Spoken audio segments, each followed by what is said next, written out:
Chapter 1. Starting as the ultimate villain? The sky was blue, and the afternoon sun felt warmly comforting. I was sitting in the office building of Jiang Corporation in Linhai City when a tall secretary walked over, placing car keys in front of me. With a respectful bow, she said, "President, the car you gifted to Miss Mu has been rejected again. She also wants you to give up and stop pestering her." I replied flatly, "Got it. Thanks for your hard work." The secretary seemed momentarily stunned, probably the first time she'd heard me speak to her so politely, but quickly regained her composure and walked away. Watching her retreating figure, I sighed. I'd crossed over into a military king novel I'd read in my past life. The tragic part? I wasn't the protagonist surrounded by beauties, but the spoiled rich second-generation villain destined to be humiliated by the main character. Our Jiang family is among the world's top billionaires, with businesses spanning every industry across the globe and assets exceeding trillions. As the only heir of the Jiang family, I was born with a silver spoon in my mouth, never lifting a finger while surrounded by luxury, chauffeurs at my beck and call, mansions and supercars galore. The epitome of a privileged young billionaire. But the original owner had played a terrible hand despite holding all the cards, insisting on groveling before Miss Mu Shui, the young lady of the Mu family in the drama, acting like a desperate simp while she ordered him around like a servant. In the novel setting, the Jiang and Mu families share some history. When they were children, Mu Shui's father betrothed her to me. Both sets of parents and the original host were satisfied, only Mu Shui wasn't. She detested arranged marriages. Even though I excel in many ways and don't share the bad habits of those rich second-generation peers, she still detested me. The more attentively I cared for her, the more annoyed she became. Just when Mu Shui was utterly fed up with me, the male lead Yi Tian appeared. Serving as her bodyguard, his commanding soldier king aura and aloof demeanor gradually won Mu Shui's favor. From that moment on, I became the antagonist opposing the protagonist. But what kind of existence is a protagonist? Going against him meant courting death. Later, the Jiang family went bankrupt, I was thrown into prison, my family was destroyed, and in the end, Yi Tian personally killed me overseas. No, I absolutely must not offend the male lead. Recalling scene after scene from the novel, I trembled with fear. I struggled so hard to transmigrate into a wealthy second-generation heir, I haven't even enjoyed it enough yet, I can't go bankrupt now. This engagement must be called off. Compared to ending up homeless and familyless, what does Mu Shui matter? As long as I can escape the main leads, with my family background, what kind of woman couldn't I find? Without hesitation, I dialed Mu Shui's number. On the other end of the line, Mu Shui saw the caller ID flashing with disdain flickering in her eyes. She answered impatiently and said, "Jiang Bai, how many times must I tell you? Stop calling my personal number. Let's call off the engagement," I said calmly. Shui was taken aback, her brows furrowing with visible disgust. She thought I was playing hard to get and sneered, "Jiang Bai, if you think this will make me like you, keep dreaming. You're only making me despise you more. Damn this self-absorbed woman, as if she's the only girl on earth." I took a deep breath and said, "Tonight, I'll bring the betrothal documents to your house and personally terminate the engagement with your parents." Without waiting for her response, I hung up. Shui listened to the dial tone, her frown deepening. She couldn't figure out my game, convinced I wouldn't let her off so easily. After all, I'd been clinging to her since childhood, even sending people to follow her under the guise of protection. Hanging up the phone, the weight in my heart finally lifted. As long as the engagement was cancelled, I wouldn't have to clash with Yi Tian, and my vast fortune would remain intact. Just then, a status panel appeared before my eyes. "Congratulations, host, for altering the plot. The multiverse villain system is now officially activated." It displayed, "Jiang Bai, only son of the Jiang family, identity, ultimate villain, mission, eliminate the protagonist Yi Tian, karma plunder value, 500. This multiverse villain system was designed to assist me in becoming the ultimate villain. By seizing the protagonist's opportunities, women, treasures, and such, I could earn plunder value, which could be exchanged for rewards in the system shop or used for draws. With enough plunder value, even summoning Pangu to recreate heaven and earth wasn't out of the question. Opposing the protagonist? I wouldn't dare think of it. Whoever goes against the protagonist meets a terrible end. I'll stay far away from the protagonist and live the sweet life of a rich heir. But the system prompted, "Host, please understand, since ancient times, villains and protagonists have been mortal enemies. This is an immutable law. Between the two, only one can survive. The victor becomes the true protagonist in the end. What if I refuse?" I frowned and asked. The system replied, "If the host refuses, your fate will be the same as in the novels, family ruined and lives lost. This is your inescapable, unchangeable destiny." Destiny? I fell silent. After a moment, my gaze darkened with resolve as I fiercely declared, "Better you die than me die, I'll do it. For the sake of my family's fortune and my own survival, Yi Tian must die." I know the novel's plot inside out. Armed with both a noble background and system assistance, there's no way I can't crush him. Congratulations, host, for making the wise choice. The Supreme Villain system is now officially bound to you. As a reward, you receive a newcomer's gift pack. A flash of light appeared, and before me materialized a card, Supreme Character Card, summon characters from all realms. Summoned individuals have max loyalty and will never betray you. Begin. As my voice fell, a towering, powerfully built man with flaming red hair appeared before me. Ah Fu, nicknamed Black Tiger, character traits, extraordinary physical stamina, immense strength, possesses exceptional martial skills, formidable combat ability, character attributes, villainous. Your subordinate Ah Fu greets young Master Jiang. Ah Fu respectfully cupped his fists in salute. No need for formalities. From now on, you'll be my bodyguard, accompanying and protecting me at all times. I waved my hand dismissively and lowered my head to attend to the paperwork on my desk. Chapter 2. Opening move, breaking off the engagement with the female lead. The night grew deeper as I paused my work, stretching my sore shoulders before calling out to the office door, Secretary Fong, come in for a moment. Outside the door, Fonglinger pushed it open and entered with a slight bow. You summoned me, President. Bring my marriage certificate with Mu Xue and all the cooperative projects with the Mu family. Accompany me to the Mu residence.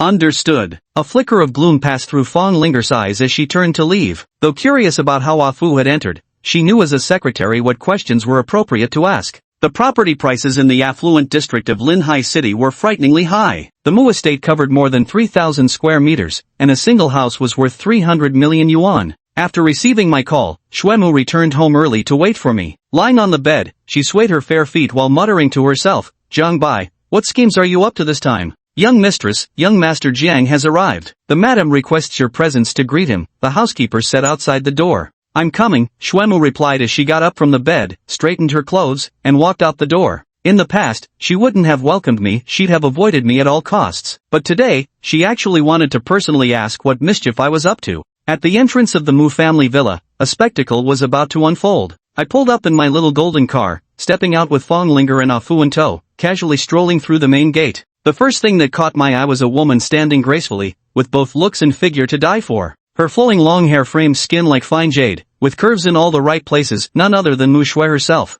I couldn't help but whisper to myself, with looks like that, no wonder both the original owner and Yi Tian took a liking to her. My voice was so low I could barely hear it myself. Jiang Bai, what exactly are you doing? Don't think retreating to advance will make me think any better of you. Mu Xue said with disgust in her eyes and mockery written across her face. I scoffed coldly, stepping forward to reach out and touch her, but she dodged slightly to avoid me. Unfazed, I said nonchalantly, as I recall, we're about to be formally engaged soon, aren't we? Engagement? Even if we were married, I wouldn't let you touch me. Mu Xue turned away as soon as she finished speaking, refusing to stay with me a moment longer. For some reason, she felt I was different today, unfamiliar and distant. At that moment, Father Mu's voice came from inside the villa, is that nephew Jiang? Come in quickly. His tone carried delight, clearly quite pleased with his prospective son-in-law. I hope you're not playing any tricks that would only deepen my disgust for you. Mu Xue paused in her steps, her face as cold as frost. With that, she strode into the villa on her slender legs. I shrugged lightly, completely indifferent to her words. After all, I wasn't the original owner of this body, that pathetic simp. What did it matter whether she despised me or not? At the dinner table, Mr. Mu asked me, Nephew Jiang, have you come this time to see Xue?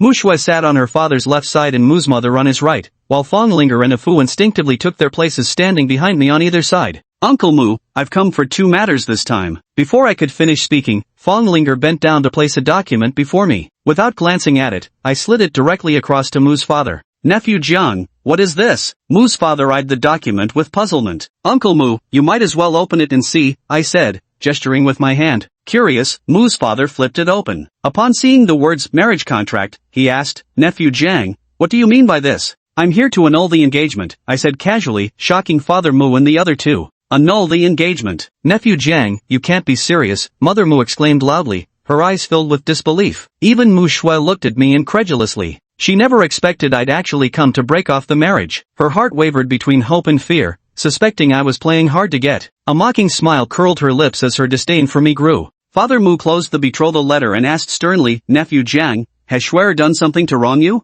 I shook my head slightly. Not at all. Miss Mu is an exceptionally outstanding young woman. Then why? Patriarch Mu pushed the marriage document toward me and said, Nephew Jiang, take this marriage contract back, and I'll pretend you never came here today. Mu Xue seemed to have already envisioned the scene of me slinking away in defeat, her mocking smile growing more pronounced. But I didn't act as she expected. Instead, I pulled a pen from my pocket, opened the first page of the marriage contract, signed my name in the lower right corner, and pushed it back to Patriarch Mu. Miss Mu is heaven's favored daughter. How could someone like Jiang Bai ever be worthy of her? President Mu, please sign your name, and let's call off the engagement. Seeing my signature on the betrothal letter, Mr. Mu could no longer remain calm. Nephew Jiang, are you serious? Yes, I nodded firmly. A bolt from the blue struck Mu Shue's mind, leaving her frozen in place. The mocking smile on her face vanished as she gaped at me in stunned disbelief. She didn't expect me to be serious. I must have seemed utterly unfamiliar to her. Nephew Jiang, I'll take your words as reckless anger. If Mu Shue has wronged you in any way, I apologize to you on her behalf. Mother Mu said anxiously. I'm not angry, and she hasn't wronged me. This is my carefully considered decision, I said flatly, as if the matter had nothing to do with me.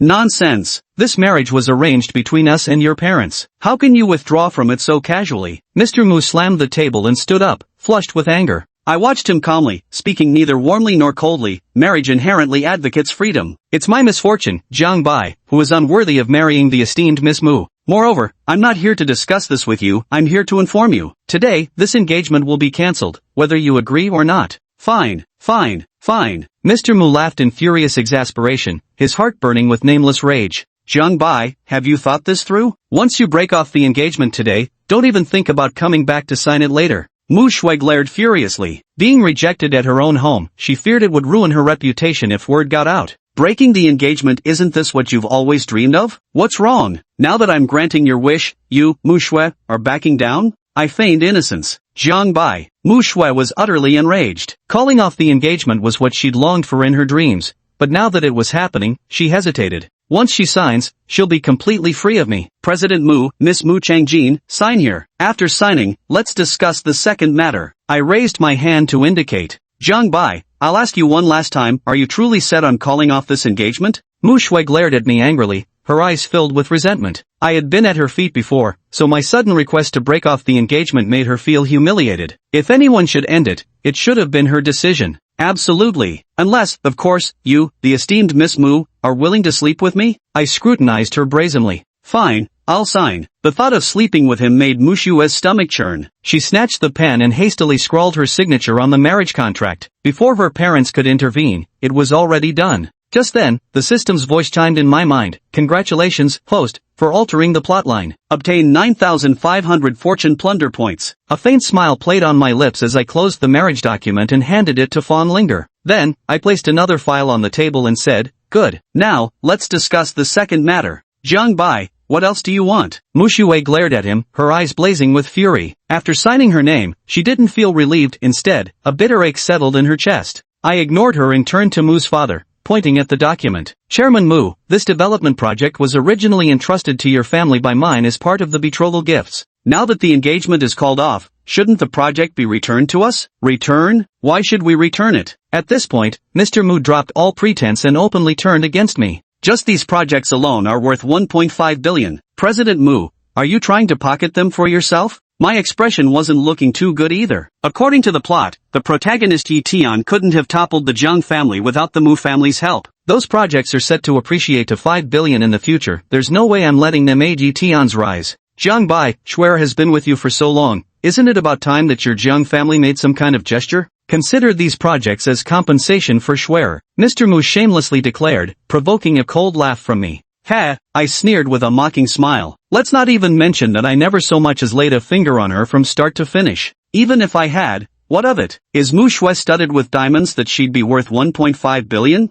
You, how dare you insult me like this? Security, throw them out. Mu Shui yelled angrily. Her affection for me must have plummeted to rock bottom in that instant. Trying to kick me out without signing? You must be dreaming. I turned my head and called out, Afu. Understood. Afu turned and strode toward the villa gates, glaring fiercely at the Mu family's security team with an imposing demeanor that seemed to say, one man can hold the pass against 10,000. Get him. With Mu Shue's command, over a dozen security guards charged at Afu, brandishing their batons. Black tiger plucks the heart. Praying mantis fist. One tiger kills 2 sheep. With each chant from Afu, another security guard collapsed to the ground. I extended 2 fingers, pushing the document toward Father Mu, and said, Mr. Mu, your security guards aren't much of a match. You'd better sign this document. Father Mu, true to his role as the head of the Mu family, quickly regained his composure after the initial fury. With a smile, he said, Nephew Jiang, this marriage arrangement was originally agreed upon by me and your parents. Do your parents know you've come to break off the engagement without consulting them? The corners of my lips curled slightly into a professional, insincere smile. Mr. Mu, business is business. I'll explain it to my parents myself. Oh, really? Mr. Mu's eyes darted as a scheme formed in his mind. He swiftly signed the document with a flourish and pushed it back towards me, saying, Nephew Jiang, this project you mentioned has always been under Old Tang's charge. If you want to take it back, you'll need Old Tang's approval first. But, let's just say Old Tang isn't as accommodating as I am. There's no need for Mr. Mu to concern himself with this. I snapped the folder shut, rose to my feet, and left without another word.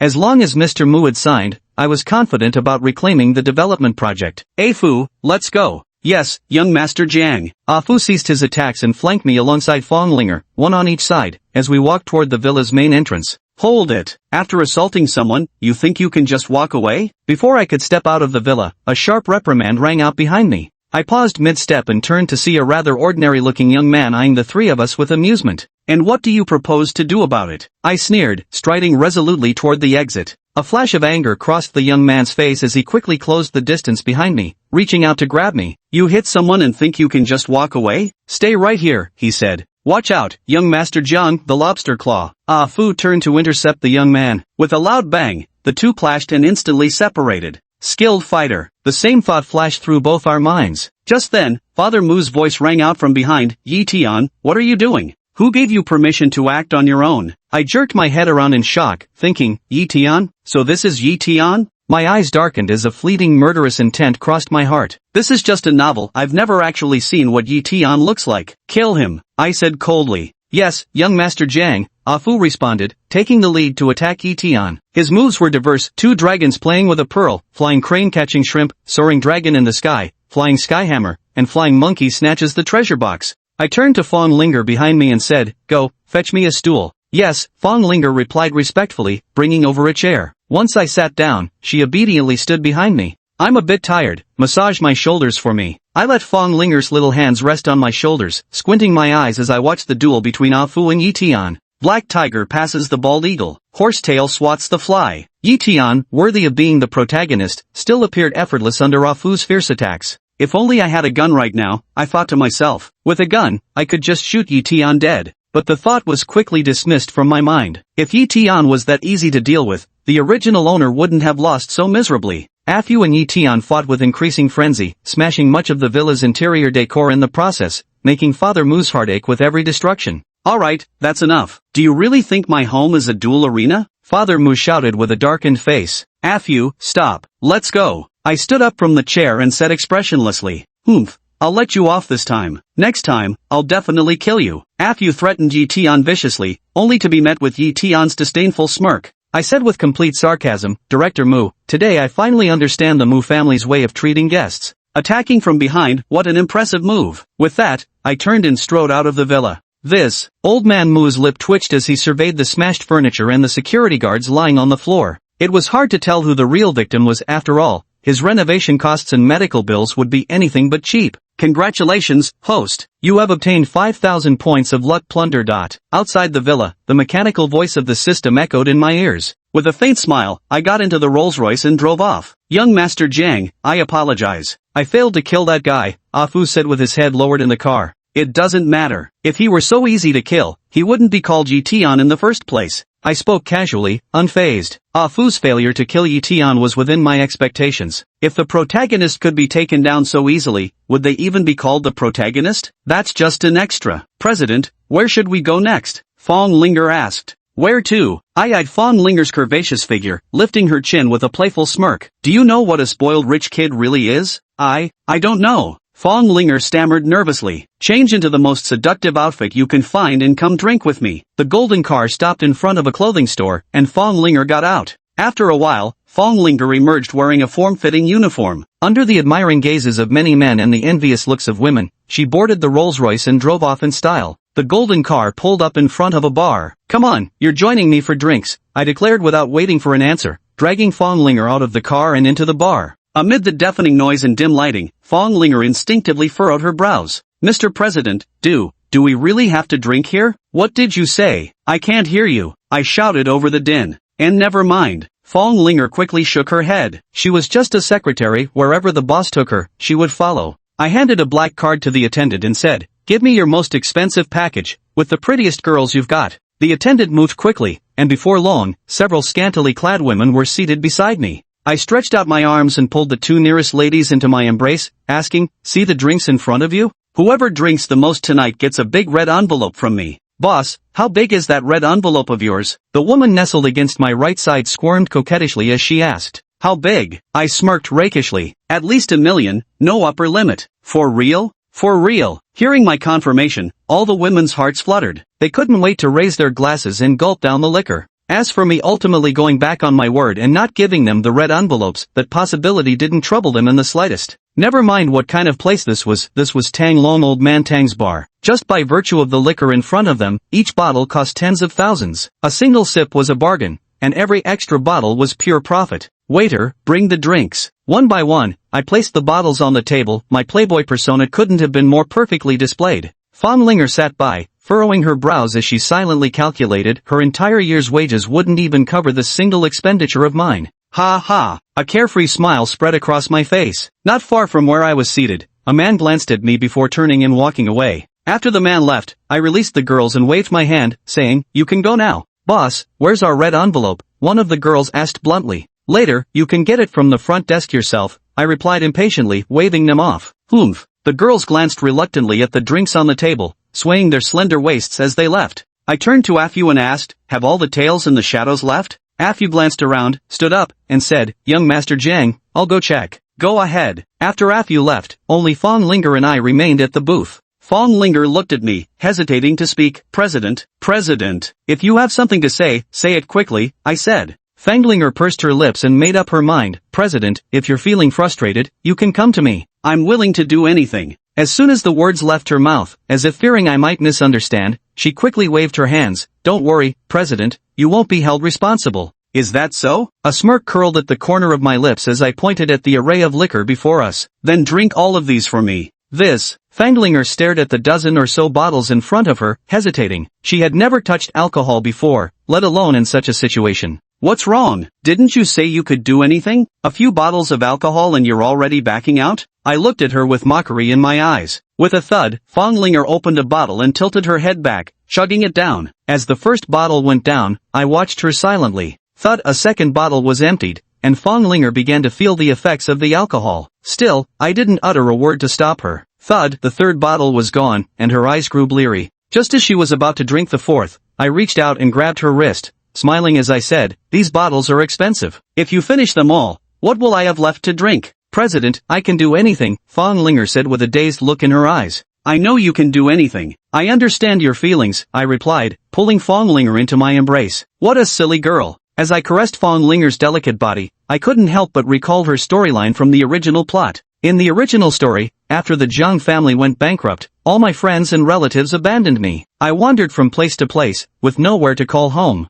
Only Fanglinger remained steadfast by my side, taking me back to her home. When I was on the verge of collapse and utterly broken, it was she who tenderly comforted and cared for me, using her shoulders to hold up a piece of the sky for me without complaint, allowing me to glimpse a ray of sunlight once more. Yet, it was this very girl who ultimately sacrificed her life to save me, brutally killed by Etian. I still remember Fanglinger's last words, run as far away as you can." Precisely because of her death, the original me went completely mad, fleeing overseas without a second thought, determined to make a comeback and settle the score with Etian once and for all. Unfortunately, he ultimately couldn't withstand the protagonist's plot armor and met a tragic end overseas. In his final moments, the original host realized that the person who loved him most had always been by his side, but he had failed to notice until it was too late. Closing his eyes with this regret, the book drew to its conclusion. I remember being so furious after reading the ending that I immediately sent the author a special local gift. "Actually, you're the one I should have married," I confessed, holding Fanglinger close. But sadly, the noise in the bar was too loud, and she didn't catch my words.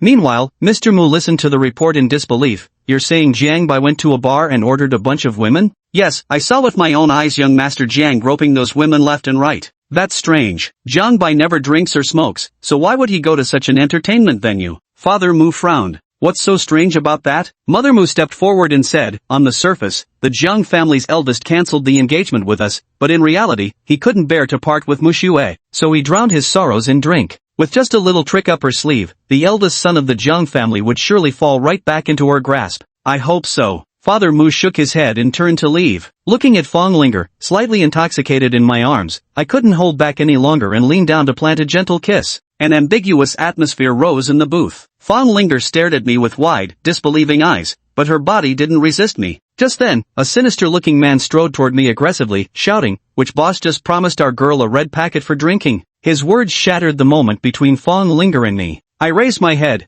my expression turning cold. "That would be me. Got a problem with that?" The man turned pale the moment he recognized me, his body began to tremble, and his lips quivered. "Jie Jiang. Young Master Jiang. I didn't know it was you here. Such poor judgment." "What, afraid I can't afford it?" I said coldly. I was about to confess my feelings to Fong Linger when he interrupted, igniting a surge of fury within me. Seeing my darkened expression, the man quickly plastered on an ingratiating smile and began nodding obsequiously. "Young Master Jiang, you must be joking. How would I dare question your financial means? Then get the hell out," I snapped. I've always had zero patience for bullies who prey on the weak but cower before the strong. If it had been someone else sitting here instead of me today, they'd definitely have been intimidated into handing over their money without a word. "I'm leaving right now," the man turned to go. "Wait." My voice stopped him cold, dripping with menace. "Did you really think you could just walk away like this?" "Whatever young Master Jiang commands," the man forced an ingratiating smile. With anyone else, he'd have taught them why flowers bloom so red, but standing before me, he didn't dare show even a hint of temper.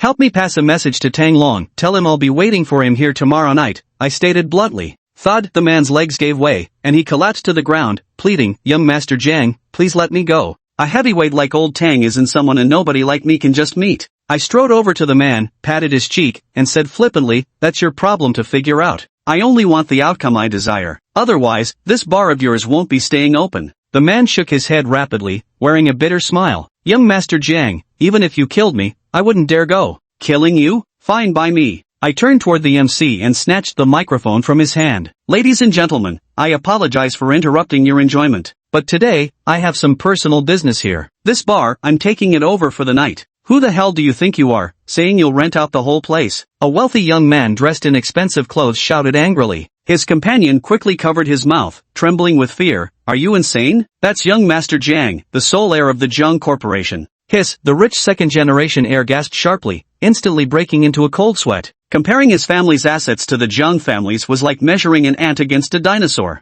"Who the hell do you think I am?" I sneered at the rich kid, then turned to Ah Fu. "Ah Fu, clear the place." "Got it, young Master Jiang." Ah Fu lifted a booth seat with both hands, hurled it into the air, and kicked it with a shout of "Dragon Sweep's Tail." With a loud crash, the booth seat shattered into pieces, scattering across the floor. I grinned at the crowd. "Gentlemen, if you wouldn't mind." The crowd shook their heads with bitter smiles, turning to shuffle out of the bar. They never expected to run into me in this tiny bar, their shock akin to spotting a celebrity at a street stall. "Better not mess with him, better not." The crowd filed out of the bar one after another, even the previously loudmouthed rich kid lowering his head and slipping away in silence. "You lot, leave too." My gesture swept across the servers and bar hostesses. "But," the staff hesitated, instinctively glancing at the man. He waved them off. "Do as young Master Jiang says. Everyone, out." After they all left, only Fong Linger, me, Ah Fu, and the man remained in the bar. I asked coldly, "I'm giving you one last chance, will you help me pass the message to Tang Long?" The man said with a bitter face, "Young Master Jiang,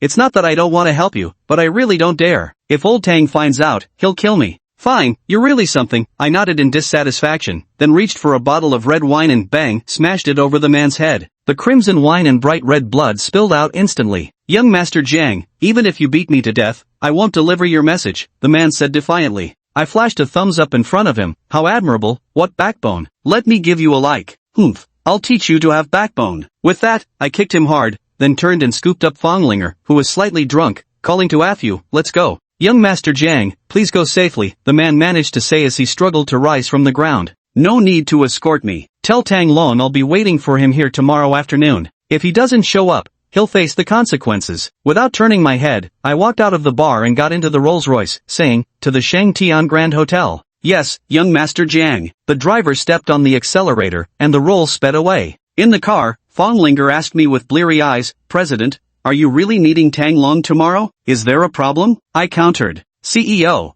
I've heard that Tang Long is a cunning and scheming individual. You must be extremely cautious when dealing with him. Even the cleverest fox has its moments of carelessness. Besides, I'm not going there to negotiate business, I'm going to take what's mine," I said, narrowing my eyes. On the other side, after I left, The man took out his phone, dialed Tang Long's number, and said respectfully, "Old Tang, the eldest son of the Jiang family has left." "Did he say anything before he left?" asked the voice on the phone. He said, "He'll be waiting for you at the bar tomorrow, and if you don't show up, you'll bear the consequences." The man trembled as he spoke, already envisioning Tang Long's furious expression. Ha! A cold chuckle came through the phone. Today he wrecked my turf and dared to threaten me. Truly a newborn calf knows no fear of the tiger. When we reached the presidential suite of the hotel, I took off my suit jacket and casually tossed it onto the sofa before asking Fonglinger, "Do you know why I acted like that in the bar earlier?" I don't know. Thinking of what was about to happen next, Fonglinger flushed crimson with embarrassment. Dealing with an old fox like Tang Long, mere visits are useless. Only by making an example to warn others and delivering a show of force will he obediently comply. But will he really comply? Fonglinger asked skeptically. He will. He's already colluding with Mu Ben. If he dares not show up tomorrow, I'll keep wrecking his establishments. I recalled in the original story, Tang Long and Mu Ben, Mu's father, were indeed in cahoots. Playing both overt and covert roles, they collaborated with Yi Tian to gradually consume the Jiang family's assets. In other words, from the very beginning, we had been enemies. President, you've changed so much all of a sudden. Recalling the events of the day, Fonglinger found it hard to believe, as if she was meeting me for the first time. The domineering way I cancelled the engagement at the Mu family, the rough aura in the bar, all were different from the person she knew before. Especially that gentle kiss, which had plucked at her heartstrings. "What are you thinking about? We should wash up and sleep." I interrupted Fonglinger's thoughts with a pounce, knocking her onto the bed, followed by the sounds of a symphony rising in waves. The sun was high in the sky when I groggily opened my eyes to Fonglinger's sleeping face and a room strewn with clothes. Thinking about last night's madness, my heart instantly starts wandering. The pleasures of the rich, something you really can't imagine. A presidential suite spanning hundreds of square meters, stunning beauties with near-perfect scores in both looks and figure, all these are within my grasp. Take a good day's rest. I caressed Fonglinger's cheek, murmuring with a touch of concern. Ring ring. Suddenly, the phone rang. Picking it up, I saw the caller ID, Old Fox. "What's up, Old Fox? What do you want? Come home." The call ended after just 4 words. I rolled out of bed, picked my clothes off the floor, dressed neatly, and stepped out the door. After I left, Fonglinger slowly opened her eyes, a shy expression spreading across her face. Outside the hotel, the driver had been waiting for quite some time. I got into the Rolls-Royce and came straight to the point. "Let's go, back to Jiang Manor." After an hour's journey, the luxury car came to a stop in the courtyard of an extravagant estate. I stepped out of the car and said to the driver, "Go back to the restaurant. Once Linger wakes up, bring her here." Finished speaking, I strode toward the villa ahead. With a ding-dong chime, I pushed open the grand villa doors. "You're back?" Jiang Yuhua asked without turning his head from where he sat on the sofa. "I'm back." I tossed my jacket aside and replied. Though I had traveled through time to get here, meeting the original owner's parents didn't feel strange in the slightest. "I heard you went to the Mu family to break off the engagement?" Father John picked up a book and asked while reading. "Let it go. A forced melon isn't sweet." "No need to waste time," I said indifferently. Father Jiang let out a long sigh and lamented. "In the end, it turns out our sewer just wasn't destined for such good fortune." Mother John walked over and said, "Calling it off might be for the better. Over all these years, we've repaid more than enough of the Mu family's kindness." "Old man, I'm really curious, just what kind of debt of gratitude do we owe the Mu family?" I said inquisitively. Although both the Jiang and Mu families were wealthy, the gap between their assets was enormous. The Jiang family's assets exceeded $1 trillion, while the Mu family had only a few billion. Despite such a vast disparity, Father Jiang and Father Mu were actually close friends. This is how it happened. A flicker of reminiscence passed through Father John's eyes as he slowly began his tale. 17 years ago, Mu Ben and I happened to meet at a bidding conference. Disaster struck when one of my enemies tried to shoot me that day. By sheer coincidence, Mu Ben stepped in front of me and took the bullet meant for me, saving my life. He nearly paid with his life for this act. Paid with his life? I chuckled dryly, fixing a solemn gaze at Father Jiang. "How do you know this assassin wasn't actually sent by Mu Ben himself?" Click. Father Jiang's hand froze while flipping a page of his book. He looked up at me, his expression one of utter disbelief. "Old man, don't let Mu Ben fool you." With that, I turned and headed upstairs. Watching my retreating figure, Mr. Jiang put down his book and made a mysterious phone call. Investigate Mu Ben's injury from 17 years ago for me. Returning to my room, I silently wondered, system, how much plunder value do I have now? Jiang Bai, only son of the Jiang family, identity, major villain, mission, eliminate protagonist Yi Tian. Luck plunder value, 20,000 system, how much luck value does Yi Tian still have? I asked. Yi Tian, 80,000/100,000, the lower the protagonist's luck, the higher the success rate of killing them. Still 80,000 left? A shrewd glint flashed in my eyes as I began calculating how to deplete Yi Tian's luck value. Yi Tian's three major pillars of success, Tang Long, Mu Ben, and his foreign mercenary corps. First step, eliminate Tang Long. As for Mu Ben, that old fox is bound to uncover some clues. Taking out these two would cut Yi Tian's luck value by at least half, I thought to myself, a flash of killing intent flickering through my eyes. I already had a plan for dealing with Tang Long. As a transmigrator, my greatest cheat wasn't some system, it was knowing the plot inside out. I knew every important character's weakness. Tang Long was especially cruel and ruthless toward others, showing no mercy in his actions. It was precisely through this ruthless cruelty that he ruthlessly rose from being a mere subordinate to become the underground king of Linhai City, with his business empire spanning the entire city. But I knew Tang Long had a fatal weakness. He had a daughter with his mistress, a girl who appeared utterly adorable on the surface but secretly wished for Tang Long's death. In her possession, she held some of Tang Long's incriminating evidence. Knock, knock. Xiao Bai, your father wants to talk to you, called Mrs. Jiang through the door. Got it. Give me 10 minutes. Chapter 7, I have no interest in money. System, I want to use 20,000 plunder points for a draw. Drawing in progress? Congratulations, host has triggered 20 consecutive draws. Congratulations, host has drawn +1 attribute point. Congratulations, host, you've earned +1 attribute point. Congratulations, host, you've drawn firearm mastery. Congratulations, host, you've drawn the master level firearm skill. Congratulations, host, you have drawn the attribute eyes. 20 draws. In total, Jiang Bai drew 17 attribute points and 3 skills. Attribute points can improve any physical attribute, except luck. Attribute vision can examine others' physical attributes. Firearms master, a master among firearms. A surge of knowledge about firearms flooded Jiang Bai's mind. Jiang Bai felt his understanding and proficiency with firearms instantly reach their pinnacle. How to swiftly assemble them, how to unleash firepower greater than the sum of its parts. He now possessed an inexplicable confidence. Given just one gun, he could single-handedly assassinate the Prime Minister of Japan. Jiang Bai, the sole heir of the Jiang family. Identity, ultimate villain. Mission, eliminate protagonist Yi Tian. Luck plunder value, 0. Speed, 1+. Strength, 1+. Constitution, 1+. Charm, 8+. Skill, firearms master. Attendant, Ah Fu. A brand new attribute panel appeared before Jiang Bai's eyes. Such high charm stats, such garbage physical attributes. Jiang Bai allocated 5 attribute points each to speed, strength, and constitution. The remaining 2 attribute points were allocated to the charm stat. A surge of heat passed through. Jiang Bai felt that his body no longer ached, his waist wasn't sore, and his legs didn't hurt either. Kidney power has grown stronger. Xiao Bai, hurry up, we've got guests arriving. Mother Jiang urged from outside the door. I know. Who could these guests be? Jiang Bai opened the door of his room in puzzlement, walked down the stairs, and stepped into the living room. What caught his eye was the familiar figure sitting on the sofa. Fonglinger, why are you in my house? Jiang Bai exclaimed in surprise.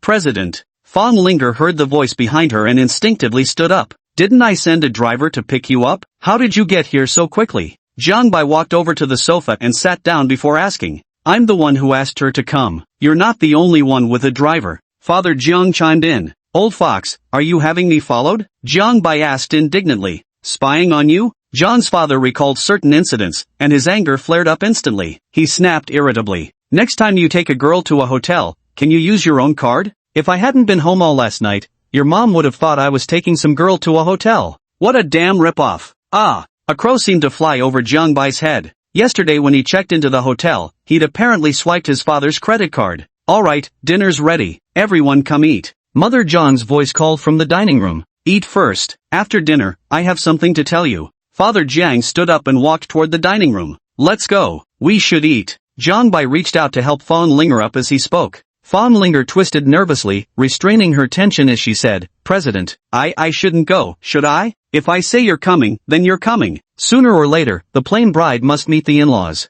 Jiang Bai pulled Fonglinger into the dining room without giving her a chance to argue. Have a seat. There's no need to be so nervous, just make yourself at home. Mrs. Jiang smiled gently at Fonglinger.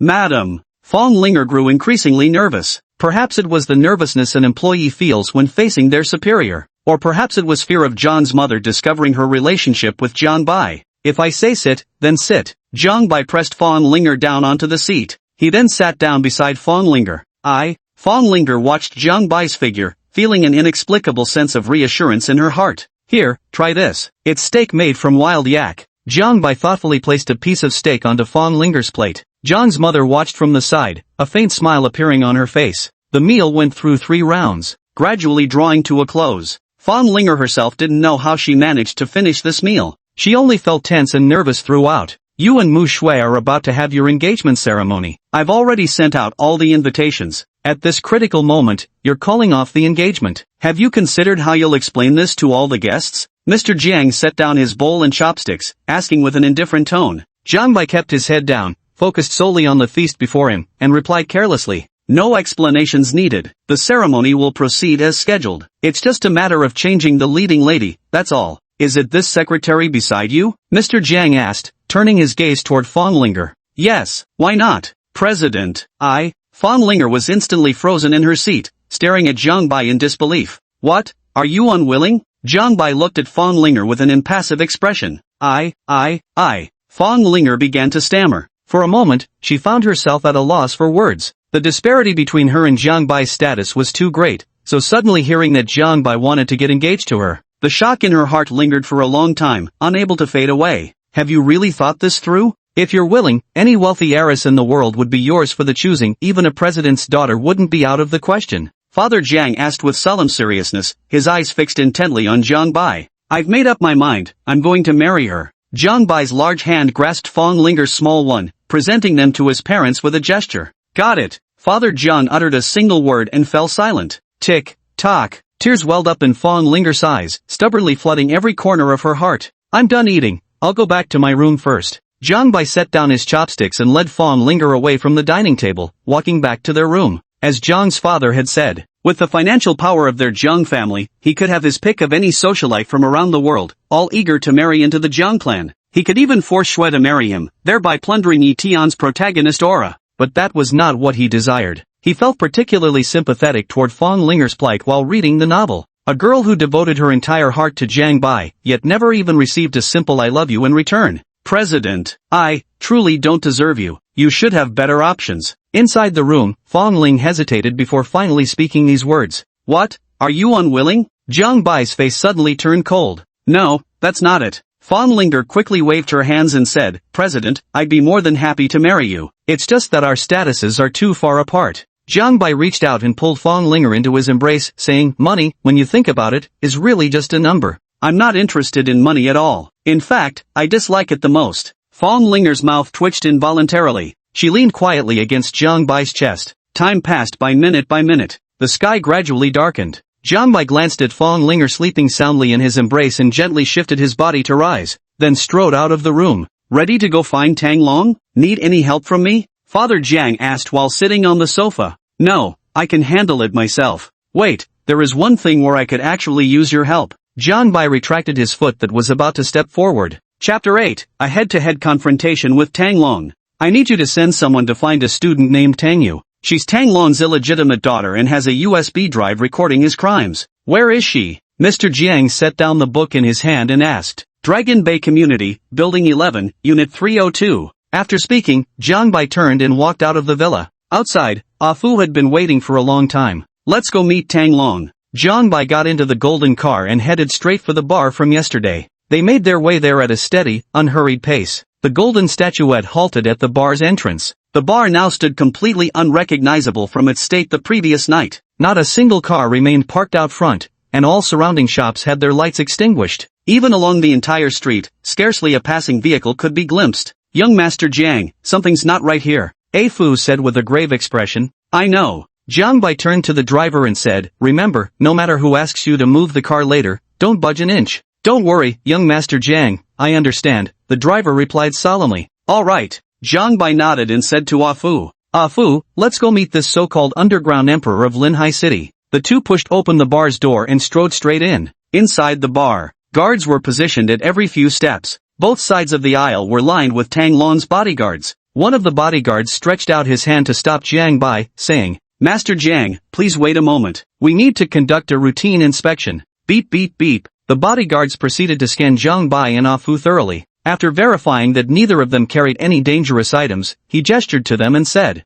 Follow me, both of you. Tang Long's original name was Tang Yaogang. 2 or 3 decades ago, his name was enough to make countless people tremble with fear. As the years passed by, Even this ruthless and ferocious man couldn't resist the ravages of aging. Jiang Bai led Ah Fu deeper into the bar. A white-haired old man was sitting at the same spot he had occupied the night before. "Old Tang, we've brought him." The bodyguard bowed respectfully, then stepped aside. Tang Long kept his eyes tightly shut, offering no reply nor sparing a glance at Jiang Bai. Jiang Bai looked around and, seeing no seat prepared for him, smiled faintly and said, "Ah Fu, move a chair for this young master." As people age, their minds become muddled, failing even the most basic etiquette of hosting guests.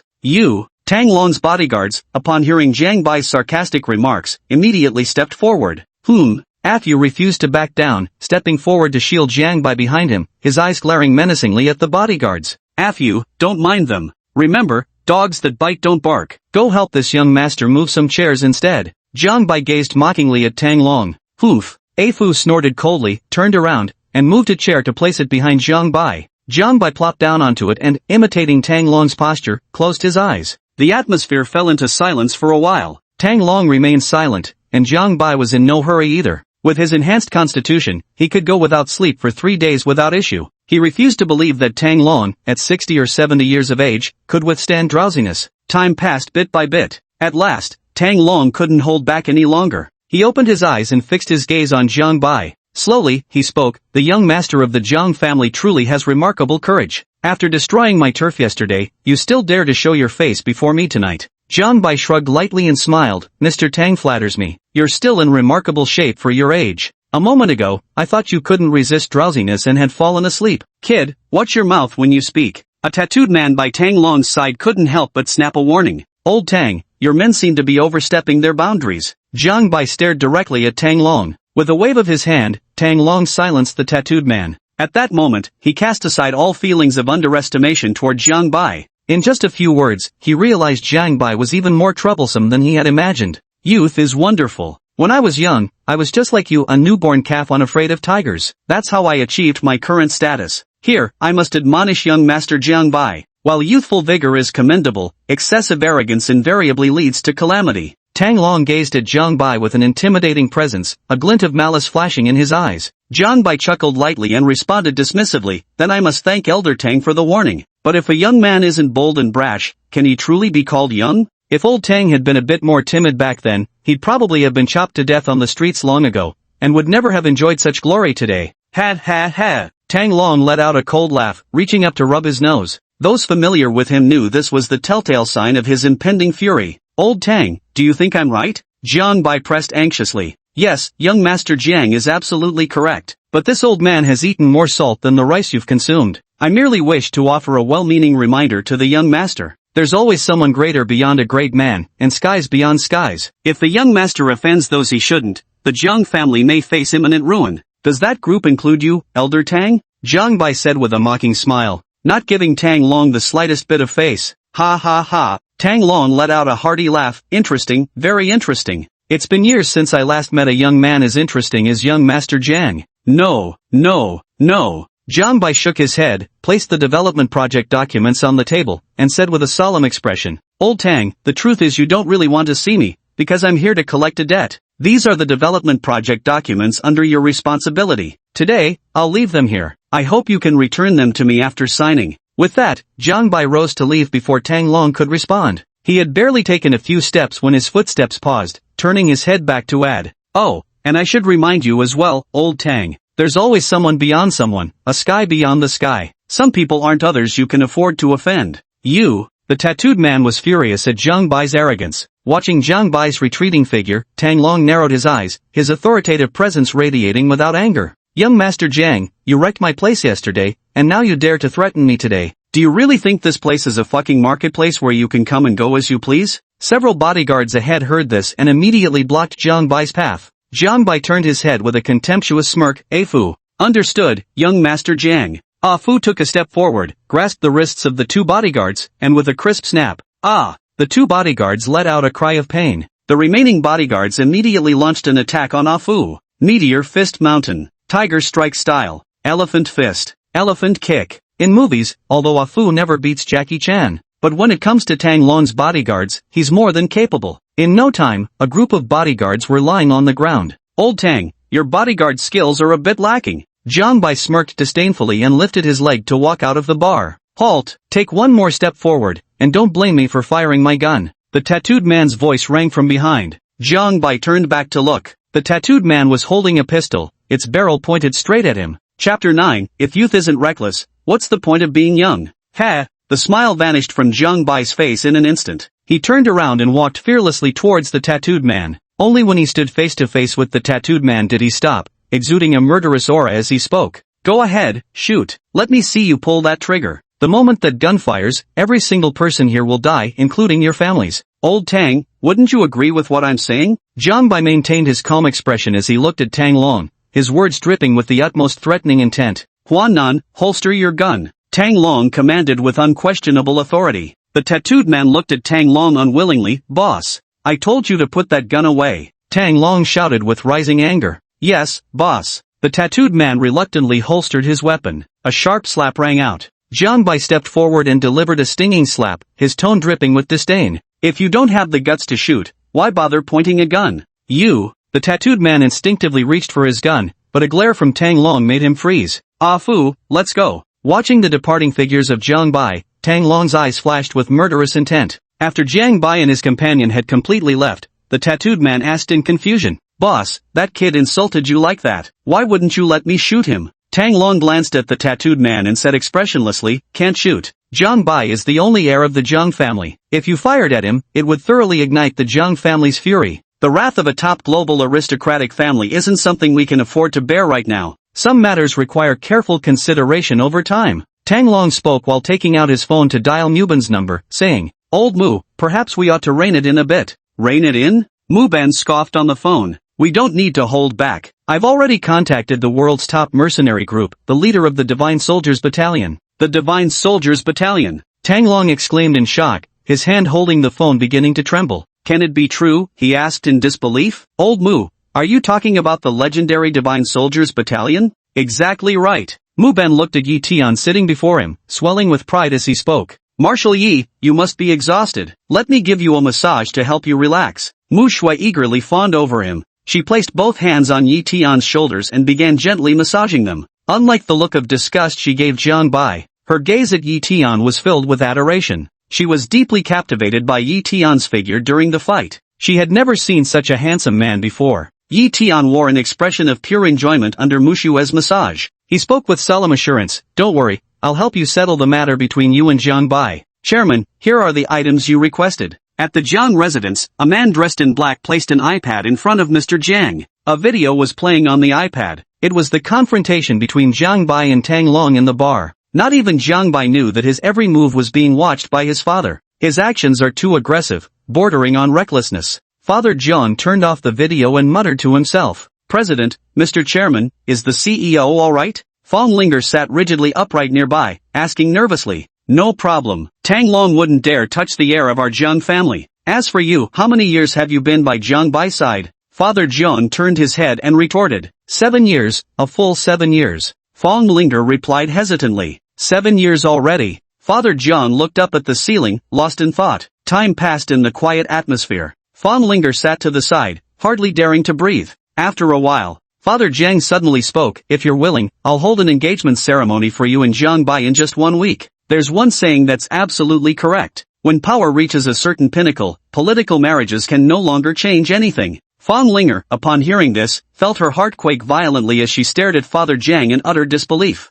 Chairman, I'm not worthy of being the CEO's match. Mr. Jiang waved his hand. Just tell me whether you're willing to marry Jiang Bai and enter our Jiang family. Drip. The tears in Fong Linger's eyes could no longer be contained, falling from her lashes onto her lap. She covered her mouth with her hand, nodding lightly as she whispered, I do. At this moment, the excitement in her heart reached its peak. She felt as if she might faint from exhilaration. Thud. Jiang Bai pushed the door open and entered, looking at the tearful Fong Linger as he asked in confusion. Why are you crying? Did that old fox bully you? Hearing this, Father Jiang glanced at Jiang Bai and retorted irritably. Not even married yet, and you're already protecting her? I've made up my mind. We'll hold an engagement ceremony for you two in a week. Really? Jiang Bai's face lit up with joy. Really? Tomorrow, go to the company to hand over your work, and then prepare for the ceremony. With that, Father Jiang turned and walked toward his own room. That's simply fantastic. In his joy, Jiang Bai planted an impulsive kiss on Fong Linger's cheek without warning.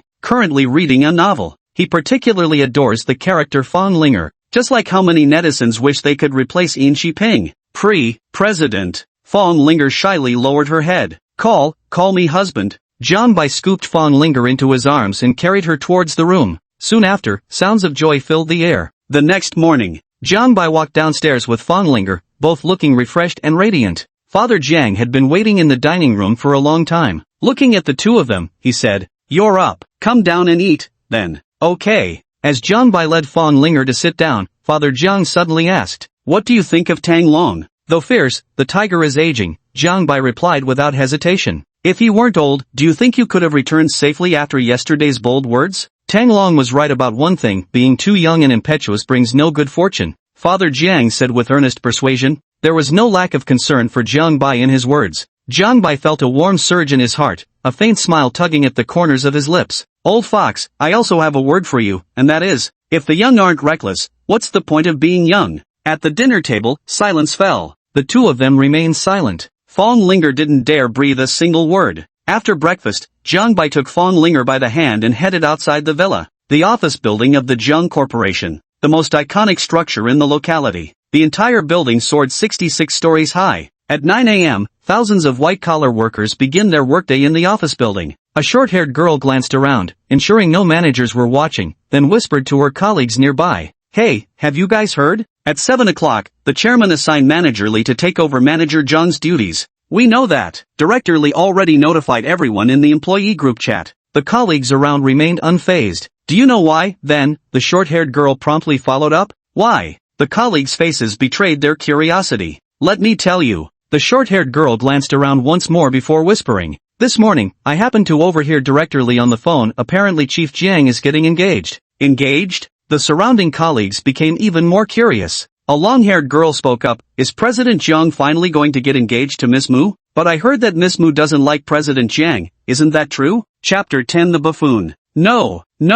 The short-haired girl shook her head and dropped a bombshell. Not engaged to Mushue, but to Secretary Fong. Secretary Fong. Colleagues gasped in shock, their faces filled with astonishment. None of them had expected it to be Fong Linger. This was like a sparrow transforming into a phoenix overnight. Why? How could Secretary Fong be engaged to President Jiang? Isn't she just a secretary? Whether it's family background or personal merits, in what way can she compare to Miss Mu? One harsh, sarcastic remark after another rang out. Their colleagues turned to look at the source of the voices. A woman who was moderately attractive at 3 points, but reached 7 points after makeup, stood not far behind them. The woman was constantly cursing and scolding aloud. Comparing family backgrounds, Fong Linger is just an orphan. In terms of education, Fong Linger graduated from a third-rate university. She's just flaunting her charms in front of President Jiang because she has some capital to back her up, isn't she? A complete slut, trash, and whore. Upon hearing this, the short-haired girl couldn't help but whisper to her female colleague beside her. President Jiang is just getting engaged. Is President Wang really that worked up over it? Shoo, the female colleague made a hushing sound. She glanced up at Manager Wang first, making sure he hadn't noticed, then continued in a low voice. You're new here and don't know this. Manager Wang belongs to the Mu family's eldest miss. On regular days, she's received plenty of favors from Miss Mu, that's why she's so worked up. Oh, the short-haired girl suddenly understood, saying, so she's just a lackey. Who are you calling a lackey? Mr. Wang had somehow appeared behind the short-haired girl without anyone noticing. The short-haired girl was startled and immediately stood up from her workstation. With her head lowered, she stammered, Mr. Wang, I what? Listen here, you're fired. Pack your things and get out now. Mr. Wang pointed at the girl and said arrogantly, Mr. Wang, I haven't done anything wrong. Why are you firing me? The short-haired girl mustered her courage and asked defiantly, because I'm the boss, and you're just an employee. I can fire anyone I want in this company, no reasons needed. Chairman Wang's arrogance was palpable, his nostrils seemingly flaring toward the ceiling. Such bold words. Did your family found this company? Zhang Bai walked in with Fong Linger by his side and retorted. He heard every word of President Wang's verbal abuse just now. A wave of irritation washed over him. President Jiang, Secretary Fong. The employees greeted Jiang Bai one after another. President Jiang, you've come at the perfect time. Quickly fire this employee for me. President Wang spoke in an authoritative tone. Why? Zhang Bai looked at President Wang with a half-smile. No reason needed. If you don't fire this employee, I'll call Miss Mu and inform her. President Jiang, you should know the consequences of angering Miss Mu. President Wang threatened arrogantly. He didn't hold back just because Zhang Bai was the CEO. Fine, then fire her. Jiang Bai said nonchalantly. The short-haired girl listened, her heart as cold as ashes, and silently began to pack her things. President Wang wore a smug smile on his face. This is the consequence of offending her. In the entire Jiang Corporation, she calls the shots. Even Jiang Bai has to obediently listen to her. President Jiang, I'm leaving now. The short-haired girl packed her belongings and said farewell reluctantly. She had worked hard for a long time before finally being accepted for this job. Being fired over just one sentence filled her heart with countless bitter feelings. Gathering her belongings, she walked silently toward the exit. As she passed by Jiang Bai, he suddenly reached out and grabbed the short-haired girl, saying, "You're mistaken. It's not you I'm firing, it's her." Jiang Bai pointed directly at President Wang, stunning all the surrounding employees. "Firing, me?" President Wang asked in disbelief. Then a cold smile appeared on his face. "President Jiang, you must be mistaken. Are you firing me?" "Exactly, you. I made myself quite clear," Jiang Bai replied. "Ha!" President Wang let out two cold laughs, speaking with an air of confidence. "President Jiang, I'm under Miss Mu's patronage. Aren't you afraid of offending her by firing me?" Jiang Bai looked at Director Wang as if he was an idiot and said coldly, "I won't repeat myself. Pack your things and get out now." Seeing the smirking expressions of the surrounding employees, Director Wang immediately felt humiliated. Flustered and exasperated, he snapped, "Jiang, you'd better think very carefully about what you're doing. President Mu's anger isn't something that can be easily appeased. I'll count to 3. If you're still in my sight, I'll call security." Jiang Bai extended a finger and began counting softly. 1. Good, very good. President Wang immediately pulled out his phone and dialed Shue's number. Beep. 2 rings later, the call was answered. Shue's voice came through the phone. "Xiao Wang, why are you calling me?" Manager Wang switched to an ingratiating tone and spoke into his phone. "Director Mu, you must stand up for me. Director Jian wants to fire me." "Fire you?" On the other end of the line, Mu Shue lay in bed with a slight frown creasing her brow. "Hand the phone to Jiang Bai," he said into the phone. "Here, Mr. Mu's phone number." President Wang handed the phone to Jiang Bai with an overbearing air. He could already envision Jiang Bai humbling himself over the phone. "What's up?" Jiang Bai took the phone, his expression unwavering as he spoke. "Jiang Bai, do you realize Chief Wang is one of my people?" Mu Shue's voice came through the phone. "I know, so what?" Jiang Bai said. "You know, and you still dare to fire her? I'm telling you now, you're not allowed to fire Director Wang." Mu Shue declared arrogantly. "I'm firing my own employee, what's it to you? Who do you think you are, the leader of the Jiang family business?" Jiang Bai retorted without courtesy. Beep. He hung up the phone directly. Listening to the beeping tone on the phone, Mu Shue angrily put down her phone. She noticed Jiang Bai had changed these past few days. In the past, she just need to make one phone call, and Jiang Bai wouldn't dare breathe too loudly. He used to hang on her every word and follow her instructions without fail. "Now you dare talk back and hang up on me. It's all Fong Linger's fault, that damn bitch," Mu Shue fumed angrily. "What's wrong, Shue? Is that Jiang Bai guy bothering you again?" "Don't worry, once I establish myself firmly in Linhai City, I'll definitely help you break free from the Jiang family's entanglement." Yi Tian spoke from the side, his eyes occasionally flashing with a sharp glint. "MHM." Mu Shue's soft murmur nearly made Yi Tian lose his composure. "Security, throw this Mr. Wang out." Inside Jiang Corporation's office building, Jiang Bai said expressionlessly, "You're finished, Jiang. How dare you hang up on Miss Mu? Let me tell you, if you dare fire me today, Miss Mu will definitely make you pay for this." Boss Wang shouted unreasonably, earning eye rolls from surrounding colleagues. They had just heard Jiang Bai was about to get engaged to Fong Linger. Mentioning Mu Shue at this moment was utterly useless. "Security, toss him out." After speaking, Jiang Bai ignored CEO Wang and headed towards the office with Fong Linger. CEO Wang's existence held no value whatsoever to the Jiang Corporation. Had they not bumped into each other by chance today, he would never spare a second glance at such a minor character. "Just you wait, Jiang." Under the security guard's escort, Manager Wang shouted furiously. Chapter 11, The Clothing Dispute. Check if she's been up to any mischief during her time at the company. If she has, sue her and send her to pick up soap in prison. As Jiang Bai's words fell, President Wang collapsed to the ground with a thud. With Mu Shue backing her, she took advantage during work hours, doing all sorts of underhanded things with no one daring to intervene. Countless instances embezzling company funds, leaking confidential information, taking bribes, there was no shortage of wrongdoing. "President Jiang, please give me a break." President Wang cried out pleadingly. At that very moment, she was completely flustered. Where was the former arrogant and domineering air now? Unfortunately, Jiang Bai could no longer hear her voice. Jiang Bai led Fong Linger straight to his office. The surrounding employees were overjoyed to see Manager Wang fired and couldn't help whispering among themselves. "That bitch finally got fired, what a relief." Yeah, acting all high and mighty just because she had Mu Shui backing her up. Did she really think this company belonged to them? Now it's settled, Mu Shui got dumped by President Jiang. And she'll probably spend her next lifetime in prison. This is what they call, he who rides a tiger is afraid to dismount. In the office, a bespectacled middle-aged man sat calmly on the sofa, waiting for Jiang Bai. Seeing Jiang Bai push the door open and enter, the middle-aged man stood up and extended his hand, saying, "Good day, President Jiang. Good day, Secretary Feng. Good day, President Li. Please, have a seat." Jiang Bai and President Li sat down on the sofa and began speaking.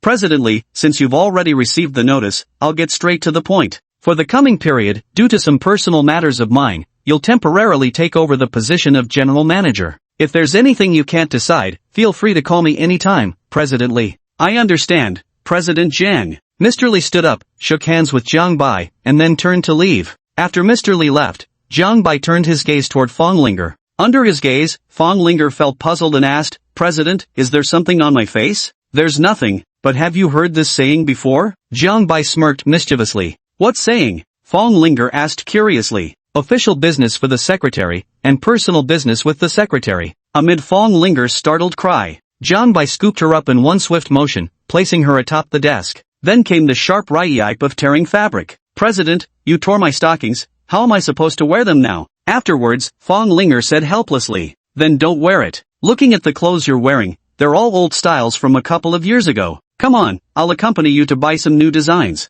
Without waiting for a reply, Jiang Bai took Fonglinger's hand and walked out with her. As for whether this would count as skipping work, well, he was the boss, so his word was law. "Here they come, President Jiang is coming out now." The sharp-eyed employees immediately pretended to be hard at work upon seeing Jiang Bai. Ahem. Jiang Bai cleared his throat lightly and instructed, "Focus on your tasks. Secretary Feng and I are stepping out for a while. If anything urgent comes up, go to General Manager Li." With that, Jiang Bai took Fonglinger by the hand and left. After they departed, all the employees began discussing again. "Did you notice Secretary Feng's stockings were missing from her legs? Who needs you to say it? What do you think happened between the boss and his secretary? If only I were like President Jiang, young and wealthy." A young employee said with longing in his heart, "Rome wasn't built in a day. Young people must work hard." The senior employee patted the young one's shoulder and returned to work with renewed diligence. Commercial Street. Fonglinger stood at the entrance of a shop bearing a giant panda logo, hesitantly asking, President, maybe we should go somewhere else? The clothes here are so expensive." "Expensive, my foot." Nothing's expensive in this young master's eyes.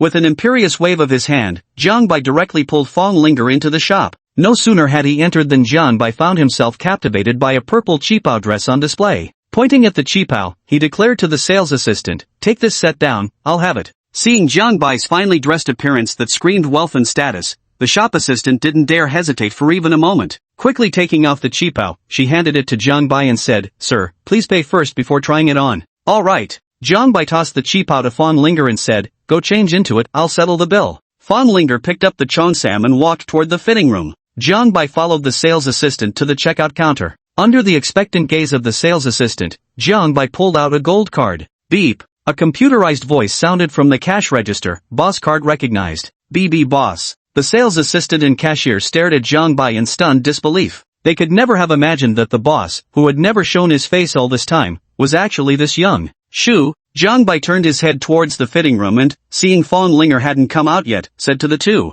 "Please keep this a secret for me, I opened this shop in secret." "Got it." The cashier and salesperson nodded quietly in acknowledgement. Not much time had passed since Fonglinger stepped out of the fitting room wearing a purple cheongsam. As she walked through the store, she caught the gazes of many male customers. "President, does it look good?" Fonglinger twirled in place as she asked. "Beautiful, absolutely beautiful." Jiang Bai couldn't help but gaze with rapt fascination. Fonglinger in the cheongsam unconsciously exuded an air of aristocracy. This aristocratic aura combined with her flawless figure created an utterly irresistible allure. Awe-inspiring yet irresistibly tempting, making one want to pounce on it instantly. Gulp. Jiang Bai swallowed unconsciously. To cover up his loss of composure, Jiang Bai immediately spoke up. "Shop assistant, give me one of every color available for this cheongsam." "Certainly, that will be 7 million, sir." The salesperson replied smoothly. "Say, 7 million. Fonglinger couldn't believe her ears. The sales attendant smiled slightly at Fonglinger and said, "Madam, this cheapao comes in 7 different colors. Each color costs 1 million, so 7 sets would total 7 million. Fong Linger quickly tugged at Jiang Bai's sleeve and said, "President, I don't want it anymore, it's too expensive. She only had 100,000 yuan to her name. I can't even afford 1/10 of this outfit. Just buy it if you like it, what's 7 million, anyway?" Jiang Bai casually waved his hand and headed toward the cash register once more. At this very moment, a middle-aged man with a large head, thick neck, and a gold chain around his neck stepped up before Fong Linger. Reaching out towards Fong Linger with an air of self-satisfaction, he said, "Madam, may I have the pleasure of making your acquaintance?" Fong Linger instinctively took a step back, eyeing the man warily as she shook her head and said, "Sorry, I have a boyfriend." "Oh." The man turned his gaze toward Jiang Bai, who was checking out nearby. Seeing Jiang Bai dressed in expensive attire, he was about to back off when a middle-aged woman heavily made up stormed into the shop in a rage and, without distinguishing right from wrong, pointed at Fong Linger and began shouting foul accusations. "Fine, so it's you, you fox spirit, seducing my husband. Now I've caught you red-handed. Everyone, come quick. Look at this shameless fox spirit." The middle-aged woman's loud curses awakened the innate nature of the people from Country Z. In an instant, everyone in the shop gathered around. Chapter 12, Bad people have their own comeuppance. No wonder she's dressed like that, she's a fox spirit who came specifically to seduce someone else's husband. Several wealthy society wives in the vicinity, jealous of Fong Linger's exceptional looks and figure, commented with sour expressions. "I didn't do anything. Don't talk nonsense." Fong Linger retorted with a face full of grievance. She had come here to buy clothes. What right did this woman have to call her a seductress? Still denying it? "I saw you flirting with my husband just now with my own eyes. Who else would you dress like that for?" The middle-aged woman pressed aggressively, jabbing her finger. A pair of eyes widened fiercely, glaring viciously at Fong Linger, as if they wished to devour her alive. Women are most prone to jealousy and rivalry, especially women from wealthy families. They noticed Fong Linger had better figure and looks than theirs. Overwhelmed with intense jealousy, they sneered sarcastically. Exactly. Couldn't find something better to do than be someone's mistress. Probably grew up dirt poor and wants to taste the life of the rich. After all, not everyone is born with a silver spoon in their mouth like us. Man's fate is decreed by heaven. What a pity for such a fine vessel. The middle-aged man saw the situation escalating and quickly held onto the woman, forcing a bitter smile as he said, "Honey, you've got the wrong idea. I don't even know this woman." Slap. The woman spun around and slapped the man, boasting arrogantly, "You don't know her? Then why did you walk into this women's clothing store?" The man covered his face and began to hem and haw. He really wanted to say that it was because Fong Linger was beautiful that he came over to strike up a conversation. But saying this out loud undoubtedly confirmed his intention to go philandering. The fierce-looking woman filled the man with fear. He simply shut his mouth and stopped speaking. Let the woman continue her tantrums in chaos. After all, this sort of thing didn't happen just once or twice. In the end, he could just use his connections to sweep it under the rug again. "Your silence means you agree." Seeing the man shut his mouth and refuse to speak further, the woman flew into a rage. She turned and lunged at Fong Linger. Screaming wildly, she shouted, "How dare you seduce my husband? Today, I'll strip you naked and show everyone what happens to homewreckers. I think you've misunderstood. I really don't know your husband." Fong Linger took a step back, her expression turning unpleasant. Anyone falsely accused out of thin air would feel anger rising in their heart. Hearing Fong Linger's excuse, the woman grew even more furious. She reached out to grab Fong Linger while snarling viciously. "You still dare to argue? You have the guts to be a mistress but not the guts to admit it, do you? Today I'll teach you that being a mistress comes with a price." With a ripping sound, Fong Linger's cheongsam was torn apart, exposing her delicate shoulders. The women around her looked at Fong Linger with gleeful malice. The circle of wealthy people in Linhai City was rather small. All the wealthy wives basically knew each other. Yet Fong Linger was not among the faces they recognized. Just as the woman was about to strike again, Jiang Bai's icy voice cut through the air. "If you dare lay another finger on her." Jiang Bai strode to Fong Linger's side, carrying 6 other kipaos in hand. His heart ached at the sight of Fong Linger's tear-streaked face filled with grievances. "Press, ident." Fong Linger could no longer contain her grievance as she threw herself into Jiang Bai's arms, weeping uncontrollably. Tears soaked through Jiang Bai's shirt. Seeing Jiang Bai approach, the man quickly spoke up in explanation. "It's a misunderstanding, just a misunderstanding." Jiang Bai glared at the man with an icy expression, stating coldly, "You've abused my fiancée so viciously, and you expect me to believe it's just a misunderstanding? What do you intend to do then?" The middle-aged woman said arrogantly, showing not a hint of remorse. She knew she was mistaken, but accustomed to her domineering ways, she didn't take Jiang Bai seriously. "Apologize to my fiancée and earn her forgiveness," Jiang Bai declared with an air of finality. "Apologize to her?" The woman sneered, looking down her nose at Jiang Bai as she said, "Go ask around, when has Wang Shoufang ever apologized to anyone? Consider Wang Xiufang, she had always been notorious throughout Linhai City for her fiery temper, never once having apologized to anyone. To expect her to apologize to some young slip of a girl now? That would be sheer fantasy. I'll say it one more time, apologize to my fiancé. Jiang Bai's expression grew increasingly frosty. Want me to apologize? Not a chance. Wang Xiufang planted her hands on her hips and spoke unreasonably. Brother, this is just a small misunderstanding. Let's drop the apology. The man stepped forward to mediate. It wasn't anything serious, just cursing the homewrecker a few times and tearing some clothes. What's the big deal? Wang Xiufang said dismissively. Her words only fueled Jiang Bai's rage even more. Before everyone present, he took out his phone and dialed the police number, declaring, "Hello, is this Officer Wu? I'm Jiang Bai. I want to report a crime at the Giant Panda clothing store. Dealing with these unreasonable people is simple, just call the police. Let the police officer teach her a lesson. Call the police." Wang Xiufang's expression grew even more disdainful at this sight. The man also looked calmly at Jiang Bai. Though Zhang Gang wasn't among the most prominent figures in Linhai City, but he still had some connections at the police station. A few mere cops weren't worth his concern. Woo, siren sounds. Jiang Bai didn't have to wait long. Several police cars were parked at the entrance. A resolute-faced officer entered the store followed by several policemen. Zhang Gang's expression immediately brightened upon seeing the lead officer, and he hurried forward with an eager smile. "Officer Wu, just a small misunderstanding, how could we trouble you to come personally?" Officer Wu didn't even glance at Zhang Gang as he strode toward Jiang Bai and asked, "Master Jiang, what happened?" Jiang Bai pointed at Zhang Gang and Wang Xiufang, explaining the whole sequence of events. After listening, Officer Wu nodded in understanding and said, "Mr. Jiang, you're filing charges against these two for assault, malicious defamation, and damaging your newly purchased clothes, correct?" "Exactly. That outfit was worth 1,000,000 yuan, Jiang Bai stated bluntly. "Understood." Officer Wu turned to face Zhang Gang and Wang Xiufang, his expression grave as he said, "Someone has filed a police report against you. Please come with me." Zhang Gang stepped forward, trying to curry favor with Officer Wu. "Officer Wu, it's me, Zhang Gang. We've even shared a meal before." Without so much as a glance at Zhang Gang, Officer Wu maintained his stern composure and said,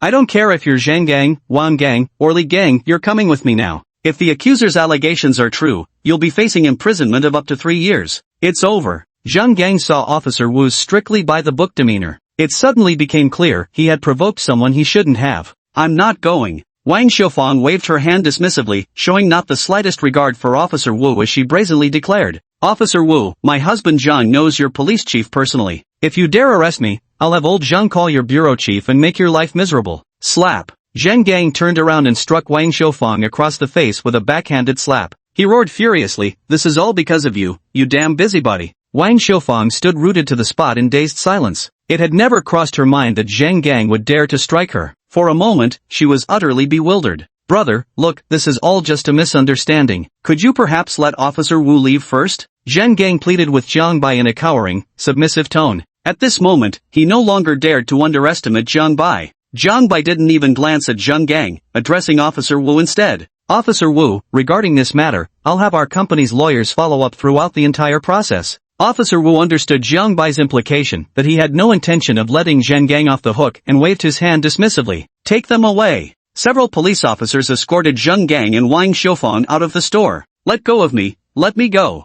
Wu, I swear I'll file a complaint about you to your police chief. And you, Zhang Gang, if you dare hit me, I swear I won't let you off easy." Wang Xiufang struggled violently while shouting curses at the top of her lungs. Officer Wu gave Jiang Bai a nod before turning to leave. After the police took Wang Chunfang and the other person away, the wealthy ladies nearby, seeing there was no more spectacle to observe, turned to leave. Jiang Bai pointed at the figures of several ladies, his tone unpleasant. You, and you, did I say you could leave?" "What, little brother, are you treating us to a meal?" one woman asked playfully, pretending to be cute. Chapter 13, Yi Tian's Scheme. "Prison food, do you want some?" Jiang Bai curled his lips into a cold smile. "As I recall, you were among the loudest cursing just now, weren't you? Aren't you the ones who claimed to have been born with a silver spoon in your mouth? Go back and tell your family I'm giving them 1 day to prepare." 1 day later, Jiang Corporation officially acquired their company. "By the way, my name is Jiang Bai." Jiang Bai finished speaking and, wrapping his arm around Fonglinger, walked away briskly.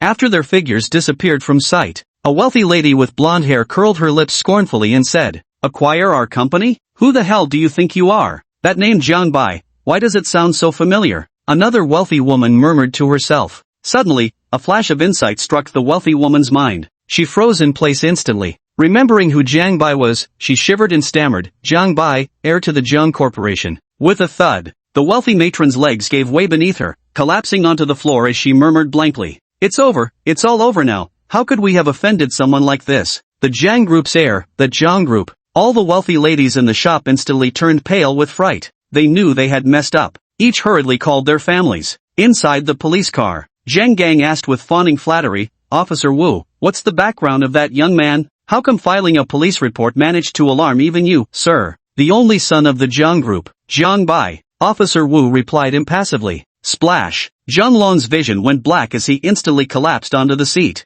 Old Zhang, don't scare me like this." Wang Xiaofang anxiously shook Zheng Gang's body. At this moment, she finally realized she had crossed the line. Little did she know, what awaited her was 3 years of prison time. President, I'm sorry. On the miniature golden stage, Fang Linger hung her head pitifully as she spoke. Jiang Bai shrugged indifferently and said, "You didn't do anything wrong, so there's no need to apologize to me. Life is just like this, always creating misunderstandings because of beautiful things." Fang Linger instinctively rested her head on Jiang Bai's shoulder. At this moment, her heart was filled with warmth. Ding-a-ling. The phone rang suddenly. Jiang Bai took out his phone. It was a call from Director Li. "Hey, President Li, what's up?" "Chairman Jiang, something's wrong." President Li's urgent voice came through the phone. "What's the matter?" Jiang Bai furrowed his brow, a sense of foreboding rising within him. The development project we were previously responsible for was reported for violent demolition. "Is it the Yalan community?" Jiang Bai urgently asked. He remembered that in the original story, the Yalan community was where the original protagonist got screwed over for the first time. It was this incident that caused the Jiang Group's reputation to plummet rapidly, exposed the original host to the gaze of numerous powerful figures. "Turn around, we're heading to Yalan residential area," Jiang Bai said anxiously. Yalan residential area is a high-end community. The Jiang Group invested nearly 2 billion yuan in total for this residential district project. The previous development went smoothly all along. But when it came to demolishing the last building, they encountered an enormous problem. In the last building lived the families of soldiers who had sacrificed their lives for the country. They refused the demolition. In the original work, the protagonist happened to encounter Yi Tian while solving the problem here. Under the protagonist's IQ-lowering aura, he actually attempted to forcibly demolish the residential building right in front of countless journalists. His action not only incited the anger of the media and netizens but also provoked the ire of top national leaders. His reputation plummeted. In stark contrast, the protagonist Yi Tian, having stepped forward to stop the original owner, garnered unanimous praise from netizens. "Justice, we demand justice." Outside Yalan residential area, over 100 elderly people and children gathered together, crying out helplessly. They wear tattered clothes, sitting on the ground in utter desolation. Some even hold black and white photographs clutched to their chests. Before them stand countless members of the media. Dear viewers, the current location I'm at is Yalan residential area. Today we received a report alleging that the original residents of Yalan community are facing violent demolition. Next, let's take a look at what's going on. One by one, the reporters stood in front of the live broadcast cameras, speaking eloquently. Yi Tian mingled among the crowd of reporters, a sinister smirk curling at the corners of his mouth. He was eager to see how Jiang Bai would handle this situation. This was the first grand gift he had prepared for Jiang Bai. All of this was for Mu Shui. "Excuse me, are you really going to forcibly demolish the residential building for the families of soldiers who died in battle?" A female journalist confronted the construction site supervisor bluntly. The site supervisor looked at the live streaming device before him, his expression grave and solemn. "Exactly, we've received orders from young Master Jiang to forcibly demolish this place. May I ask if by young Master Jiang you're referring to Jiang Bai, the primary heir of the Jiang family?" The female reporter asked with a smile. No one knew that, in fact, she was colluding with the construction site supervisor. They were all subordinates of Yi Tian, gathered with the sole purpose of tarnishing Jiang Bai's reputation. "Yes, it's Jiang Bai." The construction site manager nodded solemnly. Whoosh! The live stream instantly erupted in pandemonium. Drew scorn from countless netizens. The rich are heartless. Jiang Corp is so wealthy, yet they forcibly demolished soldiers' family housing. Scum, parasites. The government should immediately investigate the Jiang Group. We mustn't let our soldiers lose heart. One accusatory shout after another rose up. This segment of the female reporter interviewing the construction site manager was swiftly reposted by major media outlets under Yi Tian's orchestration. Countless netizens joined the crusade against the Jiang conglomerate. Trash, parasites, boycott the Jiang family, starting with me. From now on, I'll never buy anything related to the Jiang family again. In just a short time, this video garnered hundreds of millions of likes. Jiang Bai, I've mobilized so many journalists this time, let's see how you'll navigate your way out of this crisis. A icy smirk crept further up Yi Tian's lips. His sole purpose was to tarnish the Jiang family's reputation and supplant them. In Yi Tian's eyes, someone as insignificant as Jiang Bai was utterly beneath his notice. Starting with conquering Linhai City, he would progressively seize the entire nation, then dominate the world. The Jiang family was merely his first stepping stone. We demand justice, we must get justice for our sake. Someone in the crowd shouted, holding up a sign. The Jiang family, as one of the world's elite families, every move it made was watched intently by countless observers. Most people harbored a spectator's mentality, quietly awaiting the Jiang family's response. Old fox, have you found out what I asked you to investigate? On the Oscar statuette, Jiang Bai dialed his father's number and asked unhurriedly. He didn't care at all about the media reports. As someone who knew the story inside out, how could he not have at least some preparation? He could even picture Yi Tian's smug face already. It's just that the more triumphant Yi Tian feels now. Soon, he'll make Yi Tian suffer miserably. Laugh now, Yi Tian. After tonight, you won't be laughing anymore. Jiang Bai muttered to himself in the car. Swish! The little golden figurine came to a stop at the entrance of Yalan residential complex as Jiang Bai pondered. Accompanied by Fong Linger, Jiang Bai stepped out of the car unhurriedly, immediately drawing the attention of countless reporters. Yes, young Master Jiang. Let's go ask him. Countless reporters rushed forward, surrounding Jiang Bai. Microphones were thrust in front of Jiang Bai one after another. The reporters clamored to speak first. Young Master Jiang, what's your opinion on the Yalan community incident? Master Jiang, was it really you who gave the order to forcibly demolish the residential building? Chapter 14, Forced Demolition? Each accusatory voice pierced Jiang Bai's ears. The clamor made Jiang Bai's head throb. He quickly waved his hand and shouted loudly. Everyone, quiet down, let's speak one at a time. A female reporter rushed forward, seizing the opportunity to ask first. Mr. Jiang, we've heard that the Jiang family forcibly demolished the military dependence housing complex. What do you have to say about this matter? That's an excellent question, Jiang Bai replied to the reporter with unruffled composure. Before answering this question, I'd like to ask this reporter, how much is your monthly salary? That has nothing to do with my question, the female reporter answered without hesitation. Of course it does. Jiang Bai scanned the faces of all the reporters present. Looking at the numerous live-streaming cameras before him, he spoke with ease and confidence. I'd like to ask the netizens in the live-stream room, as well as everyone present here, would you break the law and kidnap your boss for a wage increase of 500 yuan? You wouldn't, right? The profits are too insignificant to justify the risks involved. Similarly, the last residential building in Yalan community, even after demolition, would only yield about 5 million in profits. Meanwhile, our Jiangshi group boasts assets exceeding 1 trillion. Do you really think we'd compromise our principles for a mere 5 million? After speaking, Jiang Bai paused briefly, observing the expressions on the faces of the assembled journalists. Noticing the journalists still wore skeptical looks, he raised his head haughtily and declared, Is 5 million really that much? It's not much, barely the cost of a single meal or an outfit for me. Such a trifling sum, how could it possibly catch my eye? Let me ask everyone present, would you break the law for a meal or a piece of clothing? All the reporters on site and netizens in the livestream collectively fell into silence. As Jiang Bai said, 5 million was merely a drop in the bucket for the Jiang family. Could it be that we've wronged the Jiang family? Netizens unanimously shared the same sentiment. Damn it, this bastard is flexing his wealth without even trying. A netizen angrily typed in the bullet comments while eating instant noodles. Is 5 million a lot? Not really. In just a short time, Jiang Bai's wealth-flaunting demeanor became meme material circulating among netizens. Mr. Jiang, are you denying that your demolition was violent? Another reporter stepped forward and asked. Jiang Bai gave a faint shrug. Of course. 5 million is nothing to me, let alone 50 billion. Jiang Bai, couldn't care less. Hiss. This kid's level of flaunting wealth is actually terrifying to this extent. Netizens in front of the live stream collectively gasped in shock. This is fucking infuriating. 500 billion and not a care in the world? Is that even human talk? It's not that I look down on 5 million, but I've never been interested in money. I always feel like I have nothing.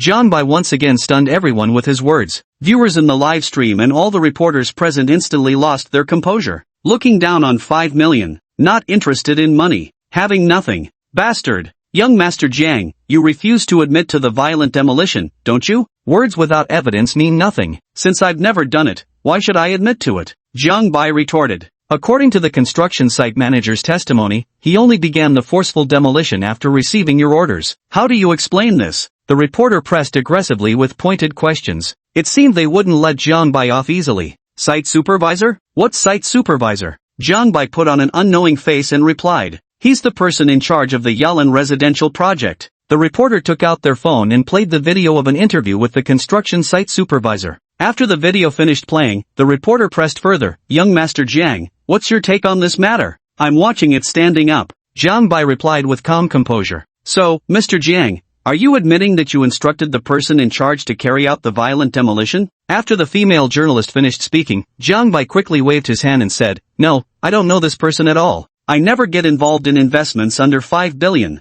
A mere construction site supervisor doesn't even have the qualification to meet me face to face, let alone receive orders directly from me. Jiang Bai's words might have been harsh, but they were straightforward. Jiang Bai had previously expressed no interest in money. Netizens suddenly felt that Jiang Bai's words did make some sense. President Jiang, have you forgotten it was you who secretly told me? The construction site manager pushed through the crowd and shouted. Secretly told you? Jiang Bai looked at the manager with arrogant disdain and said contemptuously. What's your status compared to mine? I earn millions every minute. How dare you think you're worthy of a private conversation with me? Yi Tian had been hiding on the sidelines, watching as the situation tilted increasingly in Jiang Bai's favor. Unable to contain himself any longer, he leapt out and shouted. You Jiang family, wealthy but heartless, resorting to violent demolitions. Aren't you afraid of betraying these fallen soldiers? Do you fear no retribution for chilling their loyal hearts? Exactly, almost got sidetracked by this Jiang guy. As Yi Tian stepped forward, the reporters immediately turned their cameras toward him and asked, Sir, do you know anything about this?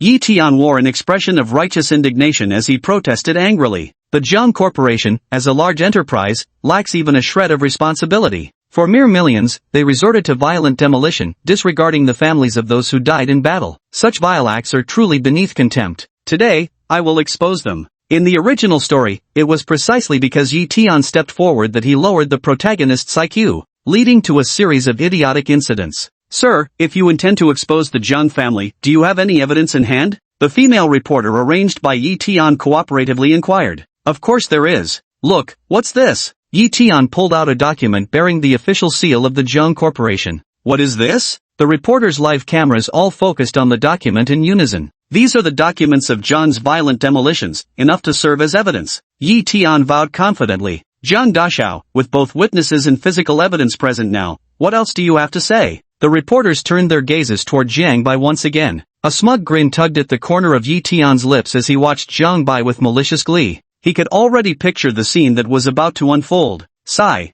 Jiang Bai let out a long sigh and sank into silent contemplation. Just as all the journalists believed Jiang Bai had no way to refute the claims. With a chime, Jiang Bai's phone rang. Jiang Bai pulled out his phone, a smile spreading across his face. Pointing at Yi Tian, he said, Everyone, don't be fooled by the person standing before you. I bet you have no idea who this person really is. What does this gentleman's identity have to do with your Jiang family's violent demolition practices? The gathered reporters asked in confusion. Of course it's related. Jiang Bai placed his phone directly in front of all the live-streaming cameras, calm as a mountain, and said, The moment this person appeared, I had someone look into their identity. Guess what? At this point, Jiang Bai deliberately paused for effect. With a smile on his face, he looked at Yi Tian. Chapter 15, Forced Demolition? Not a chance. Only after all the reporters showed eager expressions did Jiang Bai slowly begin to speak. This man is the infamous leader of the mercenary group God of War Battalion known abroad, Commander Yi. Swoosh. All the reporters and netizens instantly turned pale with shock.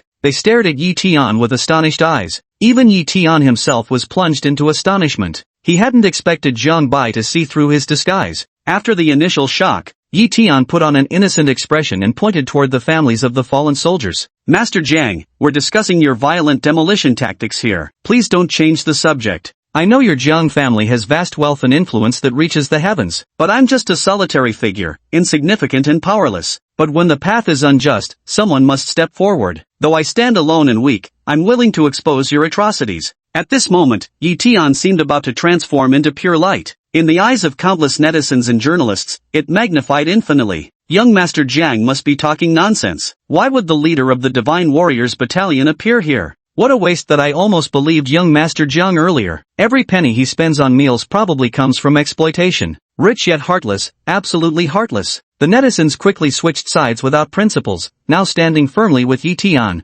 especially when seeing the soldiers' families, looking so lonely and helpless. Their hearts burned even more with indignation. Jiang Bai remained unhurried through it all, opening a video to play before the numerous livestream cameras. In the video, Yi Tian and Mu Shui lay on the same bed. Everyone heard Mu Shui whisper softly, "Commander Yi, what will happen to your divine troops after you leave?" "It's fine. After I overthrow the Jiang family, I'll have them all retire. Then I'll congratulate General Yi in advance." Scene changes. In the video, Mu Shui reached out and stamped an official seal on the document. As can be clearly seen from the footage, the files in the video were nearly identical to the ones in Yi Tian's hands. Thus, netizens and journalists were completely stunned. They watched the video's content, utterly unable to snap out of their daze. If Jiang Bai's previous claims were uncorroborated, now the evidence is irrefutable. He really is Marshal Yi. The stamps on the documents were also printed by themselves. The most important thing is, did you guys notice the woman in the video? She looks like young Master Zhang's fiancé. The fiancé of the Zhang family's eldest son was actually lying in the same bed as the leader of the Divine Soldiers Battalion. Scandal. A shocking scandal. All the reporters snapped back to reality, their livestream cameras frantically focusing on Jiang Bai. Apparently, even rich people get cheated on too. Numerous netizens suddenly felt a strange sense of balance when they saw Jiang Bai with that unmistakable green hue radiating from his head. Humph. Sensing the journalists' peculiar gazes, Jiang Bai wrapped an arm around Fong Linger's shoulders and began explaining. "This is my real fiancé. The one in the video has already been dumped by me." "Understood, we all understand." The reporters nodded with suppressed laughter. At this moment, Jiang Bai became an instant internet sensation. The cuckolded rich second-generation heir. "Yi Tian, you and Mu Shui fabricated our company seal. What do you have to say for yourself now?" Jiang Bai looked at Yi Tian with a beaming smile. A mechanical voice from the system sounded in his ears. "Ding dong. Congratulations, host. You seized 5,000 units of the protagonist's destiny aura." "Damn it. When?" Yi Tianqi gritted his teeth in frustration. He never expected Jiang Bai to secretly photograph him. What stung most was that he hadn't noticed a thing. "Commander Yi, the authorities were alerted the moment I arrived. You'd better surrender quietly and prepare for your court-martial. A terrorist like you has no right to stand up and accuse others,"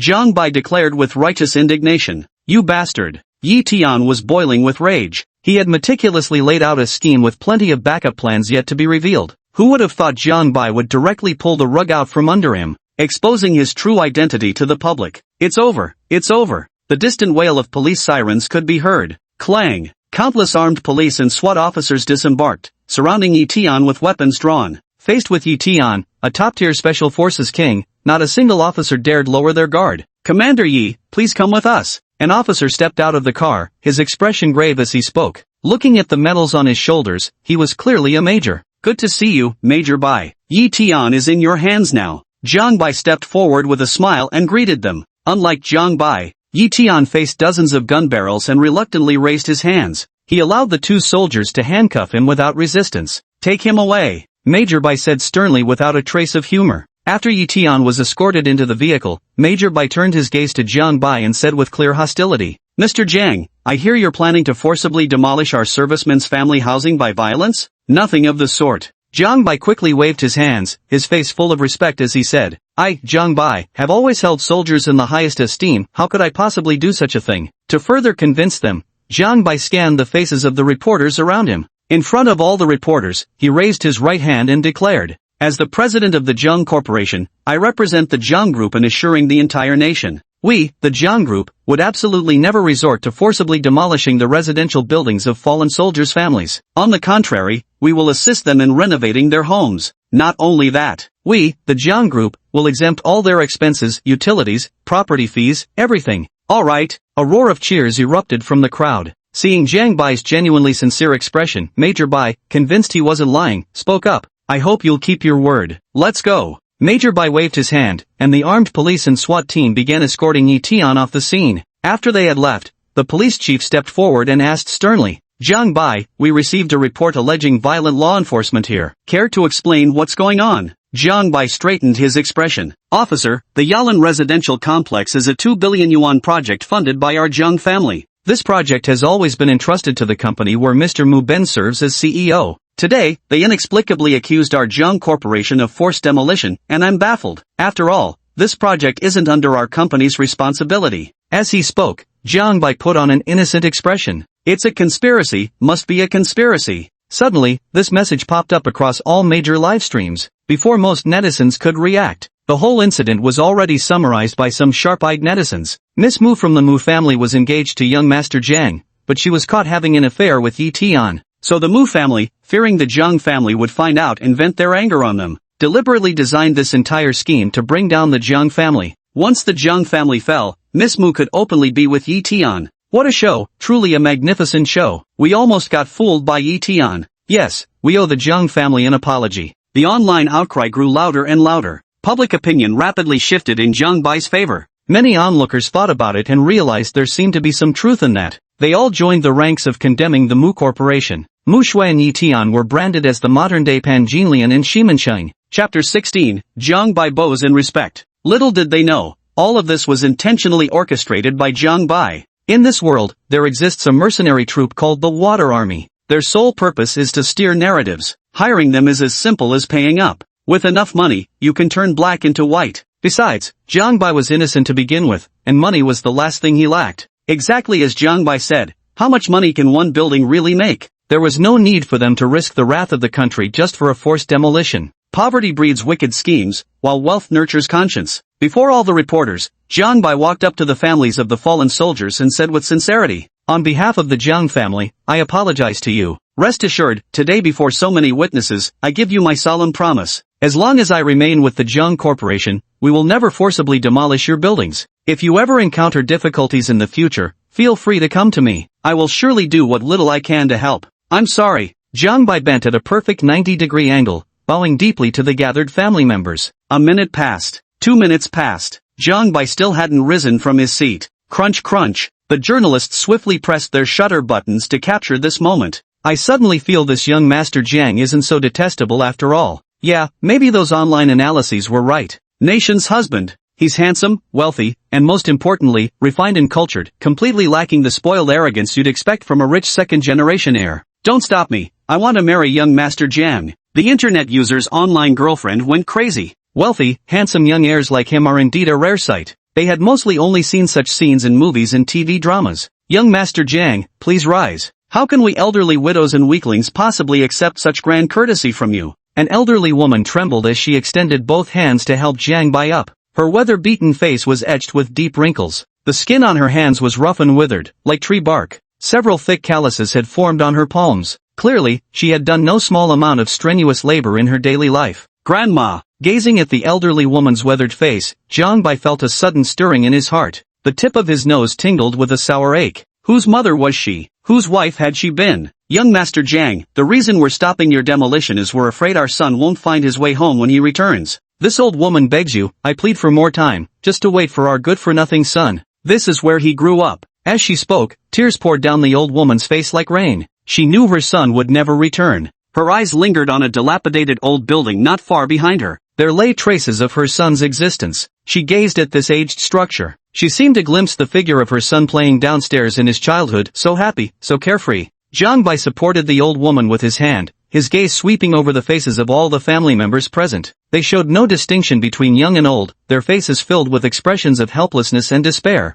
They could have lived happily together as a family, enjoying the joys of family life. With a benevolent father and filial children, they lived in perfect harmony. But as their son, husband, and father sacrificed himself for the nation, this simple life was forever lost to them. They could only gaze at those black and white photographs, drowning in their silent sorrow. No one can comprehend the sorrow of seeing one's hair turn white while mourning the death of a younger generation. Nor can anyone truly fathom the depth of grief within their hearts. Witnessing this scene, Jiang Bai's eyes suddenly turned bloodshot, as if tears were about to burst forth uncontrollably. Under the astonished gaze of all reporters, Jiang Bai sincerely bowed deeply. I apologize, it's the Jiang family who has wronged you all and caused trouble. I offer my sincerest apologies here. Press. President Fong Linger hurried forward to help Jiang Bai up. Jiang Bai, supported by Fong Linger, stood up and spoke solemnly. Secretary Fong, make the arrangements. We must not allow our staff to damage a single plant or tree in the old building. That place is sacred ground. Together, we shall await the hero's return.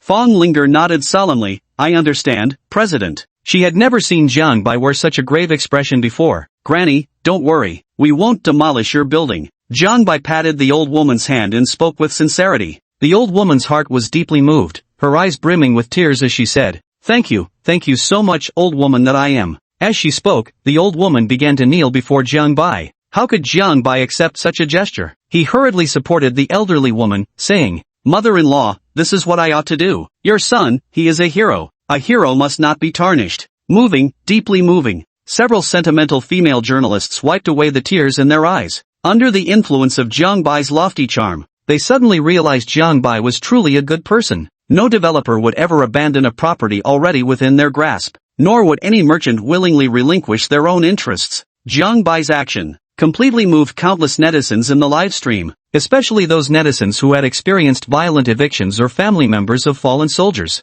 Compared to the real estate developers they've encountered, Jiang Bai is truly a good person. At this moment, Jiang Bai's online supporters rapidly surged in numbers. "Good kid, you've got some tricks up your sleeve." Father Jiang watched the live stream in his hand and smiled faintly. "Young Master Jiang, regarding the Yalan community matter, we still need to conduct some investigations. Once the investigation is complete, we will certainly clear the Jiang family's name." Police Chief Wang came over and said, at this very moment, even he couldn't believe the Jiang family would resort to violent eviction methods. But as a police officer, he must always speak with evidence. This is their duty. "Then I'll trouble you, Director Wang. A hero must not be tarnished. Director Wang, we sincerely hope you will thoroughly investigate the truth and uncover who has betrayed the heart of our hero," Jiang Bai said with a serious expression. "Don't worry, we certainly will." After speaking, the police chief escorted the site supervisor and various foremen into the police car. "Everybody." Jiang Bai faced all the reporters and said, "Everyone, the truth of the matter is now under investigation by the police. Whatever happens, I believe the police will surely clear the Jiang family's name.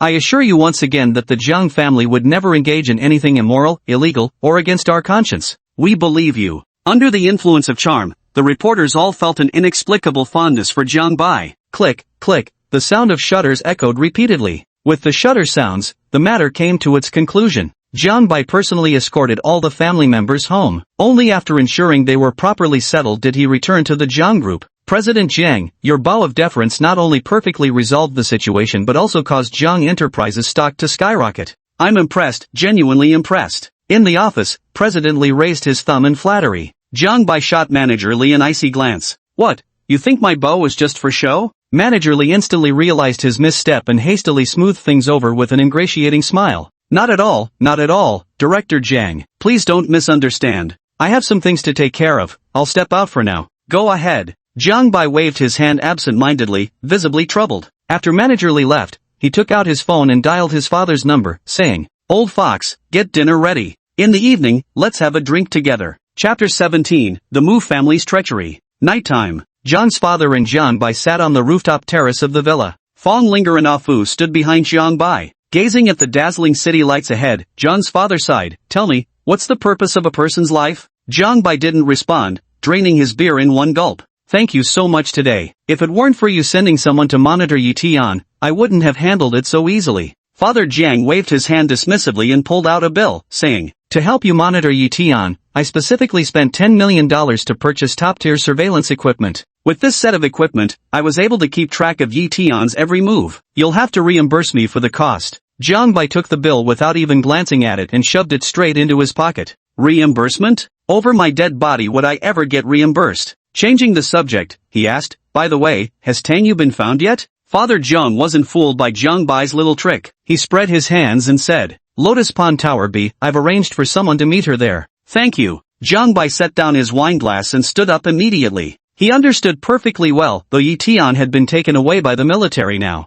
But in the end, he would undoubtedly be released unscathed. What he needed to do was take advantage of the timeframe when Yi Tian was taken away to eliminate Tang Long and Mu Ben. Once these two were gone, Yi Tian would be like a man with one arm cut off. As Jiang Bai rushed to Lotus Pond to meet Tang Yu, the Mu family was shrouded in dark clouds. Seeing the endless stream of news reports from major media outlets, Mu Xue nearly vomited blood from anger. Some called her the reincarnation of Pan Jinlian. Just as there was Pan Jinlian in ancient times, now there's the slut Mu Xue. What reason made Mu Xue abandon the handsome Jiang Bai and choose the average-looking Yi Tian? Is it because she's blind? Even Jiang Bai's numerous past overtures to Mu Xue were dug up by netizens. In no time, female netizens of all kinds launched a collective denunciation of Mu Xue. Bastard! Unable to contain her mounting fury, Mu Xue flung the tablet in her hands onto the ground in a fit of rage. Her fame had spread far and wide across the entire internet. Except, it was all notoriety and disgrace. Sitting at home while infamy finds you online. She originally intended to collaborate with Ye Tian to teach Jiang Bai a lesson and avenge the humiliation of their broken engagement.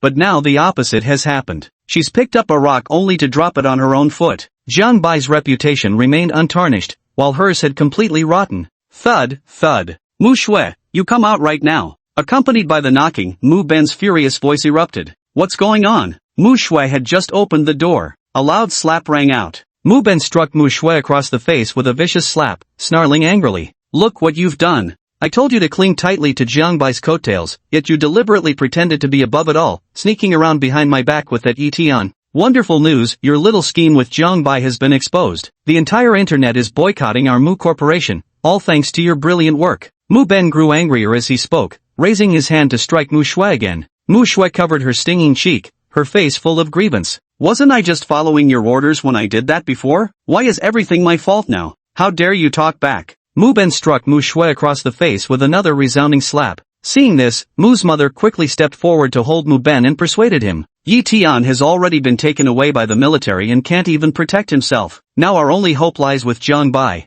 Hasn't Jiang Bai always had feelings for Shuer? If we just have Shuer go apologize to Jiang Bai and show some humility, wouldn't that solve all our problems? Let me go beg Jiang Bai. A look of reluctance flashed across Mu Shui's face, her heart filled with endless resistance. Mother Mu stepped forward and took Mu Shui's hand, saying kindly, Shuer, Mom knows you don't like Jiang Bai, but for the sake of our family, please bear with it for once. As she spoke, Mother Mu gave Mu Ben a meaningful glance. Mu Ben immediately caught on and quickly put on a smile, saying, yes, Shuer, just bear with it for now. You go find Jiang Bai and use some subtle tactics to make him compensate us for the losses this matter has caused. When that's done, you can take that money and go find Ye Tian. Alright. Thinking of Ye Tian, Mu Shui reluctantly agreed. Hearing their daughter's consent, Mother and Father Mu broke into smiles. Right before Mu Shui's eyes, they began discussing exactly how much compensation they should demand from Jiang Bai. In their hearts, as long as Mu Shui lowered her status, Jiang Bai would obediently comply. After all, they had watched Jiang Bai grow up and knew him very well. Meanwhile,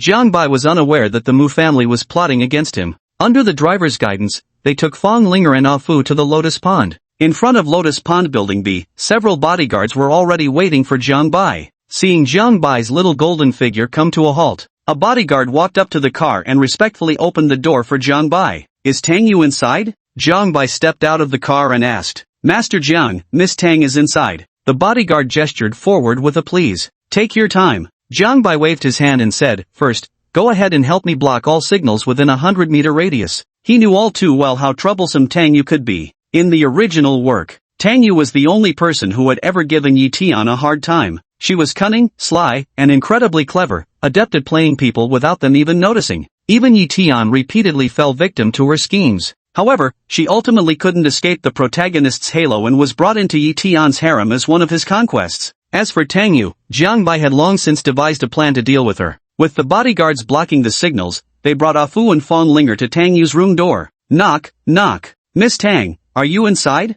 Jiang Bai asked while knocking on the door. The words fell, but no reply came from within the room. Jiang Bai's lips curled into a smile. He knew Tang Yu must be up to something in the house and signaled to Ah Fu. Ah Fu, break the door. Yes. With a single kick from Ah Fu, the door shattered into pieces with a loud bang. Wait for me at the entrance. Without another word, Jiang Bai stepped into the room. His eyes instantly fell upon a woman draped in a towel. The woman had shoulder-length hair and large, bewildered eyes as she stared blankly at Jiang Bai. It seemed she wasn't expecting any uninvited guests in the room. The woman noticed Jiang Bai's lingering gaze on her. She glanced down at the towel wrapped around her body and let out a piercing scream. Ah, pervert! She quickly dashed into the bedroom, burrowed under the covers, and clamped her hands over the blanket, looking utterly pitiful as she said, You, what kind of person are you? What do you want to do to me? Nothing much, just want to make love with Miss Tang. Jiang Bai flashed a lewd grin and stepped toward Tang Yu, one deliberate step at a time. Don't come any closer. Tang Yu shrank back against the headboard in terror, her eyes wide with fear as she stared at Jiang Bai. Clap, clap.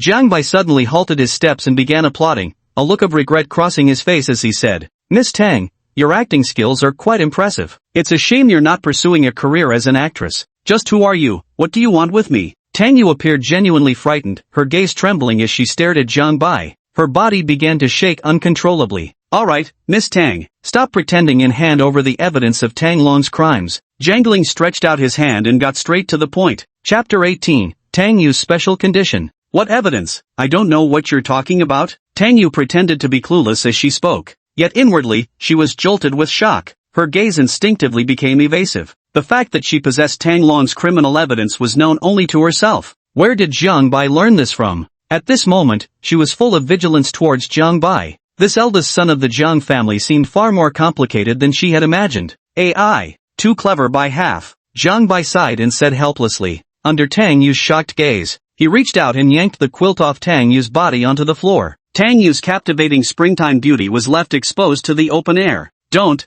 stay away from me. Fear painted across Tang Yu's face, evoking an irresistible urge to protect and cherish her. Had Jiang Bai not read the original novel and known Tang Yu was merely acting, he might have truly fallen for her deception. Jiang Bai ignored Tang Yu's acting and extended 2 fingers with utmost seriousness. Miss Tang, I'm giving you 2 options now. First, hand over Tang Long's criminal evidence to me. I'll give you money and send you abroad. Second, I'll inform Tang Long that you possess his criminal evidence. Then you'll have to wish for the best. You know Tang Long's methods. Tang Yu's face turned ghastly pale upon hearing this. All traces of pity and terror instantly vanished without a trace. With solemn composure, he demanded, how did you learn that I possess evidence of Tang Long's crimes? Stay out of this. You only have 2 choices, hand it over or not. Jiang Bai said in a cold tone. He couldn't very well tell Tang Yu that he was a transmigrator who'd read this novel before. Not only was she aware that Tang Yu possessed evidence of Tang Long's crimes, but she even knew about the mole on Tang Yu's chest. I'm sorry, you've got the wrong person. I don't have any evidence of Tang Long's crimes. Tang Yu denied outright. Is that so? You'd rather refuse a toast than take a punishment.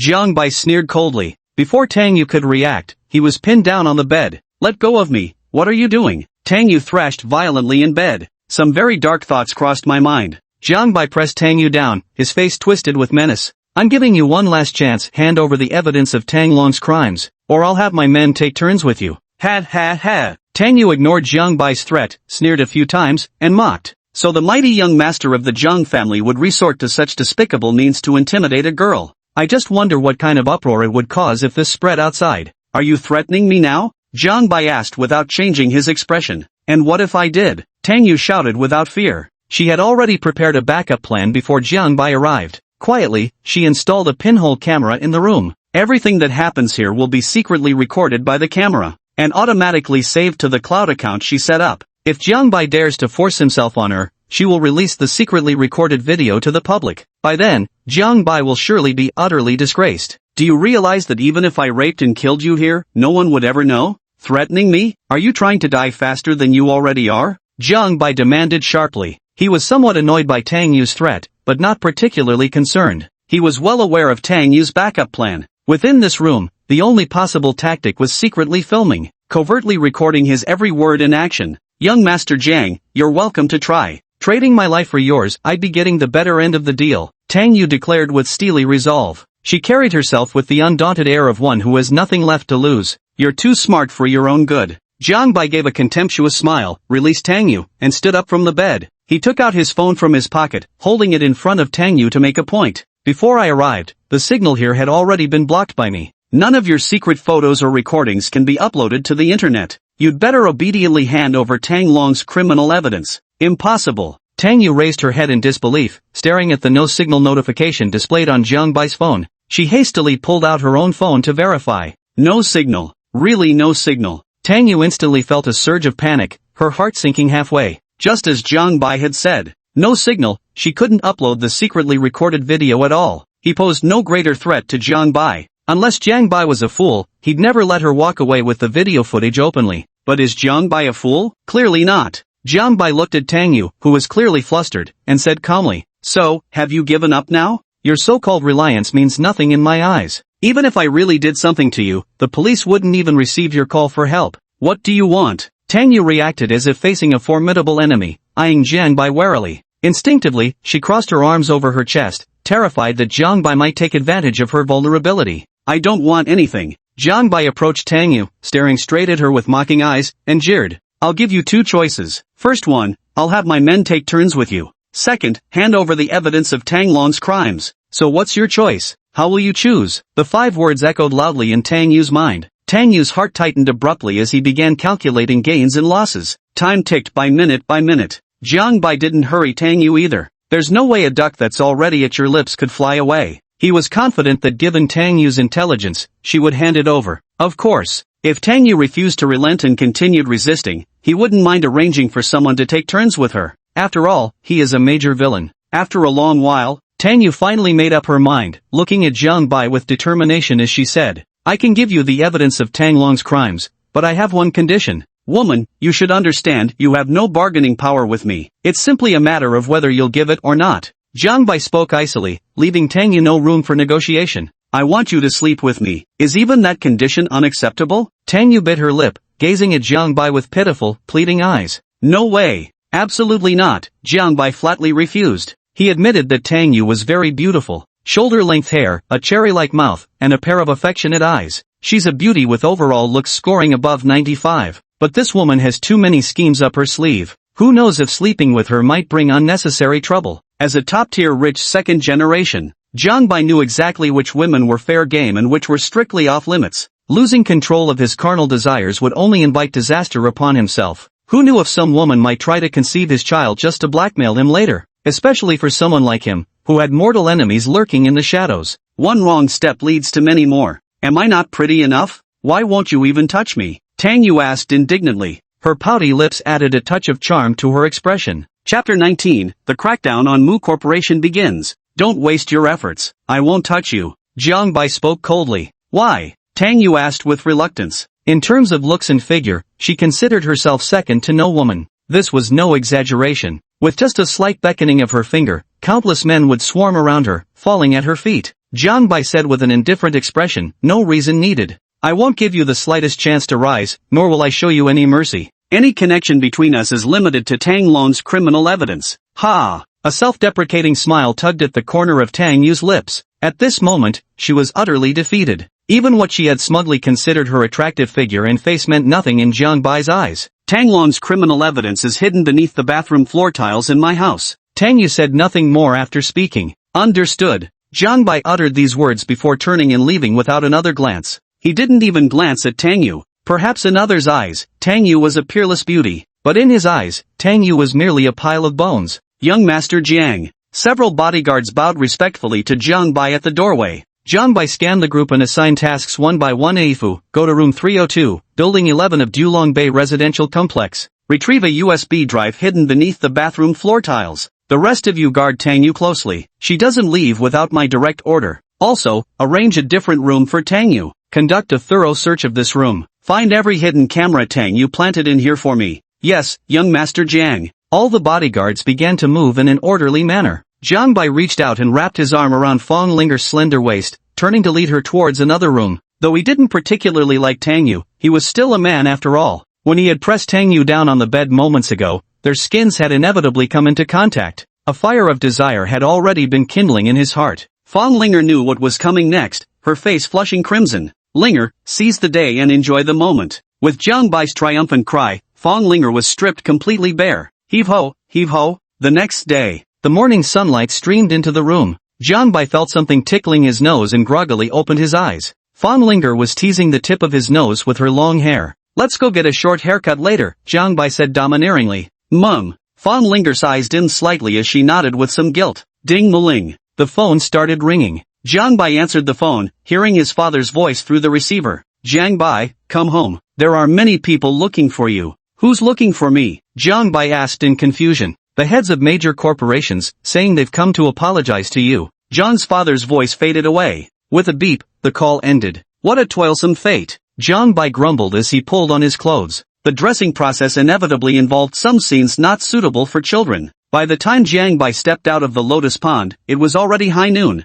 I'm going home first. You go get your hair cut. With these words to Fong Linger, Jiang Bai turned around, got into the Rolls-Royce, and drove away. Jiang family villa. It was unusually bustling today. Several CEOs in suits, accompanied by their families, sat in the Jiang family's living room, wearing ingratiating smiles. They had spent sleepless nights after learning that their family members had offended Jiang Bai unintentionally. At the break of dawn, they cancelled their appointments one after another and flocked to the Jiang family to offer apologies. Creak! The sound of a door being pushed came from outside. Several CEOs instinctively turned their gazes toward the villa's entrance. Damn, why so many people today? Jiang Bai's flippant voice rang out. His figure appeared before a group of company executives. All the bosses stood up in unison, fawning as they greeted young Master Jiang. Jiang Bai waved his hand and said, "Everyone, please take your seats." "Why are you standing up? Please have a seat first, young Master Jiang. May I ask what business brings you esteemed gentlemen to my home?" Jiang Bai sat on the sofa, pretending to be clueless. He had already inquired with Father Jiang along the way and understood the purpose of these CEO's visit. A pot-bellied CEO stepped forward, ingratiatingly saying, "Here's the thing, young Master Jiang. Yesterday, my family unintentionally offended young Master Jiang. Today, I deliberately brought her here to apologize to you." "Apologize to me?" Jiang Bai looked at the woman standing behind the CEO.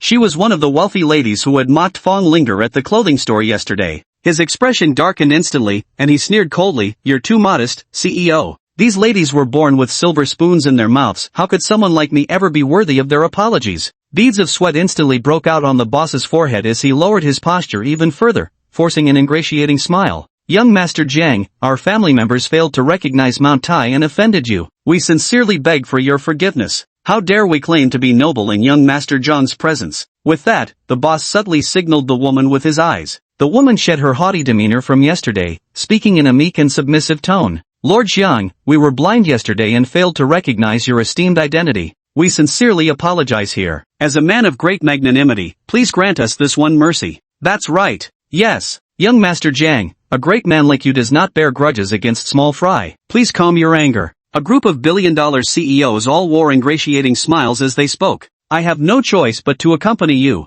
Don't be fooled by their pompous demeanor and commanding presence out there. But in front of the Jiang family, they're simply not worth mentioning. Their wealth compared to the Jiangs is like a drizzle before a downpour." "Forget it, Jiang Bai. These CEOs have come to apologize in person. Let bygones be bygones." Father Jiang tried to mediate. This minor scene was one he shouldn't have shown himself for, but he had nothing to do and was terribly bored, so he came out to take a look. Since Jiang's father had spoken up, Jiang Bai couldn't very well keep pressing the matter. "I can let this matter slide, but..." Jiang Bai's voice paused as his sharp eyes swept over the faces of the executives. When all the executives began to fidget restlessly, he finally spoke. "Letting you go is simple, but you must do me a favor. Young Master Jiang, what kind of help do you need?" The executives asked with trembling hearts. As long as Jiang Bai didn't mobilize the Jiang Corporation to suppress their businesses, they'd agree to help him with anything. Even 10 favors, they'd be willing to help. "It's like this." Jiang Bai whispered something to all the executives. Hearing this, the executives collectively sighed in relief and thumped their chests as they pledged in unison.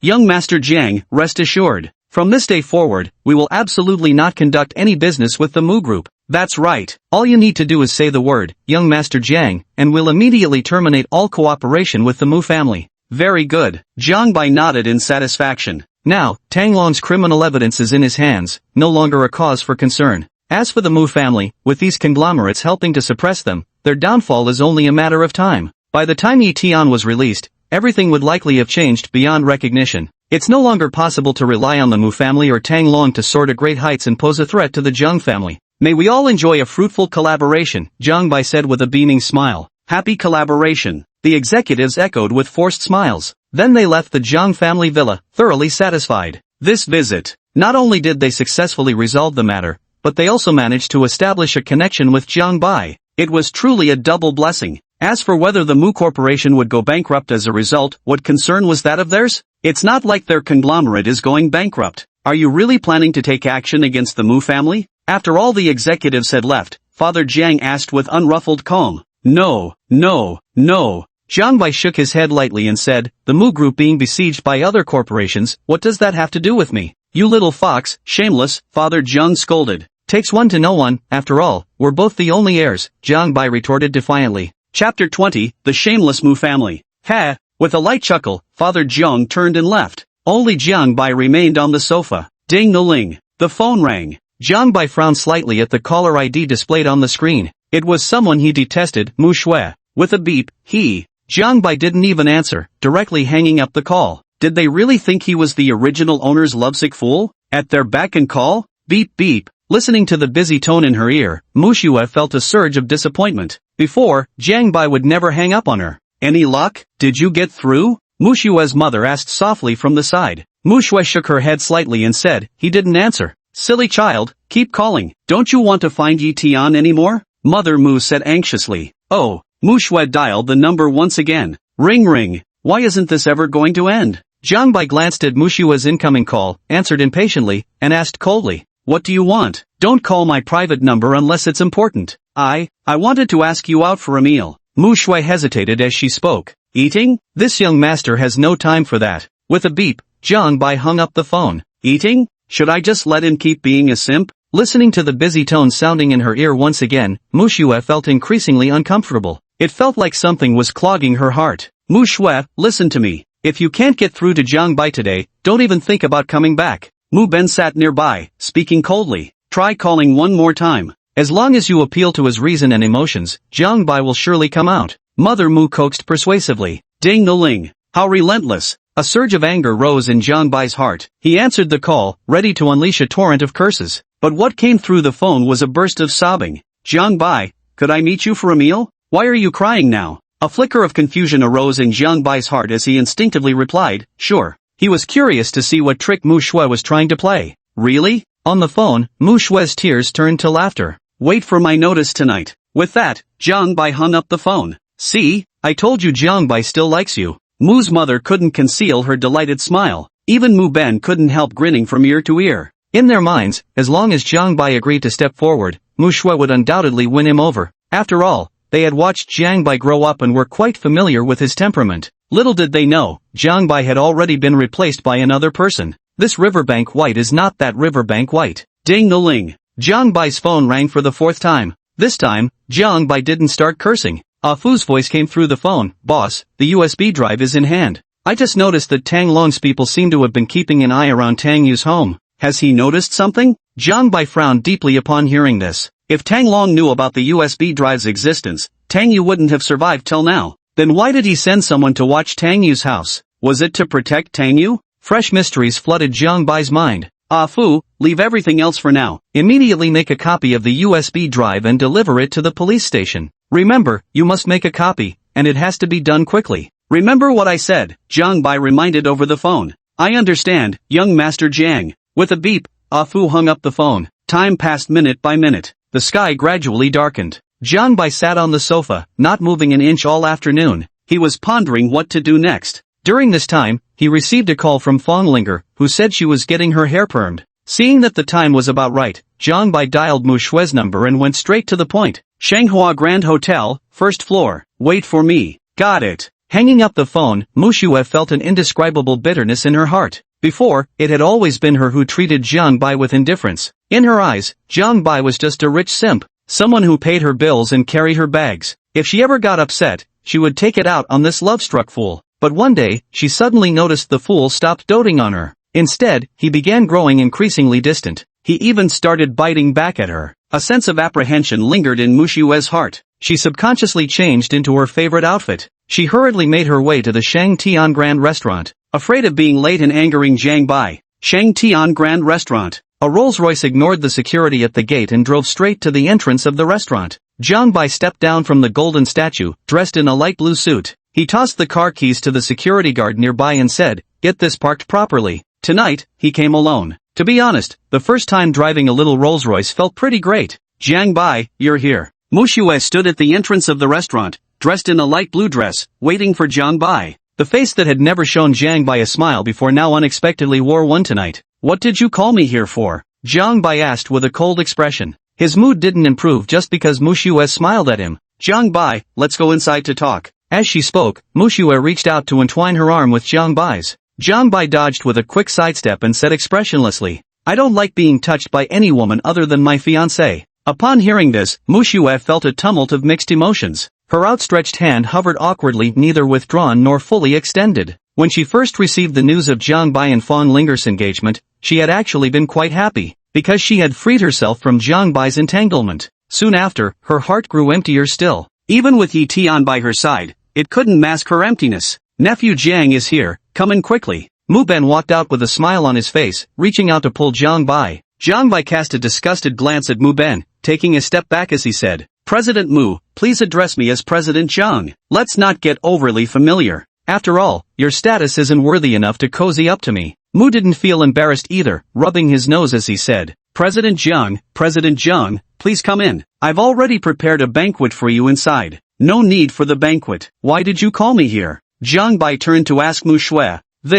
Remembering what Mubin had said to her, Mu Shue felt somewhat unsure of how to begin. Mubin anxiously signaled to Mu Shue with his eyes and added with an ingratiating smile. Well, Director Jiang, it's like this, Mu Shue knows she was in the wrong and wants to ask for your forgiveness. Begging for my forgiveness, is it that simple? Jiang Bai looked at Mu Ben with amusement. Yes, begging for your forgiveness, but you'll have to cough up 2 billion. Mu Ben said shamelessly. How much? Jiang Bai couldn't believe his ears. He looked at Mu Ben as if he were staring at a fool. He knew it, whenever Shue sought him out, it was never a good thing. Mu Ben extended 2 fingers and gestured, 2 billion. President Jiang, you've been pursuing Shue for so many years. 100 million a year isn't too much, is it? Mother Mu chimed in at this moment. President Jiang, given the strength of your Jiang family, wouldn't raising a mere 2 billion be a breeze? Just think of these 2 billion as being for Mu Shue's sake. Chapter 21, What I've Quit, is only you. Ha ha ha. Jiang Bai was successfully amused by Mu's father and mother. He turned his head to look at Mu Shue and asked, is this your idea too? Mu Shue felt somewhat flustered under Jiang Bai's gaze, but seeing Mu Ben's resolute gaze, she nodded lightly. Jiang Bai's expression changed abruptly, and he sneered mercilessly. 2 billion? Are you worthy of that? With 2 billion, I could have affairs with different women every single day for 100 years without repeating. Could it be that you're actually diamond encrusted? Jiang Bai gave Mu Shue an odd look. The Mu family's values had completely rewritten his understanding of moral standards. Their collective shamelessness had reached unprecedented levels. President Jiang, this is Mu Shue we're talking about. Can it be that in your heart, Mu Shue isn't worth 2 billion? Mrs. Mu raised her voice in protest. Instantly, everyone around turned to look. Jiang Bai held up 2 fingers. 200. In my heart, she's only worth 200. With these words, Jiang Bai turned and left without a moment's hesitation. Mu Shue stood frozen in place, stunned by Jiang Bai's words. A bitter taste surfaced in her heart. In Jiang Bai's eyes, her worth amounted to nothing more than 200. What are you standing there for? Chase after him, Mu Ben urged anxiously. Oh! Mu Shue snapped out of her daze and hurried after Jiang Bai. She was determined to get a clear answer from him. Does she truly hold such little worth in Jiang Bai's heart? Watching Mu Shue's departing figure, a glint of sharp insight flashed through Mu Ben's eyes. He remarked calmly, a miscalculation. It seems Mu Shue has lost all value in Jiang Bai's estimation. That was just a test he gave to Jiang Bai. If Jiang Bai had hesitated even slightly just now, it would have proven that Mu Shue still held some weight in his heart. Judging by Jiang Bai's earlier behavior, Mu Shue truly no longer holds any importance in his heart. Old Mu, what's our next move? Mu's mother asked, turning to Mu Ben. Alas! Mu Ben sighed and said, as the saying goes, when a man pursues a woman, it's like climbing a mountain. When a woman pursues a man, it's like lifting a veil. Whether Jiang Bai can be won over now depends entirely on Mu Shue's skills. That stubborn girl, I told her long ago not to keep Jiang Bai guessing. She just wouldn't listen, putting on airs of aloofness. Mother Mu said indignantly, growing increasingly dissatisfied with Mu Shue. Jiang Bai, wait for me. Mu Shue trotted over to Jiang Bai's side. What? Do you still have something to say? Jiang Bai asked impatiently. Staring at Jiang Bai's icy expression, Mu Shue hesitated to speak. If there's nothing important, don't contact me anymore. Jiang Bai walked towards the golden statue at an unhurried pace. Gazing at Jiang Bai's retreating figure, Mu Shue suddenly mustered her courage and loudly demanded. I want to ask you, am I truly so worthless in your heart that I'm only worth 200? In the past, she would have been desperately hoping Jiang Bai would never contact her again. But now, Jiang Bai's indifference made her feel utterly alienated. Such a drastic change in just a few days left her momentarily unable to accept it. Instead of answering Mu Shue's question, Jiang Bai spoke in a commanding tone. Crouch down and wipe my shoes for me. You? Mu Shue immediately grew flustered and angry, ready to lash out. What? Are you unwilling? Don't you want the 2 billion Mu Ben promised you? Jiang Bai looked at Mu Shue with a sneer. Damn it! Mu Shue recalled Mu Ben's words, suppressing the fury in her heart, and slowly crouched down. He used his own sleeve to wipe Jiang Bai's leather shoes. Tears welled up in her eyes as overwhelming grievance filled her heart. Yet recalling Mu Ben's words, she found herself powerless to resist. In the past, such things had always been done for her by Jiang Bai. Polishing shoes, delivering meals, serving tea, all these he used to do. Watching Mu Shue wiping his shoes, Jiang Bai's eyes flashed with a flicker of memory. Carrying this memory, Jiang Bai asked, Mu Shue, do you still remember that year on the commercial street? You accidentally spilled milk tea on your shoes, and I was the one who knelt down to wipe them clean for you. The rich kids around us all said I was a fool. Is a woman really worth lowering myself like this? They asked. But they don't understand, I truly liked you. Now it seems they were right, I was too foolish. Listening to the voice beside her, Mushue paused her shoe-polishing motion. Her thoughts dragged her back several years. Countless moments of Jiang Bai's care for her surfaced in her heart. Tears welled up in my eyes and finally spilled over uncontrollably. Come on, I'll take you somewhere. Jiang Bai led Mushue to the golden statue, opened the driver's door, and got in. As Mushue was about to open the door to take the passenger seat, Jiang Bai stopped her and said, "Sit in the back. The passenger seat is for my fiancé." Mushue felt even more unsettled, forcing herself to endure the discomfort as she took the back seat. Room. Under Jiang Bai's heavy foot on the accelerator, the golden car sped away. On the road, Jiang Bai called Fong Linger and headed straight to her location. Half an hour later, Jiang Bai stopped in front of a barber shop. Fong Linger had already been waiting at the door for quite some time. Now her long flowing locks had vanished, replaced by a short crop of hair. Beautiful, truly beautiful. Jiang Bai stepped out of the car, walked over, and gently wrapped his arm around Fong Linger's waist, softly asking, "Are you hungry? Let's go get something to eat." Fong Linger was about to agree when she turned her head and saw Mu Shui standing behind Jiang Bai, instantly taken aback in shock. A heart was pounding like a little deer, thumping wildly. Nervously stuttering, he said, Mu young lady, you're here too.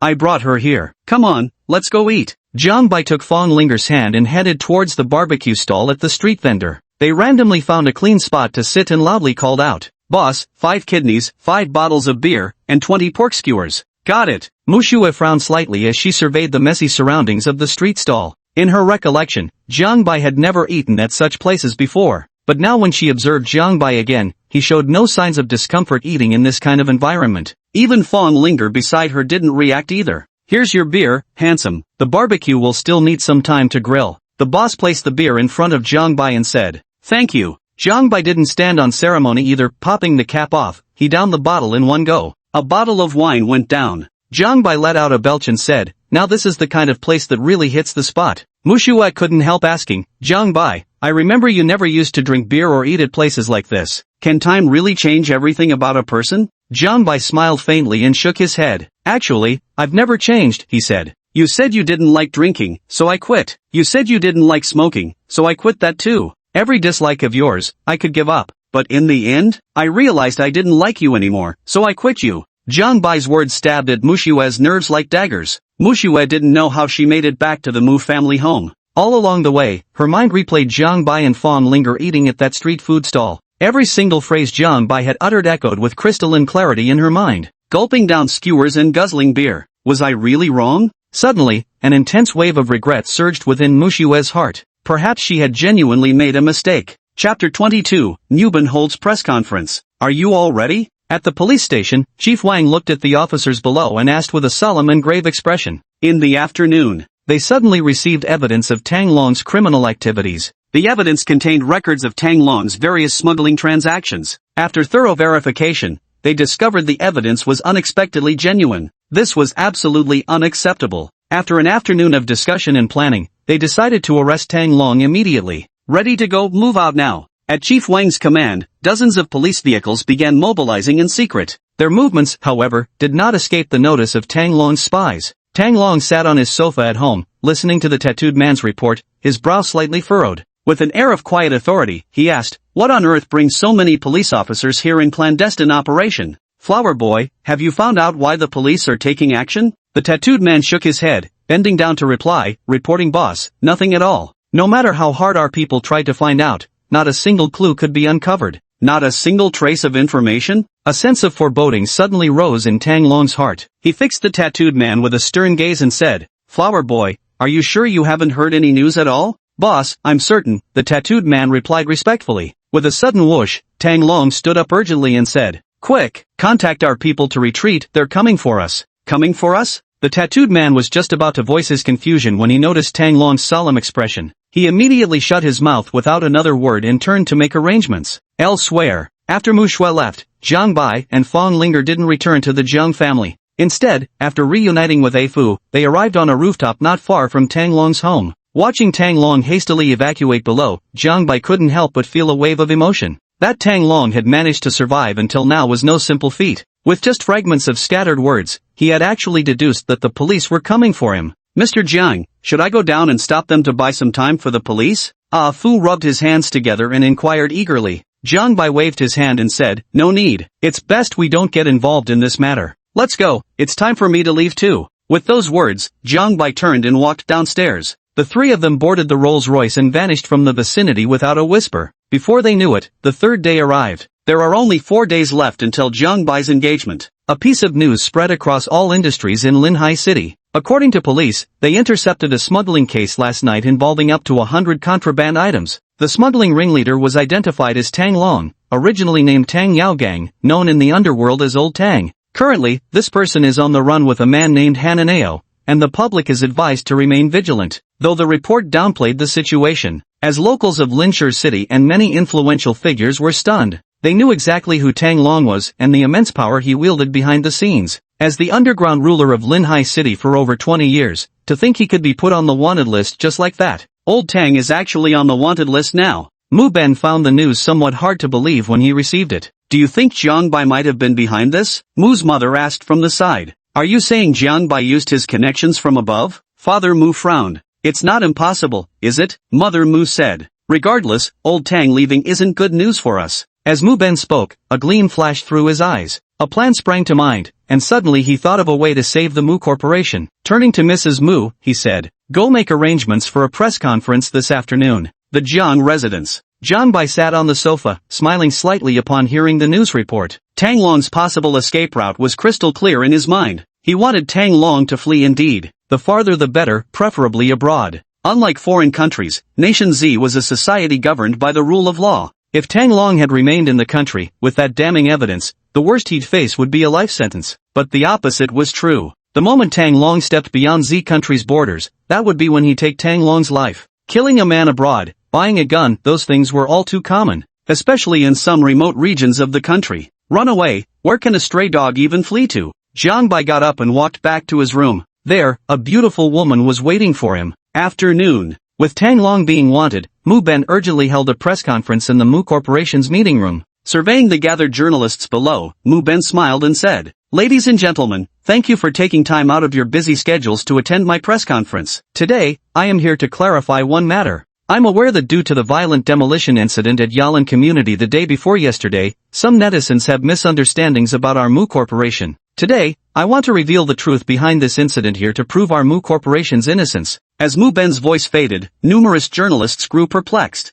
They hadn't expected Mu Ben to hold this press conference because of that incident. A female reporter stepped forward with a microphone and pointed it at Mu Ben, asking, "President Mu, when you mention hidden truths, does this imply there's more to this story?" Mu Ben nodded slightly, surveying all the journalists present, and said, "Online speculation claims my Mu Corporation was responsible for the violent demolitions, but the truth is quite different." As he spoke, Mu Ben paused deliberately. Only when all the reporters showed expressions of anticipation did he continue. "In truth, our Mu family is also a victim in this matter. All of this everything was orchestrated by the Tang Long-led criminal syndicate." Splash! The reporters immediately erupted into an uproar. Just like a bustling market, buzzing with chatter. The female reporter pressed on, "President Mu, are you implying that Tang Long is responsible for the forced demolitions? Do you have any evidence?" "Of course." Mu Ben turned to take a document from his secretary, opened it for the female reporter, and said, "This is an agreement regarding the demolition of Yalan community, signed by none other than me and Tang Long. I must admit with shame." Mu Ben's expression changed, his face showing regret as he spoke. Back then, after the Jiang family handed this project over to our Mu group, Tang Long immediately caught wind of it and came knocking. He told me he wanted to take over the project, so without thinking much, I handed it over to him. Who would have thought he'd resort to violent demolition? It's my misfortune to have associated with such vile creatures, my eyes blinded by trust to believe such scoundrels. I've wronged the original residents of Yalan community. Newben wore an expression of remorse as he bent deeply at the waist before the gathered reporters. You think an apology settles this? The real show is just beginning. In front of the live streaming room, Jiang Bai looked disdainfully at Mu Ben who had bent over. He reached out to pick up the phone and dialed the numbers of major corporations he had contacted before. "I'm Jiang Bai. The promise you made to me, it's time to act now." With that, Jiang Bai hung up the phone directly, a cold smile playing on his lips as he stared at Mu Ben in the live broadcast room. Chapter 23 Lottery again. "Mr. Mu, are you saying you actually had no knowledge of the Yalan community incident?" a male reporter asked aloud. Mu Ben straightened his posture, nodded lightly, and declared with firm resolve. "That's right. Our Mu group has been in Linhai City for over 20 years. When have we ever done anything to wrong the public? Everyone knows full well what Mu Group's reputation has been like these past 20 years. Could it be that we've also wronged the Mu family? Netizens in the live stream room began attempting to comment. At this moment, the contingency plan arranged by Mu Ben began to take effect. The Mu Corporation's numerous acts of kindness were posted online. Some came to visit patients, while others brought relief supplies. Mu Corporation has always had an excellent reputation in Linhai City. I don't believe they would engage in violent evictions. Among the crowd of journalists, a bespectacled reporter spoke into the camera. Neither do I believe it. One by one, the reporters bought by Muban spoke up. Their remarks instantly mobilized countless netizens. A conglomerate with over 20 years of history surely wouldn't resort to violent demolitions. The netizens' convictions began to waver. For a moment, she hesitated whether to continue boycotting the Mu family. On the bullet screen, most comments were speaking in favor of the Mu family. Everything was developing exactly as Mu Ben had envisioned. A faint smile appeared on Mu Ben's face. This was exactly the ending he desired. Perhaps the Mu Corporation could seize this opportunity to elevate its prestige even further. At this very moment, ring ring, a phone rang. Mu Ben turned to look. It was his secretary's mobile. Didn't I say no phones during the press conference? Mu Ben glared at his secretary with subdued anger. The secretary didn't dare to argue, pulling out her phone about to hang up the call. Right then, the caller ID displayed the name President Liu. She whispered into Mu Ben's ear, "Boss, it's President Liu." President Liu? Mu Ben slightly furrowed his brows. Since President Liu was his business partner, it wouldn't be appropriate to hang up directly. He took the secretary's phone and answered the call. "Hello, President Liu. What's the matter calling at this hour?" "President Mu, I wanted to discuss with you about that project we talked about earlier." "Director Liu, do you agree to sign?" A glint of delight flashed across Muban's face. This was a major project. As long as President Liu agrees to sign, he stands to make at least 100 million.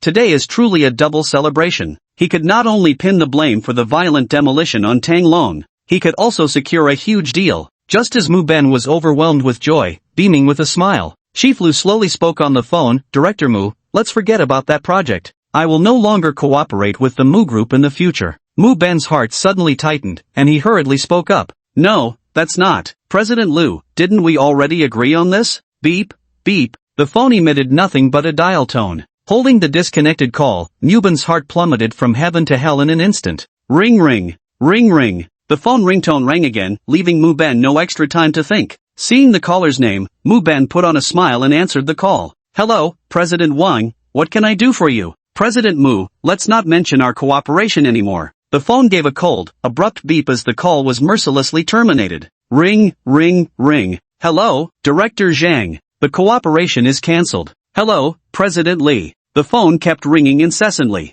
With each call Mu Ben answered, his expression grew darker. By the end, his face had nearly turned black, so blooming it seemed droplets of water could condense from it. "Hey, President Mu, let's cancel our cooperation." When the phone was hung up yet again, with a spitting sound, Mu Ben spat out a mouthful of furious blood. Unable to bear the blow, his vision blackened, and he nearly collapsed to the ground. His secretary quickly stepped forward to support Mu Ben, asking with concern, "President Mu, are you alright?" "I'm fine." Wiping the blood from the corner of his mouth, Mu Ben shouted unwillingly, "Jiang Bai, that little brat, has done me great harm." As the voice faded away, with a sudden thud, Mu Ben completely collapsed into the secretary's arms, unconscious. "President Mu, call an ambulance, quick," the secretary shouted loudly. The reporters exchanged puzzled glances, unable to comprehend why Mu Ben would claim that Jiang Bai had harmed him. Yet such explosive news was too tempting to pass up. Cameras instantly swiveled to focus on Mu Ben. Even after the ambulance carried Mu Ben away, the reporters lingered instead of leaving immediately. "Now, it's time to completely eliminate Tang Long."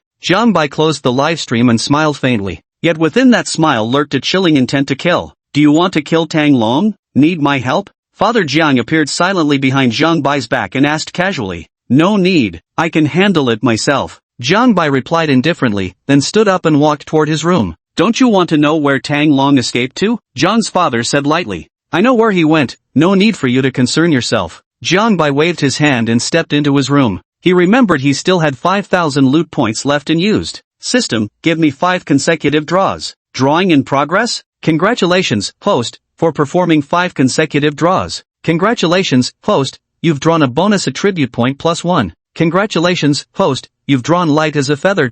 Congratulations, host, you've drawn the parkour skill. Congratulations, host has drawn attribute points +1. Congratulations, host. You've drawn a +1 attribute point. 2 streams of heat flowed through Jiang Bai's body. Jiang Bai felt his body becoming unusually light. He had an illusion that with just a lift of his leg, he could smoothly descend from the 3rd floor to the 1st. The 3 attribute points were allocated to his speed, strength, and constitution respectively. His attribute panel transformed into Jiang Bai, only son of the Jiang family. Identity, the ultimate villain. Mission, eliminate the protagonist Yi Tian. Luck plunder value, 0. Speed, 7+. Strength, 7+. Constitution, 7+. Charm, 10. Skills, firearm mastery, parkour, light as a swallow. Companion, Afu. Light as a swallow, grants the host a physique as agile and light as a swallow. Note, all attributes in this world cap at 10 points. Jiang Bai adjusted to his enhanced physique before lying down to rest. The sky gradually darkened.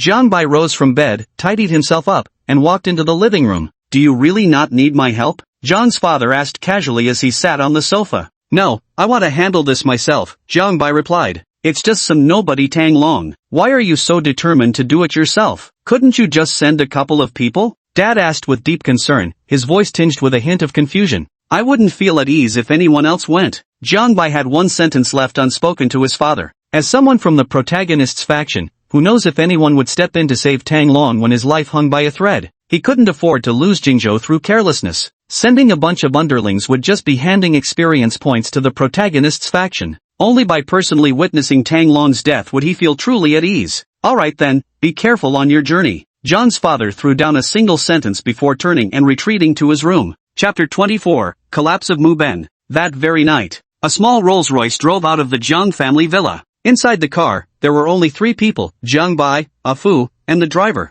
President Jiang, the boss has already bought your plane ticket, and your luggage is in the trunk. Got it. I understand. Jiang Bai slowly closed his eyes, recalling the subsequent plot in his mind. In the original work, Tang Long had a secret base in Chinatown of Country Tea. Moreover, he maintained a valuable connection with a leader of Country Tea's underground factions. The golden car drove all the way and stopped at the airport of Linhai City. Jiang Bai and Athu disguised themselves. Posing as 2 business travelers on a work trip, they step onto the plane. Ladies and gentlemen, the plane is preparing for takeoff. Please fasten your seatbelts and turn off all electronic devices, including phones with flight mode enabled. As the broadcast sounded, the airplane taxied and soared into the sky. Meanwhile, a ship sped swiftly across the open sea. Cough, cough. By the seaside in Renha Hospital, Mu Ben lightly coughed twice and slowly opened his eyes. Where am I? Mu Ben asked groggily as he looked around at the white decor surrounding him. Old Mu, this is the hospital. Mu's mother said softly as she sat beside him. Hospital. This is a hospital.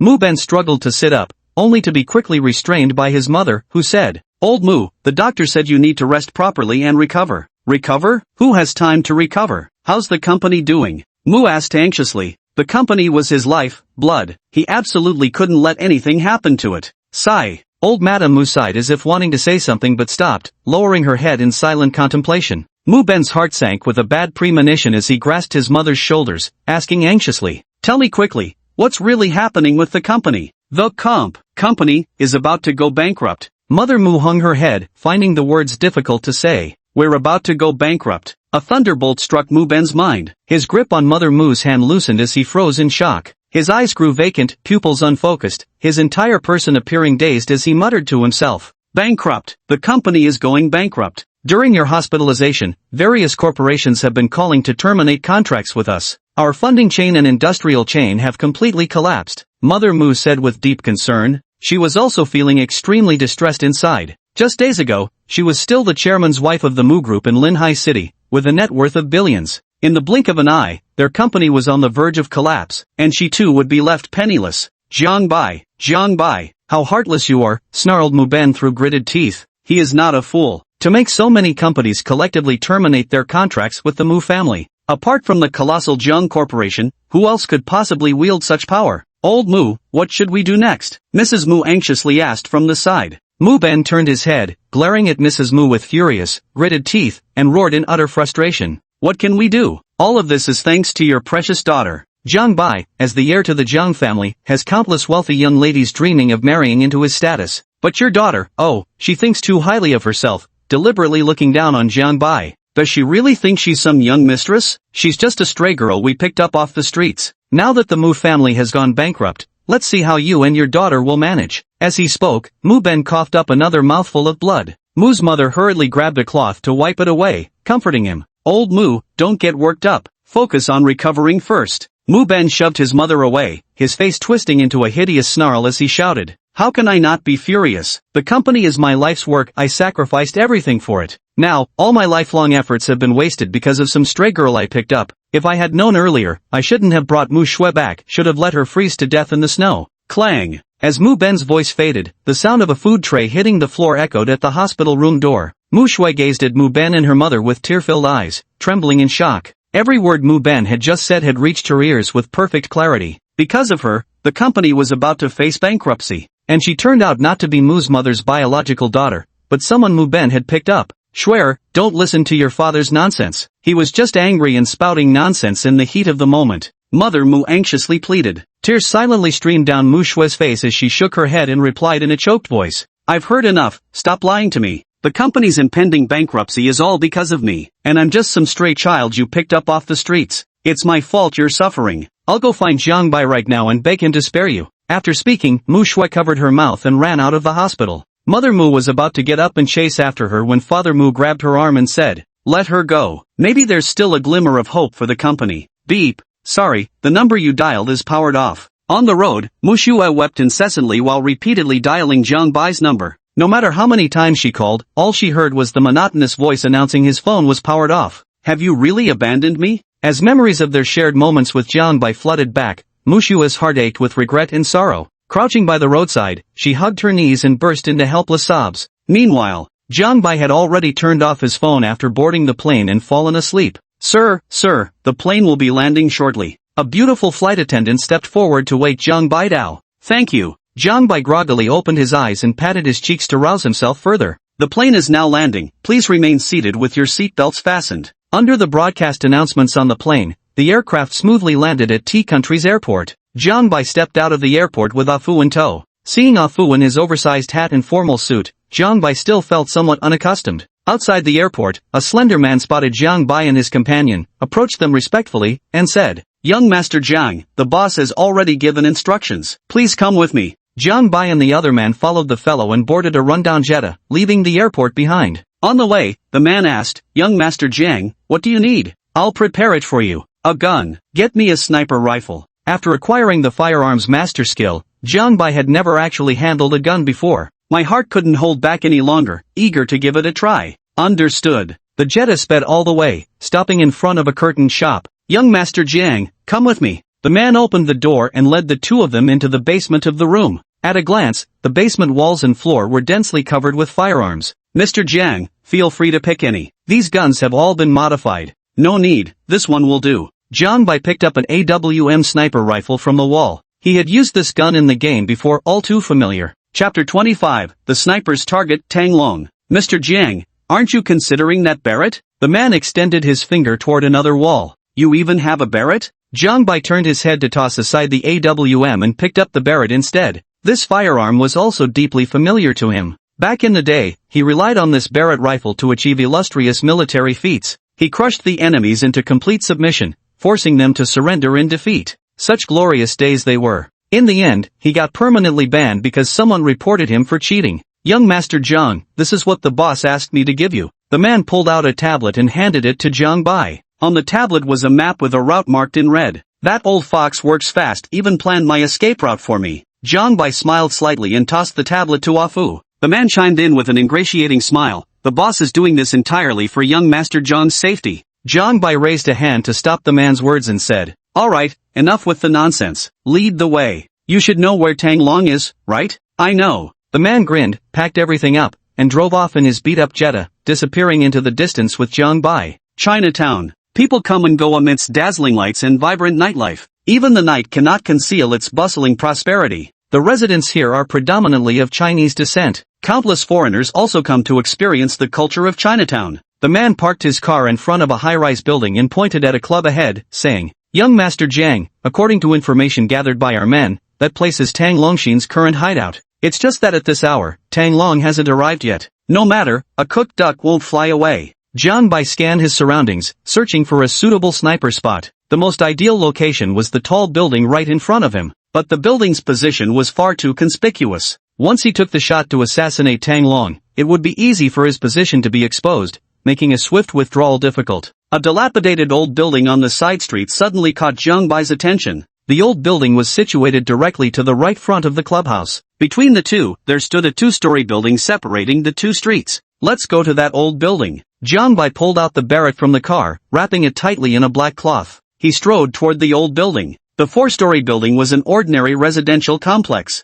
The trio climbed the aging stairs to reach the rooftop, where Jiang Bai aimed the Barrett at the club. The sense of distance, gaze perfectly aligned with the club entrance. This spot will do. Let's head to the third floor. Jiang Bai moved to the third floor, stopping before an unmanned security door. Staring at the tightly locked metal gate, Jiang Bai gestured to the man and asked, "Can you open it?" The man made an okay hand gesture and said lightly, "No big deal." The man took out a wire, inserted it into the keyhole, and casually twisted it a few times. Click. The security door was pried open a crack. The man pulled open the security door and gestured to Jiang Bai, saying, "Young Master Jiang, this way please." Move aside. Ah Fu pushed the man aside and stepped into the room first. After thoroughly inspecting the room and confirming there was no danger, Ah Fu walked up to Jiang Bai and said, "Mr. Jiang, it's safe inside. You may enter." "Good." Jiang Bai stepped into the room and walked straight toward the chamber facing the club. It was a tiny bedroom covered in dust. Jiang Bai approached the window and glanced out, where the entrance of the clubhouse was perfectly visible.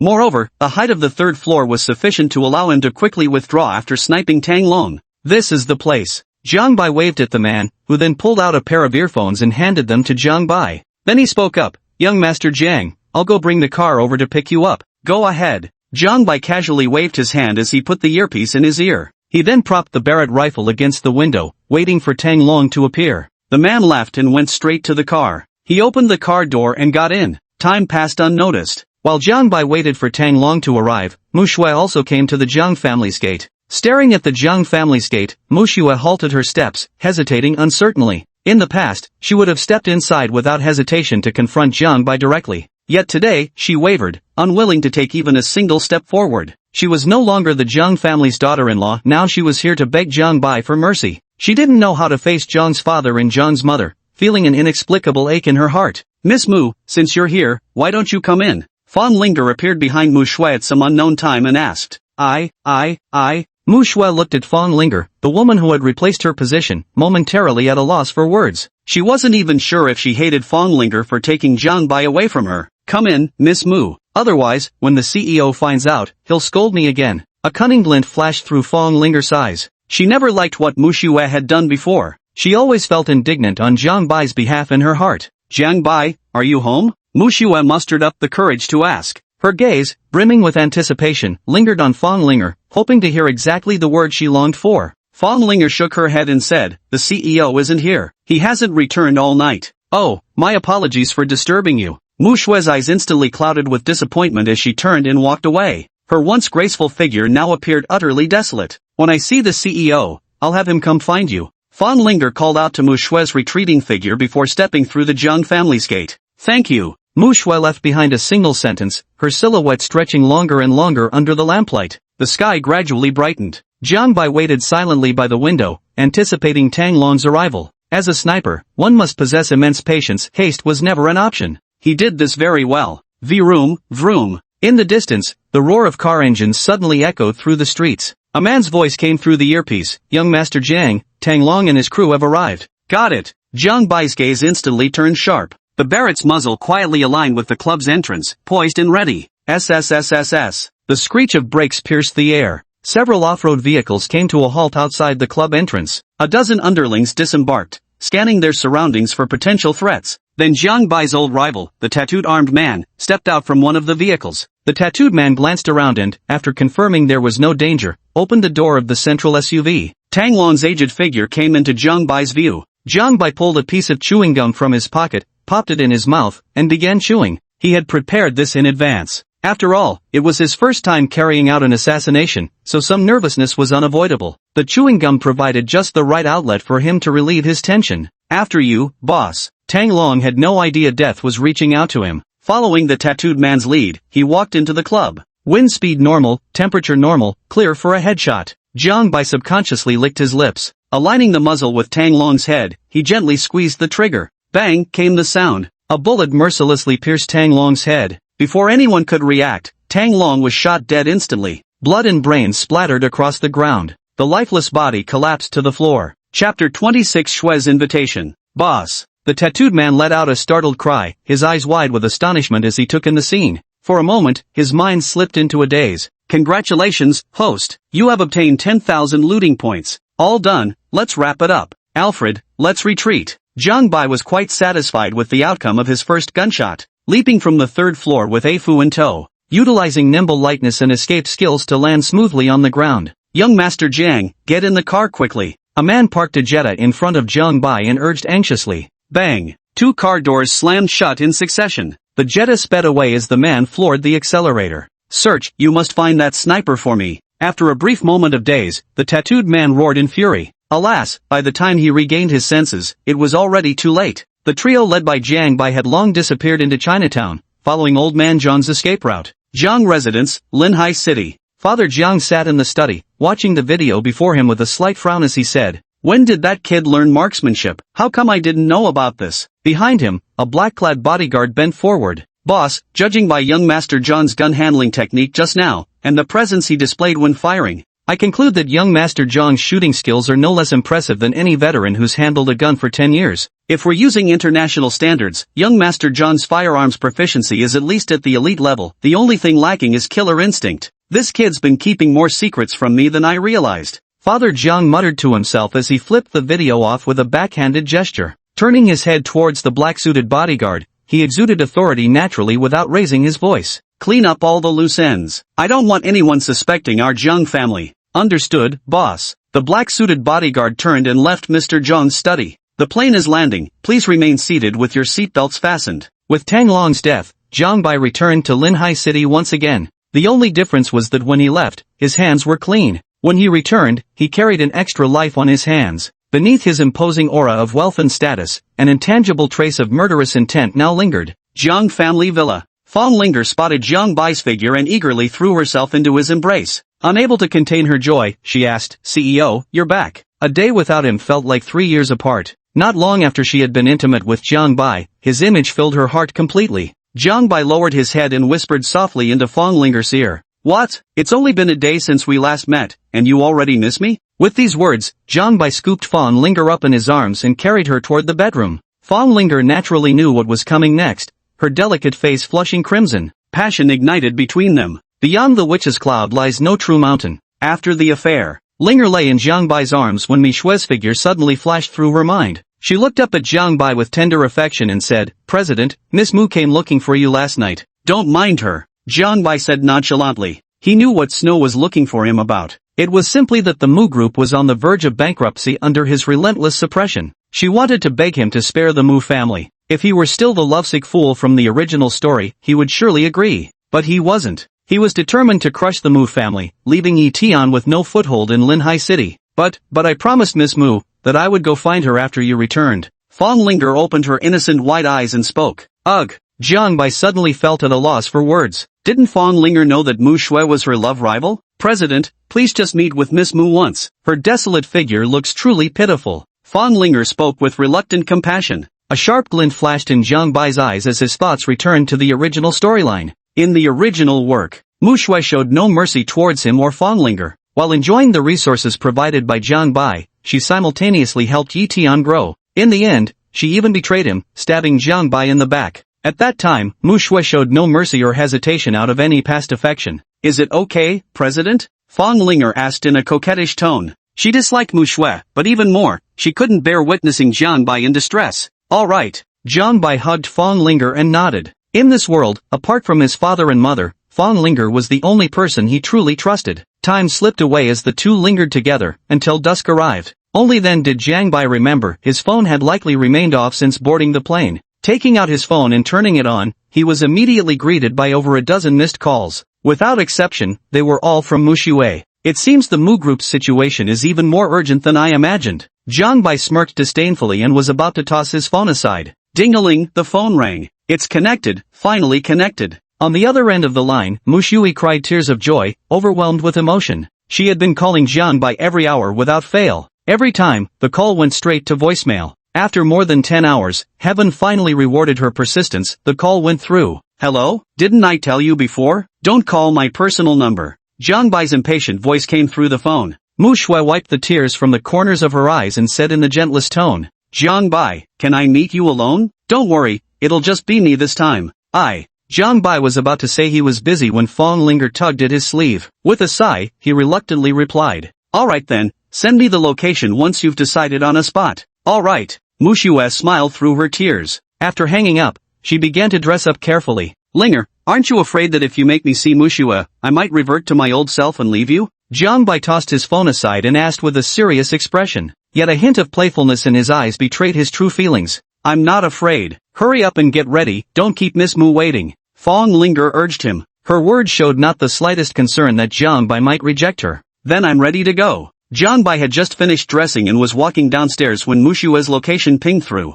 11th floor of the Shangtian Grand Hotel. Trying to seduce me with the honey trap strategy, are we? Slipping his phone into his pocket, Jiang Bai boarded the Rolls-Royce and drove off in high style. 11th floor of Shangtian Grand Restaurant. Mu Shui had not only dressed up meticulously but also deliberately arranged a candlelit dinner on the table. Alone, she gazed at the candles before her, quietly waiting for Jiang Bai's arrival. All these years, never before had she felt so eager to see Jiang Bai as she did today. She used to feel nothing but annoyance at the sight of Jiang Bai. Ding dong, ding dong. The ringing of the doorbell sounded. Mu Shui hurried to open the door, and there was Jiang Bai's handsome face, appearing before her eyes. Gazing at the romantic ambience of the room, Jiang Bai smiled faintly in his heart while maintaining an expressionless face. You called me here, what's the matter?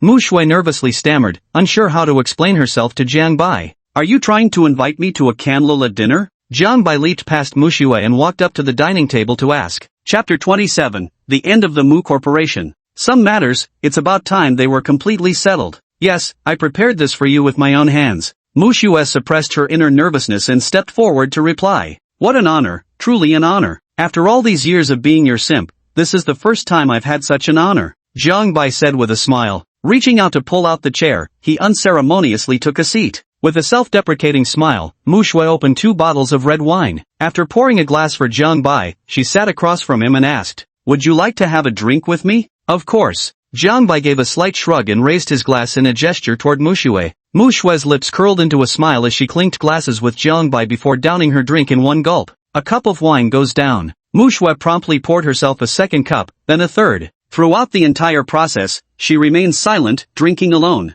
No one could comprehend her helplessness at this moment, the weight pressing on her heart. 1 bottle of liquor, 2 bottles of wine. After both bottles were emptied by Mu Shui, basking in her drunken stupor, Mu Shui gazed at Jiang Bai with hazy eyes and asked, Jiang Bai, if I hadn't agreed to break off our engagement back then, would you still have forced your way through with it? Jiang Bai nodded seriously, I would. From the moment I stepped into your home, the ending was already decided. If I had treated you better before, would you really have married me? Mu Shui immediately followed up with her question. Yes, but what if I weren't the eldest daughter of the Mu family, but just some stray child? Would you still marry me? Yes. Jiang Bai drained his cup in one gulp and said this entirely to himself. For me, what matters isn't your status, it's you. Ha ha. Mu Shui let out a laugh, her heart filled with bitterness. As if struck by a thought, she rose from her seat and began undoing her belt. With a swish, her outer garments fell to the floor, leaving nothing but her undergarments. Even that seemed insufficient. Mu Shui stepped toward Jiang Bai, hands moving to unfasten her lingerie as she murmured to herself.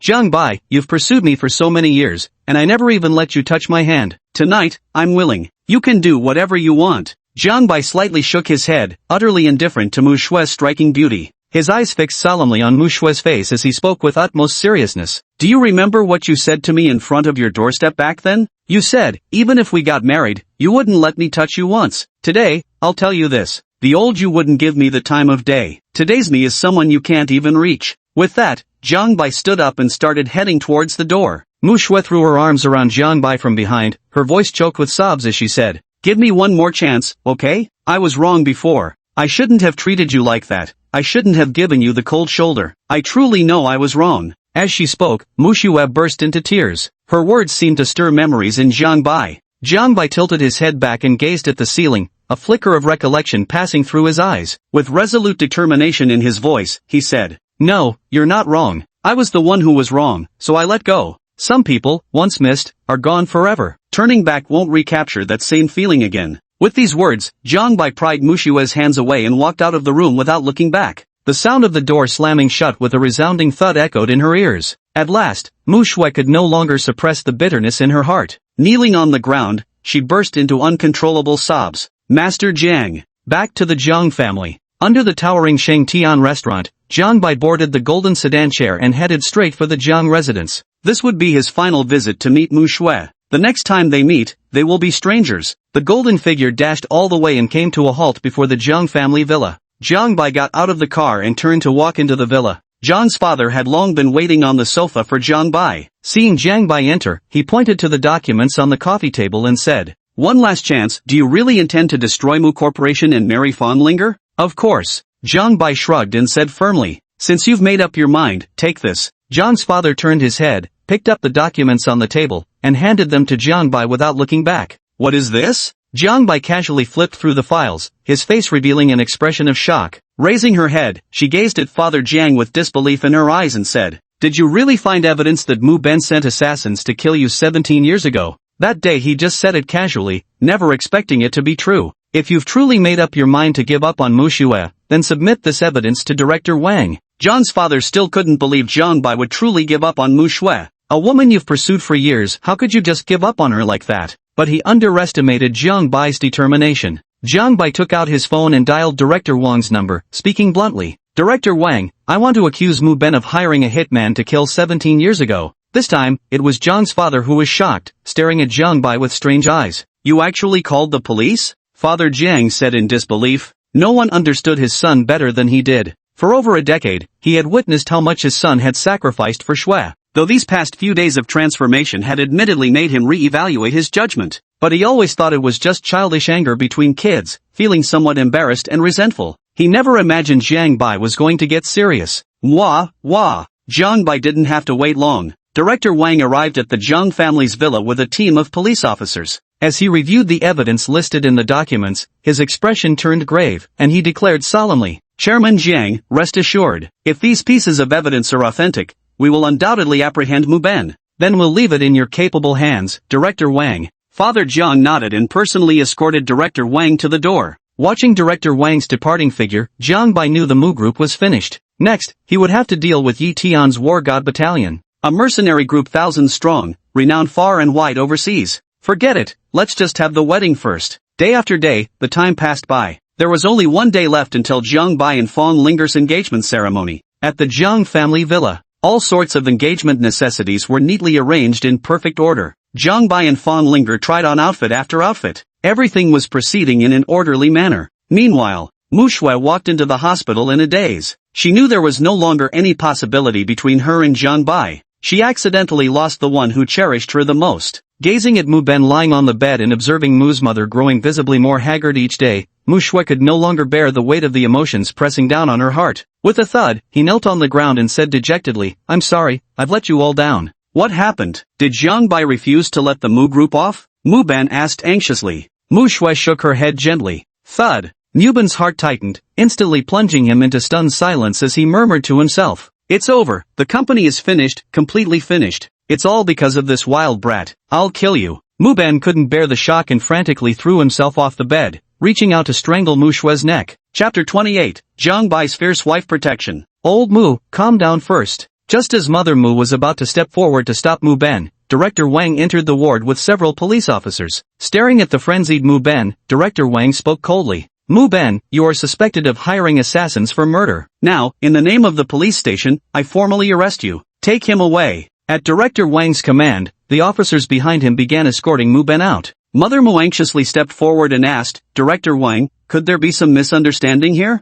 How could our Lao Mu possibly hire someone to commit murder? The evidence is conclusive. Save your explanations for the judge." Director Wang turned and followed several police officers out of the hospital room. Mother Mu watched the retreating figure of Mu Ben being taken away. Her anxiety and anger surged to her heart, and with a thud, she collapsed to the ground in a faint. Mom!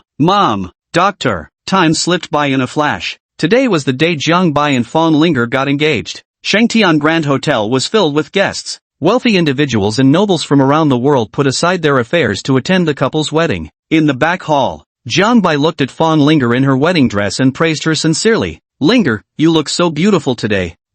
President. Fong Linger, feeling Jiang Bai's gaze upon her, shyly lowered her head. After a while, you'll have to call me husband or fiancé. Jiang Bai reached out to gently caress Fong Linger's cheek. An ambiguous atmosphere rose between the two. As the two were immersed in their own world, a beautiful mixed-race woman approached them. The woman looked at Jiang Bai with a smile and said, "Brother Jiang, I wish you both a happy marriage." "Thank you for your blessings, Miss Me," Jiang Bai replied with a gentle smile. "Oh, right. Brother Jiang, I noticed Mr. Li looking everywhere for you just now. It seems something urgent came up." Milio spoke up. "Is that so?" Jiang Bai let out a puzzled sound and turned to look at Fong Linger, asking, "Linger, wait for me a moment. I'll be right back. President, please attend to your matters. I'll be fine on my own," Fong Linger said considerately. "Okay." Without suspicion, Jiang Bai turned and walked toward where Director Li was. After Jiang Bai had left, Miroya's expression changed abruptly, her smile vanishing completely. Looking down at Fong Linger with an arrogant air, "Secretary Fong, name your price. How much will it take for you to leave Jiang Bai?"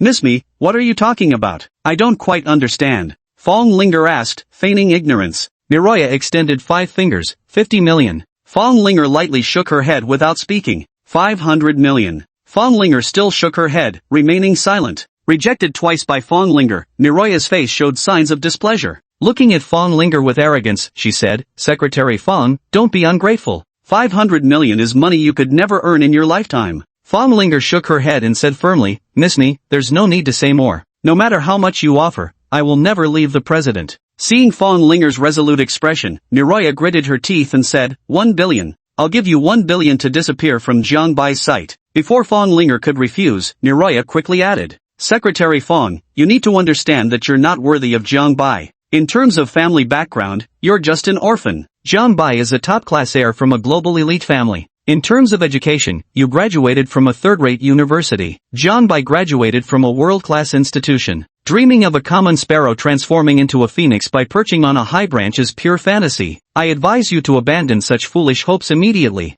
"Miss Me, please stop talking. I will never leave the president." Fong Linger's face flashed with displeasure as she turned and walked away in another direction. She knew she wasn't worthy of Jiang Bai. Being born into poverty wasn't her fault. But none of this stopped her from liking Jiang Bai. Miroya quickly took 2 steps forward, blocking Fong Linger's path, arrogantly declaring with a threatening tone, "Secretary Fong, you should understand our statuses are worlds apart. One flies in the heavens, the other crawls in the dirt. There are certain people you simply can't afford to provoke. If you know what's good for you, stay away from Jiang Bai. Otherwise, don't blame me for being ruthless." "Ruthless? I'd like to see how ruthless you can be." Jiang Bai approached me Luoya with a dark expression. He hadn't gone far when realization struck him. If Manager Li really needed to find him, why didn't she just call him directly? This was probably just Miroya's excuse. In a frantic rush to return, he happened to witness Miroya threatening Fong Linger. "Brother Jiang, I was just joking around with Secretary Fong." Miroya saw Jiang Bai returning and instantly put on a smile.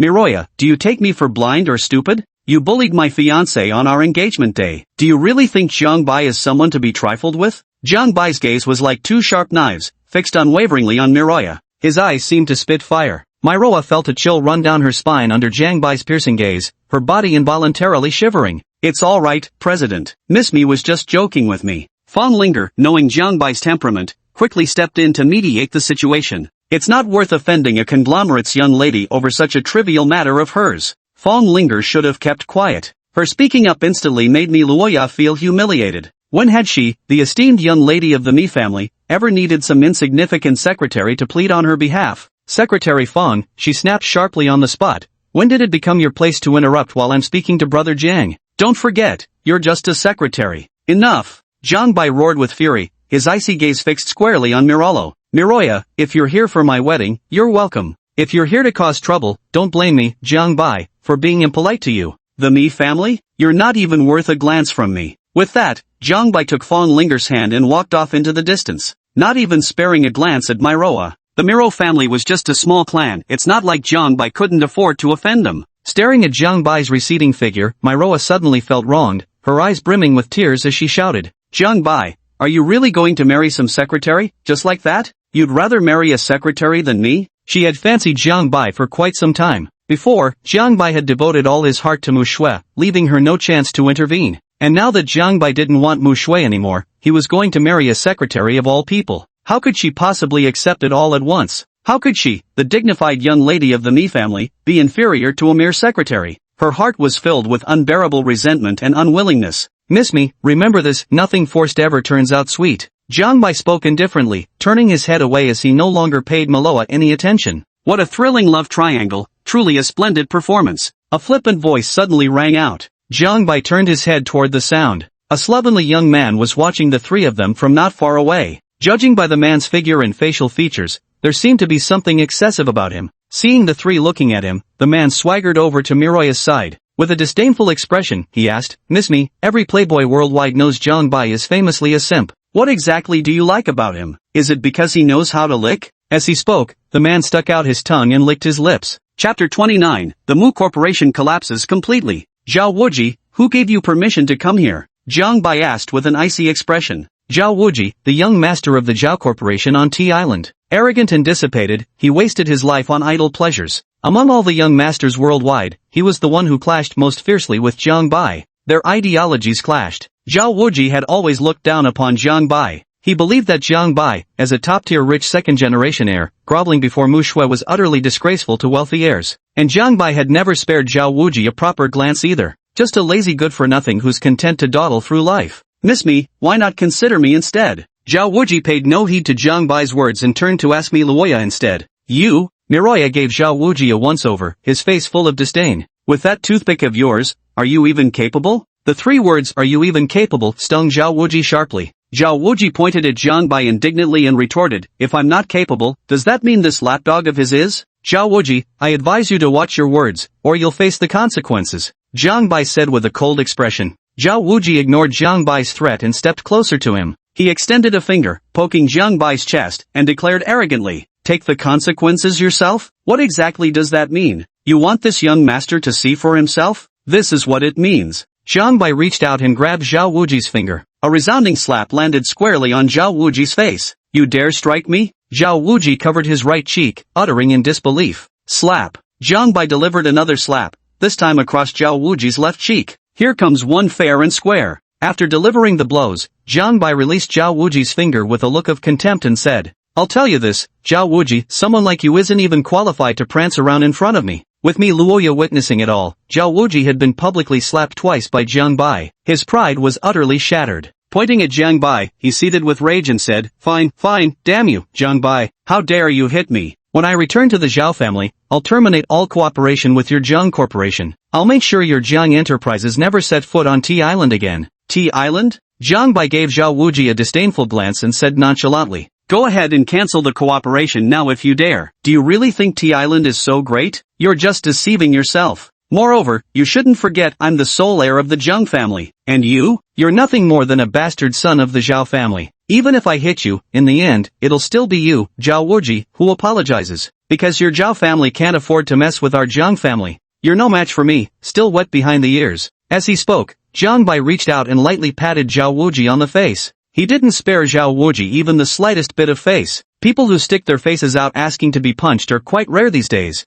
Zhao Wuji's face flushed red one moment and turned grim the next, clearly seething with anger at Jiang Bai's provocation. Yet he found himself unable to refute Jiang Bai's words. As Jiang Bai had pointed out, he was merely a bastard son. Get lost. Jiang Bai kicked Zhao Wuji to the ground, then turned and led Fong Linger out of the back hall. As soon as they reached the front hall, the Jiang family's steward hurried over and said, Young Master Jiang, Miss Fong, you're finally here. Please hurry to the venue, the ceremony is about to begin. Alright, I understand. Jiang Bai led Fong Linger toward the ceremony site. Now let us welcome the groom and the bride. With the host's loud command, Jiang Bai took Fong Linger's hand and slowly walked toward the ceremonial stage. As he walked, he drew the gazes and applause of countless tycoons and socialites. The ceremony proceeded smoothly. As it neared its conclusion, the host, in front of all present, turned to Jiang Bai and directly asked them both, Do you swear to remain devoted till your hair turns white, eternally united in heart? Jiang Bai and Fong Linger exchanged a smile and spoke in unison. We're willing to meet one person in this lifetime and grow old together without parting.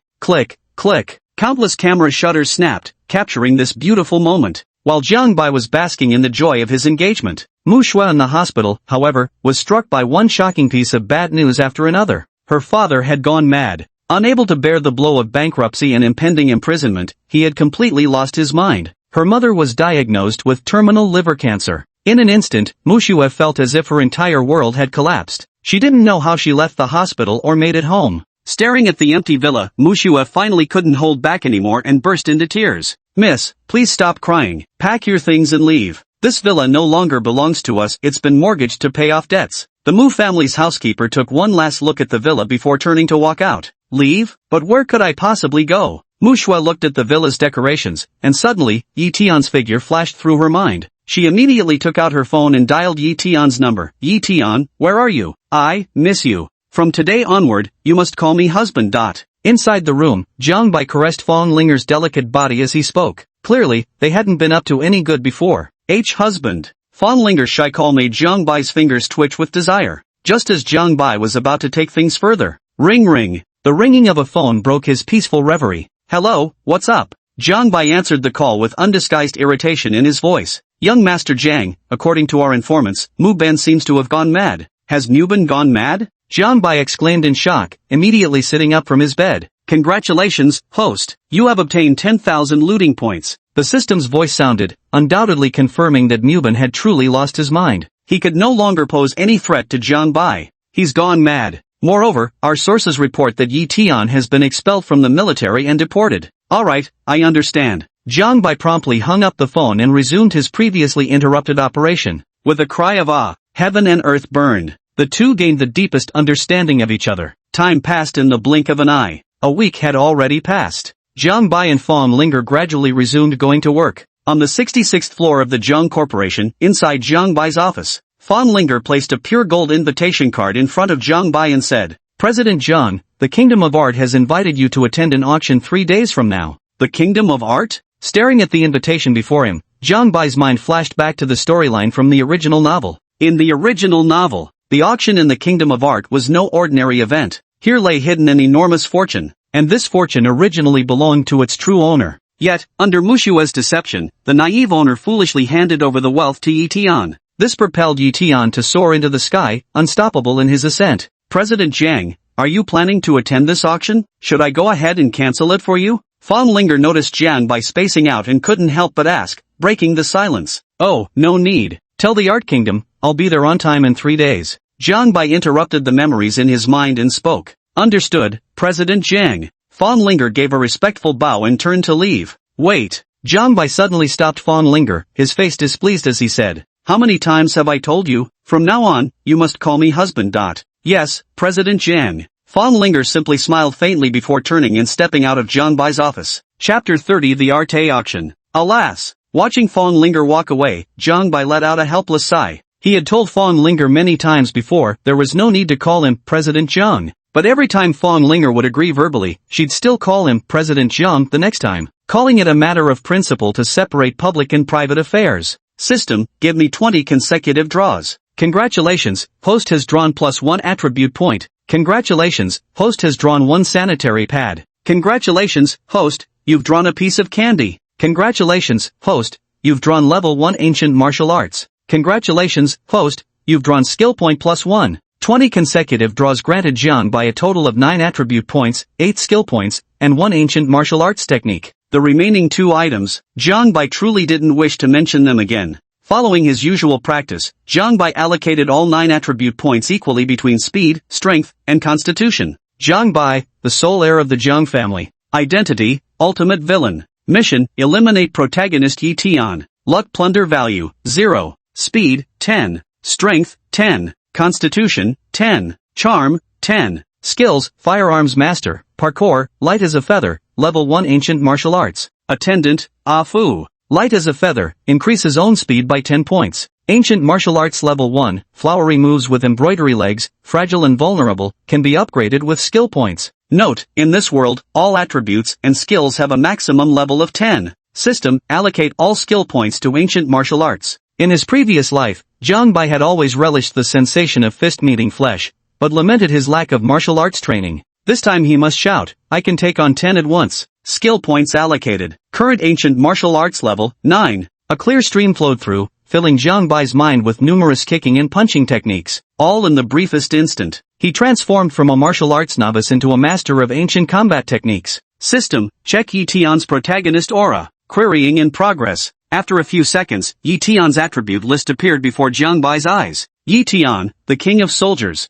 Identity, Protagonist. Speed, 10. Strength, 10. Constitution, 10. Charm, 8. Ancient martial arts level 10, firearms master, combat skills level 10, disguise level 10, language proficiency level 10, leadership level 10. Luck points, 55,000. Holy shit, is Yi Tian this badass? Jiang Bai stared at Yi Tian's stats panel, feeling decidedly unsettled. He had originally thought there wasn't much difference between their abilities, but now, comparing them side by side, the gap was actually this enormous. His only two skills seemed insignificant in front of Yi Tian's abilities. Not yet. My current strength still isn't enough to be reckless, Jiang Bai muttered to himself as he lowered his head to attend to official business. 3 days passed in Jiang Bai's busy schedule. Early morning of the third day. At dawn, Jiang Bai took Fong Linger and Ah Fu aboard a private jet bound for the Kingdom of Art. The Kingdom of Art is located in the Middle East. It spans less than 50,000 square kilometers, with a population of approximately 10 million people. The country's specialties are oil and gold. Legend has it that anywhere you dig underground in the Kingdom of Art,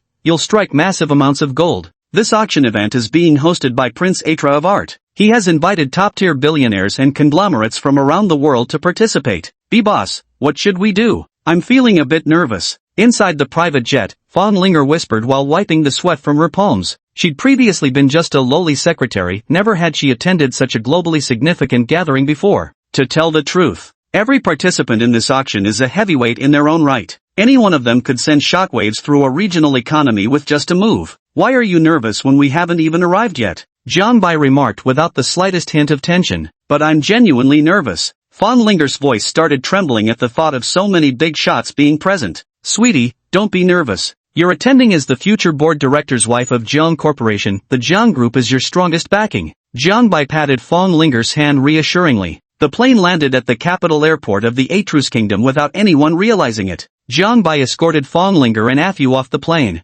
Over 100 black-suited, sunglasses-wearing bodyguards were already waiting for them. Watching Jiang Bai's figure, the black-clad bodyguards uniformly lowered their heads and respectfully greeted. Good day, young Master Jiang. Good day, young madam. Good day to you all as well. Amidst the escort of over 100 bodyguards, Jiang Bai and his two companions boarded the Rolls-Royce and headed straight for the auction. The auction was held at the Art Hotel, the grandest hotel in the Kingdom of Art. To prevent any mishaps involving the influential figures present, Prince Atra deliberately deployed heavy security forces to tightly guard the hotel. With sentries posted every few steps, 2 guards at every 3rd step, 3 at every 5th. Countless luxury cars were parked in front of the hotel entrance. Directors of major corporations and socialites seized this opportunity to network and converse with one another. Screech, came a sudden sound. A dozen Rolls-Royces with their iconic Spirit of Ecstasy hood ornaments lined up neatly at the entrance of the Art Hotel, drawing the gaze of innumerable onlookers. Jiang Bai stepped out of the car slowly under everyone's gaze and walked toward the hotel's entrance. Behind him followed Fong Linger and Ah Fu.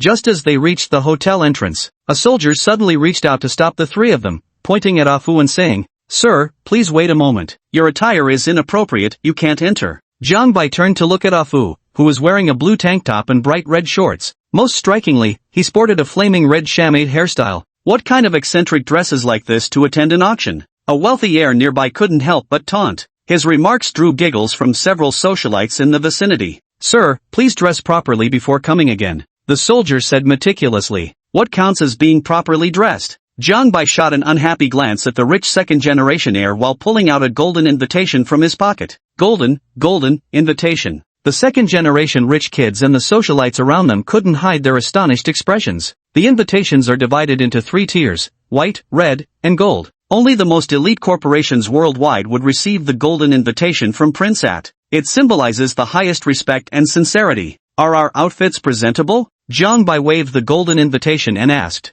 The soldier instantly changed his attitude, bowing to Jiang Bai as he said, "Honored guest, please come in. Your attire is naturally impeccable." Watching the trio swaggering in, the socialites in front of the hotel murmured curiously, "Golden invitation cards? Which young master's family are they from?" "Who knows? It doesn't matter which young master, just being able to hook one would be perfect." Casually spoken words carried weight for attentive listeners. A strikingly beautiful socialite, with looks scoring a solid 95, quietly slipped into the hotel. In the hall, I searched everywhere for Jiang Bai's figure. Found it. The socialite watched Jiang Bai's retreating figure, picked up a glass of red wine, and walked toward him with graceful steps. As Jiang Bai approached, the socialite suddenly slipped, spilling red wine all over him. "Oh dear, I'm so sorry. I accidentally slipped and spilled wine on you. Let me help wipe it off." The socialite took out a handkerchief and began wiping Jiang Bai's clothes. Chapter 31. The auction begins. Jiang Bai cast a cold glance at the young noblewoman before turning away, deftly avoiding the handkerchief she offered. Reaching out,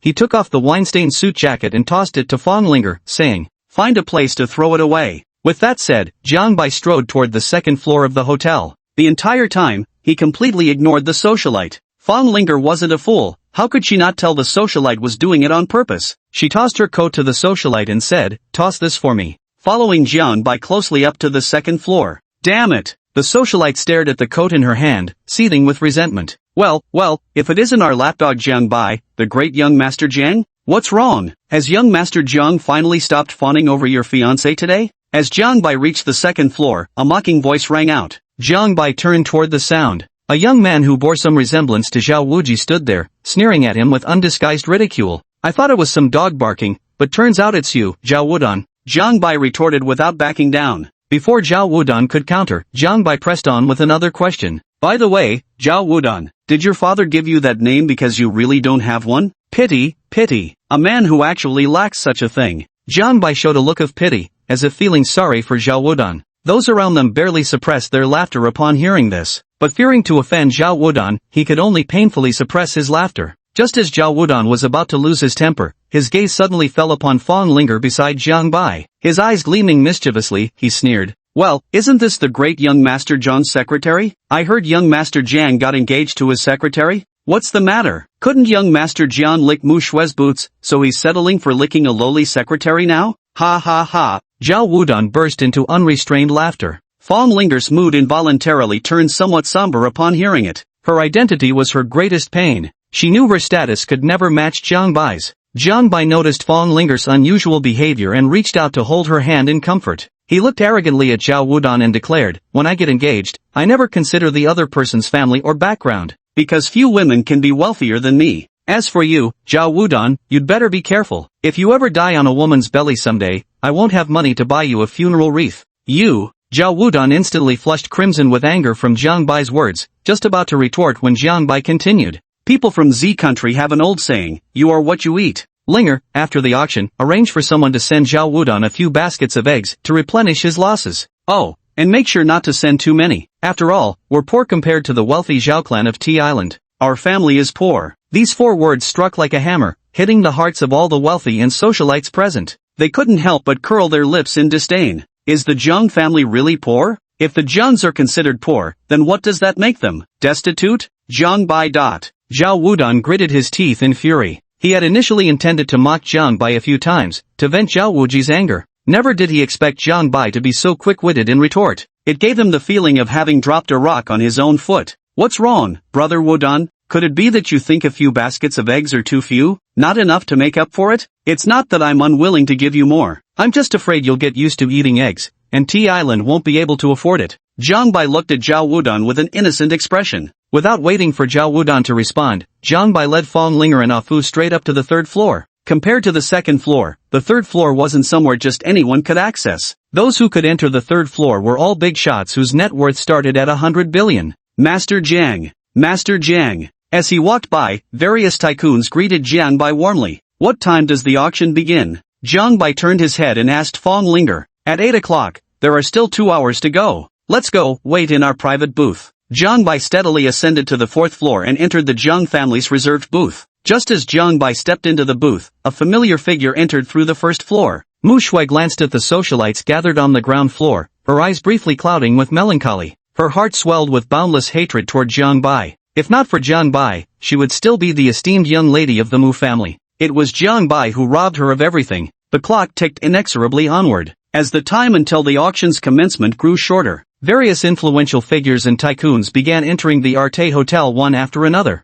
Thud! The auction began with 9 resonant chimes of bronze bells. A curvaceous female host, swaying with an alluring gait, stepped onto the central stage on the 3rd floor. The smiling faces of numerous tycoons spoke in unison. "Thank you all for taking time out of your busy schedules to attend Prince Adler's auction. Let's skip the pleasantries, please bring out the first auction item." On the stage, an auction platform gradually rose. An ancient golden scepter came into view before the crowd. This is an ancient scepter once used by a pharaoh, starting bid at $1 million.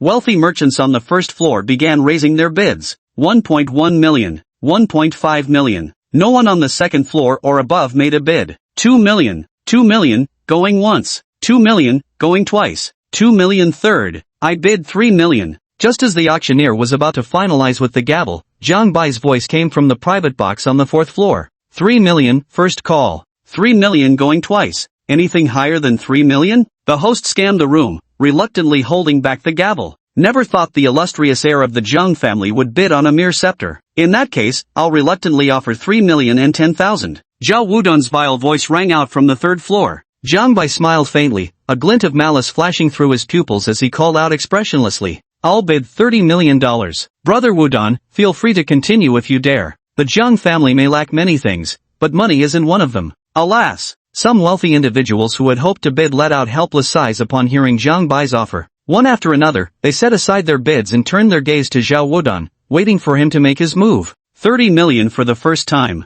The host's gaze fell upon Zhao Wudun, anticipating his next bid. 30 million for the second time. What's the matter, young Master Zhao? Chickening out, afraid to keep bidding? Jiang Bai taunted loudly. He didn't spare Zhao Wudun the slightest shred of dignity. Zhao Wudun's face darkened. He was extremely reluctant to spend 30 million on a scepter worth only 1 million. But with so many eyes watching, refusing to bid would leave him unable to save face. 30 million, going once, going twice. The auctioneer's voice boomed, his hammer poised to fall when a woman's voice rang out from the first floor. I bid 31 million, she declared. Jiang Bai looked over to see Mu Shui holding her placard high. Her eyes burned with hatred as they locked onto his private box. Like a damn haunting ghost. Jiang Bai muttered under his breath, his eyes flashing with intense killing intent. The reason he bid for the golden scepter was that it held the key to an enormous treasure. A treasure so vast it could shock the entire world. Isn't this young Master John's former fiancée? Seems like she doesn't want you to obtain the scepter either. Zhao Wudun's gloating voice rang out. Chapter 32, rather betray the world than fail you.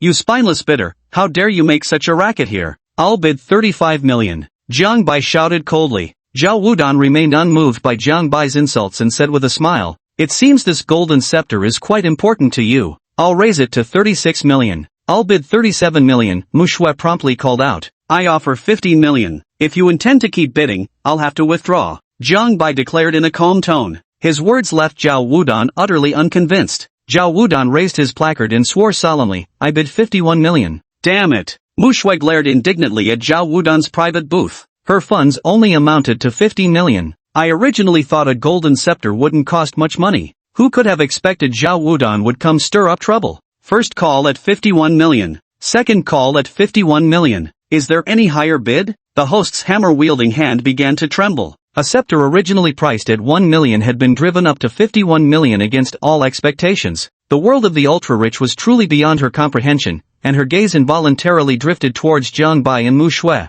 Unfortunately, neither Jiang Bai nor Mu Shui made any bids. Seeing this, Zhao Wudun grew increasingly anxious. $50 million was equivalent to 320 million renminbi. Though he certainly wasn't short of money, he had absolutely no intention of bidding on this scepter. The only reason for bidding was simply to annoy Jiang Bai. Thank you, Mu Shui. Without your cooperation, young Master Zhao wouldn't have fallen for the trick. Jiang Bai's gloating voice came from inside the private room. Mu Shui and Zhao Wudun were both furious. Damn you, Jiang Bai. You all actually had the gall to scheme against me. Zhao Wudun roared, his voice hoarse with fury. 51 million for the third time. With a resounding thud, the auctioneer's hammer came crashing down. Congratulations to young Master Zhao for winning the golden scepter with a bid of 51 million US dollars. Young Master Zhao, while the Zhao family may be wealthy, this isn't the way to spend money. Jiang Bai shouted with a hint of mockery, making Zhao Wudun grind his teeth in irritation. The auctioneer paid no attention to the crowd's thoughts, declaring loudly,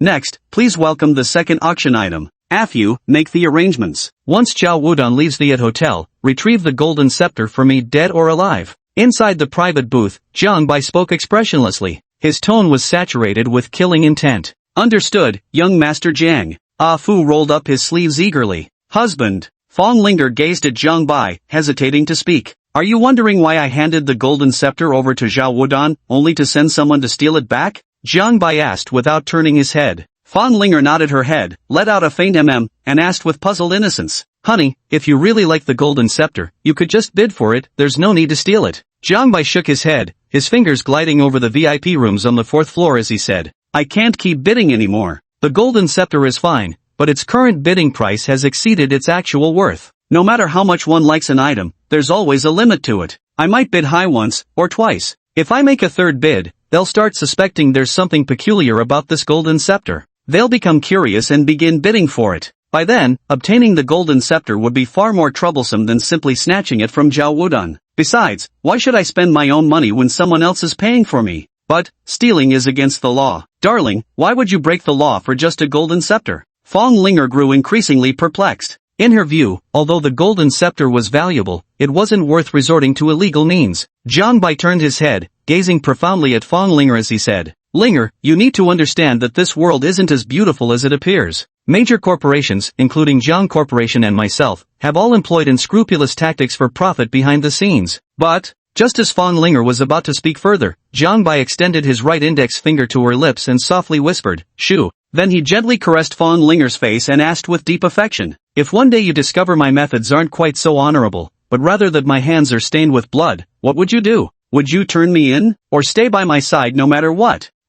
Fong Linger's mind went blank. Staring at Jiang Bai's face, she momentarily didn't know how to respond. She never imagined Jiang Bai would ask her such a question. In her heart, Jiang Bai had always been a prince charming, full of sunshine and positive energy, young and wealthy, yet humble and courteous, free from the vices typical of other rich second-generation heirs. Jiang Bai gazed at Fong Linger with tender affection in his eyes and said resolutely, Linger, remember this. If one day the entire world turns its back on you, I will never abandon you. In this world, I, Jiang Bai, would rather betray the whole world than fail you, Fong Linger. Room. A bolt from the blue flashed through Fong Linger's mind. Just as she was about to speak, Jiang Bai's lips sealed hers. Her eyes widened in disbelief as she gazed at Jiang Bai, profoundly moved by his gesture. She, Fong Linger, was merely an orphan. Apart from being somewhat good-looking, I don't think I have any other merits. What qualities does she possess to deserve Jiang Bai treating her this way? A gentleman dies for one who appreciates him, as a woman adorns herself for him who delights in her. At this moment, Fong Linger's heart was entirely filled with the image of Jiang Bai. Her eyes were filled with love for Jiang Bai. Just this one sentence made her feel like dying would be worth it. Her hands instinctively wrapped around Jiang Bai's neck as she responded passionately to him. After a long while, their lips finally parted. Fong Linger threw herself directly into Jiang Bai's arms, gazing at him affectionately as she said, Husband, I've been thinking. You've been thinking? A mischievous smile curled at the corner of Jiang Bai's lips as he scooped Fong Linger up and carried her toward the private room.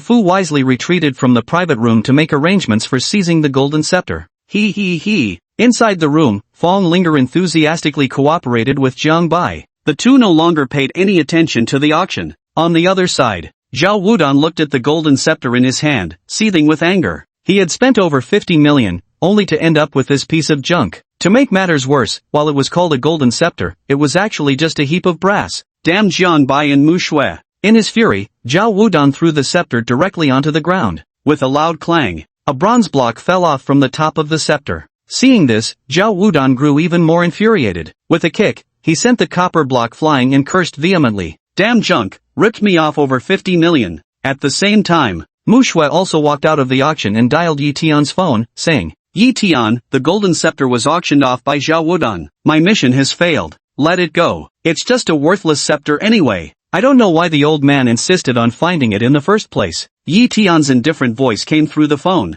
At this moment, he remained unaware of the mysteries hidden within that scepter. The auction gradually drew to a close as items were sold off one by one. After the auction concluded, the wealthy elite gathered in small groups, exchanging flattering remarks among friends. Yet Jiang Bai was conspicuously absent from these celebrations. Fu, is everything prepared as we planned? Afterward, Jiang Bai called Fu and asked, Rest assured, young Master Jiang, the golden scepter will never leave the capital of At. Fu declared confidently, his heart itching for action. Chapter 33, Fu gets into trouble. Nothing delighted him more than snatching things away. That's good then. With a beep, Jiang Bai hung up the phone. Yet Zhao Wudan remained unaware of the trouble he'd stumbled into, currently searching everywhere for Mu Shui's figure. Don't be fooled by how he constantly ridicules Jiang Bai verbally. But when it came to actually confronting Jiang Bai to settle the score, he wouldn't dare even if you gave him an extra ounce of courage. Mu Shui, however, was a different story. The daughter of a bankrupt conglomerate wasn't even worth a second glance in his eyes. He'd nearly swindled Jiang Bai out of 30 million just moments ago. It was all because of Mu Shui's appearance. Not only did his plans go awry, but he also lost 50 million. Compared to Jiang Bai, he hated Mu Shui even more. Find her for me. Search every corner of Ed Capital. I want that bitch Mu Shui found. Zhao Wudan, enraged beyond measure, barked at the bodyguards beside him. He strode menacingly toward the hotel lobby with an imposing presence. As T-Island's playboy, how could he pass up the chance to hunt for beauties in such a setting? He was determined to fully unleash the fury burning within him. Let's go. Once we secure the golden scepter, it'll be time to return to our homeland. Inside the private room, Jiang Bai and Fong Linger stepped out after getting fully dressed. Master Jiang. Master Jiang. As they walked through, the wealthy elites around warmly greeted Jiang Bai. Jiang Bai responded to each with a polite smile. Just as he and Fong Linger were about to descend from the 4th floor, suddenly, Afu's voice rang out from the 1st floor. Black tiger steals the heart. Monkey steals the peach. Eagle catches the chick. Jiang Bai anxiously looked down toward the 1st floor. Afu was seen brawling with dozens of black-clad men. Something's wrong, let's go check it out. Jiang Bai didn't bother with the others and hurried downstairs. Surveying the chaotic melee and the shattered furniture around them, Jiang Bai shouted loudly. Everyone, stop right there. The command fell on deaf ears as not a single person ceased their actions. At this very moment, hundreds of its soldiers armed with firearms came pouring into the 1st floor with frantic rustling sounds, their gun barrels uniformly aimed at Afu and several dozen men in black. Everyone stop, or I'll shoot. The soldier captain shouted in broken Chinese. Damn bastard. Afu kicked down a black-clad figure and stepped aside indignantly. The man in black stopped his movements upon seeing the arrival of the its soldiers. Afu, what's going on? Why are you fighting with them? Jiang Bai stepped forward and asked with a stern expression. Young Master Jiang, Afu was just about to speak when an arrogant voice rang out. So you're his boss? Your people beat up mine, how do you plan to settle this? Jiang Bai turned toward the voice. A thin, petite foreign man with long yellow hair emerged from the group of black-suited men. The man glanced at Jiang Bai with disdainful arrogance. Kid, do you have any idea who we work for? You've got some nerve messing with our people. Jiang Bai gave the man a cold stare, his quiet authority unmistakable as he said, Did I give you permission to speak? Afu, you speak. Yes, young Master Jiang. Afu gathered his thoughts and began truthfully, Young Master Jiang, here's what happened. Just now I was sitting here drinking alone when some woman threw herself at me. Then this whole group rushed over swinging at me, saying I was hitting on their boss's wife. As he spoke, Afu scratched the back of his head with an utterly innocent expression. Red-haired brute, if you dare seduce our boss's wife, I guarantee you won't leave the capital of Art alive. The man pointed at Afu, his voice dripping with murderous intent. Did I permit you to speak? Say one more word and I'll have your mouth sewn shut. Jiang Bai said with a dark expression. He knew Afu's temperament well, impulsive by nature and absolutely incapable of seducing another man's wife. There was probably more to this affair than met the eye. Most likely ran into the legendary honey trap. Boy, speak your mind. How do your men seducing our boss's wife make any sense? The man wore an arrogant expression, looking at Jiang Bai with disdain. You heard it yourself, your sister-in-law was the one who threw herself into my subordinate's arms. Now I'd like to ask you, how do you plan to compensate for my subordinate's losses? Jiang Bai retorted without backing down. How to compensate? Ha! The man let out two cold laughs, his face darkening with anger. He reached into his coat and pulled out a pistol, pressing the muzzle against Jiang Bai's forehead, his expression arrogant as he spat.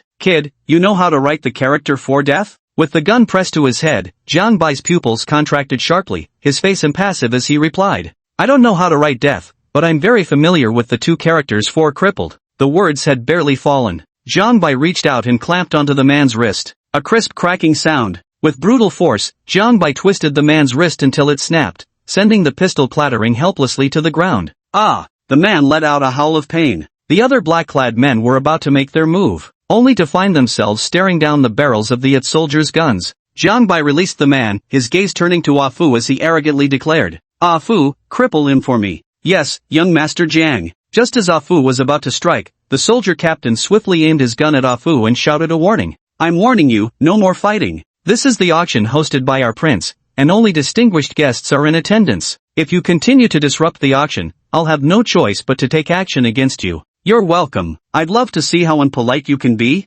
Jiang Bai pulled out the golden invitation letter and tossed it directly to the soldier captain. Golden invitation. The squad leader was startled and quickly moved his gun barrel away from Afu. Golden invitation. The man's pupils constricted violently, a flash of regret flickering in his eyes as his heart turned to ashes. He knew he was done for this time. He'd kicked an iron plate. He had thought Jiang Bai was just an ordinary rich man, never expecting him to be a top-tier VIP. Afu, take him down. I'll take responsibility if anything happens, Jiang Bai said with unquestionable authority. Understood. Monkey steals the peach. Lobster dragon. Afu struck down mercilessly, shattering all four limbs of the man without blinking. The It soldiers could only watch as Afu crippled the man, yet none dared utter a word to stop him. That's enough. Do you really think my people are easy to bully? At that moment, a loud shout echoed from the fourth floor. A burly bald man in a white suit walked step by step down to the first floor under the gaze of everyone present. Jiang family's eldest son, how dare you openly disable my men? Do you have no respect for Thunder Tiger Lei? The burly man approached Jiang Bai and asked in a stern, threatening tone. His eyes gleamed with a chilling ferocity. Jiang Bai merely shrugged lightly, turning a blind eye to Lei Laohu's menacing glare. Pointing at the man without hesitation, he retorted bluntly, "Your men threw the first punch. Anyone who dares to point a gun at my forehead must be ready to pay a heavy price. I already showed you enough respect, Lei the Tiger, by not killing him." Lei the Tiger's eyes flashed with a dangerous glint upon hearing Jiang Bai's words. He pulled out his pistol and aimed it at Afu, saying, "What a heavy price indeed. Then what kind of price should your people pay for crippling mine?" Before Jiang Bai could respond, Lei the Tiger pulled the trigger without hesitation. Bang! The sound of a gunshot echoed. A bullet hole appeared on Afu's thigh, and blood immediately gushed out from the wound. Chapter 34, Coercing Lei the Tiger. Fu. Very well, Lei the Tiger, you've done well. At this moment, Jiang Bai was truly enraged. With a flick of his hand, he pressed a button on his wristwatch. Lei Laohu ignored Jiang Bai's movements completely, his face brimming with arrogance. Jiang family's young master, not putting a bullet through his head was already showing great respect for your father. As for you, you're not worthy of strutting around in front of me. You're truly exceptional, no one has ever dared to harm my people right before my eyes. Jiang Bai suppressed his rage and spoke through clenched teeth. His murderous intent toward Lei Laohu surged uncontrollably within him. This shot serves as your warning. If there's a next time, don't blame me for disregarding your father's face. Lei Laohu warned coldly. With that, he turned and left with his men, not sparing Jiang Bai another glance. In his eyes, Jiang Bai was nothing but a spoiled brat riding on his father's coattails. Back when Lei was making his name in the underworld, Jiang Bai had still been a twinkle in his father's eye. You beat up my man and think you can just walk away like this? Jiang Bai's icy voice sounded from behind Lei Laohu. Lei Laohu halted his steps, turning his head with a vicious glint in his eyes. Young Master Jiang, what else do you plan to do about it? I don't want to make a scene, but do you really think you can walk out of this hotel unharmed without giving me an explanation today? Jiang Bai's voice fell. Outside the hotel, hundreds of armed bodyguards in black rushed in. The muzzles of the black-clad bodyguards' weapons were all pointed at Lei Laohu. They are all Jiang Bai's bodyguards. They've just been waiting outside the hotel for Jiang Bai and didn't follow him in. Young Master Jiang, don't tell me you're planning to force me to stay? Do you even have the guts? Lei Laohu spoke with confident arrogance.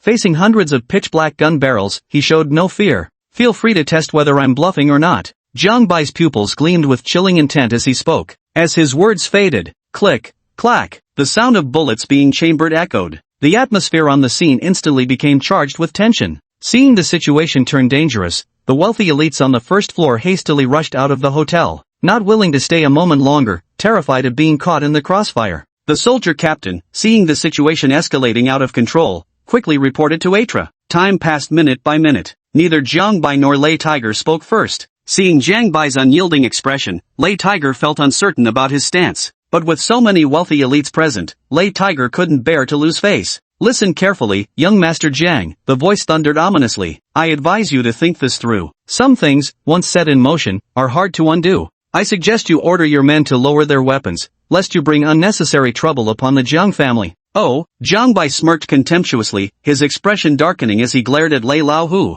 What's the matter, scared? If you don't give me an explanation today, you won't walk out of the hotel alive. Hisses. Upon hearing Jiang Bai's words, all the guests above the second floor simultaneously drew sharp breaths. Who exactly is Lei the Tiger? He was none other than the notorious underworld boss of Country H. Every single person who had dared to speak to him so loudly before had vanished without a trace. Yet now, Jiang Bai actually had the audacity to threaten Thunder Tiger with a gun. Instantly, all the wealthy elites looked at Jiang Bai with newfound respect. This was someone not to be underestimated. They never expected Jiang Bai to possess such audacity. Even Lei Laohu's brows began to furrow slightly, his expression growing increasingly grim. A strong killing intent toward Jiang Bai erupted in his heart. Had it been any other time, Lei Laohu wouldn't have batted an eye at these 100 gun barrels pointed his way. Every time he goes out, isn't he surrounded by an entourage with countless underlings at his side? But today he came to attend Atla's auction, bringing hardly anyone with him. The only group he brought numbered several dozen men, half of whom were already knocked down by Afu.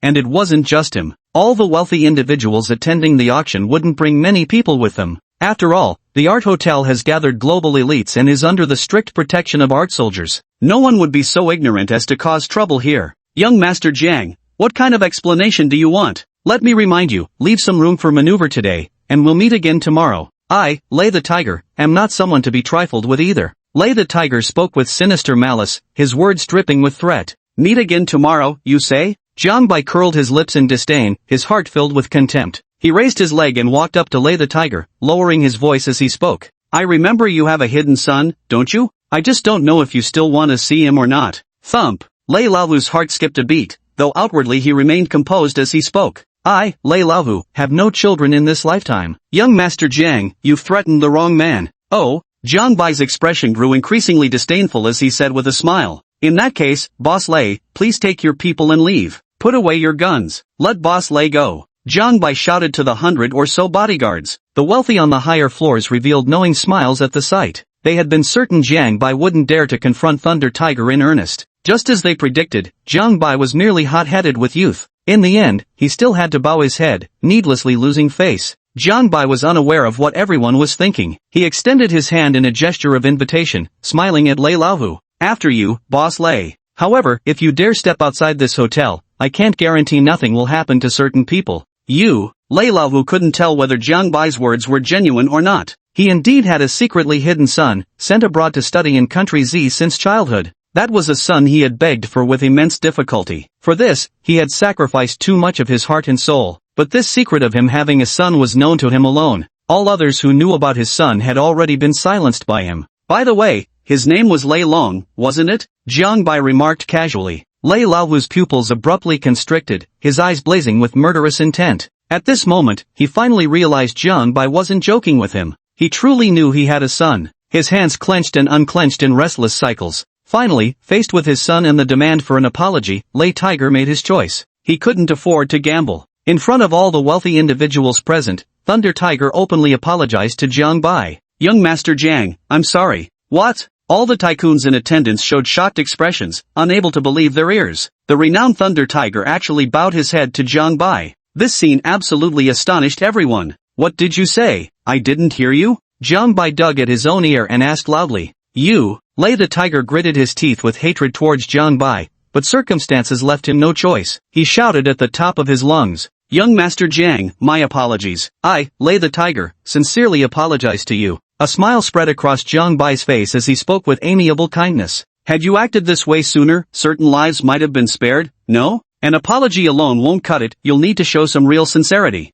Alright, Lei Laovu's eyes flashed with violence as he waved his hand and barked to his underlings. Bring them up. A woman and a man with all four limbs broken were carried to Jiang Bai's presence. Lei the Tiger pulled out his pistol, loaded a bullet, and with a bang, fired at the man. A bullet hole appeared right between the man's eyebrows. Chapter 35, there's more to this story. Even at the moment of death, the man couldn't believe Lei the Tiger would shoot him. Big brother, please don't kill me, spare my life. The woman pleaded with a trembling body. Looking at the man's corpse, her eyes filled with terror. Spare you? After you've caused me this much trouble, how could I possibly spare you? Lei the Tiger said with a fierce voice and stern expression. This woman was merely someone he intended to casually play with. Feelings and emotions simply didn't exist. Yet it was precisely this woman who ended up bringing him catastrophic trouble. He made Thunder Tiger lose face in front of such wealthy people. In one swift motion, Thunder Tiger pointed the gun barrel at the woman's forehead. Trembling with even greater fear, the woman's legs gave way, and she collapsed to the ground, pleading desperately.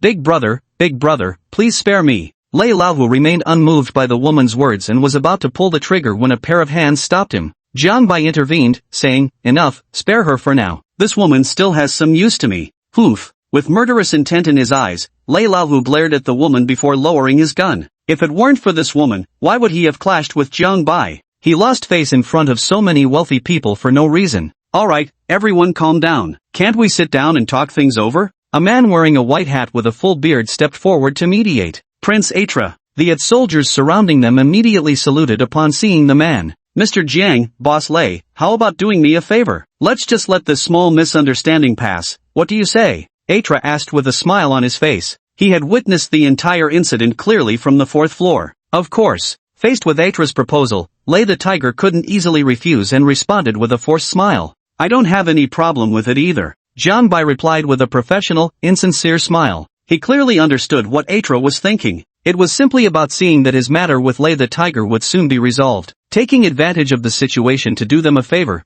making both men feel grateful to him. It had to be said, princes naturally had more cunning schemes up their sleeves. In that case, why don't you two shake hands and make peace? Atlas said with full confidence. No need for handshakes. Young Master Zhang's methods, I, Thunder Tiger, have indeed witnessed today. Poof. Lei the Tiger snorted coldly and turned to leave the hotel with his men. This was the last stubborn defiance of a fallen underworld lord. Tonight, his pride had been utterly shattered. Hatred for Jiang Bai burned naturally in his heart. Ah Fu, are you alright? Are you badly hurt? After Thunder Tiger had completely left, Jiang Bai hurried over to Ah Fu. Ah Fu winked to Jiang Bai, silently glancing at the wound on his leg without a word. Come on, I'll go to the hospital with you. Jiang Bai helped Ah Fu up and led Fong Linger along with numerous bodyguards out of the hotel. Before leaving, he made sure to take that woman along. He couldn't shake the feeling that there was something fishy about the whole situation. Watching their retreating figures, Prince Atra shook his head helplessly. Lei the Tiger has truly bowed his head. That eldest son of the Jiang family is no pushover either. As the main characters gradually exited, the wealthy individuals on the second floor and above finally found the courage to murmur amongst themselves. Today, they witnessed firsthand what it means for fools to rush in where angels fear to tread. The name Jiang Bai was deeply engraved in their hearts. This was someone who even dared to offend Thunder Tiger, definitely not someone to provoke. Upon the golden statue, just as Jiang Bai was about to order the driver to head to the hospital, Ah Fu suddenly spoke up. Young Master Jiang, actually, there's nothing really going on with me. You've been shot, how could you be fine? Jiang Bai said skeptically. The golden figure dashed all the way and stopped at the entrance of a hospital. Jiang Bai strode into the hospital with a retinue of over 100 bodyguards in tow, instantly startling all the patients in the vicinity. All of you, wait outside for me. Jiang Bai waved his hand and led Afu and Fong Linger into the emergency room. After completing all necessary procedures, Jiang Bai left behind a dozen bodyguards to protect Afu. He then turned and walked out of the hospital with the remaining bodyguards and Fong Linger. He was going to interrogate that woman thoroughly. He didn't believe Afu had such great charm that women would throw themselves at him. There must be some trickery here. Jiang Xiao, spare me. In the presidential suite of a 7-star hotel, the woman knelt on the floor, pleading tearfully for Jiang Bai's forgiveness. Talk, who put you up to everything at the Arte Hotel? Jiang Bai sat on the sofa, speaking expressionlessly. The meaning behind those words sent a chill down the woman's spine.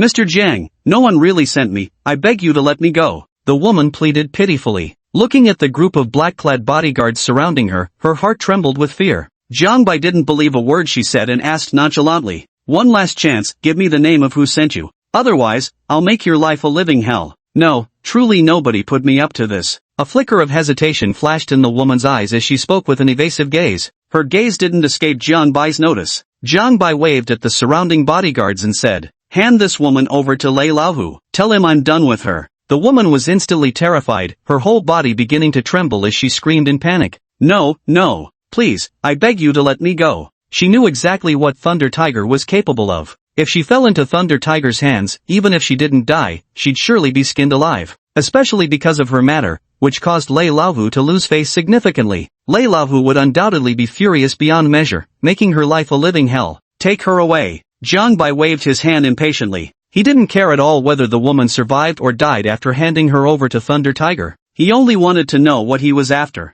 He was confident Thunder Tiger would extract the information he needed from the woman's lips. At his command, the 4 bodyguards stepped forward and dragged the woman out of the presidential suite. Let me go, please let me go. Why must you torment a woman like me? The woman screamed in terror, struggling with all her might. Torment a woman like you? Jiang Bai's expression instantly darkened upon hearing the woman's words. Waving his hand to stop the bodyguard's movement, he rose from the sofa and stepped toward the woman with deliberate steps. He reached out to hook the woman's panicked face, speaking in an icy tone. Do you have any idea how much trouble you've caused me? Killing you would be getting off lightly. I'm giving you one last chance to tell me who sent you. Otherwise, you'll deeply regret ever being born. The woman was about to deny it. But then she saw Jiang Bai staring at her with eyes devoid of any emotion. Looking into those eyes, the woman felt a shiver of fear. She knew if she didn't speak the truth now, she might truly be finished. Her body trembling, she stammered in a quivering voice. It was a woman who made me do it. She said as long as I stir up conflict between you and Thunder Tiger, she'd give me $10 million.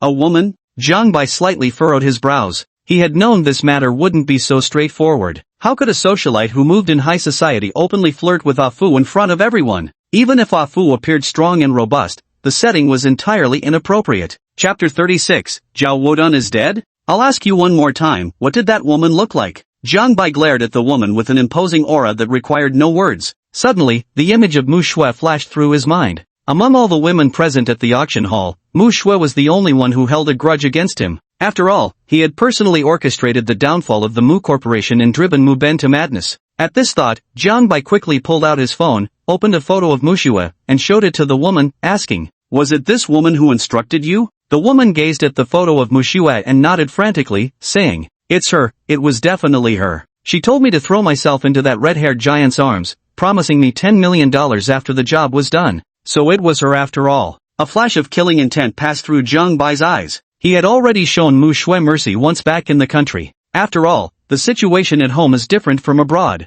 With Mu Shui not having broken any laws, he couldn't directly take action against her. Now, not only had Mu Shui gone abroad, but she was also setting up obstacles behind his back. Truly a scheming bitch. In that case, don't blame him for being ruthless and showing no mercy. "Master Jiang, please spare me. I can sleep with you, I'll do anything." The woman looked at Jiang Bai and pleaded desperately. Hearing the woman's sobs, an idea suddenly formed in Jiang Bai's mind. Since Mu Shui dared to stab him in the back, why shouldn't he return the favor? He immediately put on a smile, gazing at the woman with a radiant demeanor. "Want me to let you off?" "Sure, but you'll have to do me a favor first." What kind of favor?" the woman asked with trembling fear. At this moment, she suddenly felt some regret over agreeing to Mu Shui's conditions. If given another chance, she would never have agreed. "Just a small simple favor. I'll take you to see Thunder Tiger. All you need to do is repeat these words exactly as they are to him," Jiang Bai said with a smile on his face. Little did he know, his smile appeared no less than a demon's grin in the woman's eyes.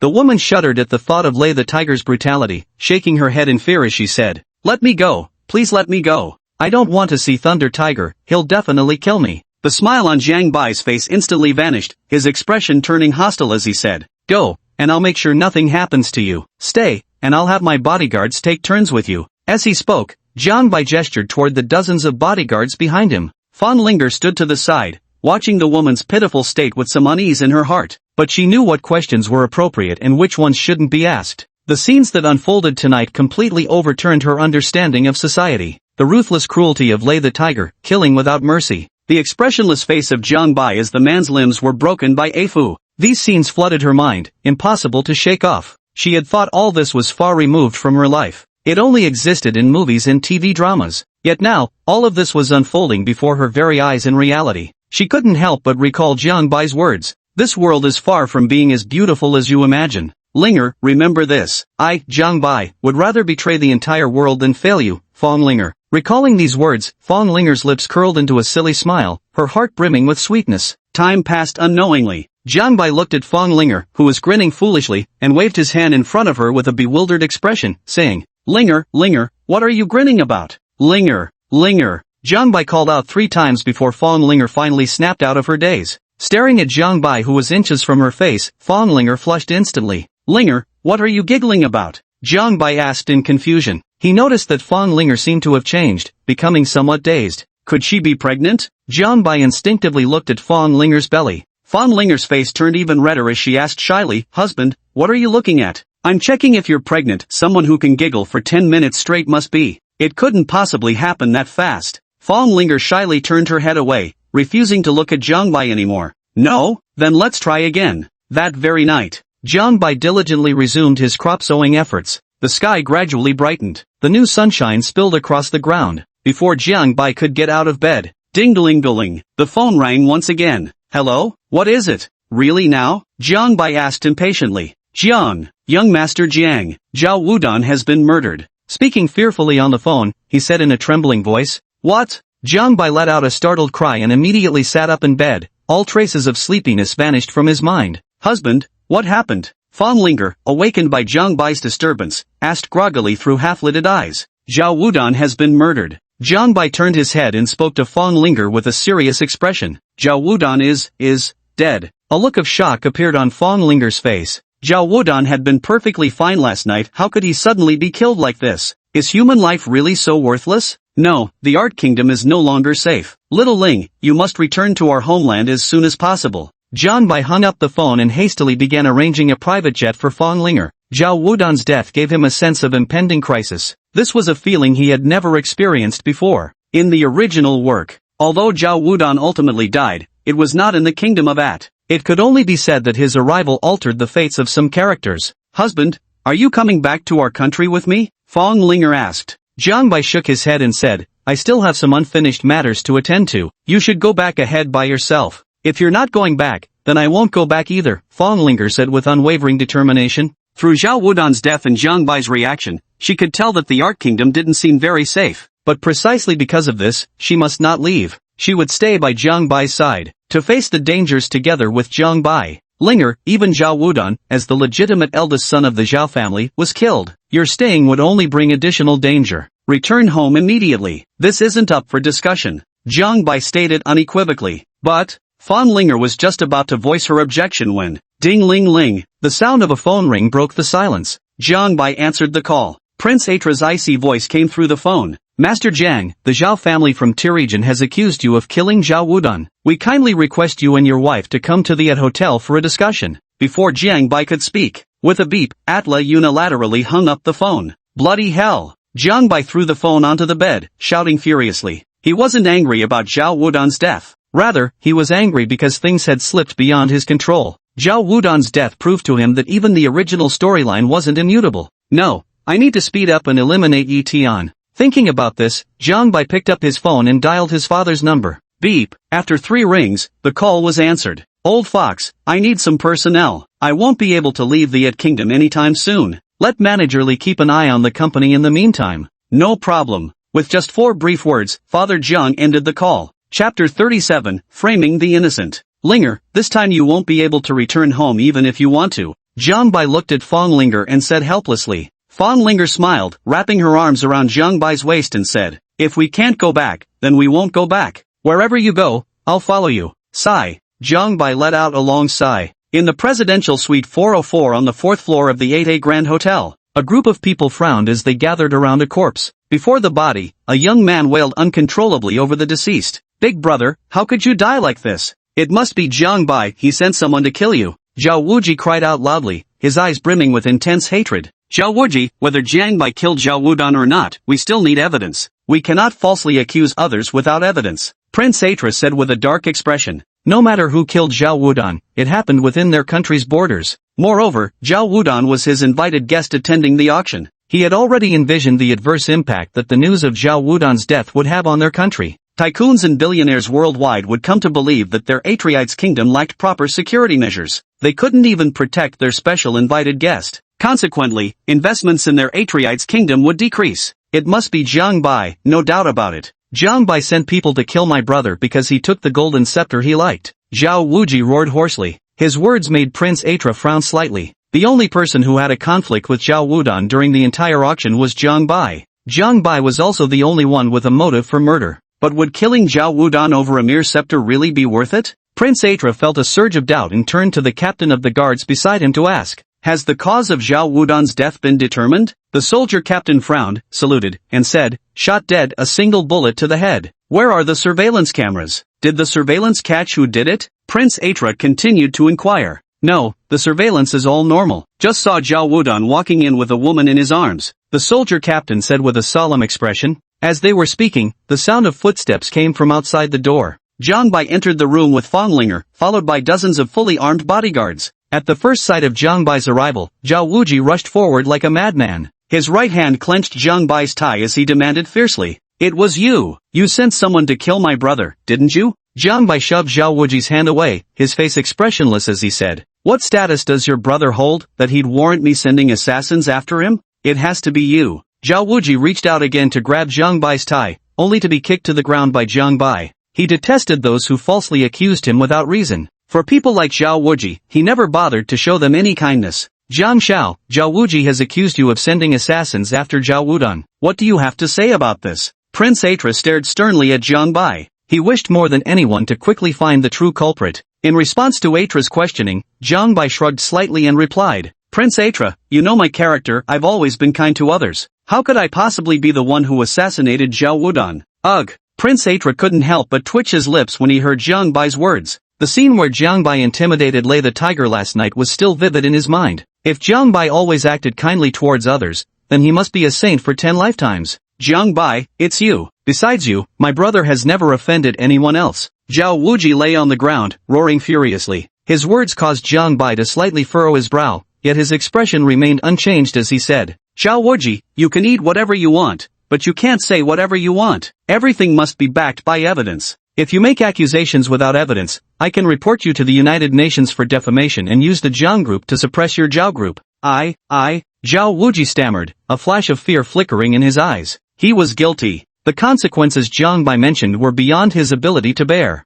Master Jiang, may I ask you a few questions? Captain Toniel of the soldiers suddenly spoke up, directing his questions at Jiang Bai. Jiang Bai glanced at Toniel, then nodded. Very well, go ahead and ask. I'd like to ask young Master Jiang, where did you go after leaving the hotel last night? Who did you call during that time, and is there any evidence to prove your innocence? Please answer me truthfully, young Master Jiang, Tony said solemnly. Jiang Bai nodded lightly and replied, okay, of course. However, before I answer these questions, I'd like to ask, what evidence do you have to conclude that I am the murderer? Just based on Zhao Wuji's one-sided statement? Of course not. Prince Atla clapped his hands, and two of soldiers escorted a stunningly beautiful socialite, a perfect 10, into the room. From the trembling of Mania's body, it was clear she was very nervous at this moment. Her heart was filled with dread. Speak everything you saw yesterday. Atra pointed at Mania and demanded authoritatively. Yes. The socialite suppressed the panic in her heart, stole a furtive glance at Zhao Wuji, and spoke tremblingly. Last night, after I slept with Zhao Wudan, a man in black rushed into the room and shot Zhao Wudan right in the forehead. Just as I was about to scream, everything went black and I fainted. In my delirium, I heard the words golden scepter. After speaking, the socialite lowered her head, not daring to meet the gazes of those around her. Young Master Jiang, do you have anything to say about this? Out of everyone here, only you and Mushue showed interest in the golden scepter. Currently, you're the prime suspect in Zhao Wudan's murder. Most importantly, the golden scepter has gone missing. Prince Atra cast his gaze toward Jiang Bai. Jiang Bai fell into deep thought instead. He wasn't pondering over his own innocence. A straight foot is not afraid of a crooked shoe. He didn't kill Zhao Wudan, and that's all there is to it. If Zhao Wuji insists on framing him, the Jiang family isn't one to take things lying down either. What truly worried him was the disappearance of the golden scepter. From the noblewoman's words, it was not difficult to discern that the assassin seemed to be after the golden scepter. That's not right. No, the murderer definitely wasn't after the golden scepter. Jiang Bai suddenly realized. In the original work, only one old man knew the secret of the golden scepter. Now adding himself into the equation. Even Yi Tian didn't know the secret of the golden scepter. How could the murderer possibly come for the golden scepter? In that instant, a bold idea flashed through Jiang Bai's mind. If anyone stood to benefit the most from Zhao Wudan's death, it would undoubtedly be Zhao Wuji. At the thought of this, Jiang Bai's pupils abruptly darkened. Her gaze, filled with unclear meaning, swept over the young lady in Zhao Wuji. The socialite in Zhao Wuji grew uneasy under Jiang Bai's piercing gaze. The heart pounded thump violently. An inexplicable unease stirred deep within. Especially Zhao Wuji, his heart felt like a pendulum swinging up and down. As if Jiang Bai could see right through him. No, he definitely won't notice a thing. Zhao Wuji consoled himself inwardly. Sweat poured uncontrollably from my palms. Plop. A reflexive gulp slid down his throat. Where is the golden scepter? Jiang Bai suddenly demanded. It's... Zhao Wuji was about to speak when he abruptly realized something. Pointing angrily at Jiang Bai, he roared sharply. Jiang Bai, you killed my brother. Our Zhao clan will never let you go. Deceiving oneself while attempting to deceive others. Jiang Bai turned and walked out of the room. Chapter 38 Farewell to Snow. Prince Atla, Zhao Wudan was definitely not killed by my husband. I beg you to investigate thoroughly and clear my husband's name. Fong Linger threw down these words and hurriedly followed Jiang Bai out of the room. Zhao Wudan was my honored guest. I will thoroughly investigate the cause of his death. Prince Atra called out as he watched the two figures retreat. With insufficient evidence, he couldn't forcibly detain Jiang Bai either. He could only let them leave, as long as they didn't depart from the capital of At. Jiang Bai led Fong Linger out of the hotel and said to the bodyguard behind him, have someone keep an eye on Zhao Wuji and find out where he hid the golden scepter. He wasn't a fool, he had noticed Zhao Wuji's nervousness. If Zhao Wudan's death benefited anyone the most, it was undoubtedly Zhao Wuji. Only if Zhao Wudan dies would the inheritance rights of the Zhao family fall into Zhao Wuji's hands. The reason he didn't voice it in the room was because he lacked evidence. Husband, what should we do now? Fong Linger asked with a bewildered expression. The events of this day left her utterly overwhelmed. She had been just a secretary before. She had never encountered such situations where people kept dying left and right. Take me back to the hotel. Make no mistake, Jiang Bai said firmly.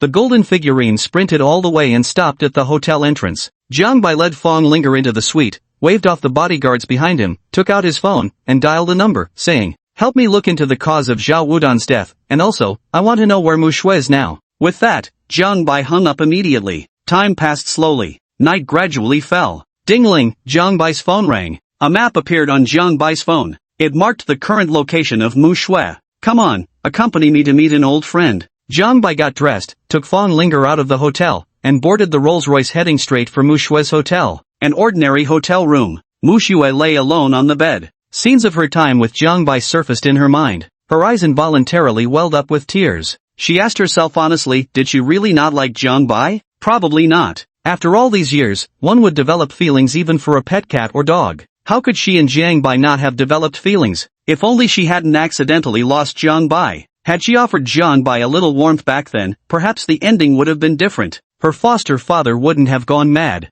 Her mother could have received proper treatment instead of dying without cure. All these consequences were caused by her. Regret and self-reproach flooded Mu Shui's heart. Knock, knock, knock. Suddenly, a series of knocks sounded at the door. Beep. The door swung open under Mu Shui's terrified gaze, revealing someone entering from outside. The figures of Jiang Bai and Fong Linger came into Mu Shui's view. Mu Shui froze on the bed at the sight of them, her eyes brimming with disbelief. She had never imagined Jiang Bai and Fong Linger would come looking for her. She quickly wiped the tears from her face, her expression turning icy as she asked, "What are you here for? To see how wretched I'd become?" "Miss Mu." Fong Linger was just about to speak when Mu Shui waved her hand dismissively and said impatiently, "Don't call me young Miss Mu anymore, I'm no longer a young miss. All of this was brought about by the man standing beside you." As she spoke, Mu Shui's gaze toward Jiang Bai was filled with hatred, as if she wished she could devour him alive. "You're wrong, Mu Shui." Jiang Bai shook his head lightly and sat down beside Mu Shui. Gazing at Mu Shui's tear-reddened eyes, Jiang Bai felt a sharp tug at his heartstrings, an unexpected pang of tenderness surging within him. In his memory,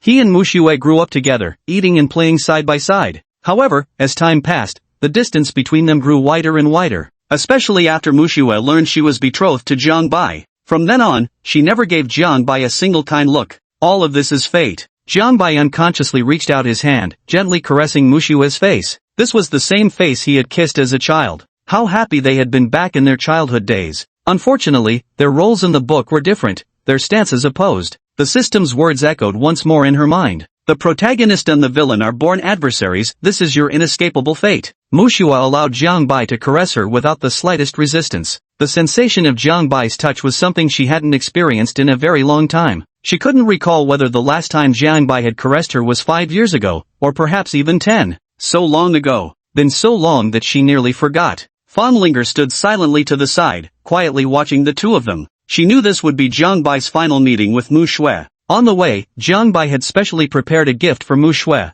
"Does Yi Tian treat you well?" Jiang Bai suddenly asked. Mu Shui fell silent. The heart is filled with bitterness. She had thought she was Yi Tian's one and only. Not really, she was just one of many in Yi Tian's life. Although Yi Tian usually treated her well, she couldn't accept his habit of playing the field outside. Looking at Fong Linger by Jiang Bai's side, Mu Shui suddenly felt a pang of envy. I envy Fong Linger for being able to stand by Jiang Bai's side all the time. Does he have many wives? Jiang Bai asked again. He knew it well. Without exception, protagonists like Yi Tian are all proud and arrogant individuals. They view the world with a playful attitude towards life, surrounded always by all kinds of beautiful women. Do you regret it now? Jiang Bai asked for the third time. His words reverberated in Mu Shui's mind like a clap of thunder. A dim gloom surfaced in Mu Shui's eyes. Did she regret it? She couldn't even tell whether she truly felt regret or not. But she knew she had no choice now but to follow Yi Tian. After being rejected by Jiang Bai last time, she had no way out left. The path was of my own choosing. I have no regrets, nor do I have the option for regrets. Mu Shui shook her head with a bitter smile. No, you do. Jiang Bai took out a pill from his pocket and held it before Mu Shui, saying, "This is a massive dose of sleeping pills. Once you take it, you'll sink forever into sweet dreams." Is that so? Mu Shui smiled faintly, showing no particular resistance to death. Eat it, and you'll be free. Jiang Bai spoke in a soft, measured voice. The implication in his tone sent shivers down Mu Shui's spine, leaving her heart as cold as ashes. Seeing Jiang Bai's radiant smile, a hint of sorrow tinged Mu Shui's brows and eyes. She had known Jiang Bai for 17 years, he had pursued her for 10 of those years. Ever since they were knee-high youngsters, he'd been stubbornly clinging to her. In the end, the one who ruined her family and sought her life was actually Jiang Bai. Ha ha ha, Mu Shui laughed bitterly, her eyes fixed fiercely on Jiang Bai. This former admirer of hers was now about to take her life. Will you do it yourself, or shall I do it for you? Jiang Bai asked gently. This was the last time he would speak to Mu Shui with such tenderness. Next time, they would be worlds apart. Can't you tell me why? Why did you have to ruin my family? Why? Mu Shui took the sleeping pills and asked calmly. Her heart was filled with confusion. Before dying, she just wanted one explanation from Jiang Bai. Chapter 39, Snowfall's Finale. Because of Yi Tian, we had no enmity between us. It was Yi Tian who wronged you, Jiang Bai said bluntly. Yi Tian? Mu Shui smiled knowingly, her gentle gaze resting on Jiang Bai, and said, Jiang Bai, may I make one final request of you? When a man is near death, he speaks from the heart. After years of friendship, Jiang Bai couldn't bring himself to refuse and said, go ahead. Jiang Bai, I want to borrow your shoulder, just like when we were kids, to rest my head on it. Mu Shui looked at Jiang Bai with hopeful eyes. Jiang Bai glanced at Fong Linger, recalling all those childhood moments he shared with Mu Shui. She nodded lightly and said, all right. Thank you. A smile appeared on Mu Shui's face as she gently rested her head on Jiang Bai's shoulder. How many years had it been? How many years had it been since she last leaned on Jiang Bai's shoulder? Jiang Bai's shoulder was unexpectedly warm, giving her an undeniable sense of security.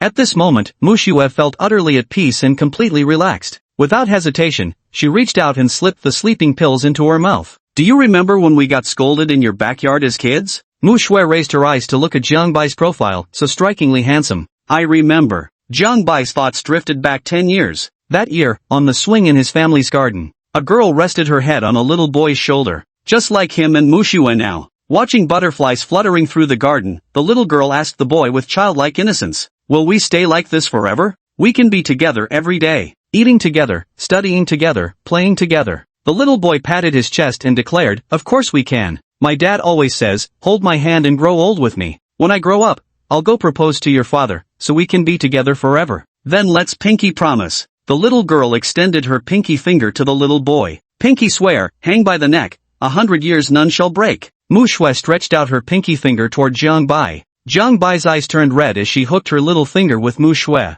Hold my hand, and grow old together with me. Mu Shui said softly, a satisfied smile appearing on her face as she slowly closed her eyes. The little finger slipped weakly from Jiang Bai's grasp. Hold your hand, grow old together. Gazing at the serene smile on Mu Shui's face, Jiang Bai's thoughts wandered back to that year once more. A little girl and boy sat on the swings, their pinky fingers tightly hooked together, a vow for the rest of their lives. Their faces were radiant with joyous smiles. Jiang Bai seemed to hear the children's voices of the little boy and girl in his ears. Take my hand, and grow old with me. Tick-tock, tick-tock. Tears welled up in Jiang Bai's eyes, dripping onto the ground. Gazing at the final smile on Mu Shui's face, Jiang Bai gently drew her into his embrace. They had known each other for over a decade, growing up together, yet ultimately failed to stay together. With each teardrop falling, this love affair reached its final curtain with the death of Mu Shui. Congratulations, host, obtained 15,000 points of fortune value. The system's announcement failed to disturb Jiang Bai's contemplation. Jiang Bai gently placed Mu Shui on the bed and covered her with a blanket. Gazing at Mu Shui's peaceful sleeping face, Jiang Bai softly whispered,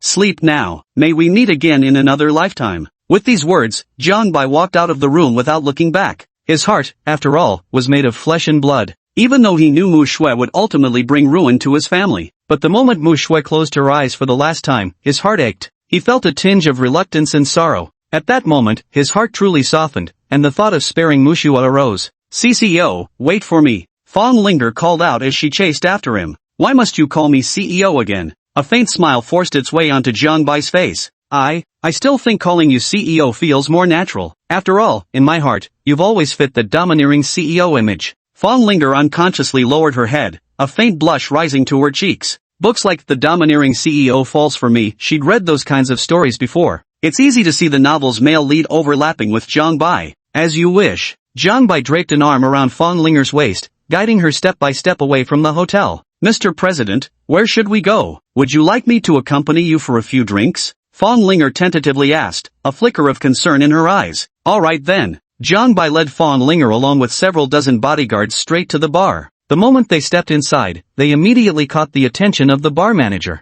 The bar wasn't open for business at this hour. Jiang Bai directly handed a black card to the bar manager and said, my mood is sour today. I'm booking this entire bar. The bar manager hesitated as he looked at the black card. He really couldn't make the decision on this matter. Forget it. I'll buy this bar. Go call your boss over and name your price, Jiang Bai declared with an unmistakable air of finality.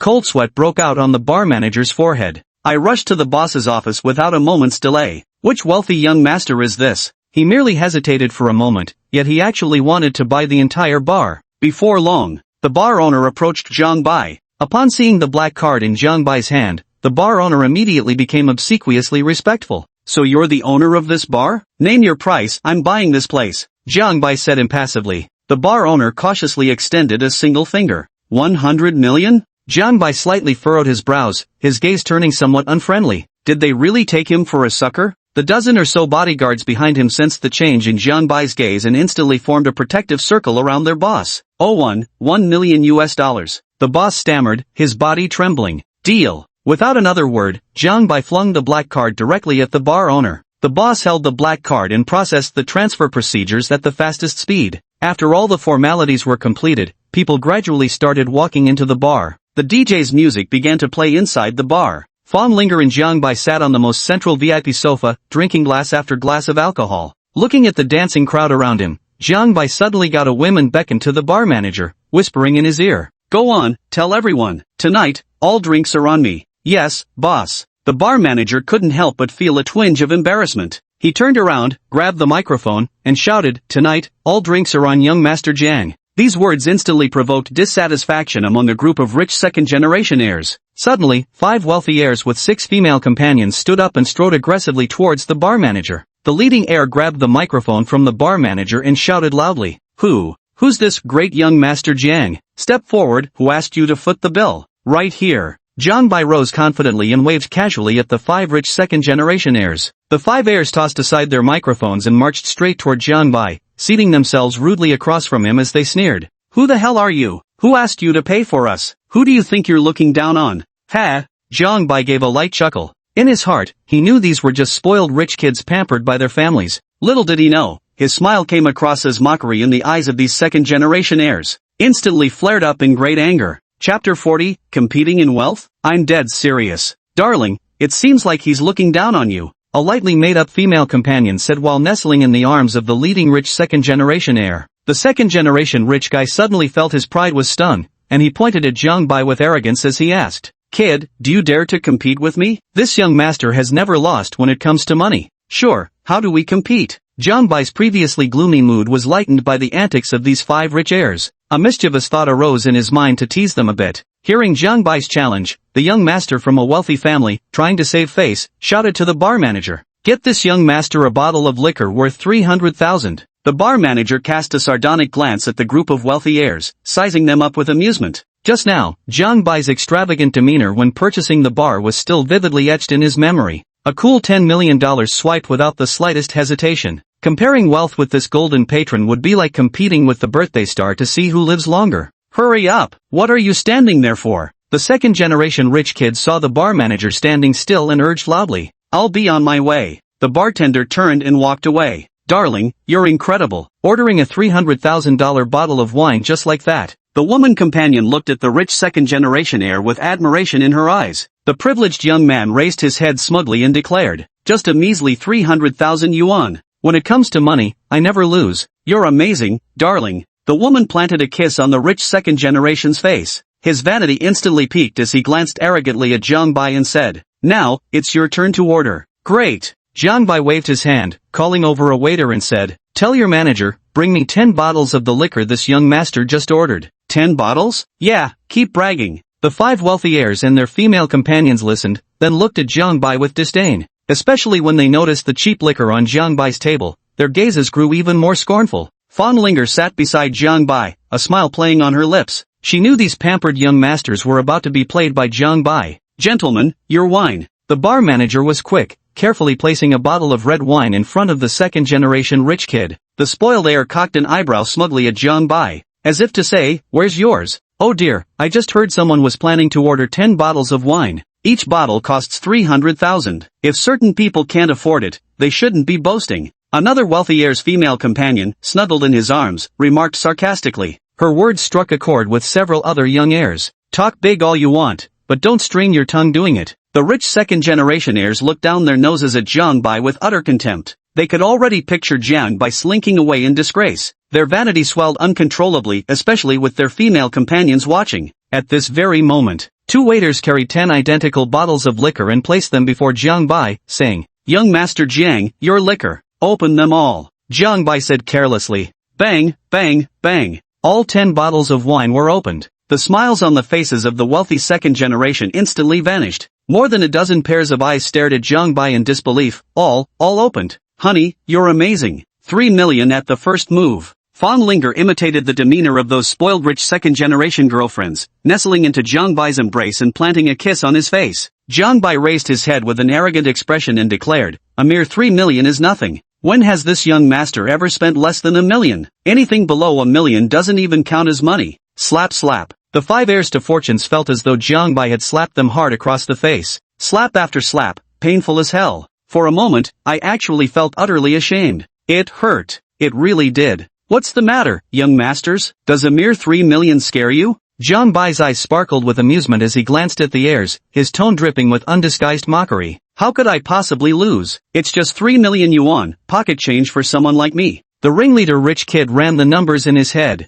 then turned to his 4 fellow heirs, instantly brimming with confidence. Even if his own money isn't enough, doesn't he still have help? With 5 people pooling their resources, he didn't believe they could lose to Jiang Bai. Turning to the bar manager, he declared, "Bring this young master 20 bottles. This young master refuses to believe he could be richer than me." "All right." The bar manager scurried away eagerly. "Big spenders indeed generous. What's 3 million? Who's afraid of whom?" The rich second generation's companions started acting up again, flattering him. "Don't worry, this young master has never lost before." The wealthy second generation heir put a cigarette between his lips and declared confidently. Seeing this, his female companion quickly pulled out a lighter to light it for him. Whoosh, a puff of smoke rings blew toward Jiang Bai. "Young master, your liquor." The bar manager returned at lightning speed, placing 20 bottles before the wealthy heir. "Open them all." The second generation rich kid declared brazenly, his arm draped around his female companion. His hands occasionally wandered over his female companion's body, touching places that shouldn't be described.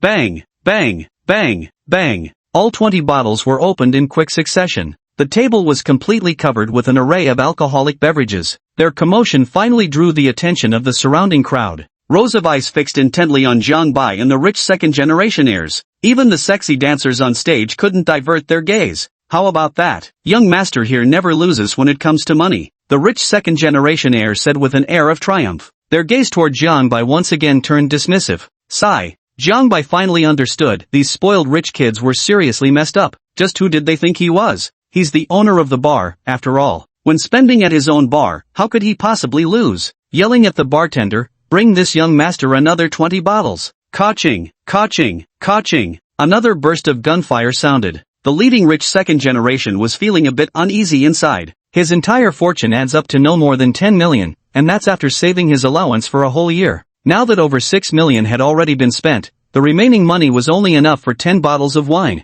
Maybe I should just back down? The rich second generation thought honestly to himself. No sooner had the idea surfaced than he banished it from his mind. Looking at the woman in his arms, he couldn't bear losing face in front of her. She's the campus belle of their university. He had pursued her for a long time before finally getting this opportunity to hang out together. I can't lose face here, no matter what, the rich kid thought, casting pleading glances at his fellow wealthy heirs for help. The other 4 rich kids were quick on the uptake, leaning in to whisper in the ringleader's ear. I've got 3 million left in my card. My card still has 5 million. I've only got 100,000. I have 6 million. Alright, damn it. For his school beauty, for his chance to win her over. The leading rich kid abruptly stood up, planted his foot on the table, and shouted loudly, "For the woman I love, bring me 50 more bottles. Today, this young master will spend thousands to win smiles from his beauty." Chapter 41, My profession is showing off wealth. As soon as these words were spoken, all eyes in the bar turned towards the rich second-generation heir with shock. 50 bottles of liquor, that's 15 million right there. Especially the women in the bar, their gazes practically sparkled with fascination. A single bottle costs 300,000. For a woman, it's really hard to find a wealthy second-generation heir willing to spend millions anymore. They can't help but resent why they're not the ones lying in the arms of these wealthy heirs. "Darling, you're amazing. Tonight, I'll do anything you want." The campus belle fluttered her eyelashes at the rich second-generation heir, her gaze overflowing with deep affection. At this moment, the privileged young man felt radiant light pouring through his entire being. An invisible crimson cape seemed to billow behind him as he stood upon rainbow-hued clouds of fortune. His life was ascending toward its glorious zenith. Especially the last words from the campus bell made his imagination run wild. His vanity was bursting at the seams. Explode, my little universe. The second-generation rich kid cheered with full ambition. Hey, hey, hey, get down first, you're blocking me from placing the liquor. Jiang Bai's voice rang out at the most inopportune moment, interrupting the rich second-generation heir's daydream. The spoiled heir turned his head and saw a line of servers standing in the aisle beside him. Each server held 10 bottles of liquor in their arms. Counting roughly, there must be no fewer than 100 bottles of alcohol in total. Make way, I need to serve the drinks, Jiang Bai shouted impatiently. His gaze, as foolish as an idiot's, fell upon the rich second-generation teen. This guy definitely has Chinibya syndrome.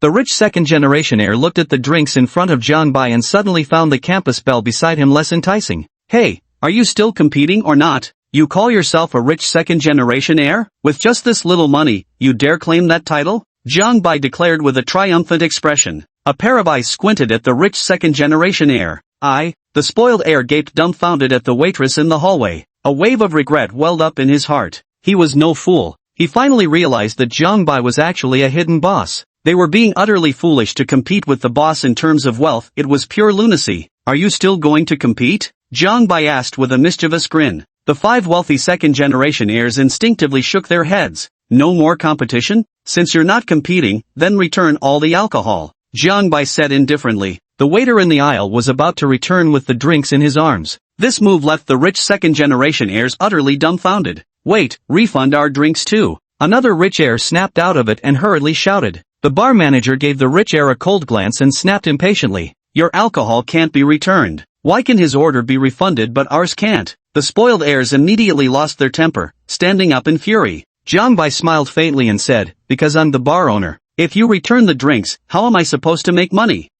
So this is a shady establishment. Do you believe me when I say I can have your place wrecked? As the spoiled rich kid's voice fell, over a dozen fierce-looking men immediately stood up around them. These are their personal bodyguards, who have been protecting them in secret. Smash my shop? Jiang Bai chuckled lightly and waved his hand, summoning dozens of black-clad bodyguards into the venue. Each bodyguard was armed with an AK. Hiss! The onlookers gasped sharply, immediately shifting their gaze away from Jiang Bai and his companions. They pretended to know nothing, focusing intently on the dancing girl's performance. Why has my shoelace come undone? A burly man bent down and began tying his shoelaces with exaggerated motions. Oh darn, my stomach hurts. A dozen burly men started coming up with all sorts of excuses. You guys? The 5 rich second-generation heirs glanced around at all the burly men, their anger boiling over. Facing dozens of AKs, they forced a smile and said, Big bro, we were just joking. Let's drink. That's more like it. Time to pay up. Jiang Bai pulled out his QR code. The 5 wealthy heirs naturally didn't dare to resist.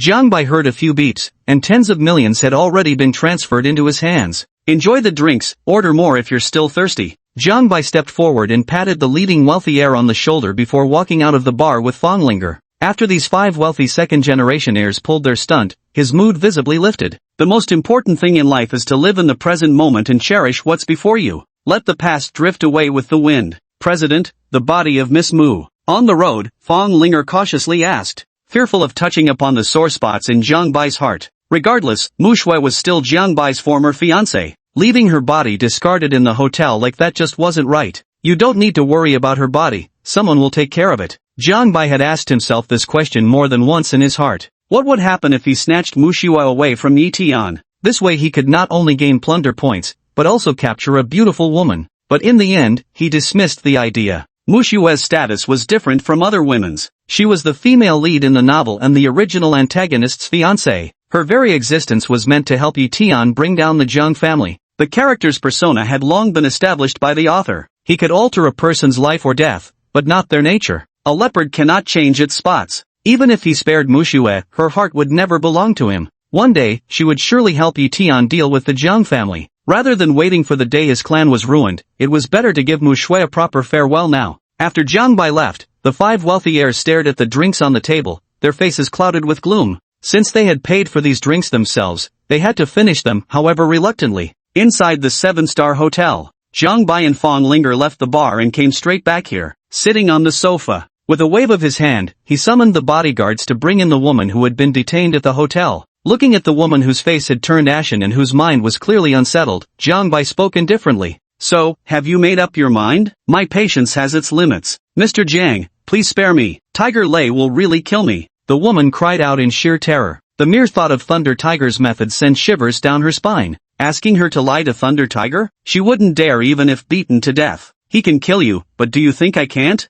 Jiang Bai's gaze darkened, his eyes gleaming with deadly intent. Please, young Master Jiang. With a loud thud, the woman kowtowed to Jiang Bai. Helpless tears streamed down her cheeks. Fong Linger stood nearby, her heart aching with sympathy as she spoke to Jiang Bai. President, may I speak with her alone? You? Jiang Bai looked at Fong Linger with strange eyes. He didn't believe Fong Linger could actually persuade the woman. Trust me, CEO, I can do it. Fong Linger met Jiang Bai's gaze and nodded firmly. Alright, then give it a try. If anything comes up, remember to call me. Jiang Bai rose and walked out of the suite. Before leaving, he deliberately left 2 bodyguards for Fong Linger, just in case. After he had gone, Fong Linger stepped forward to help the woman up from the ground. She led the woman to sit on the sofa before speaking slowly. Sister, I know you're afraid of Thunder Tiger's power, but there are some things you can't escape. Even if you don't go after Thunder Tiger, do you think he'll let you off? You should understand Thunder Tiger's methods better than I do. With young Master Jiang shielding you from Thunder Tiger for now, you're temporarily safe. But what if young Master Jiang abandons you? What will you do then?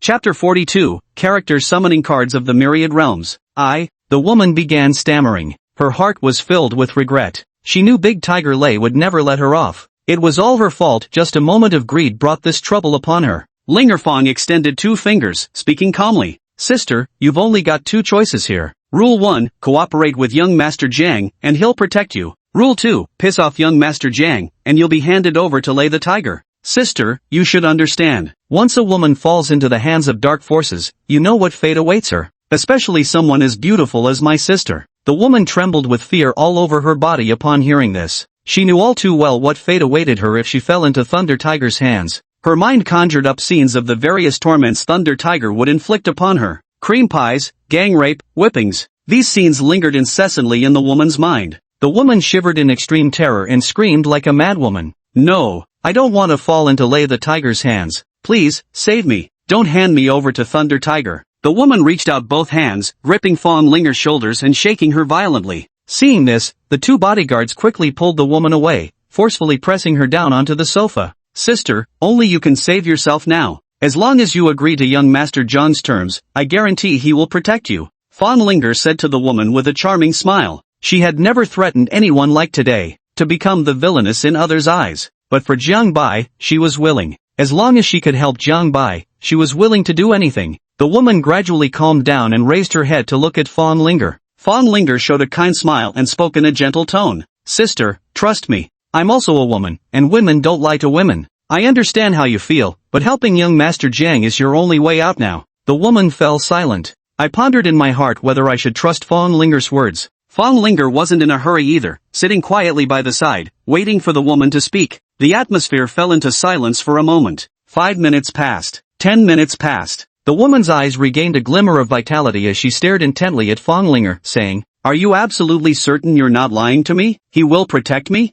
Fong Linger nodded with unwavering conviction and replied, I'm certain. Young Master Jiang will definitely protect you. A woman never lies to another woman. Fine, I promise you. Having spoken, the woman lowered her head once more. As Fong Linger had said, she had no other choice but to listen to Jiang Bai now. If Jiang Bai abandoned her, she would face Lei Laohu's furious retaliation. She was merely a defenseless woman. Against an underworld heavyweight like Lei Laohu, what resistance could she possibly muster? Oof. The woman sneered inwardly at herself. If given another chance, she would never have agreed to Mushue's request. For $10 million, she had plunged herself into dire straits. Congratulations, sis, for making the right choice. Fong Linger rose from the couch and walked straight out of the suite. You've worked hard, Linger. Outside the suite, Jiang Bai pulled Fong Linger into his embrace and spoke softly. He heard Fong Linger and the woman's conversation outside the suite with perfect clarity. He never expected the typically gentle and fragile Fong Linger to have learned coercion and inducement. President, this is what I should do.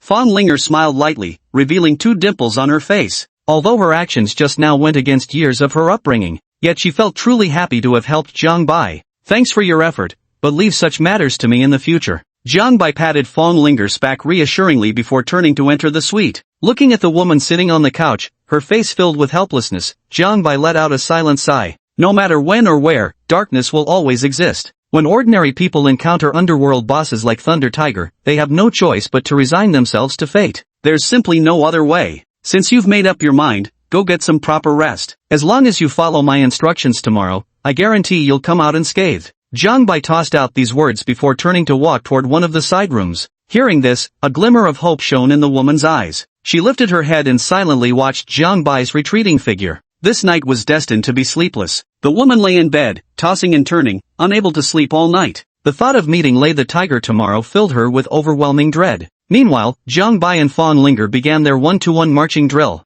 The night passed without incident. Early the next morning, Jiang Bai stepped out of his room feeling refreshed and headed toward the dining area. As he passed through the living room, the woman had already been waiting for him on the sofa for quite some time. Noticing the dark circles under the woman's eyes, Jiang Bai extended his hand in invitation. Let's go, we'll have breakfast together. The woman didn't dare refuse and stood up to follow behind Jiang Bai. At the dining table, the two sat down one after another. Staring at the bowl of tofu pudding before him, Jiang Bai asked softly, sweet or savory? The woman remained silent, sitting motionless in her seat with vacant eyes fixed on Jiang Bai. Jiang Bai didn't seem to mind her silence. Reaching out to add a ladle of savory brine to the tofu pudding, he lowered his head to take a bite before remarking, so delicious. Soybean pudding tastes better when it's savory. Jiang Bai devoured spoonful after spoonful of the soybean pudding. The woman watched Jiang Bai enjoying his meal until she couldn't hold back any longer and spoke up. You'll really protect me? You won't hand me over to Lei the Tiger? Jiang Bai paused his eating, raised his head, and looked at the woman with utmost solemnity as he spoke. Do you think I'd have any reason to lie to you?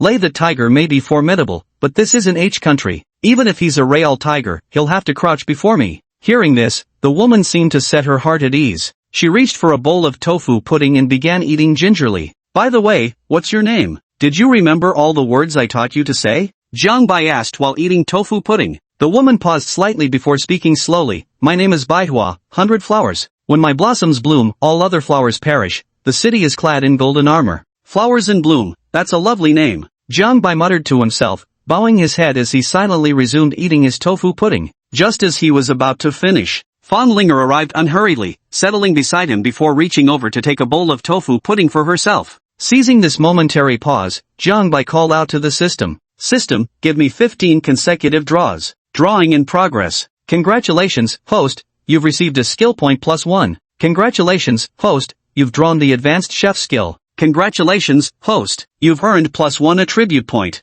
Congratulations. Congratulations, host, you've drawn Pan Jinlian's undergarments. Congratulations, host, you've drawn Wu Dalan's sesame cakes. The further he drew, the darker Jiang Bai's expression became. Pan Jinlian's underwear, Wu Dalan's pancakes, what the hell were these things? Congratulations, host, you've drawn the grand prize, 1 multiverse character summoning card. After 15 consecutive draws, Jiang Bai had only acquired 1 attribute point, 1 skill point, and an advanced chef skill as extras. The rest was just useless garbage. Fortunately, the last draw granted him a consolation prize. Otherwise, Jiang Bai would have started to suspect if he turned into an unlucky bastard. Chapter 43 True. Take your time eating, I need to step out for a bit. Without waiting for Fan Linger's reply, Jiang Bai stood up and walked toward the suite's exit. Arriving at a trash bin in the hallway, Jiang Bai glanced around. Seeing no surveillance cameras in the vicinity, he silently recited in his heart. Extract. All sorts of random junk he'd drawn materialized out of thin air, appearing inside the trash can. A golden card visible only to Jiang Bai appeared before him. Character card of all worlds, can summon characters from across the multiverse. The summoned one's loyalty is maxed out, never to betray. Use it. As Jiang Bai's words fell, a fat man dressed in a white short-sleeved shirt on top and black suspenders below appeared before him. The man stood over 2 meters tall and weighed at least 400 pounds. Name, True. Character traits, immense strength, sumo wrestling master. Catchphrase, Sir, I hate eating fish, I absolutely despise eating fish. True, meet young Master Jiang. True stepped before Jiang Bai, completely blocking him from view. Jiang Bai felt as if a dark cloud was pressing down on him. No sooner had he summoned Afu than he also summoned True. This made Jiang Bai wonder if the system could only summon characters from one world. True, right? From now on, you'll be my personal bodyguard. Jiang Bai said as he strode toward the suite, with Terra following closely behind him. The moment they entered the suite, Terra's massive frame drew startled exclamations from the numerous bodyguards. But as professionals, they knew which questions to ask and which to leave unspoken. Inside the dining room, Fan Linger was devouring her meal with ravenous abandon. Last night really took it out of her. Jiang Bai wasn't in a hurry either. Sitting on the sofa, he allocated his only skill point to ancient martial arts. Allocation complete. Current ancient martial arts level 10. Memories of martial arts training suddenly appeared in Jiang Bai's mind out of nowhere. Jiang Bai, the sole heir of the Jiang family. Identity, ultimate villain. Mission, eliminate protagonist Yi Tian. Luck plunder value, 0. Speed, 10. Strength, 10. Constitution, 10. Charm, 10. Skills, Firearms Master, Parkour, Light as a Feather level 10, Ancient Martial Arts level 10. Servants, Fu, True. Light as a Swallow, increases own speed by 10 points. Ancient Martial Arts level 10, Strong and Powerful, capable of taking on 10 opponents alone. Attribute points, 1 point, currently unavailable. Finally, I have a skill that's on par with Yi Tian's. Jiang Bai looked at his attribute panel and nodded in satisfaction. He had transformed from a frail body to his current state. This was largely thanks to Yi Tian's luck value. In other words, as long as the protagonist cheers will skillfully, he'll continue growing stronger and stronger. One day, I will stand equal to the gods. President, I've finished eating. We can set off now. Fong Linger's voice snapped Jiang Bai out of his thoughts. Jiang Bai stood up and waved his hand, saying, let's go. Outside the hotel, dozens of Rolls-Royce luxury cars had been waiting for a long time. Standing in front of the Rolls-Royce was a familiar figure, none other than Fu. Fu, didn't I tell you to recover in the hospital? Why were you discharged? Jiang Bai stepped forward and asked with concern. Fu scratched the back of his head and said sheepishly, Young Master Jiang, that night I was wearing genuine cowhide underpants, plus I have well-developed leg muscles. The bullet just pierced through the underpants and got stuck in the muscle, so, I only suffered a minor flesh wound. After speaking, Fu felt something blocking the sun above his head. Looking up, he was instantly shocked, pointing at True and shouting, True, when did you get here? Watch my ultimate move, Crow takes flight. The two immediately came to blows. Seeing this, Jiang Bai shouted in anger, enough, stop fighting, both of you. Grab your gear and come with me to see Thunder Tiger. Hoof. Fu snorted coldly at True and stopped his attack. The group boarded the golden statue and headed straight for Lei Tiger's hotel. Along the way, Bai Hua grew increasingly nervous. She was afraid. She feared Jiang Bai might deceive her and hand her over to Lei the Tiger. Bai Hua, remember what I told you. As long as you cooperate with me, I promise to bring you out safely. After speaking, Jiang Bai tightly closed his eyes and fell silent. Driving along the way, the golden statue came to a stop outside a bar. This bar was Lei Lao's establishment in the Artwood Kingdom. At the bar's entrance stood 4 doormen, watching Jiang Bai disembark with his imposing entourage of dozens. A doorman, not daring to delay, immediately reported through the microphone at his lips. There was no need for him to report. Lei Lao, who already knew Jiang Bai had arrived. Observing Jiang Bai's figure on the surveillance feed, Lei Lao curled his lips into a cold smirk and said, Go make arrangements. We're about to give young Master Jiang a big gift. Yes. One of Lei Lao's female bodyguards turned and left. Jiang Bai, last time at the hotel you made me lose face. This time, it's our turn to settle the score. A sharp crack sounded. Lei Lao crushed the walnuts he was palming with brute force. The memories of what happened at the Arte Hotel made his rage boil over uncontrollably. Humiliation. Disgrace. Having to apologize to some junior half his age filled his heart with unbearable shame. Especially in front of so many prominent and influential figures. How could Thunder Tiger continue to operate in the underworld after this? Outside the bar, Jiang Bai looked coldly at the 4 doormen blocking his way and said, Step aside. Good dogs don't block the way. As his voice faded, True and Fu directly stretched out their hands, pushing the 4 doormen aside. Jiang Bai, accompanied by Fong Linger and Bai Hua along with dozens of bodyguards, swaggered into the bar. Inside the bar, he randomly found a booth and sat down. Bodyguards like Fu and True stood neatly behind Jiang Bai. Even Fong Linger sensibly positioned herself at Jiang Bai's back. Where is Thunder Tiger? Call Thunder Tiger out for me. Jiang Bai shouted arrogantly, showing no awareness of being in someone else's territory. Well, if it isn't young Master Jiang? What wind has blown young Master Jiang to my humble abode? Lei Lao's cold laughter rang out from the depths of the bar. Hearing this, Bai Hua couldn't suppress the terror in her heart, her entire body beginning to tremble. Jiang Bai and the others turned their heads toward the sound. Lei Lao was seen slowly approaching them, dressed in a white suit and accompanied by a young woman clad in black leather. Lei Lao, you finally showed up. I thought you had gone back to H country. Jiang Bai remarked, his words laced with insincerity. Lei Lao gave a slight shrug before walking over to the booth in front of Jiang Bai and plopping down onto the seat. Looking at Jiang Bai, he said insincerely, How could I, Lei the Tiger, leave without you, young Master Jiang? After all, we still have an unsettled score between us, don't we? What score? Jiang Bai pretended not to understand. Ha ha, Lei Laohu suddenly burst into laughter and raised his hand, giving it a slight wave. Around the bar, a group of black-clad figures emerged from nowhere. Each of the black-clad figures held an AK, their muzzles aimed squarely at Jiang Bai and his group.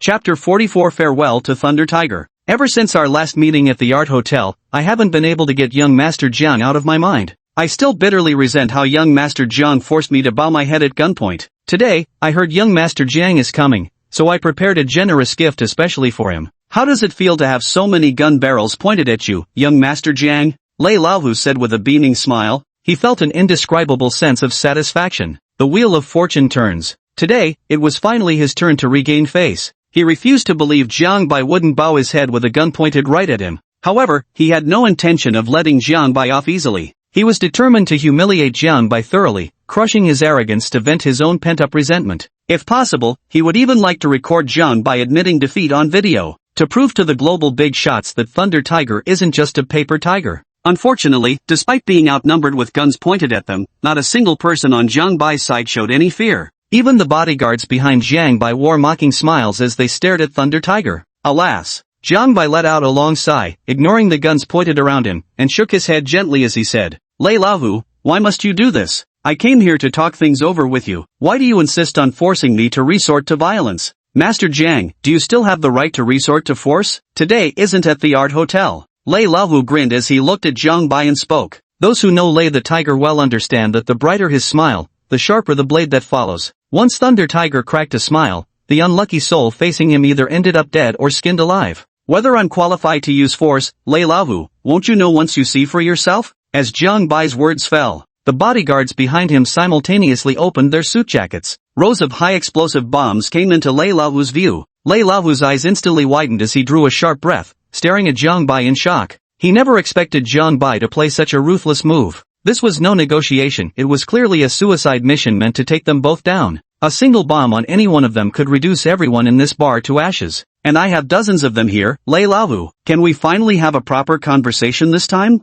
Jiang Bai looked at Lei Laohu with a mocking expression, his tone completely devoid of tension, as if the bombs strapped to the bodyguards were mere toys. Young Master Jiang, truly remarkable courage. After the initial shock, Lei the Tiger regained his composure and spoke reluctantly. He couldn't help but admire Jiang Bai's audacity. If the bomb hadn't been pointing at him, he would have given Jiang Bai a thumbs up. He'd seen plenty of desperados in his time. But someone like Jiang Bai, a fugitive worth trillions, was his first encounter. You flatter me. I wouldn't dare step into Lei the Tiger's territory without proper preparation. As he spoke, Jiang Bai motioned to the bodyguards behind him. The bodyguards straightened their suits, as if nothing had happened moments earlier. Seeing this, Lei Laohu realized he couldn't do anything to Jiang Bai today unless he was truly prepared to perish together with him. He waved his hand at the surrounding black-clad men and said, all of you, withdraw. You also, wait for me at the entrance. Jiang Bai dismissed all his bodyguards behind him. Only Fong Linger, a Fu, Tru, and Bai Hua remained. After everyone had left, only 5 people remained in the bar, Jiang Bai's group, along with Lei Laohu and the female bodyguard by his side.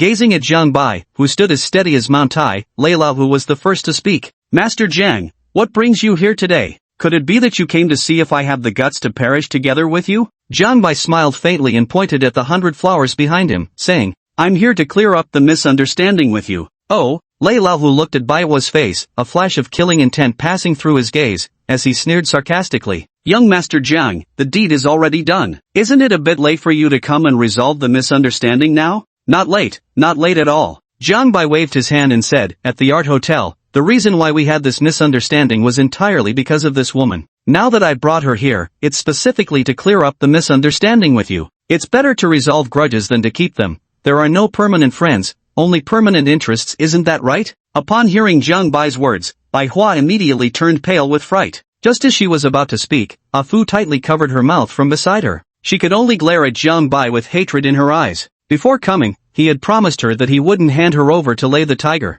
I wonder how young Master Jiang intends to clear up this misunderstanding? Lei Laohu asked with a sinister smile that didn't reach his eyes, making him bow his head and apologize before so many people had completely stripped him of dignity. Now coming to clear up the misunderstanding, did they really take him for a fool? Bai Hua, you speak, he said. Tell Thunder Tiger the whole story exactly as it happened. Jiang Bai deliberately emphasized the words exactly as it happened. Ah Fu released Bai Hua's mouth and gave her a pointed warning glance.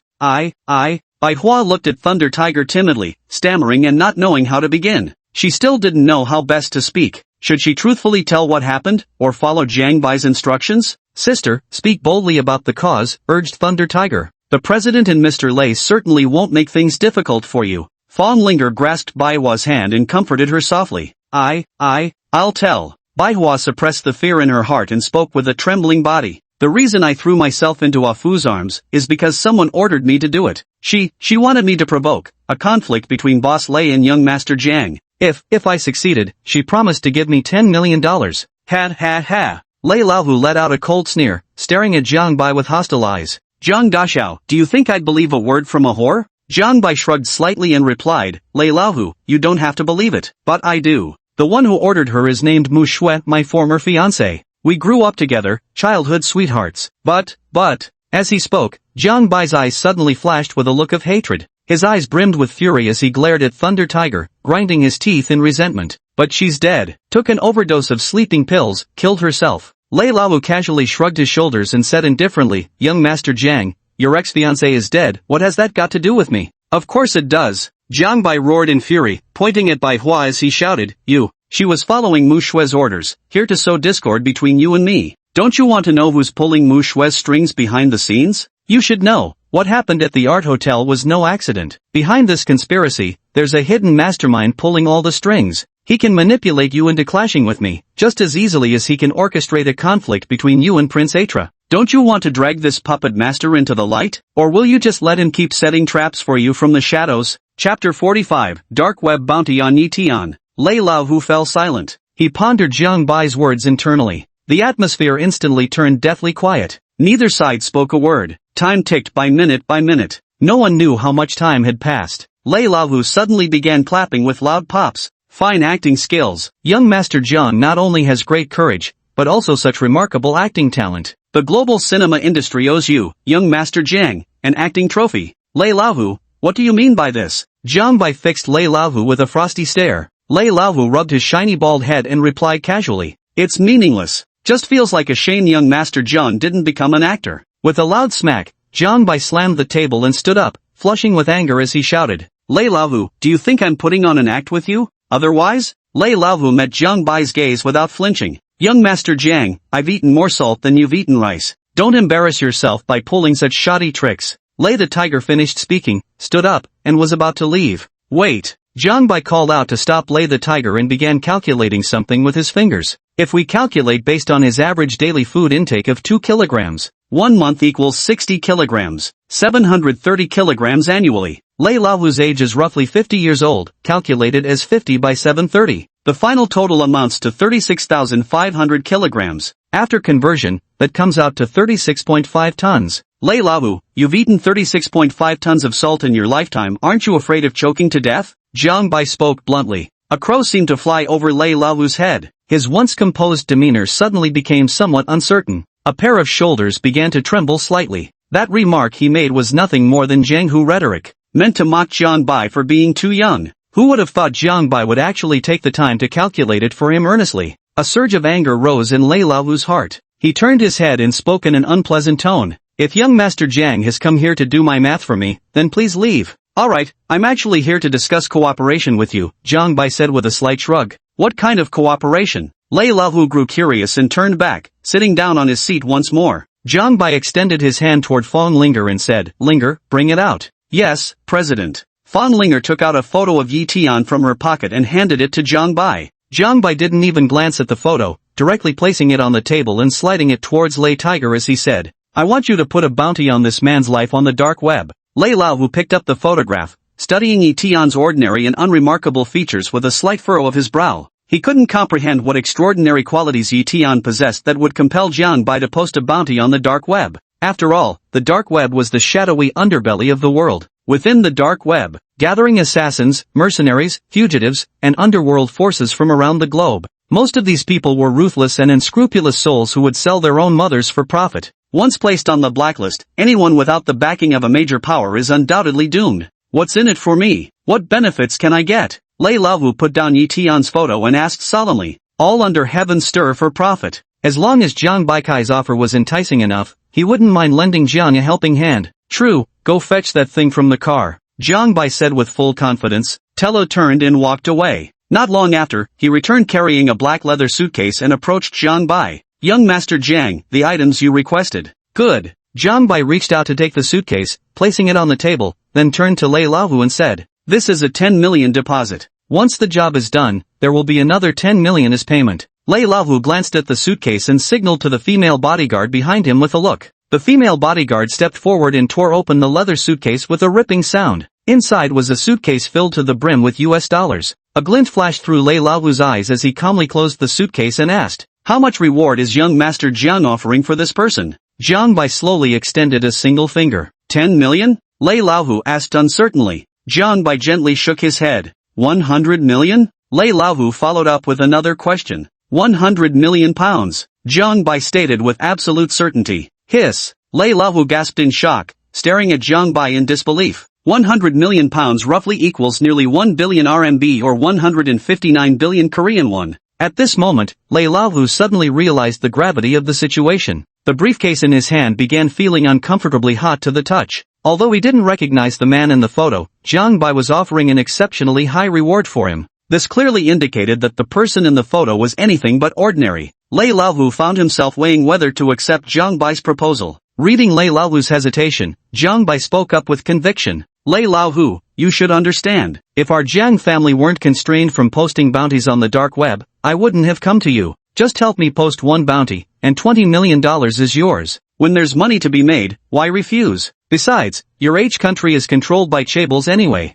With the support of our powerful Jiang conglomerate, your status in country H will naturally rise, won't it? After hearing this, Thunder Tiger fell into deeper silence. He began weighing the pros and cons in his heart. Money is good, but it's not worth offending those who shouldn't be crossed just for wealth. Jiang Bai wasn't in any hurry, quietly awaiting Thunder Tiger's response. His gaze wandered deliberately or otherwise towards the female bodyguard behind Thunder Tiger. A beautiful head of long hair was tied back behind her head. She wore black leather leggings that accentuated her long, straight legs impeccably. The upper body was clad in a small leather jacket, leaving the navel exposed to the air. It gave Jiang Bai a sense of heroic and spirited demeanor. The female bodyguard noticed Jiang Bai's gaze, which was casually yet intentionally sizing her up. Her eyes glared fiercely at Jiang Bai, as if warning him not to look around recklessly. Time passed minute by minute. Lei Laohu hadn't uttered a single word. Jiang Bai's patience seemed to be wearing thin as he snapped impatiently. Lei Laohu, you're not the only one who can post bounties on the dark web.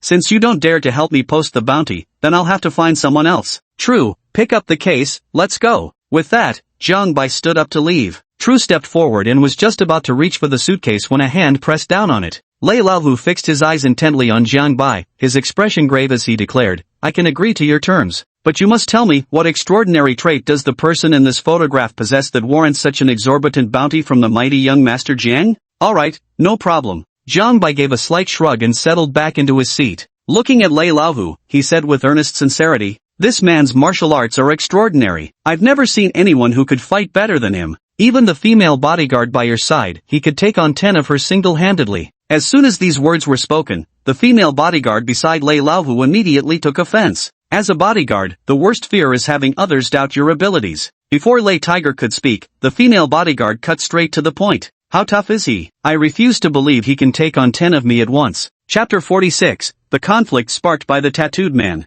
In the blink of an eye. No sooner had the female bodyguard finished speaking than she launched a kick toward Jiang Bai with her long legs. Young Master Jiang, be careful. Just as Ah Fu was about to spring into action, Jiang Bai casually waved his hand to stop him. When the female bodyguard's leg was about to kick Jiang Bai reached out and effortlessly caught her ankle in his grip. Eyeing those long, straight legs, Jiang Bai couldn't resist teasing. Such long, such straight legs. How about coming over to warm my bed? I guarantee I could play with this leg for a whole year. You? The female bodyguard's face flushed with fury. She tried to retract her long leg, but Jiang Bai had a firm grip on her ankle. Left with no choice, she stood frozen in this awkward stance. Alright, that's enough. Who told you to act on your own initiative? Lei the Tiger's irritated voice rang out. Jiang Bai casually released the female bodyguard's long legs and said mockingly, if you're ever interested, you can come find me anytime to work for me. Don't even think about it. The female bodyguard glared at Jiang Bai, her eyes seeming to spit fire. Enough. Lei Laohu waved his hand to stop the female bodyguard and looked at Jiang Bai, saying,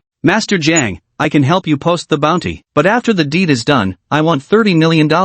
20 million max, not a penny more, Jiang Bai declared unequivocally. Fine, 20 million it is. Lei Laohu reached out and placed the leather suitcase on the ground. Happy collaboration. A faint smile touched Jiang Bai's lips. Everything went much more smoothly than he had imagined. Since the matter has already been discussed, there's no need to stay any longer. Jiang Bai stood up and was about to lead the group away. Hold on, young Master Jiang. I have a grand gift for you, young Master Jiang. Lei Laohu called out to stop Jiang Bai, a sinister smile curling at the corners of his mouth. He raised his hand and clapped vigorously. Clap, clap, clap. 3 crisp claps rang out. 2 men in black dragged a half-dead man from behind the bar toward Jiang Bai. Jiang Bai slightly furrowed his brows. He somehow felt the dragged man looked somewhat familiar. Master Jiang, care to take a guess at who this person might be? Lei Laohu said teasingly, drawing out the suspense. Jiang Bai was left bewildered, unable to discern what trickery he had up his sleeve. Boss, the person you wanted. The 2 men in black threw the man to the ground, then stood behind Lei Laohu. Master Jiang, do you recognize this person? Lei the Tiger asked with a half-smile. Jiang Bai nodded towards Ah Fu. Ah Fu stepped forward and lifted the man's head with his hand. A face covered in blood came into Jiang Bai's sight. Sleeve tattoo guy? What are you doing here? Jiang Bai gasped in surprise, instantly understanding Lei Laohu's intention. This was killing the chicken to scare the monkey, using the tattooed man as a warning to him. How about it, young Master Jiang? Meeting an old friend. Are you feeling particularly excited? Lei Laohu beamed with a smile. A bit thrilling, he's the only one who's ever pointed a gun at my head and lived to tell the tale. It must have been tough for him. Let's see him off. Jiang Bai said expressionlessly, his tone indescribably cold. The tattooed man trembled in terror upon hearing this. While Jiang Bai remained unmoved, the man tightly clutched at his calf, pleading desperately. Please, please don't kill me. Mr. Jiang, I beg you, save me. I don't want to die. Jiang Bai kicked the tattooed man away and looked down at him with contempt, saying, Where's all that arrogance from when you held a gun to my head? Now you come begging for my help? Young Master Jiang, I was wrong before. I beg you, save me. The tattooed man scrambled to Jiang Bai's feet on his hands and knees. His only hope now was Jiang Bai. If Jiang Bai would help him, he was certain to make it out of here alive. No one knew what kind of torture he had endured these past 2 days. Jiang Bai took a step back, looking at the tattooed man with disgust, then turned to Lei Tiger and said, Lei Tiger, since you were the one who caught him, his life is in your hands now. With that, Jiang Bai gestured to his men and strode out of the bar. Lei Tianhu narrowed his eyes as he watched Jiang Bai's retreating figure. He had originally intended to use the tattooed man to warn Jiang Bai that he, Lei Tianhu, wasn't someone to be trifled with. Who would have thought Jiang Bai would be even more ruthless, demanding the tattooed man's life with just a few words. Seeing Jiang Bai about to leave, the tattooed man desperately cried out like a patient trying any doctor in an emergency. Young Master Jiang, you mustn't leave. I know Yi Tian's whereabouts, save me, and I'll tell you where Yi Tian is. Yi Tian. Jiang Bai halted mid-stride, a sharp glint flashing through his eyes. Ever since Yi Tian was deported, he had never heard any news about him again.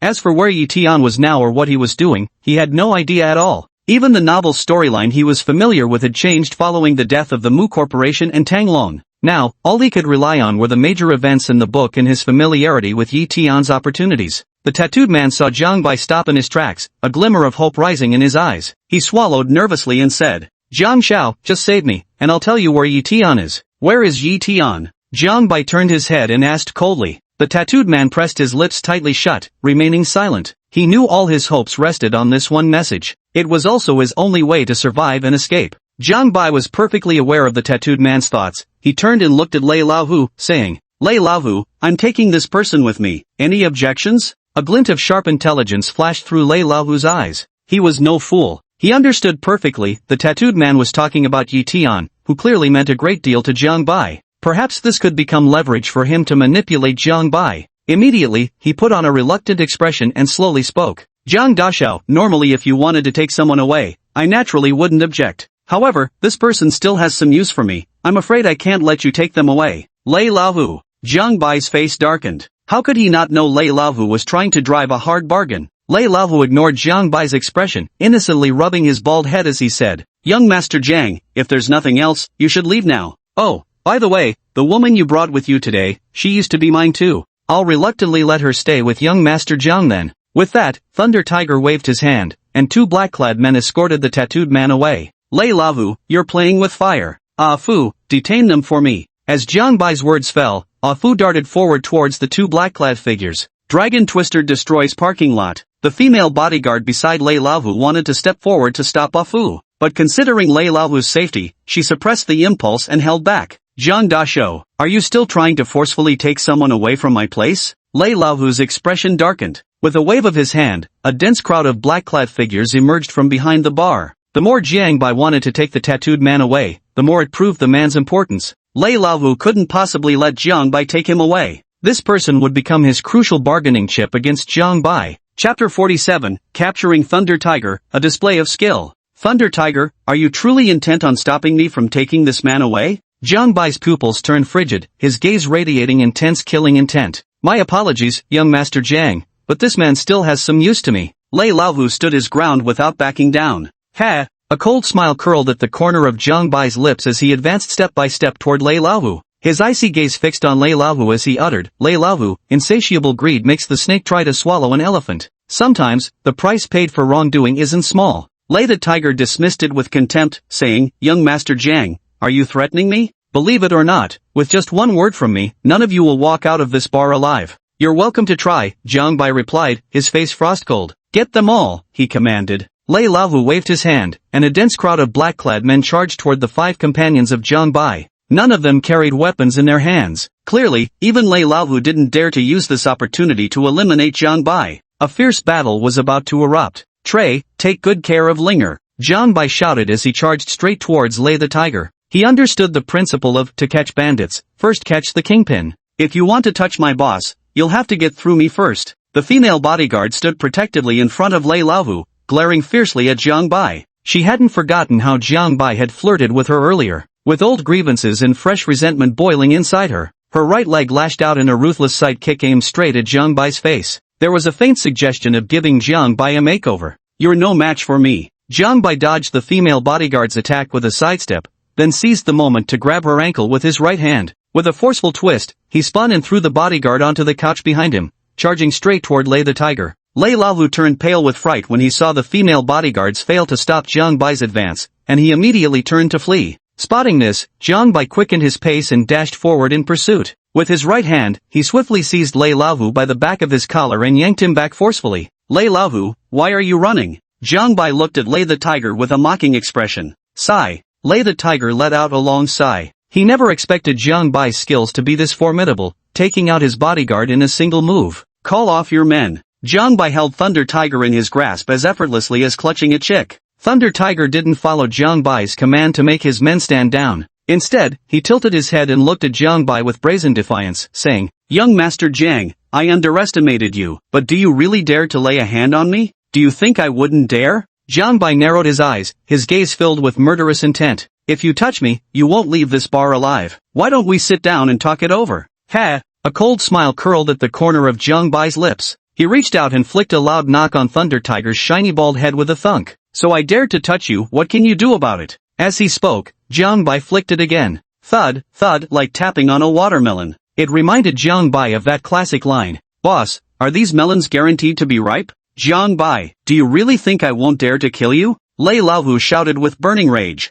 Shame! What a colossal disgrace! Think of him, Thunder Tiger, renowned and feared throughout the underworld of Country H, a man whose name commanded respect far and wide. How many people trembled in fear at the sight of him, daring not even to breathe. Now, he actually got flicked on the forehead by Jiang Bai. If this news spread, how could he maintain his reputation in the underworld? At this very moment, Lei the Tiger's murderous intent surged fiercely. He wished he could grind Jiang Bai's bones to dust. Kill me? Jiang Bai smirked disdainfully, casting a haughty glance at Lei the Tiger as he said, Since when did you have the guts to dare something like this? Your country is controlled by chaebol, and so-called underground forces like you are nothing in their eyes. Our Jiang Corporation may not be much, but globally speaking, it ranks among the top-tier conglomerates. If you dare lay a hand on me, our Jiang family may not boast empty words, but we certainly possess the power to set your H country's economy back 20 years. I'm asking you, with the immense influence of our Jiang family, do you dare lay a finger on me? Lei Laohu sank into deep thought. After listening to Jiang Bai's words, he genuinely felt a bit intimidated and didn't dare to act rashly against Jiang Bai.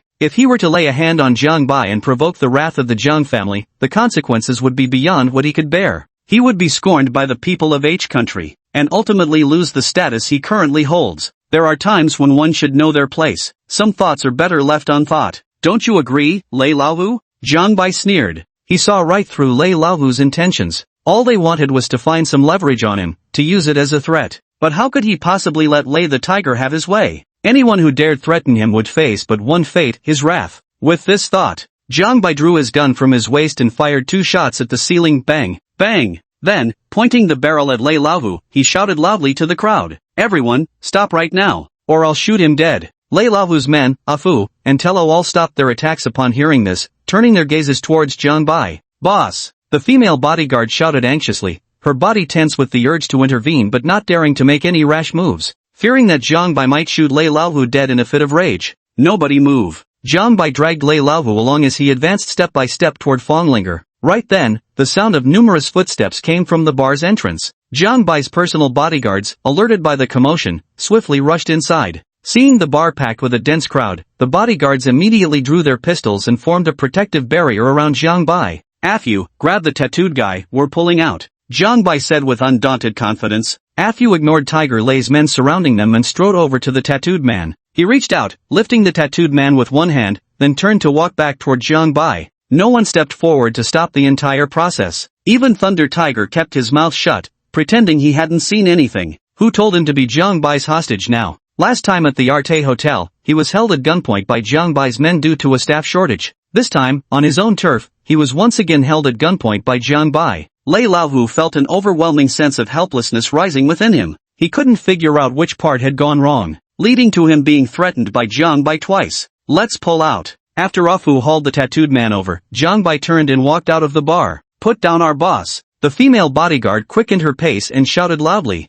Jiang Bai halted his steps, glancing back at the female bodyguard's curvaceous figure with an unreadable glint in his eyes. He spoke indifferently, "If you want me to let him go, trade yourself for him." For some reason, he felt a sudden, inexplicable urge toward the female bodyguard. Somehow, he sensed that this bodyguard would prove useful to him in the future. "You!" Fury flashed in the female bodyguard's eyes as she glared at Jiang Bai with intense anger. To her, Jiang Bai was nothing but a wolf. A lecherous wolf in sheep's clothing. Even his gaze was dripping with, "Damn bastard, is this some rich second-generation syndrome of yours?" The female bodyguard fumed silently in her mind. She had absolute confidence in her figure. After over a decade of professional training, there wasn't an ounce of excess fat on her body. Where it should bulge, it bulges. Where it should curve, it curves. Chapter 48, Forced Entry? "What are you standing there for? Come here. Don't you want to save your boss?" Jiang Bai shouted impatiently.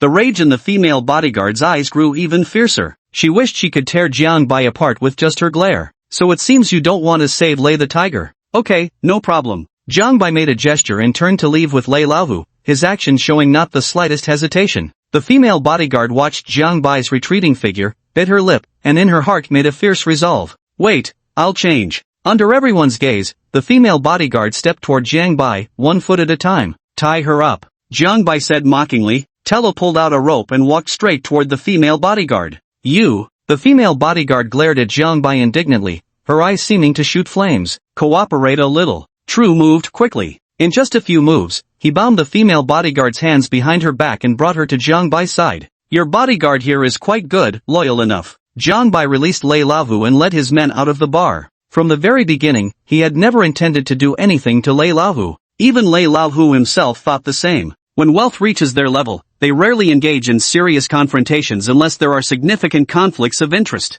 Unless the other party is an impulsive fool. But could a fool rise to become a regional heavyweight? Lei Laohu watched Jiang Bai's receding figure, resentment simmering in his heart. He knew he had lost again. Fortunately, there were no outsiders around, so no one witnessed Jiang Bai flicking his forehead. "B-boss, are you alright?" A man in black quickly rushed forward, eagerly fawning over Lei Laohu. Slap! Lei Laohu struck the black-clad man across the face with a backhanded slap, snarling like a savage tiger. "I was kidnapped. You tell me, does that count as something happening or not?" "Useless, you're all useless." With that, Lei Laohu turned and walked away without so much as glancing at the surrounding men in black. The black-clad man covered his face with great grievance and quickly followed Lei Laohu. Outside the hotel, dozens of little golden statues were on display. Fong Linger asked in confusion, "President, we've clashed with Lei Laohu. Will he still help us put a bounty on Yi Tian?" Jiang Bai smiled faintly, replying with certainty, "It will. He won't just help us, but he'll also act like nothing just happened." "Oh, and why is that?" Fong Linger grew increasingly perplexed. If she were Lei the tiger, she would be furious right now and would definitely not help Jiang Bai. Vision. "Linger, you must remember this. Wealth moves hearts, money can make the devil turn the millstone. If a person remains unmoved by immediate benefits, it's not because they're exceptionally principled, it's because your offer isn't substantial enough. The golden statue stood by as Jiang Bai spoke eloquently, coming to a halt before the hotel entrance. Jiang Bai dismissed his surrounding bodyguards and proceeded toward the suite, dragging the female bodyguard along with him. Let go of me, I can walk on my own. The female bodyguard broke free from Jiang Bai's grip and said angrily. Outside the suite, Jiang Bai had Fong linger and the others wait outside while he alone took the female bodyguard inside. In one swift motion, he threw the female bodyguard onto the bed and leaned down over her. What are you doing? Don't you dare act recklessly. The female bodyguard stared at Jiang Bai in terror, her entire body trembling uncontrollably. She had always known Jiang Bai was no good man. They had just returned to the hotel, yet he couldn't wait to claim her body.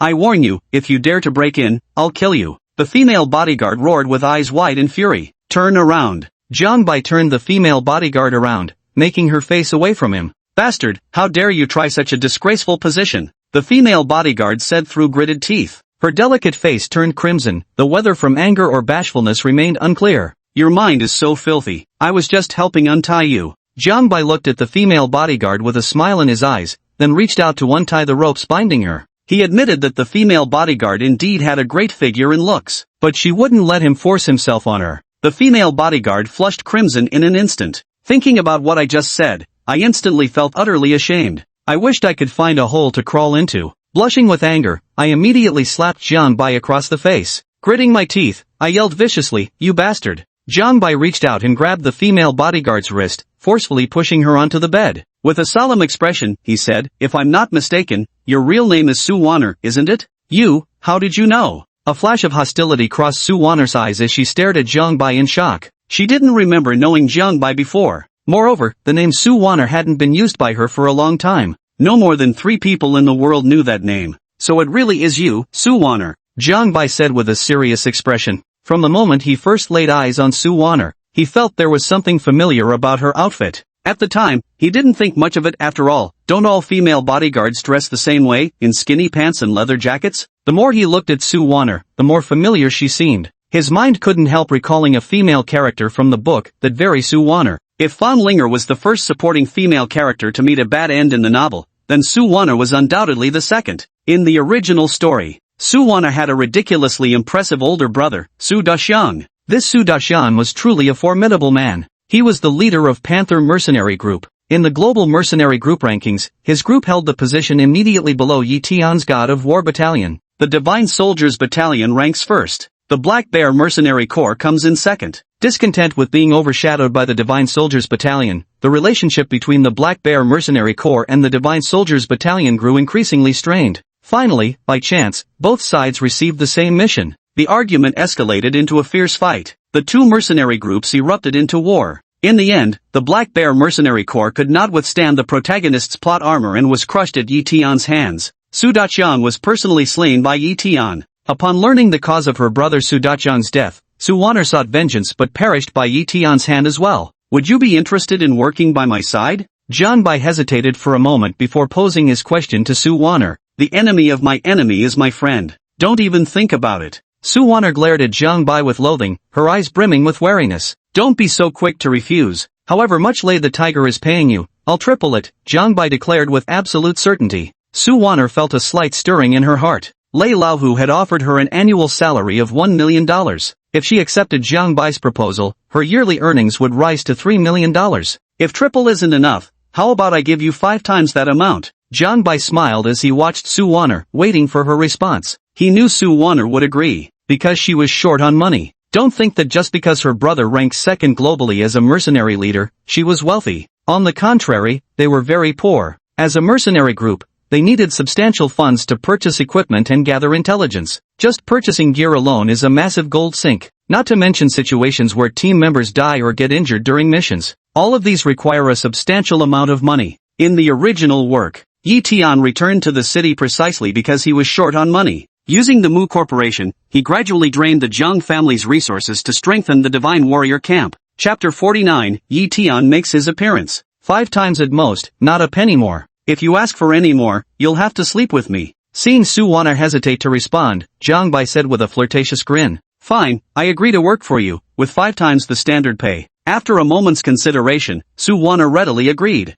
Certainly. Jiang Bai gave a slight shrug, then turned and walked toward the suite's exit. As she watched Jiang Bai's retreating figure, an unfathomable glimmer flashed through Su Wana's eyes, then followed Jiang Bai out of the suite. Where's the tattooed guy? Bring the tattooed guy here. Inside the suite, Jiang Bai sat on the sofa and asked. Ah Fu, who was standing behind him, turned and walked away upon hearing Jiang Bai's words. Not long after, Ah Fu led the tattooed man, covered in blood, to stand before Jiang Bai. Sir Jiang, how about letting me off the hook? The tattooed man lay sprawled on the ground, desperately pleading with Jiang Bai. I'll only ask you once, where is Yi Tian now? Jiang Bai demanded from his dominant position. His gaze toward the tattooed man carried not a trace of emotion. He's in Las Vegas, working as a bodyguard for the Lu family's young mistress, the tattooed man said, trembling with fear. His gaze kept darting cautiously toward Jiang Bai. Las Vegas, the Lu family. Jiang Bai knew clearly in his heart that the Lu family had replaced the Mu family. He toppled one Mu family, only for a Lu family to rise in its place. If he removed the Lu family, yet another clan would emerge.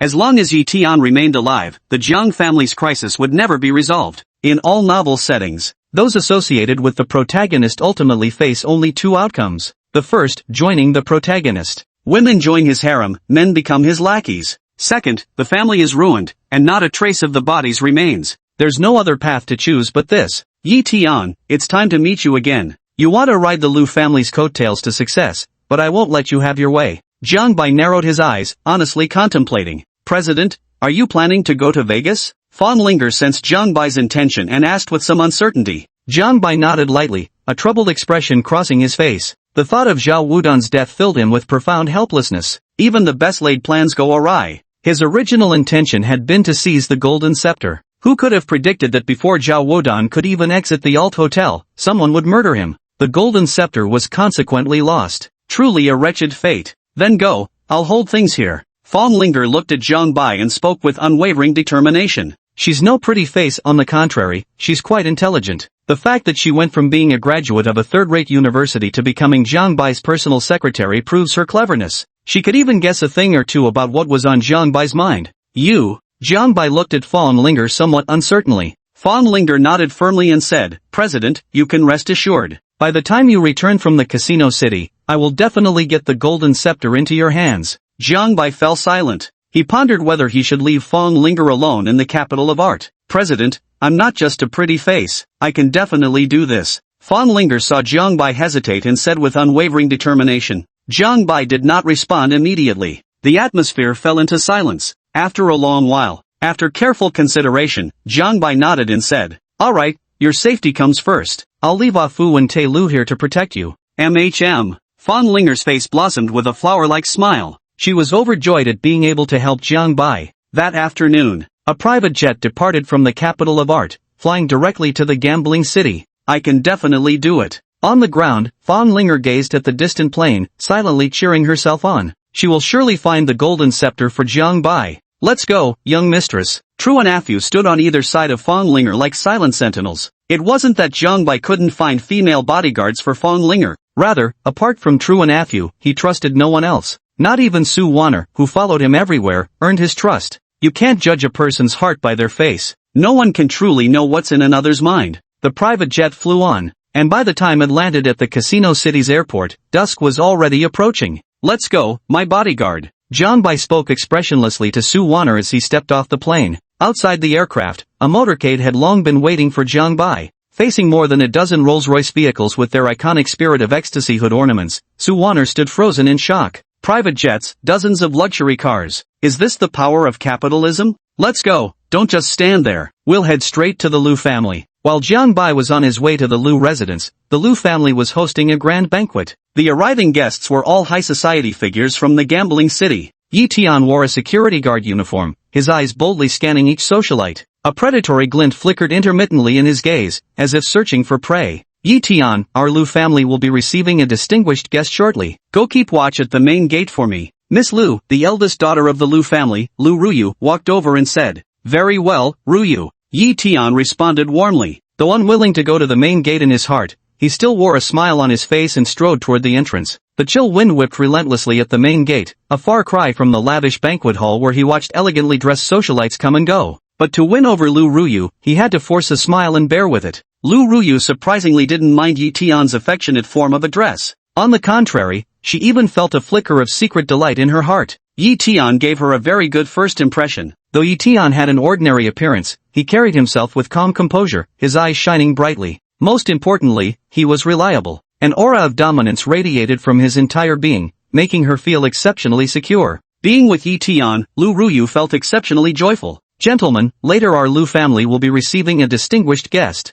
In advance, this old man would like to offer everyone an apology. Please forgive any inadequacies in our hospitality that may occur later. The Lu family patriarch spoke from his seat of honor in the banquet hall. He was originally supposed to make his entrance last, but to show respect for the distinguished guest, he stepped forward ahead of schedule. Distinguished guest? At the main entrance, Yi Tian curled his lips disdainfully. He didn't believe there could be any guest more distinguished than himself. As long as he revealed his true identity, he would surely astonish everyone present. Time passed by minute by minute. The night wind grew stronger, carrying a chilling air everywhere. Standing at the entrance, Yi Tian waited in vain for the arrival of the so-called distinguished guest. He recalled the graceful figures in the banquet hall and silently cursed the honored guest's parents in his heart. While others inside the hall sipped fine wine and embraced renowned beauties, he was left here to suffer the cold wind. At this moment, a hint of resentment toward Lu Ruyu rose in Yi Tian's heart. Anyone could have guarded the door, so why did it have to be him? Yi Tian? If this so-called distinguished guest doesn't show up, does he expect me to stand at the main gate all night? Chapter 50, Yi Tian the Gatekeeper. No,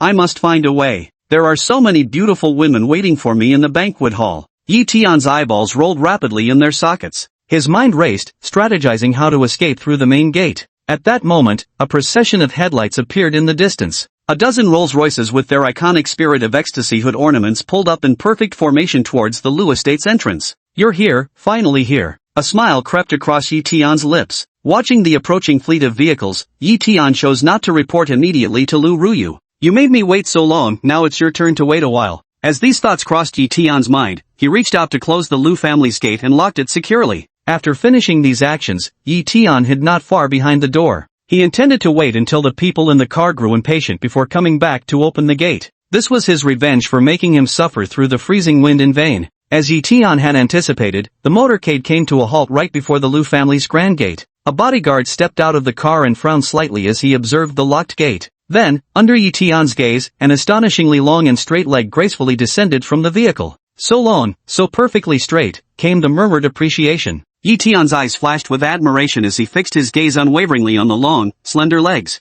He had already made up his mind. When the owner of those long legs grew impatient, he would immediately step forward and open the gates of the Lu family for her. This way, he might even gain the favor of the beauty. Isn't the Lu family hosting a banquet? Why is the door locked? Su Wan'er frowned at the lock on the gate, then turned and walked toward the car where Jiang Bai was. Locked? Jiang Bai found this somewhat unbelievable. He had just spoken with old Master Lu on the phone while on the road, and everything had been agreed upon. Even if the Lu family didn't welcome him and were being two-faced about it, there was no reason to lock the gates and shut him out like this. Could I have taken the wrong path? Jiang Bai wondered to himself as he pulled out his phone to check the navigation. The destination on the map showed no deviation from his current location. Jiang Bai was struck with astonishment. I can't figure out what the Lu family is up to. Make a phone call to ask? Don't be ridiculous. As the esteemed eldest son of the Jiang family, having been turned away at the door, he wouldn't demean himself by making that call. Does Jiang Bai have no shame? Can't get in now, can you? This is what you get for making me freeze outside. Behind the gate, Yi Tian's lips curled up slightly into a smug, schadenfreude smile.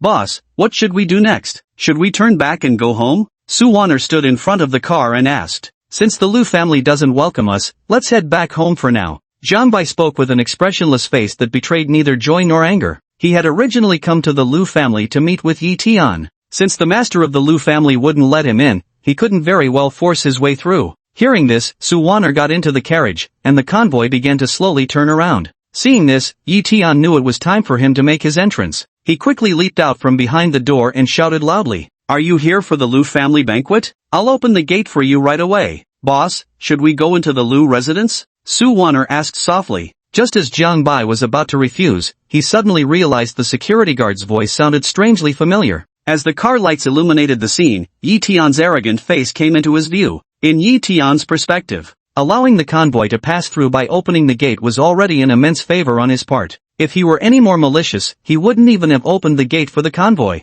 Missing the Lu family's banquet would mean losing nothing more than the caravan before his eyes. It must be said that the protagonist always maintains an inflated sense of self-importance. There's an arrogance about him that seems to disregard everyone under heaven. Alright, the gate's open now. You may come in, Yi Tian shouted arrogantly. With that, he turned away without sparing another glance at the motorcade, especially not towards Su Wanner. This is his usual trick. Through years of his experience pursuing countless romantic conquests, the more beautiful a woman is, the more suitors she has, and the more arrogant she becomes. For such women, the more you chase after them and shower them with attention, the less effective it becomes. Only by ignoring them and trampling their arrogance underfoot can you catch their attention. This trick never fails him. The eldest miss of the Lu family was conquered by this move of his. Boss, isn't this security guard the same person you instructed Lei Laohu to put a bounty on in the dark web? Su Wanner's gaze towards Yi Tian was filled with lethal intent. It was a full 100 million pounds. With such a large sum of money, it would be enough to sustain her brother's mercenary group for quite some time. Su Wanner, believe it or not, Yi Tian is probably thinking about how to woo you right now, Zhang Bai said with a mischievous grin on his face as he turned to Su Wanner. Humph, the only thing I'm interested in right now is his head. Su Wanner snorted coldly, speaking with a murderous tone. Come, I'll take you to meet him. Zhang Bai reached out and took Su Wanner's hand, stepping out of the car with elegance. The moment they alighted, his right arm slid around Su Wanner's waist. A flicker of unease crossed Su Wanner's eyes, but she offered no resistance. Oh my, isn't this Commander Yi? What happened that Commander Yi has fallen so low as to become a security guard? Watching the gates? Zhang Bai said with sarcasm dripping from his words. This immediately shocked Yi Tian, who responded with disbelief. Zhang Bai, what brings you here? Foes meet, eyes blazing with rage. Yi Tian's aloof expression vanished instantly as he glared at Zhang Bai with pure hatred. He would never forget the incident at Yalan Residential Complex. It was all because of Zhang Bai's police report that he got deported. The formidable influence he had painstakingly built up crumbled after his departure. Some died, others went mad. The mighty Marshal Yi of the Divine Legion, reduced to guarding a gate here? Aren't you afraid of losing face if word gets out? Zhang Bai remarked pointedly, though feigning casualness. Su Wanner beside him cried out in surprise, pointing at Yi Tian and asking incredulously. What? Boss, are you saying he's the leader of the Divine Soldiers Battalion, Marshal Yi? Absolutely genuine. Zhang Bai gave a faint nod. Beside him, Yi Tian wore an arrogant expression, thoroughly enjoying Su Wanner's gasps of surprise. Especially the way she looked at him, with that adoring gaze. Las Vegas is not in China. Even if his true identity were exposed, it wouldn't be a big deal. In fact, he was almost eager for Zhang Bai to reveal his identity, hoping to catch the attention of more high society ladies. After the initial shock, Su Wanner appeared calm on the surface, but murderous intent surged fiercely in her heart. She knew all too well about the grudge between the Divine Soldiers Battalion and the Black Bear mercenaries. The two sides were as incompatible as fire and water. A hatred so fierce you wish for the other's death. Come on, let's go inside and join the party. Zhang Bai wrapped his arm around Su Wanner's slender waist and strode towards the banquet hall of the Lu family. His goal had been achieved. He wanted Su Wanner to know Yi Tian's true identity, so she would inform Su Daxiang and send someone to eliminate Yi Tian. If not for this purpose, why would he have brought Su Wanner to the banquet in the first place? Wait, you're not going in. Yi Tian suddenly stretched out his arm to stop Zhang Bai. A good dog doesn't block the way. Surely Marshal Yi wouldn't fail to understand such a simple principle? Zhang Bai sneered sarcastically. Beside her, Su Wanner cracked a smile. She could see now apparently Zhang Bai also bore a grudge against Yi Tian. Yi Tian remained indifferent to Zhang Bai's taunts and said meticulously, Please show your invitation, young Master Jiang. Only with an invitation can I let you in. Zhang Bai smiled faintly. He knew Yi Tian was deliberately trying to make things difficult for him. The Lu family had sent out invitations in advance to all their guests, but since he had notified the Lu family at the last minute, he didn't have one. Chapter 51, Lu Ruyu gets kidnapped. In the banquet hall, the banquet was halfway through. Not a single guest had left early, all waiting for the distinguished visitor Old Master Lu had mentioned. Anyone whom Elder Lu would address as an honored guest must surely be of extraordinary status.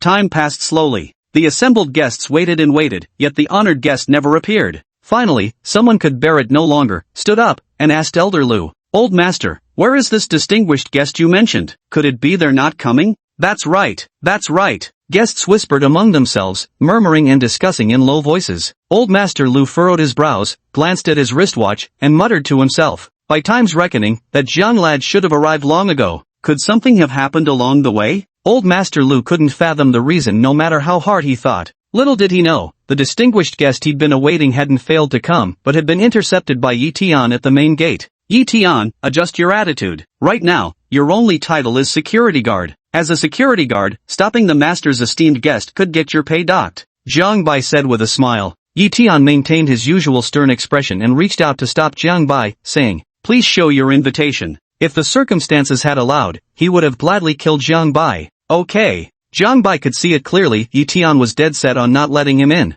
Whether he went inside or not made little difference to him. His sole purpose in coming was to meet Tian'ai, destroy Yi Tian's reputation in the Lu family. As for the Lu family's banquet, he had no mind to attend. Old Master Lu, surely your esteemed guest isn't going to stand us up? In the banquet hall, murmurs spread among the distinguished attendees. The only reason they remained seated with such composure was their anticipation for this mysterious VIP guest. Even old Master Lu was growing anxious. He checked the time. Taking out his phone, he dialed Jiang Bai's number and asked, young friend Jiang, may I ask where you are now? Sigh. A sigh came through the phone, instantly making old Master Lu uneasy. If Jiang Bai didn't show up at the meeting, how would he explain it to all the distinguished guests? Old Master Lu, I'm afraid I won't be able to attend the banquet. Jiang Bai's voice came through the phone. Old Master Lu's heart sank, and he hurriedly asked, young friend Jiang, are you stuck in traffic? Jiang Bai smiled faintly and looked at Yi Tian before him, speaking with utter seriousness. No, I've already arrived at your doorstep, but your security won't let me in, so, I've decided to turn back. Old Lu, we'll meet again next time. Beep beep, the phone emitted a busy tone. Old Master Lu slammed the phone down and frantically shouted, Ruyu, go to the main gate at once and invite young Master Jiang in. It's that blind fool of a security guard who stopped young Master Jiang at the gate. The more old Master Lu spoke, the angrier he became. Upon hearing this, Lu Ruyu had a sudden ominous thought flash through her mind. She remembered she had apparently sent Yi Tian to the main gate. Yi Tian wouldn't actually do that, would he? Lu Ruyu turned and sprinted toward the main entrance. At this moment, Jiang Bai glanced at Yi Tian with a sneer. He turned and boarded the Rolls-Royce to leave. Watching Jiang Bai's departing figure, a smile appeared on Yi Tian's lips. He wasn't a fool. Behind the swift downfall of the Mu group and Tanglong, if the Jiang family hadn't intervened, he wouldn't believe it even if beaten to death. Yi Tian, have you seen the eldest son of the Jiang family? Shortly after Jiang Bai left, Lu Ruyu hurriedly ran over and asked. Yi Tian answered truthfully, I saw him, they've already left. They're gone? How could they leave? Lu Ruyu felt a surge of panic. She suddenly regretted letting Yi Tian come to the front gate. With an innocent expression, Yi Tian said, I asked them to show the invitation, but they didn't have one, so they left. Sigh. Lu Ruyu let out a sigh and didn't have time to engage with Yi Tian any further, promptly turning to run toward the garage. Soon afterward, she drove up in a small white Benz, pulling up once again at the front gate. Jade, where are you off to? Do you want me to come with you? Yi Tian blocked Lu Ruyu's path and inquired with great enthusiasm. He knew Lu Ruyu wanted to chase after Jiang Bai, but he already regarded Lu Ruyu as his woman. How could he possibly let her chase after someone else? Yi Tian, get out of my way. I don't have time to argue with you, Lu Ruyu said anxiously. Then let's go together. Yi Tian stepped aside and was about to open the car door. Lu Ruyu slammed her foot on the accelerator. With a roar, the little Bentley sped away, leaving only taillights for Yi Tian to stare at. Damn it! Watching the disappearing taillights of Lu Ruyu's car, Yi Tian was boiling with anger. Young Master Jiang, precisely as you predicted, someone from the Lu family came chasing after us. Inside the Rolls-Royce, the driver glanced at the rearview mirror and spoke up. Execute the plan as arranged. Don't let anything slip. A wicked smile played at the corner of Jiang Bai's lips. Did Yi Tian really think keeping him out would solve everything? Little did he know, Jiang Bai had prepared a grand gift specially for Yi Tian. If successful, this gift could completely sever the relationship between the Lu family and Yi Tian. Boom, the golden figure accelerated. Bastard! Lu Ruyu watched the accelerating golden figure, cursed under his breath, and then sped up as well. The two vehicles raced down the road one after another, disappearing into the distance. He had no idea how far he'd run. Two unmarked Golden Cup vans silently emerged on either side of Lu Ruyu's Mini Cooper on the road. Before Lu Ruyu could react, both vans suddenly changed lanes, sandwiching the Mini Cooper between them. Lu Ruyu clearly understood what the two Golden Cup vans intended to do. She stepped on the brakes, trying to shake off the two mini Golden Cups. At this very moment, another Golden Cup appeared behind Xiaobin's tail. The three Golden Cup vans tightly sealed off Lu Ruyu's escape routes. Bang! Three Golden Cup minivans launched a fierce assault against Xiaobin. Screech, came the sound. Xiaobin was forced to stop by the three Golden Cups. Several masked men emerged from the minivans. Without a word, they smashed open Lu Ruyu's car door and forcibly dragged her into the van. Who are you people? What are you going to do to me? Lu Ruyu asked in panic. Under such circumstances, how could she not realize she was being kidnapped? Miss Lu, you should get some proper rest first. A burly man struck Lu Ruyu on the back of the neck. Lu Ruyu's vision went black, and she fainted instantly. Where am I? Lu Ruyu groggily opened her eyes and scanned her surroundings. It was a dimly lit factory building. The space contained sparse furniture, and she found herself lying on a couch. Her hands and feet were bound with ropes, while a strip of black tape covered her mouth. Lu Ruyu screamed in terror. Ultimately, she was just a girl in her 20s. Suddenly being kidnapped to such a place naturally filled her heart with extreme fear. Stop calling, it's not yet time for you to wake up. A burly man walked up to Lu Ruyu and pulled out a syringe. Under Lu Ruyu's terrified gaze, the injection was administered into her body. Lu Ruyu only felt an unusual heaviness in her eyelids and unknowingly drifted into a deep slumber. Chapter 52 Penniless Su Duxiang. Time passed in aimless wandering until the night had faded completely. In the banquet hall of the Lu residence, after waiting endlessly for the distinguished guest who never appeared, the assembled attendees gradually began to disperse. Old Master Lu had no choice but to put on a smiling face and personally escort each guest out. In his heart, he cursed every ancestor in Yi Tian's family tree 8 generations back. Just as Old Master Lu caught his breath after seeing off all the guests, shocking news reached his ears. Lu Ruyu had been kidnapped. Old Man Lu nearly fainted from sheer panic. Lu Ruyu was the only heir continuing their Lu family lineage for 3 generations. They had cherished her since childhood, fearing she might melt in their mouths or slip from their palms. And now, she had actually been kidnapped by bandits. This left him utterly horrified.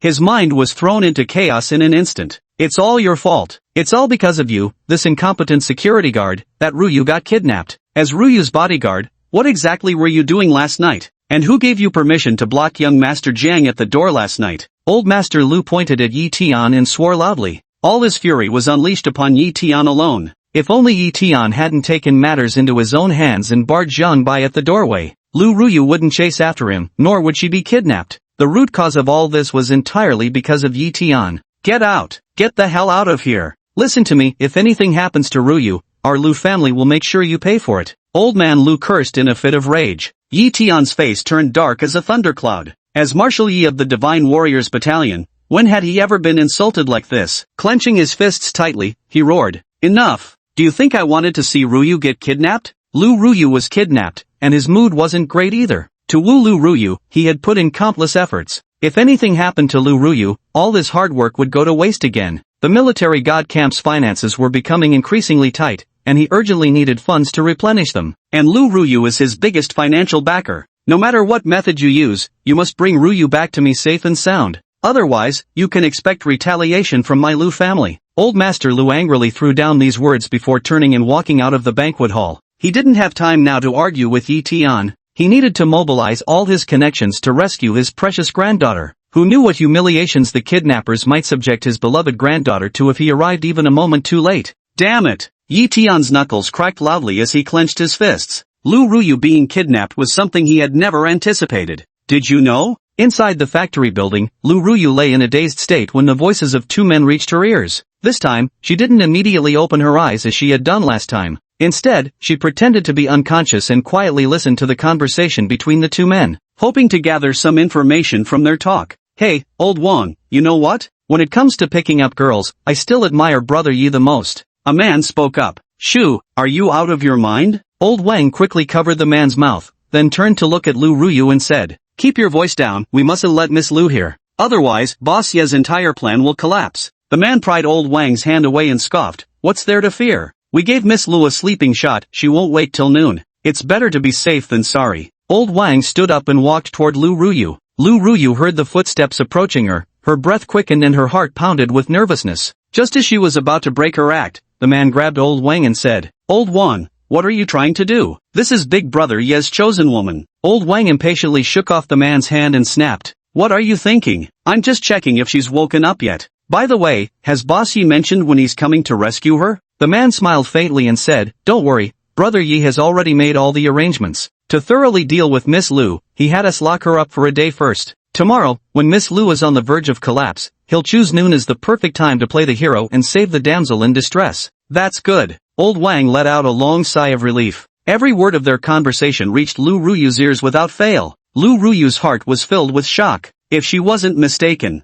the Brother Yi mentioned by these 2 men must be Yi Tian. But she absolutely couldn't believe that Yi Tian would do something like this. To dispel her doubts, she continued listening quietly. Unfortunately, old Wang and the man closed their mouths and said nothing more. It's impossible, it couldn't be Yetion's. Lu Ruyu comforted herself inwardly. Old Wang and the man's words lingered in her mind. A seed of suspicion began to sprout in Lu Ruyu's heart. Very good. Inside the second-floor office of the factory building, Jiang Bai listened to old Wang's conversation with the man and nodded in satisfaction. Lu Ruyu was kidnapped on his orders. The words spoken between old Wang and the man were also arranged by him. To give Yi Tian a chance to play the hero for the damsel in distress, he went to great lengths. By the way, Su Wanner, has your brother Su Daxiang arrived in Las Vegas yet? Jiang Bai suddenly turned to Su Wanner beside him and asked. Last night, as he stepped out of the Lu family's main gate, he immediately had Su Wanner contact Su Daxiang and proposed a collaboration with him. Calculating the time, Su Daxiang should have arrived by now. Su Wanner glanced at the time and nodded, saying, he should be here by now.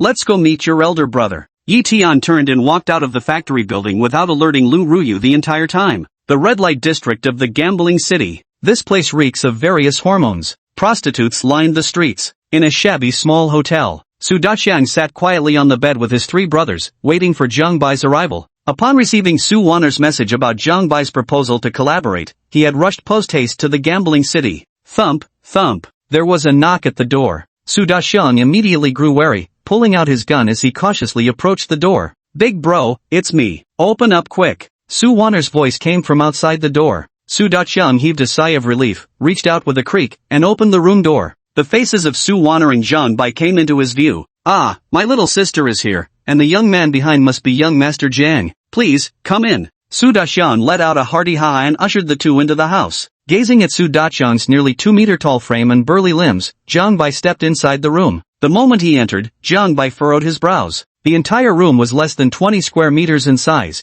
containing only a single bed. There wasn't even a window, let alone a bathroom. The floor was bare concrete, without a single tile. Big bro, couldn't you have found us a better room? Su Wanner wrinkled her nose and spoke with undisguised disgust. Su Daxiang scratched the back of his head awkwardly and said, there's no choice. Big brother has no money. Come with me. Jiang Bai turned and walked out of the room. In such a crude, soundproofless room, he truly couldn't feel at ease discussing important matters. The six of them boarded the little gold sedan and sped all the way, stopping before the largest business club in the gambling city. Chapter 53, Collaborating with Su Daxiang. Gazing at the brilliantly lit walls of the club, Su Daxiang felt a pang of melancholy in his heart. He hadn't been to such an upscale place in ages. Let's go, tonight's on me. Jiang Bai said expressionlessly as he stepped into the club. Presidential suite number 88. On the couch, Su Daxiang and Jiang Bai sat facing each other. Gazing at Jiang Bai, who remained as steady as Mount Tai, Su Daxiang was the first to speak. Young Master Jiang, since you've summoned us here, may I ask what kind of cooperation you have in mind?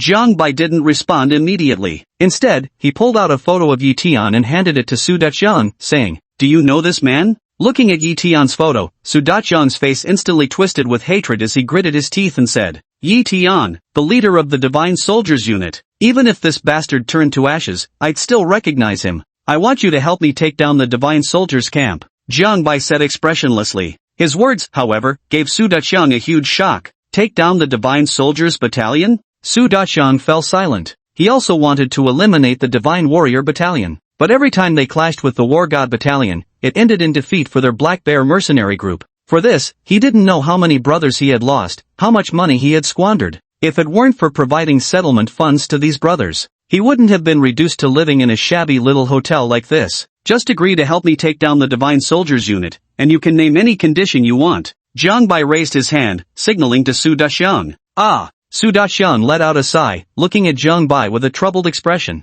Master Jiang, it's not that I'm unwilling to agree. It's just that our Black Bear mercenary group is simply no match for the War God Battalion. Over these past few years of clashing with the Divine Soldiers Battalion, our Black Bear's strength has been steadily declining. Understood. Jiang Bai took out a check from his pocket and handed it to Su Daxiang, saying, here's a check for $100 million.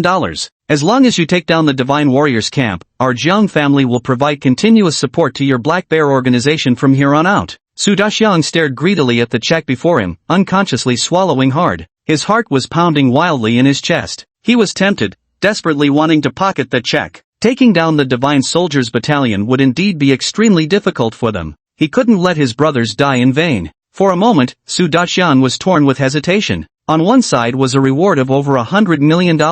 On the other side were the lives of his sworn brothers. He didn't know how to make this choice. Seeing Su Daxiang hesitating to take the check, Su Wan'er grew increasingly anxious and hurriedly tried to persuade him. Big brother, what's making you hesitate? Jiang Shao's giving you money, hurry up and take it. Aren't you dreaming of wiping out the Divine Soldiers Battalion? Su Daxiang shook his head and made his decision in his heart. He pushed the check back to Jiang Bai with an ashamed expression, saying, I'm sorry, young Master Jiang, I can't agree to your terms. It's not that I, Su Daxiang, don't appreciate your offer, but even if you gave me $100 million, the Black Bear mercenaries wouldn't stand a chance against the God of War Battalion. I can't gamble with my brothers' lives. Such loyalty, I like that. Jiang Bai cast an appreciative glance at Su Daxiang. In the next moment, he produced another check and handed it to Su Daxiang, saying, Here's $50 million, enough for you to buy off the third-ranked Wild Fox mercenary group. In addition, I'll throw in some heavy firepower weapons for you. With their assistance, I believe taking down the Divine Soldiers camp shouldn't be too difficult, right? Su Daxiang wore a grave expression, silently calculating the pros and cons in his heart. Although with the Wild Fox mercenaries joining them, his chances of successfully eliminating the Divine Soldiers camp had risen to 80%. But for such a critical mission, he needed to consider every angle carefully, absolutely no room for carelessness. He had seen his fair share of disasters in the ditch. If the ship capsized, it would cost hundreds, if not thousands, of lives. I still have one last card to play. Jiang Bai extended a finger toward Su Daxiang with solemn gravity and declared slowly, I promise you, on the day you make your move, Yi Tian won't be in the Divine Soldiers camp. The 5 words, not in the Divine Soldiers camp, completely shattered Su Daxiang's hesitation. Su Daxiang fixed his piercing gaze on Jiang Bai and solemnly asked, Young Master Jiang, are you certain? Jiang Bai nodded without a trace of doubt and declared, absolutely certain. I'll personally keep Yi Tian occupied for you. A sharp slap rang out. Su Daxiang slammed the table and stood up, declaring solemnly, all right, I'll do it. No one understood Yi Tian's leadership and combat prowess better than him, as long as Yi Tian wasn't present. His confidence in taking down the War God sword is high as 99.9%. If they fail with only that remaining 0.01 chance, then it can only mean heaven won't let the Divine Warriors Battalion perish. Jiang Bai rose to his feet with a smile, extending his hand to Su Daxiang as he said, Pleasure working together. Wishing you success. Happy collaboration. A faint smile appeared on Su Daxiang's solemn face. Ha ha ha, a hearty laughter echoed through the presidential suite. On the other side, Yi Tian had no idea that Jiang Bai was planning to wipe out his stronghold in one fell swoop. At that moment, he was scouring the entire city in search of Lu Ruyu. Damn it, who on earth kidnapped Ruyu? Damn it, Yi Tian muttered angrily. In her mind, Jiang Bai's figure flashed subconsciously. His intuition told him that this matter might have something to do with Jiang Bai, but he couldn't figure out why Jiang Bai would kidnap Lu Ruyu. Could it be, they're targeting me? A bold idea surfaced in Yi Tian's mind. Then he shook the thought from his head. Only he and Lu Ruyu knew about their intimate relationship. Even old Master Lu was unaware of it. He refused to believe Jiang Bai could divine such things through calculations, that he could even deduce this. What he didn't know was that Jiang Bai had read over a dozen military romance novels in his past life. He could see right through the schemes in the narrative. Even with his eyes closed, he knew what the other person's next move would be. More anxious than Yi Tian was Elder Lu. The Lu family, being one of Casino City's wealthiest clans, held considerable prestige in the gambling capital. At Old Man Lu's command, both the lawful and unlawful factions sprang into action. They scoured every alley and avenue of the gambling city for any trace of Lu Ruyu. The search lasted a full day and night. By dawn of the second day, Su Daxiang boarded the plane, returning to the Black Bear mercenary group with Jiang Bai's check in hand. Meanwhile, Jiang Bai swayed his heavy head and got up from Su Wan'er's bed. Yesterday, he and Su Daxiang hit it off right away. After discussing in detail the specifics of storming the Berserker Battalion, the two drank merrily together. Who would have thought Su Daxiang would actually get him drunk? Boss, you're really something. Su Wan'er lay beside them, giving Jiang Bai a resentful look. Last night, drunken and emboldened by Su Daxiang's encouragement, she took the initiative to climb into Jiang Bai's bed. Yet to her surprise, Jiang Bai completely ignored her beauty, closing his eyes and falling asleep. At his worst, he even started snoring, making her seriously wonder if Jiang Bai was some modern-day Lu Xiaohui. It's not that I'm impressive, it's that I drank too much yesterday. Jiang Bai rubbed his forehead and said helplessly, Humph. Su Wan'er coldly snorted and began dressing herself without another glance. Two fair, slender legs stretched out before Jiang Bai's eyes, exposed without warning. A man's true nature. In such a situation, a surge of anger welled up in Jiang Bai's heart. The very next moment, he pushed Su Wan'er down onto the bed. Amid Su Wan'er's startled cry, it transformed into a train, emitting a loud choo-choo-choo sound. In the room, beautiful music began to play. Chapter 54, Yi Tian rescues Lu Ruyu. While Jiang Bai was lost in the lap of luxury, Yi Tian and Old Master Lu were also on the move. After a prolonged investigation, they finally uncovered a few faint traces of clues. Just as the two continued their search for Lu Ruyu, a mysterious text message appeared on Old Master Lu's phone. Tell Yi Tian to go alone to the abandoned factory in District B outside the city at 3 p.m. this afternoon.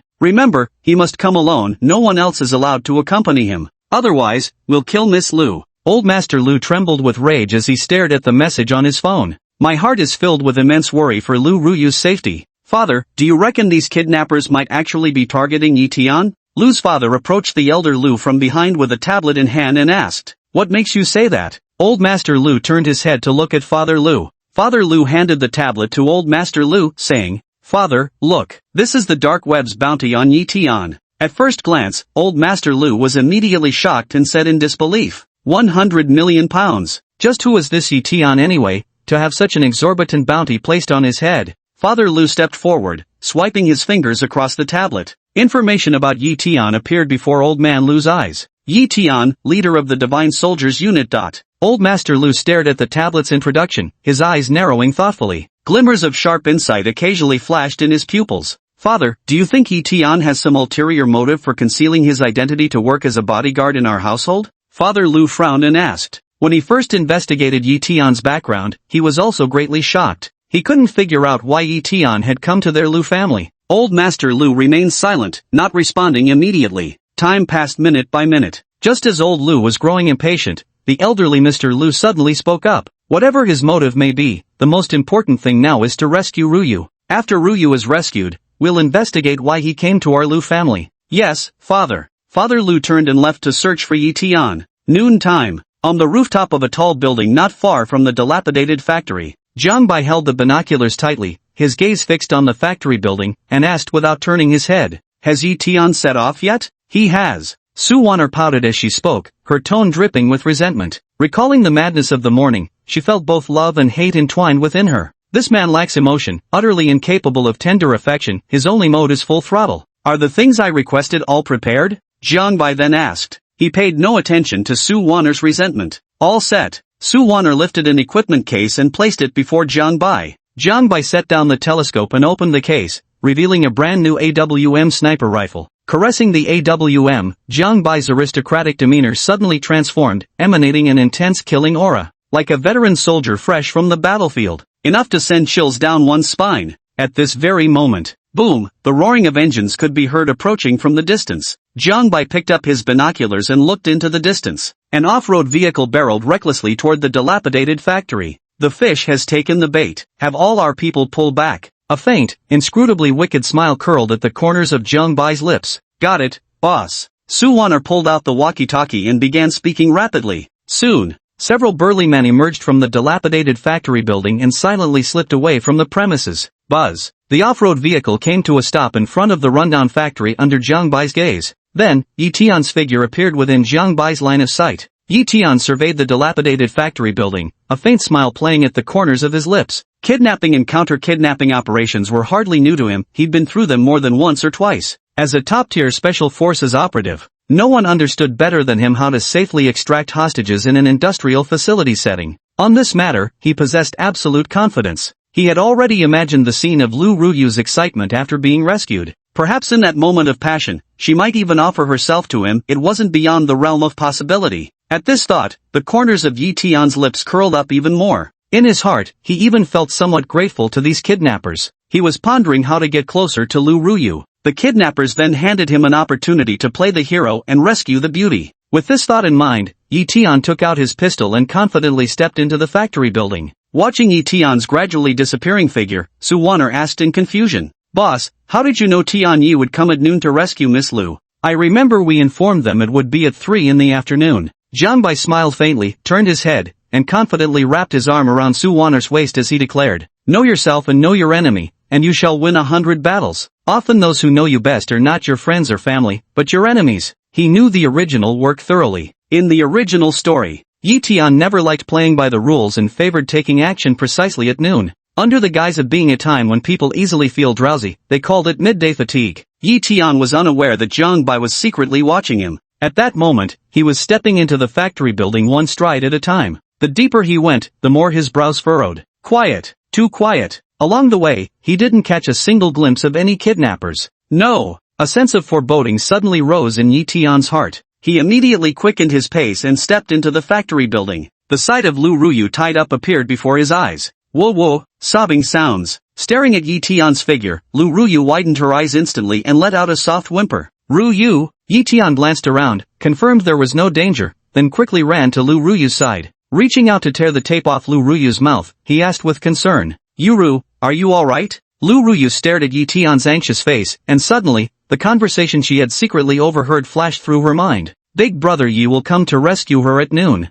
Looking again at the factory building devoid of any kidnappers around, her guard instantly rose against Yi Tian. On the surface, she maintained her composure and said, Tian Yi, I'm fine. That's good. Don't be afraid, I'm here to save you. As he spoke, Tian Yi reached out to untie Lu Ruyu's bindings. Thank you, Tian Yi. Thank you for coming to rescue me? Lu Ruyu spoke up. Yi Tian's face broke into a kind smile as he nonchalantly said, saving you was what I ought to do. Little did he know. Yet when Lu Ruyu saw this smile of his, it only made her feel increasingly that it was feigned. Yuru, this place isn't safe. The kidnappers could return at any moment, we must leave immediately. Yi Tian remained vigilant as he scanned their surroundings, searching for hidden kidnappers lurking in the shadows. This rescue mission had been far too simple. So simple it left him unsettled. Alright, let's get out of here quickly. Lu Ruyu cast a meaningful gaze at Yi Tian and began rising from the sofa. Thud. Her legs had gone somewhat numb from being bound with ropes for so long. Her legs gave way, and she fell straight into Yi Tian's embrace. Ruyu, let me carry you on my back. Without another word, Yi Tian scooped Lu Ruyu onto his back and sprinted toward the factory exit. Chapter 55, Sniper's Target, Yi Tian, running all the way. Yi Tian and Lu Ruyu did not encounter a single kidnapper. With the prior conversation between Old Wang and the other man, Lu Ruyu grew increasingly doubtful that this kidnapping was arranged by Yi Tian himself. Coincidence. Too many coincidences. It made her suspect Yi Tian involuntarily. If Old Wang and the other were lying, then why, as soon as Yi Tian arrived, did the kidnappers vanish without a trace? Moreover, as the two old men had said, why would Yi Tian come to save her at noon? Could it be that Old Wang possesses foresight? Combined with Yi Tian's previous unusual behavior, Lu Ruyu couldn't help but piece together the clues herself. Yi Tian knew that an important guest was coming to their home, and he understood how seriously they took this distinguished visitor. So they deliberately refused to let the esteemed guest enter, driving her away in anger, thereby prompting her to step out and urge them to stay. Then, have someone kidnap her along the way. Just as she was on the verge of breaking down, he leapt out like a gallant hero to rescue the damsel in distress. She felt grateful towards him. Lu Ruyu clearly pieced together the entire sequence of events in her mind. At this moment, all her favorable impressions of Yi Tian vanished. A strong sense of disgust towards Yi Tian welled up inside her. It's easy to paint a tiger's skin but hard to paint its bones, easy to know a man's face but hard to know his heart. She had never imagined that Yi Tian could be such a person. She used to think he was honest and sincere, but his heart turned out to be so foul. Yi Tian was unaware of Lu Ruyu's change of heart. At this moment, he felt the softness on his back, stirring waves of restlessness in his heart. Boss, Yi Tian has come out. On the rooftop, Su Wana raised her binoculars and spoke. I know. Jiang Bai expressionlessly shouldered his AWM. Load a bullet into the magazine. Then, pointing the gun muzzle at Yi Tian's head, he pulled the trigger without hesitation. The entire sequence was executed in one fluid motion. Danger! Yi Tian, who was running, suddenly felt a surge of mortal danger in his heart. His head instinctively jerked to the side. A bullet whizzed past his left cheek, taking with it a trace of blood. With a sharp clang, it struck the wall not far behind him. Sniper! Yi Tian quickly dodged and hid by the side. As a firearms master, he well understood the essentials of sniping. Following the trajectory of the bullet, he carefully searched for the sniper's position. Soon, he pinpointed the location to the rooftop where Jiang Bai was. To think he dodged it in an instant. On the rooftop, Su Wana watched as Yi Tian effortlessly avoided the bullet, uttering words of disbelief. That was a bullet from a sniper rifle. At this moment, Su Wana could hardly believe her eyes. As for whether Jiang Bai had missed his shot, that was utterly impossible. The scar on Yi Tian's face was proof enough. That bullet hadn't missed, it had genuinely been dodged by Yi Tian. Let's go. Yi Tian has already spotted us. Jiang Bai swiftly stowed away the AWM and rushed downstairs. If they didn't leave now, Yi Tian would catch up, and they might not be able to escape. He couldn't help but admire Yi Tian's alertness, somehow anticipating danger in advance. Truly worthy of being the world's top special forces king, the protagonist of this story. The current him is still far inferior to Yi Tian in terms of strength. If it were someone like Tang Long, that single shot would have already taken him down on the spot. Damn it, who's there? Yi Tian muttered indignantly. Without daring to waste any time, I quickly ran to the off-road vehicle. Reaching out, I placed Lu Ruyu on the back seat and myself took the driver's seat. I urgently started the car and drove toward the high-rise where Jiang Bai was. No matter who it was, anyone daring to shoot at him would have to face the consequences of death. Buzz. By the time Yi Tian arrived at the foot of the high-rise, the place was already deserted. One hit and move on. He's a master. Yi Tian furrowed his brow, thinking honestly to himself.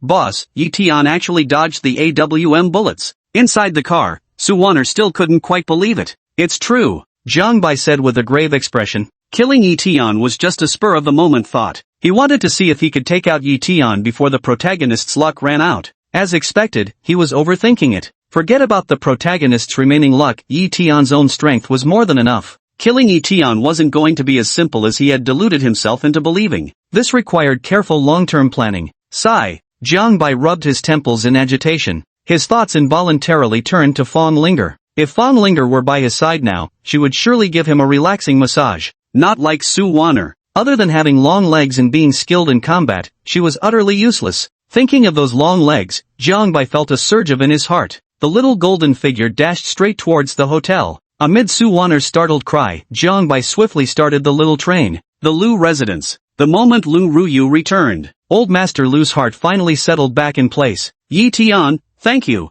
Lu Ruyu expressed her gratitude to Yi Tian. After all, it was Yi Tian who saved her. Even though there was a possibility the whole thing might have been staged by Yi Tian himself. But as someone with higher education, she would still maintain politeness towards him in the absence of definitive evidence. Though inwardly, not a shred of goodwill remained towards Yi Tian. Humph. Old Man Lu gave Yi Tian a cold glance. The joy on his face vanished instantly. He turned and walked away. Within 3 days, he commanded his people to arrange another banquet to express gratitude for the assistance from major forces in the casino city. Yi Tian didn't press his luck and instead turned to chat with Lu Ruyu. Unfortunately, Lu Ruyu was now disgusted with him and walked away after just a few words, leaving Yi Tian alone, utterly bewildered in the wind. Yi Tian couldn't understand why Lu Ruyu was treating him with such coldness, like a complete stranger. His mind involuntarily associated it with this kidnapping case. He kept feeling something was off, especially about that single bullet. This matter definitely isn't simple. Yi Tian turned and walked out of the Lu residence, beginning to investigate thoroughly.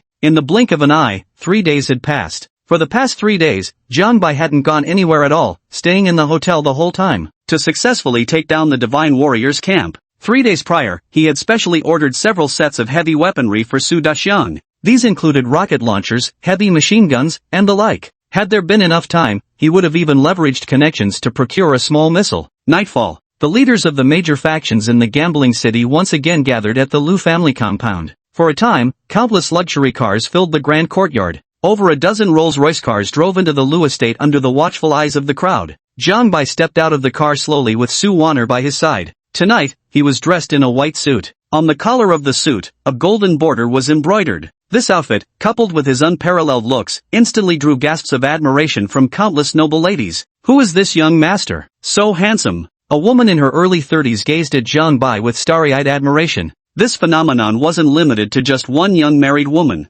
Boss, you've got quite the charm. Su Wanner, dressed in a white evening gown, remarked with a hint of sourness in her voice. A long, slender white leg, completely exposed to the air. If your charm wasn't irresistible, would you have climbed into my bed on your own? Jiang Bai said with a faint, enigmatic smile. His words drew a sullen, resentful look from Su Wanner. His charm stat was completely maxed out. If he wanted, just a casual crook of his finger would be enough to make these married women climb into his bed. Welcome, young Master Jiang. Lu Ruyu walked over with graceful steps, extending her hand toward Jiang Bai as she spoke. After an afternoon of counseling, she has basically emerged from the shadow of the kidnapping. She became even more convinced that the person who kidnapped him was arranged by Yi Tian, especially after learning that Yi Tian was Marshal Ye's descendant. Otherwise, a group of kidnappers took her, yet they didn't demand ransom nor sought anything improper. Then what was the point of kidnapping her? Hello, Miss Lu. Seeing you return safely from the kidnappers puts my mind at ease. Jiang Bai brought up the very subject that was best left untouched. Chapter 56, Lu Ruyu to be betrothed to Jiang Bai? Even young Master Jiang knows about this?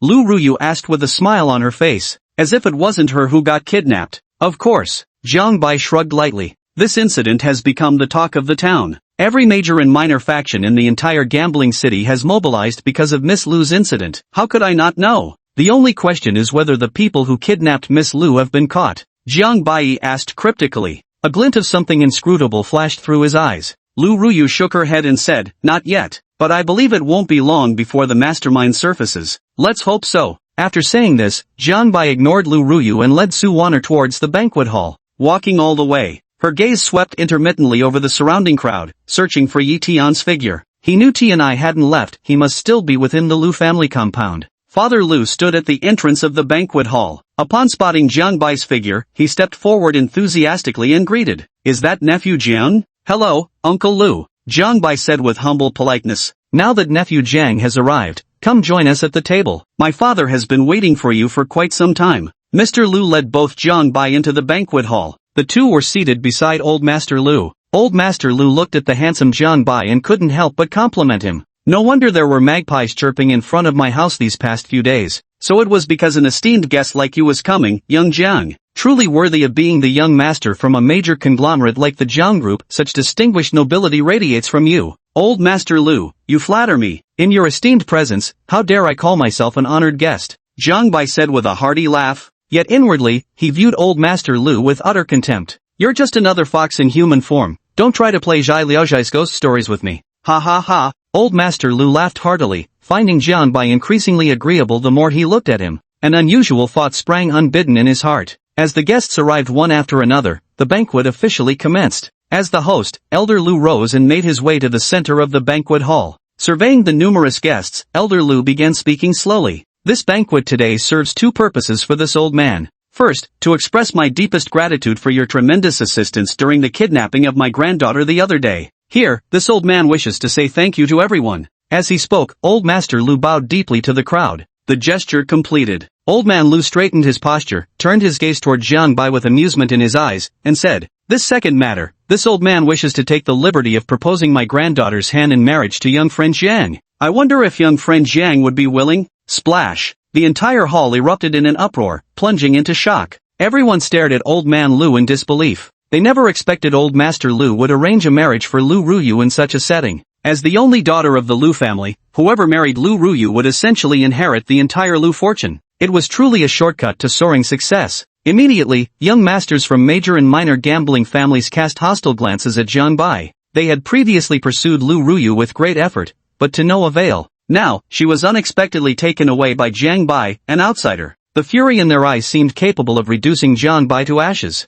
Even Jiang Bai was momentarily stunned, his mouth agape wide enough to fit an egg. What the actual hell? He came to attend a banquet, only to unexpectedly gain an additional wife. If this were his past life, he'd be overjoyed to have a beautiful, wealthy wife. But now, he already had fallen linger. He absolutely didn't want to suddenly gain an extra grandfather and father out of nowhere. Lu Ruyu stood aside, gazing at the handsome Jiang Bai, unusually silent without raising any objections. On the contrary, an inexplicable shyness welled up within her. Deep down, she unconsciously began comparing Jiang Bai with Yi Tian, a top-tier global playboy, handsome and suave with impeccable manners. A world-renowned mercenary, average in looks but cunning in schemes. Like Jade, speak up and object. Quick, object to it. Yi Tian stood by, seeing that Lu Ruyu didn't object, urging silently in his heart. He had already unofficially designated Lu Ruyu as his woman long ago. Old Master Lu's actions made him feel intensely humiliated. A surge of fury rose in his chest. "Young friend Jiang, would you be willing?" Old Master Lu asked again with a smiling face. No. Just as Jiang Bai was about to refuse verbally, a loud shout interrupted him. "I disagree." Seeing Lu Ruyu remain silent for so long, Yi Tian could no longer contain himself and stepped forward, shouting. As his words fell, Old Master Lu's face darkened on the spot. Last time, it was because of Yi Tian that Lu Ruyu ended up getting kidnapped. Now he dares to show up again, trying to stop him from marrying off his granddaughter. Do they really think the Lu family is the Divine Warrior Battalion? Immediately, he shouted with an unfriendly expression. "Yi Tian, what business is it of yours who I betroth my granddaughter to? Don't forget your current status, you're just a lowly bodyguard." A bodyguard? The gazes of those around immediately filled with contempt as they looked at Yi Tian. They all voiced their mockery. So he's just a bodyguard. I thought he was some young master from a wealthy family, turns out he's just a security guard. How dare a mere bodyguard try to stop us? Really thinks he's somebody important? Take a good look at yourself, a toad lusting after a swan's flesh. Mocking remarks reached Yi Tian's ears one after another. Yi Tian remained utterly indifferent to the crowd's cheers. In his heart, he believed, It must be that Elder Lu, eager to curry favor with the Jiang family, compelled Lu Ruyu to marry Jiang Bai. It might even be that Jiang Bai leveraged the influence of the Jiang family to coerce Lu Ruyu into marrying him. Yes, it must be so. I absolutely cannot allow Ruyu to marry Jiang Bai. At this thought, Yi Tian's expression turned resolute as he pointed at Elder Lu with righteous indignation. I object to you marrying Ruyu to Jiang Bai. Though Jiang Bai is the young master of the Jiang family, he's full of schemes and has wicked intentions. As Ruyu's own grandfather, how could you push your own granddaughter into the fire pit just to curry favor with the Jiang family? Aren't you afraid of being laughed at by everyone present for acting this way? Are you worthy of Ruyu? You. Old Master Lu pointed at Yi Tian, choking with fury. Although he had intentions to latch onto the Jiang family, he wasn't about to push Lu Ruyu into a pit of fire. Rather, he wanted to find her a better marriage prospect. Marrying into the Jiang family meant entering genuine high society. Moreover, he had some understanding of Jiang Bai's character. The man was notoriously known as a simp. As long as Lu Ruyu marries over, Jiang Bai will surely treat her well. You? Yi Tian turned his gaze to Jiang Bai and solemnly declared, Jiang Bai, don't think that just because you're the sole heir of the Jiang family, you can hold yourself above others. Let me make it clear to you, don't even dream of forcing or intimidating Ruyu into marrying you. As long as I live, I will protect Ruyu without fail. Yi Tian wore an expression of unwavering righteousness. He had already thought of this. Upon hearing these words from him, Lu Ruyu would surely be moved, gazing at him with eyes full of admiration and emotion. Chapter 57, Yi Tian exposes Jiang Bai. You're talking shit. Jiang Bai roared in anger, slamming the table as he stood up abruptly. He reached out and flipped the table over in front of him. Crash! Food and drinks from the table spilled across the floor. All the guests turned their gazes, staring at Jiang Bai in bewilderment. He couldn't understand why Jiang Bai was so furious. BB boss. Su Wanner looked at Jiang Bai's icy expression and felt a twinge of fear. Ignoring Su Wanner, Jiang Bai pointed at Yi Tian and said arrogantly, my Jiang group boasts assets worth trillions, what kind of woman couldn't I have? With just a casual flick of my finger, countless women would willingly climb into my bed. Yi Tian, let me tell you, if you like Miss Lu, you should win her over with your own capabilities. Dreaming of winning the beauty's heart with these despicable tricks will only end in drawing water with a bamboo basket, all for nothing. Jiang Bai emphasized the word despicable with extra weight. His gaze drifted toward Lu Ruyu from time to time, hinting at something unsaid. Jiang Corporation. Hiss. All the guests at the scene gasped in unison, staring at Jiang Bai in shock. They never expected Jiang Bai's background to be so formidable. Don't be fooled by their prominent reputation in the gambling city. That reputation stays within the city limits. Beyond the gambling city, they're nothing noteworthy. But the Jiang family is different. That was someone who would be treated as an honored guest wherever they went. Compared to the Jiang family, they were truly insignificant. All the young masters and wealthy heirs who had pursued Lu Ruyu instantly gave up on her in their hearts. With their capabilities, competing against the Jiang family for a woman would be like throwing an egg against a stone, nothing but self-inflicted humiliation.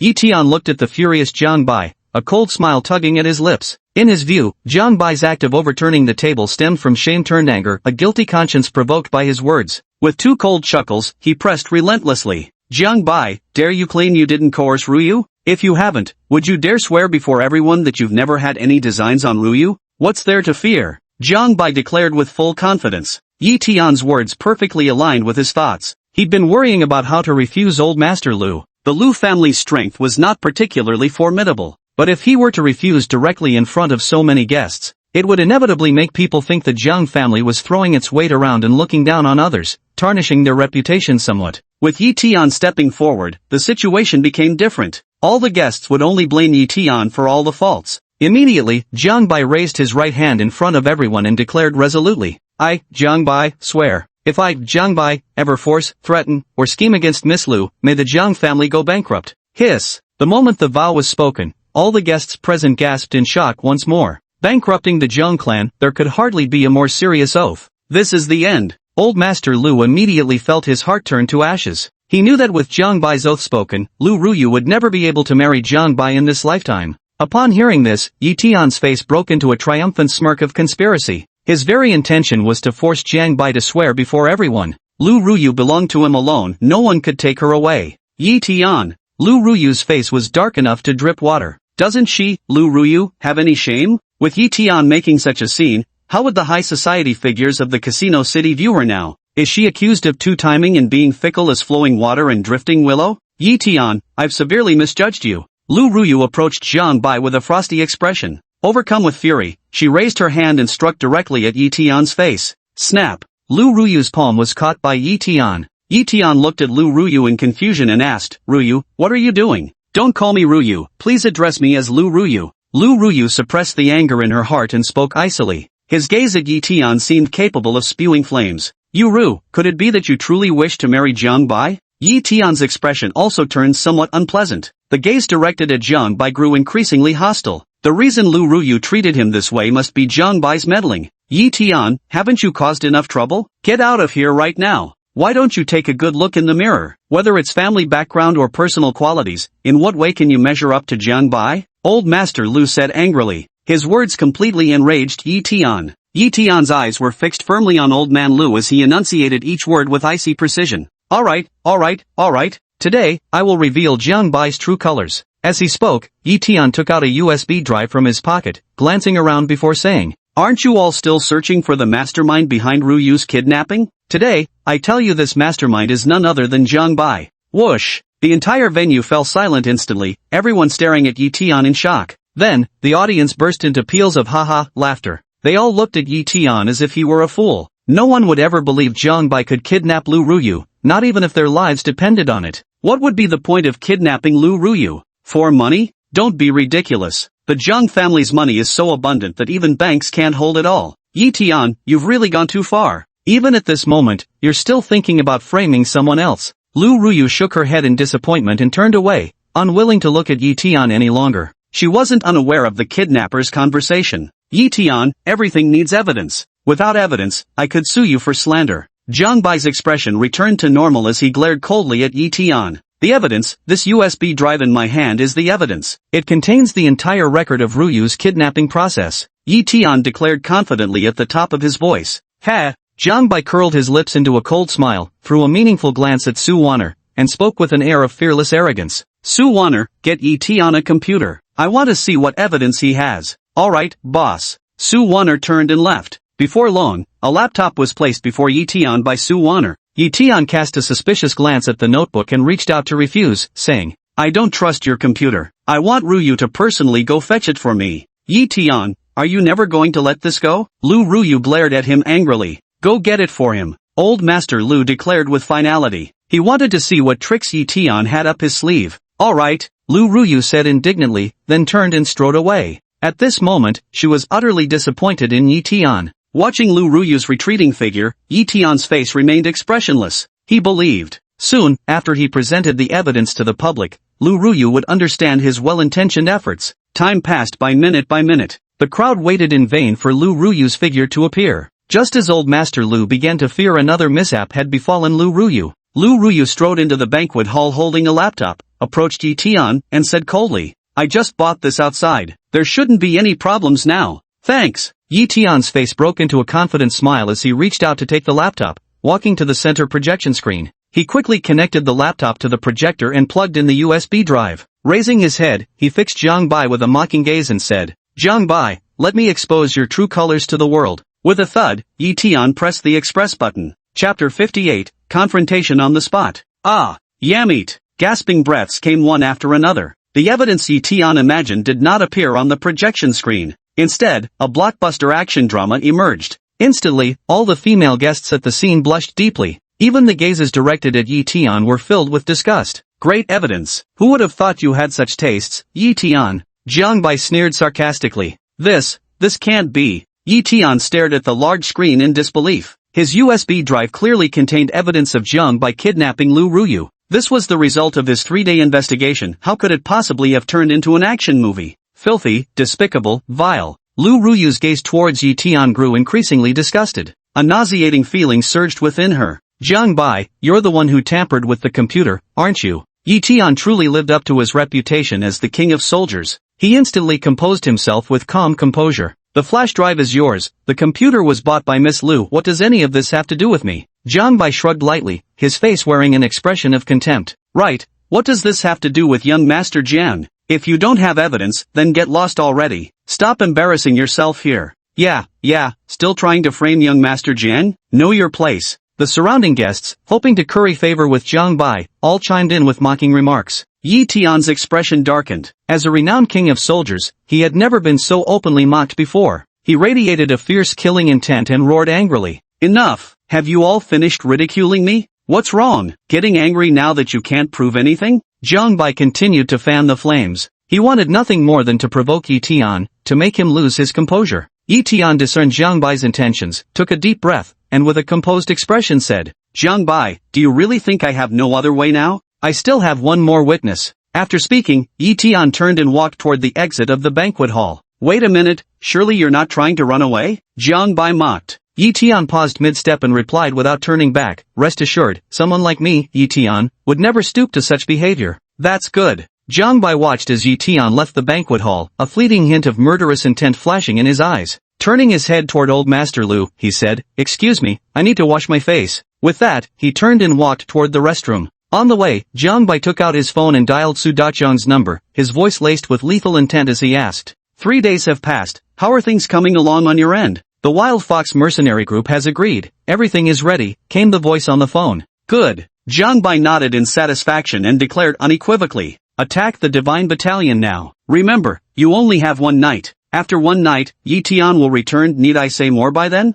I understand. I'll set up an ambush along the way. Yi Tian won't be coming back alive, that's for sure. Su Daqiang said with a murderous aura. Very well. With a thud, Jiang Bai abruptly hung up the phone. Then, he dialed the police station's emergency number and said, I want to report a crime. There's a kidnapper at the Lu residence. Without waiting for the officer on the line to ask any questions, Jiang Bai hung up the phone directly. He walked to the restroom, washed his face, and then returned to the banquet hall. Yi Tian had not returned yet. The table Jiang Bai had overturned was now perfectly intact again. Jiang Bai sat directly in his seat, quietly waiting for Yi Tian's return. The slight upward curve of his lips betrayed his current mood. Not much time had passed. Yi Tian escorted a man into the banquet hall. Staring at the man's face, Lu Ruyu's body began to tremble. It was indeed old Wang, the one who had kidnapped her. Lu Ruyu's trembling didn't escape Yi Tian's sharp eyes. Yi Tian reached out and threw old Wang to the ground, saying with full confidence, Ruyu, you recognize this man, don't you? He's one of the kidnappers who abducted you. Now I'll bring him here to expose the mastermind behind this in front of everyone. Instantly, all eyes turned to old Wang. Old Master Lu leaned on his cane, pointing at old Wang with an imposing aura as he thundered. Speak, who ordered you to kidnap Ruyu? I, old Wang stammered nervously. Speak now, who ordered you to kidnap Ruyu? Yi Tian delivered a forceful kick to old Wang's body, his voice dripping with menace as he demanded answers. I. Old Wang glanced around and saw everyone looking at him with hostility, which filled his heart with fear. Speak up already. Yi Tian demanded fiercely, raising his fist as if to strike old Wang again. Trembling with terror, old Wang quickly covered his head with both hands and stammered in fear. It's the eldest son of the Jiang family. Whoosh! These words instantly caused an uproar. Everyone could hardly believe their ears. His gaze instinctively fell upon Jiang Bai. A smug smile spread across Yi Tian's face. He wanted to see how Jiang Bai would explain himself this time. Are you sure you're not lying? After a brief moment of shock, old man Lu asked sternly. He couldn't fathom Jiang Bai's motive for kidnapping Lu Ruyu. I'm not lying. Old Wang replied guiltily, his eyes darting around shiftily. Ruyu, now you see the true nature of this Jiang Bai, don't you? Yi Tianxin said with full confidence. Let me ask you, was it really Jiang Bai who ordered you to kidnap me? Lu Ruyu asked with tightly knit brows. If it was Jiang Bai who ordered her kidnapping, then why did Lao Wang mention Bossy at the factory warehouse? If this Bossy isn't Yi Tian, then who could it be? New puzzles flooded Lu Ruyu's mind like a rising tide. Compared to doubting Jiang Bai, Lu Ruyu still considered Yi Tian the most suspicious. Let me ask you again, when you were talking with the other kidnappers at the factory, who was this Boss Yi you mentioned? Lu Ruyu's expression turned stern as she fixed old Wan with an intense stare. What, Boss Yi? I don't know, he replied. Old Wan lowered his head, not daring to meet Lu Ruyu's eyes. This scene fell into Lu Ruyu's sight, and she immediately sensed something amiss. Pointing directly at Jiang Bai, she sharply demanded, tell me, do you know this man? Old Wang raised his head, following Lu Ruyu's pointing finger, his eyes flickering with confusion as he shook his head and said, I don't know him. Everyone present looked at old Wang with peculiar eyes, their hearts filled with bewilderment. Sent by the eldest young master of the Jiang family, yet claimed not to know the Jiang family's eldest young master. Jiang Bai slowly rose to his feet and walked over to stand before old Wang, looking down at him as he said, I am the young master Jiang you mentioned, the one you claim ordered you to abduct Lu Ruyu. How is it you don't even recognize me? Could it be that you're lying? Old Wang hemmed and hawed nervously. Seeing the situation, Yi Tian sensed imminent trouble and quickly spoke up. He hasn't met you, so he doesn't know you. but that doesn't change the fact that you kidnapped Ruyu. Chapter 59, Yi Tian gets taken away again. Ha! A cold smile played across Zhang Bai's lips. His eyes blazing like torches, he stared at old Wang and asked in a low voice. I'll only ask you once, who exactly ordered you to kidnap Lu Ruyu? It was. Old Wang was just about to speak when a group of police officers rushed in from outside, startling everyone in the banquet hall. Who the hell is it? Zhang Bai ignored the policeman and roared sharply, a glint of cold determination flashing in his eyes. It's Yi Tian. In his panic, old Wang blurted it out without thinking. You. Yi Tian glared at old Wang furiously. Before coming, he had expressly warned old Wang. He must insist to the bitter end that it was Zhang Bai who kidnapped Lu Ruyu. Who would have thought Zhang Bai would confess after just a few words? Give a dog a bad name and hang him. Yi Tian, you're the master of a thief crying stop thief. Zhang Bai sneered with contempt. He had known 3 days earlier that Yi Tian was investigating the case of Lu Ruyu's kidnapping. Old Wang was also deliberately set up by him to be captured by Yi Tian. To think Yi Tian could turn the tables by relying on Old Wang was nothing short of a fool's dream. Brilliant maneuver, truly brilliant, Yi Tian said fiercely. He could become the leader of the Divine Soldiers' camp, clearly no fool. With just a shift in thought, he quickly grasped the underlying trickery in the matter. If he still couldn't figure out he'd been screwed over by Zhang Bai, then he must be a real idiot. You flatter me too much, Zhang Bai said with a smile on his face. Yi Tian, what else do you have to say for yourself now? Lu Ruyu stared at Yi Tian with fire in her eyes. Yi Tian spread his hands and said without changing his expression, Ruyu, trust me. The one who kidnapped you was indeed Zhang Bai, not me. Trust you? How can you expect me to trust you? Lu Ruyu walked step by step toward Yi Tian, then slowly spoke. At the last banquet, you deliberately stopped Zhang Bai at the entrance, making him leave in anger. You knew full well I would chase after him. Then you had someone kidnap me halfway, only to play the hero and rescue me. But what you didn't expect was that in my dazed state, I overheard this person's conversation with another man. They mentioned in their talk that you would come to rescue me at noon. And indeed, you showed up at noon to save me. How do you explain this? Could they possibly predict the future? Yi Tian's heart trembled slightly, and a solemn glint flashed in his pupils as he said, Are you certain you knew in advance that I would come to rescue you at noon? That's correct. Lu Ruyu nodded firmly. Thunk. Yi Tian's heart gave a violent leap as he fixed his profound gaze on Zhang Bai. His habit of operating at noon was known only to his few sworn brothers. Everyone who knew this habit of his was already dead. How did Zhang Bai find out? At this moment, Yi Tian regarded Zhang Bai with utmost seriousness. This opponent, whom he hadn't taken seriously, actually understood him so well. Or perhaps, he had long since gathered every detail about him from the shadows. Yi Tian, you're under suspicion of kidnapping. Save your words for the station. The leader of the police team stepped forward to handcuff Yi Tian's hands. Don't touch me. Yi Tian waved off the police team, step by step approaching Zhang Bai with a murderous glint in his eyes and said, Who told you I enjoy saving people at noon? Who revealed that to you? What are you talking about? I don't understand. Zhang Bai said nonchalantly. Yi Tian's gaze darkened as he abruptly reached forward to seize Zhang Bai by the collar. Zhang Bai retreated slightly, catching Yi Tian's wrist with his right hand while wearing a frivolous smile as he taunted. What's the matter? Flustered and embarrassed, wanting to throw hands now? Yi Tian, I advise you not to make any rash moves, or I'll have to shoot. The police officer drew his gun, aiming directly at Yi Tian. Yi Tian turned his head, looking at the officer with disdain as he coldly uttered, Take back your worthless trash. Within 10 paces, I'm faster than your gun.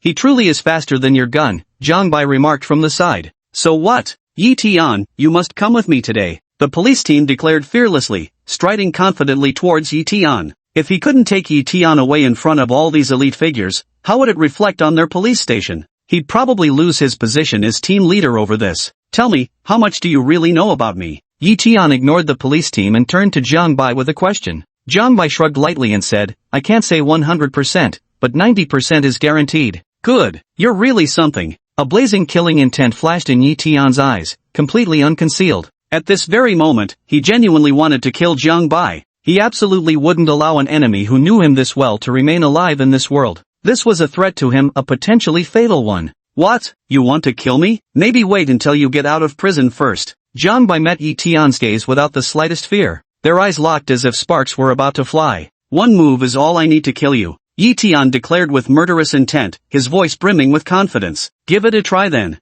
Zhang Bai turned and walked away, leaving his back exposed to Yi Tian. Yi Tian's pupils contracted as he stepped forward, reaching out with his right hand to seize Zhang Bai's shoulder. Been waiting for you. Hearing the movements behind him, Zhang Bai's lips curled upward slightly. He turned around swiftly and threw a straight right hook aimed at Yi Tian's left cheek. Yi Tian was momentarily stunned. He hadn't expected Jiang Bai to react so quickly. Abandoning his grip on Jiang Bai's shoulder, he drew back his right fist to meet Jiang Bai's incoming punch. With a loud thud, both took a step back, neither gaining the upper hand. Master fighter. Eyeing Jiang Bai warily, Yi Tian immediately assessed his opponent's skill level. I'm warning you, don't make another move. Otherwise, we will really open fire. The police officer sternly declared, his hand gripping his pistol tightly. Behind him, dozens of officers stood in formation with their guns trained on Yi Tian. You're stronger than your subordinates. Yi Tian tossed out a remark and walked toward the police team, extending his hands as he said, You suspect me of kidnapping Lu Ruyu, don't you? Fine, I'll go with you. Click. The police quickly stepped forward and placed handcuffs on Yi Tian's wrists. Then, under the gunpoint threat of dozens of team members, they escorted Yi Tian out of the banquet hall. Watching Yi Tian's retreating figure, Jiang Bai finally let out a sigh of relief in his heart. He had genuinely feared that Yi Tian might fly into a rage and fight him to the death. With Yi Tian's departure, the farce came to a complete end. Old Master Lu opened his mouth several times to speak to Jiang Bai, but ultimately held back each time. Alas! Old Master Lu let out a long sigh. He realized that this time he had tried to steal a chicken only to end up losing the rice. His scheme had completely backfired. Master Lu, if there's nothing else, I'll take my leave now. Jiang Bai finished speaking and, without waiting for Old Man Lu's response, took Su Wanner and left. The figures of the two grew smaller and smaller in the distance. Watching Jiang Bai and Su Wanner depart, a fleeting shadow of melancholy passed through Lu Ruyu's eyes. She had just begun to feel something for this man when she missed her chance with him. The heart couldn't tell whether it felt sourness or resentment. Chapter 60, Farewell Fondlinger. Fire the cannons, hurry up and fire. In the war-torn lands of Africa, the roar of artillery erupted one after another. Su Daxian led the Black Bear mercenary group, along with the Wild Fox mercenaries, to launch a night assault on the stronghold of the War God Battalion. The three forces ignited the flames of battle in the darkness of night. Faced with the onslaught of Black Bear and Wild Fox, the members of the War God Battalion felt their pressure mounting. Where's Commander Yi? Has anyone managed to get through to Commander Yi on the phone? In the command tent, a scrawny man who resembled a monkey shouted loudly. We tried calling, but no one picked up. Holy shit! The monkey-like man cursed in anger and stormed out of the tent. Brothers, pick up the pace. We'll soon avenge our brothers killed by the Divine Soldiers Battalion. Su Daxiang shouted excitedly. He had been waiting for this opportunity for so long, dreaming about it day and night. Su Daxiang, don't forget to introduce me to the big financier behind this after we succeed. The leader of the Wild Fox Mercenary Corps, Venus, spoke up from the side. Su Daxiang's face broke into a hearty smile as he said, Rest assured, as soon as we take down the Arms God Battalion, I'll arrange it for you immediately. That's good to hear. A glint that was hard to decipher flickered in Venus's eyes. Bring out the heavy weapons, give me the heavy weapons now. With a sweeping gesture from Su Daxiang, dozens of rockets were unleashed relentlessly upon the members of the Divine Soldiers Battalion. Boom, boom, the echoes of explosions roared incessantly. Under such overwhelming firepower from Su Daxiang, the Divine Soldiers Battalion suffered heavy casualties in mere moments. At this moment, Yi Tian had no idea that his hideout had been raided by Su Daxiang. He was sitting in the interrogation room, facing questioning from several police officers. It wasn't that he hadn't considered breaking out of the police station, his pride simply wouldn't allow it. He absolutely refused to let himself be branded as a fugitive fleeing from justice. This was the pride of being the king of soldiers. Name: Yi Tian. Gender: male. Bang, bang. Little did Su Daxiang know that while he was risking his life for Jiang Bai was also exerting himself on his sister. Both were engaged in real combat. The only difference is that due to accidental discharges, their outcomes were entirely opposite. I truly don't know how Fong Linger managed to endure it. Afterward, Su Wanner asked while dripping with sweat. Despite her years of martial arts training that built her physical endurance, even she repeatedly surrendered under Jiang Bai's relentless onslaught. Yet Fong Linger, just an ordinary person, could endure it effortlessly, truly astonishing her. Pack your things, we're heading to your brother's place. Jiang Bai declared with boundless energy. Have you no concept of cherishing flowers and appreciating jade? Can't you let me rest a while? Su Wanner said with a gloomy gaze. Rest on the plain. I'm afraid if we're late, your brother might lose his life. Jiang Bai remarked impassively. The implication in those words left Su Wanner no room for hesitation. Without delaying for more rest, she hurriedly dressed. But you've already arranged everything, haven't you? How could my brother still be in danger? Su Wanner asked while getting dressed. She still couldn't believe that the Divine Soldiers camp could counterattack and defeat both the Black Bear and Wild Fox under their assault. Yi Tian, if Yi Tian ever finds out your brother wiped out his stronghold, your brother is as good as dead, Jiang Bai stated bluntly. What exactly is a protagonist? That's an existence that, once it erupts, absolutely cannot be beaten to death. What is Su Daxiang? A tiny, insignificant antagonist. Let Su Daxiang face Yitian alone. Needless to say, Su Daxiang would undoubtedly meet his doom. After tidying up, the two arrived at the airport and boarded a private jet, heading for the war-torn regions of Africa. Buzz. The plane flew overhead. On the plane, the mechanical voice of the system echoed in Jiang Bai's ears. Congratulations, host, for eliminating the Divine Soldier camp. Obtain 30,000 loot points. System, give me 15 consecutive draws. Congratulations, host, you've earned +1 attribute point. Congratulations, host, you've earned +1 attribute point. Congratulations, host, you've earned +1 attribute point. 10 draws in a row, all attribute points. Congratulations, host, you've drawn level 10 acting skills. Congratulations, host has drawn a small missile. Congratulations, host has drawn an inflatable doll. Congratulations, host has drawn the grand prize. Thank you for your patronage. Congratulations, host has drawn a passive skill, Firearms King. 15 consecutive draws gave Jiang Bai a total of 10 attribute points. A passive skill, King of Firearms. System, where are those small missiles? Jiang Bai asked in confusion. This was a big one. With this, Jiang Bai couldn't believe it wouldn't be enough to blow Yitian to smithereens. The missile has been delivered to Su Daxiang's hands. It was ordered by the host along with the heavy weaponry. Jiang Bai, the sole heir of the Jiang family. Identity, ultimate villain. Mission, eliminate protagonist Yitian. Luck plunder value, 0. Speed, 10. Strength, 10. Constitution, 10. Charm, 10. Primary skills, Firearms Master, Parkour, Agile as a Swallow, 10th level Ancient Martial Arts. Secondary skills, Advanced Culinary Arts, 10th level Acting. Followers, Ah Fu, True. Light as a Swallow, increases own speed by 10 points. Martial Arts Master level 10, physically strong, capable of taking on 10 men single-handedly. Attribute points, 10 points, currently unavailable. Look up the strength of the main character, Yitian. Yitian, the War God Battalion's King of Soldiers. Identity, main character. Speed, 10. Strength, 10. Constitution, 10. Charm value, 8. Ancient Martial Arts level 10, Firearms Mastery, Combat Tactics level 10, Disguise Arts level 10, Linguistic Proficiency level 10, Leadership level 10. Luck value, 10,000/100000. Only 10,000 luck points left? Jiang Bai recalled the details of robbing Yitian's luck points. Proposing to break off the engagement with Mu Shui cost 500 points. Mu Shui signing the annulment document cost 9,500 points. Fighting with Yitian at the Mu family prevented him from successfully showing off 5,000 points. Assassinating Tang Long and crippling the Mu group, 20,000 points. Killing Mu Shui, 15,000 points. Adding to that, taking down the Divine Soldier camp, 30,000 points. The total adds up to 80,000 luck points. When was that last 10,000 luck points supposed to be seized again? Jiang Bai frowned, unable to recall no matter how hard he tried. Forget it, if the system says it's 10,000, then it's 10,000. The system can't be wrong anyway. Jiang Bai shook these numbers out of his mind and turned to the pilot. Change course. We're heading to the Kingdom of Art. He was going to pick up Afu and True, and in the war-torn lands of Africa, he would settle things once and for all with Yitian. With Yitian's luck value down to just 10,000, he refused to believe he couldn't finally finish him off. Buzz. The plane landed at an airport after several hours of flight. Below, Fonglinger had been waiting with Afu and Tella for quite some time. Watching Jiang Bai slowly descend, Fonglinger dashed forward and threw herself into his arms. Alright, let's get on the plane first. We can talk on the plane. Jiang Bai gently patted Fonglinger's back and said softly. The tender tone made Su Wanner feel a twinge of jealousy. If only Jiang Bai would speak to her in that tone one day. The five of them boarded the plane, and it took off once again. Jiang Bai left Afu, True, and Su Wanner behind, carrying Fonglinger straight to the room. No matter how beautiful Su Wanner was, she couldn't replace Fonglinger's place in Jiang Bai's heart. For Jiang Bai, Su Wanner only stirred desire within him. Creak, creak, creak. Chapter 61, Prison Number 1.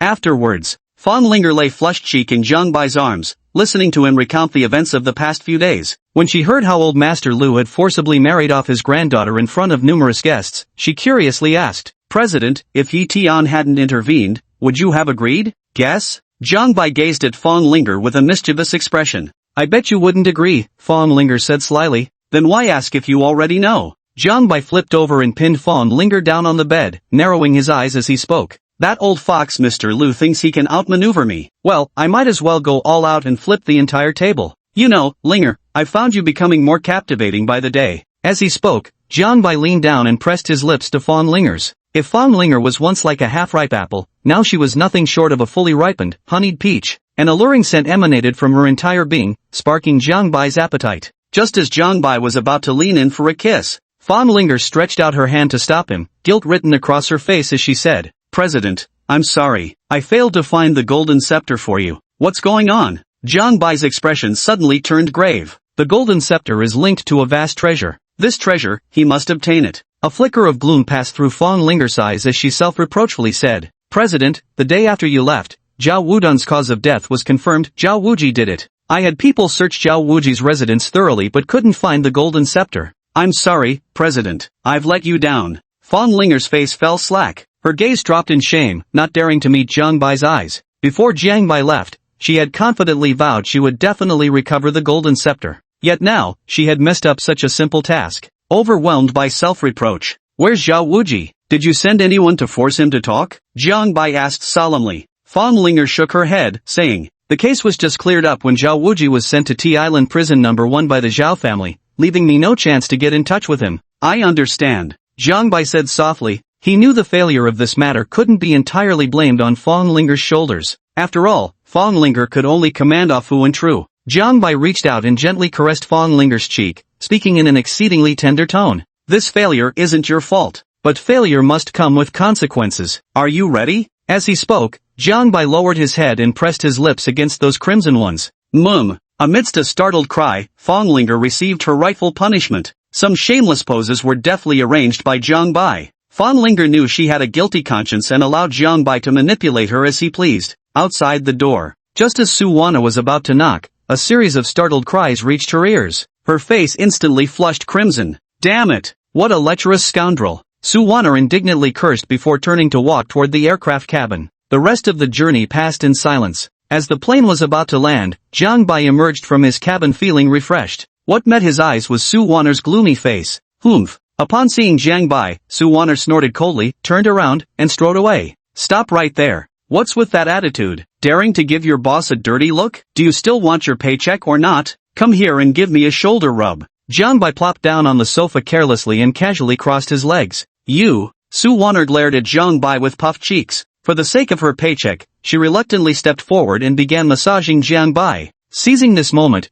Jiang Bai pulled out his phone and dialed a mysterious number from memory. Beep beep. After 2 rings, a cold voice came through the phone. "What is it?" "Prison number 1, Zhao Wuji." Jiang Bai briefly explained the situation. "I understand." After finishing the call without waiting for Jiang Bai's response, he hung up with a beep. What an arrogant fellow. Jiang Bai glanced at his phone and smiled faintly. T Island Prison number 1. This facility holds criminals from all over the world. Thousands of heavily armed soldiers guard the prison both inside and out, maintaining constant vigilance day and night. Zhao Wuji, wearing a modified uniform, sat eating at the dining table. A burly man with a thin mustache carried a tray and took a seat opposite Zhao Wuji. Watching Zhao Wuji wolf down his food, the burly man lowered his voice with meaningful emphasis. "Young Master Zhao, some things that don't belong to you shouldn't be forcibly hidden away. Hand them over, it would be better for both of us." "What things? I don't know what you're talking about," Zhao Wuji replied without raising his head. "Is that so?" The big man scoffed with disdain, shaking his head as he said, "Master Zhao, someone asked me to deliver a message to you. Hand it over and live, refuse and die." On the word death, the big man dragged out his tone. Zhao Wuji paused his chopsticks for a moment, then continued eating as if nothing had happened. As a scion of the Zhao family, even though he's now imprisoned, he still has protectors by his side. He simply didn't believe the Han dynasty could do anything to him. As for those objects, he had absolutely no idea what they were. "You'd better watch yourself." The burly man, seeing Zhao Wuji's unflinching confidence, picked up his tray and moved to another table. Several prisoners sat at the table, their gazes deliberately or inadvertently lingering on Zhao Wuji. Beep beep beep. Mealtime ended as the prison alarm began blaring. All the prisoners began returning to their respective cells. Zhao Wuji also headed towards his confinement cell. Just as he turned a corner, he saw the burly man waiting for him ahead, accompanied by 5 inmates. "Master Zhao, I'll ask you one last time. Are you going to hand it over or not?" The burly man asked in an ice-cold tone, his voice dripping with menace. Zhao Wuji responded with brazen confidence, "What thing? I have absolutely no idea what you're talking about. Since Master Zhao refuses to appreciate our generosity, then don't blame us for being impolite. All of you, attack." The big man waved his hand, and the 5 prisoners behind him approached Zhao Wuji with malicious intent. "Leave it to you, Boss Zhao." Zhao Wuji took a step back. The gaunt man called Zhao Da by him darted out from behind and rushed straight towards the 5 prisoners. In the blink of an eye, Zhao Da had knocked all 5 prisoners to the ground. Fuck! The 2 guards in the prison watchroom were fuming after seeing the footage on the surveillance monitor. Grab your gear quickly and head straight to Zhao Wuji's location. I've told you already, I have no clue what you're talking about. Zhao Wuji said nonchalantly, a hint of disdain flashing at the corner of his mouth. A mere few prisoners daring to challenge him? They simply had a death wish. Zhao Da rubbed his fists together and stepped forward towards the big man, one step at a time. The roles of hunter and prey were instantly reversed. Just as Zhao Da was about to strike the big man, 2 prison guards swiftly rushed over, aiming their guns at Zhao Da and shouting, "Fuck, fuck, stop it right now." Zhao Da halted his movements at the shout, turning to face the prison guard. Chapter 62, Zhao Wuji dies.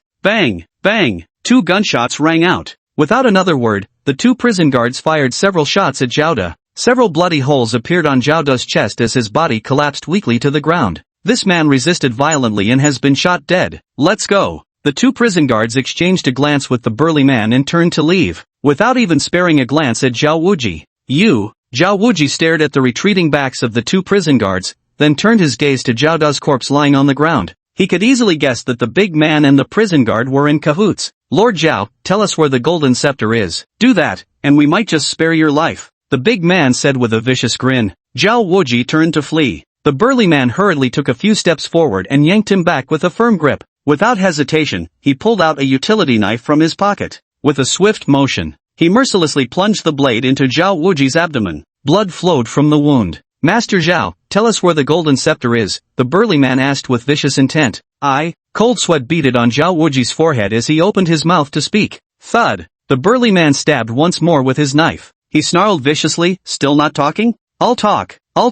It's on the 3rd floor of the Ed Hotel. Zhao Wuji clutched his wound, speaking through gritted teeth from the unbearable pain. You've got some sense. The burly man drew his blade and plunged it straight into Zhao Wuji's heart. Until his dying breath, Zhao Wuji never imagined he'd meet his end over a golden scepter. Clink. Zhang Bai was just about to disembark the plane when he received a text message on his phone. Taking out his phone, Zhang Bai saw just one short sentence. Art Hotel, 3rd floor, room 304, under the bed. That was fast. Zhang Bai smiled faintly, casually deleting the text message before dialing his father's number. Old fox, I need your help with something. What's the matter? A slightly amused voice came through the phone from Father Jiang. Zhang Bai glanced around, deliberately lowering his voice as he spoke. Under the bed in room 304 on the 3rd floor of the Art Hotel, there's a golden scepter. Send someone to retrieve it. Take it and head to an old ruined church in the eastern part of the Middle East. There lies a massive treasure buried underground. You mean the gold buried there, right? Mr. Jiang asked nonchalantly. Zhang Bai was instantly struck by shock, exclaiming in disbelief. Old fox, how did you know? On the other end of the line, Father Jiang smiled faintly and said, I knew that more than 20 years ago. At the time, I meant to take them out, but something came up and delayed me. I just turned my head and forgot about it. If you hadn't reminded me, I wouldn't have remembered. Such a large amount of gold, and you just forgot about it? Zhang Bai asked incredulously. A mere few billion in treasure, is that really such a big deal? Zhang's father said dismissively. Listening to his father's boastful tone, Zhang Bai couldn't help but twitch at the corner of his mouth. Indeed, the older the ginger, the spicier it is. After hanging up the phone, Zhang Bai led Fong Linger and the other 3 straight off the plane. Below the aircraft, Su Daxiang had already arrived with dozens of rugged men in camouflage outfits, waiting for them. Watching Zhang Bai descend from the plane, Su Daxiang strode forward with a beaming smile and said, Welcome to my territory, young Master Jiang. With that, Su Daxiang spread his arms wide, ready to give Zhang Bai a big hug. Zhang Bai pushed him away with a look of disgust and said, You're a grown man, not some pretty girl. What's with the hugging? Su Daxiang burst into laughter, unoffended, and extended his hand instead. Young Master Jiang, please. I prepared a banquet specially for you upon hearing of your arrival. A group of people rode in Su Daxiang's SUV, heading straight for the Black Bear mercenary group's lair. Along the way, Su Daxiang kept chattering incessantly. His excitement and agitation were barely contained. Taking down the Divine Warriors camp was something he had dreamed of doing, and just last night, that dream became a reality. Let me tell you, young Master Jiang, the fireworks last night were spectacular. You really missed out. So beautiful, so lovely, it lifts one's spirits. Su Daxiang went on incessantly, but Su Wanner in the same car couldn't take it anymore and shouted irritably. Big brother, aren't you annoying? Can't you just shut up? Her head was about to explode from everything Su Daxiang was saying. Oh, Su Daxiang seemed somewhat afraid of Su Wanner and immediately fell silent without another word. The off-road vehicle drove on until it stopped before a city wall constructed of bricks and earth. Everyone got out and followed Su Daqiang's lead through the city wall. Inside the city walls was a vast open space filled with parked vehicles. Surrounding the open area stood earthy, rustic houses. Su Daqiang led Zhang Bai and the others into the central house. The moment they stepped inside, Fang Linger furrowed her brow. The interior was thick with smoke and riotous atmosphere. Dozens of burly men grouped together in several clusters, drinking and smoking. Raunchy jokes spilled from their mouths one after another, drawing boisterous laughter from those nearby. Some went even further, groping and fondling several black girls in their arms. Su Daqiang scratched the back of his head and said sheepishly, "Young Master Jiang, the place is humble. Please don't think less of it. In our line of work, we're always licking blood off knife blades. Who knows, we might lose our lives any day." So usually, they indulge themselves whenever they can, cherishing these rare moments of enjoyment. I understand. Zhang Bai led Fang Linger as they strode toward the innermost part of the room. There stood a lavish banquet table. 6 tall, strikingly beautiful foreign women stood around the banquet table. Each beautiful woman held a fine bottle of wine in her hands. Zhang Bai didn't need to guess to know that this banquet must have been prepared by Su Daqiang to welcome them. As Zhang Bai and Fang Linger walked halfway and continued forward, suddenly, a drunken burly man stood up from their left side. The burly man, his entire body rippling with explosive muscles, pointed at Fang Linger with a lecherous smirk. "What a fine-looking babe. Come here, little darling, keep this old man company for a while." As he spoke, the brute even wolf whistled at Fang Linger. With a sudden swish, Zhang Bai's face darkened instantly.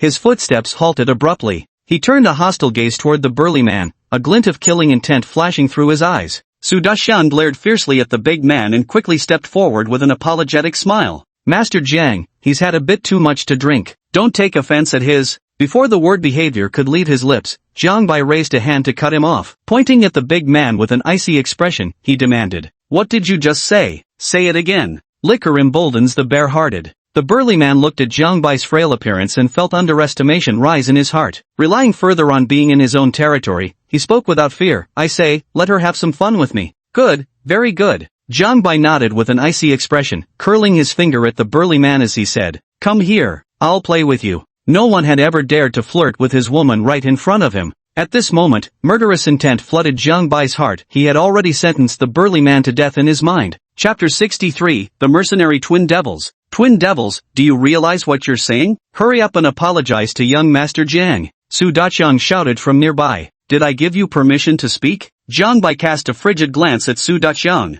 He pointed an unwavering finger at Ergue and declared with absolute certainty, "Come here. I guarantee I'll beat you to death." "Beat me to death?" Ergue looked at Zhang Bai with contempt, lifted his leg, and staggered toward him. "Second ghost, what do you think you're doing? Apologize to young Master Jiang now." Su Daqiang shouted sharply, his heart pounding with anxiety. His fear wasn't that Zhang Bai might kill second ghost, but rather that second ghost might lose control of his strength and accidentally seriously injure Zhang Bai. "Su Daqiang, if you dare speak again, I'll have someone sew your mouth shut," Zhang Bai said with a darkened expression, speaking viciously. Su Daqiang immediately shut his mouth, his eyes revealing a worried look. "Beat me to death? With that pretty boy face of yours?" The two drunken thugs swaggered up to Zhang Bai. When they opened their mouths, a wave of alcoholic breath assaulted Zhang Bai's nostrils. Zhang Bai extended a single finger toward the ruffians and said contemptuously, "One strike, I'll cripple you with just one hit." The two thugs couldn't bear Zhang Bai's contemptuous attitude, their faces darkening with humiliation.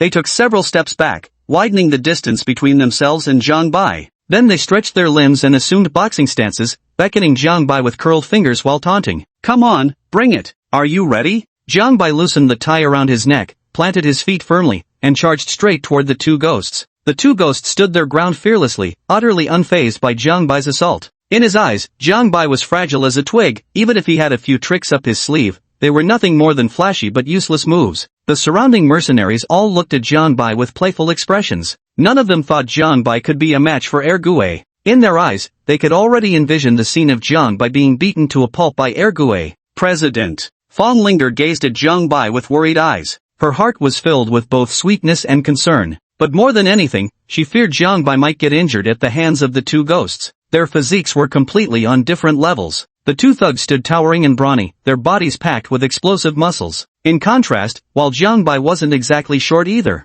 he appeared somewhat frail when standing before these towering brutes. "Today I'll teach you the meaning of a trouble comes from the mouth."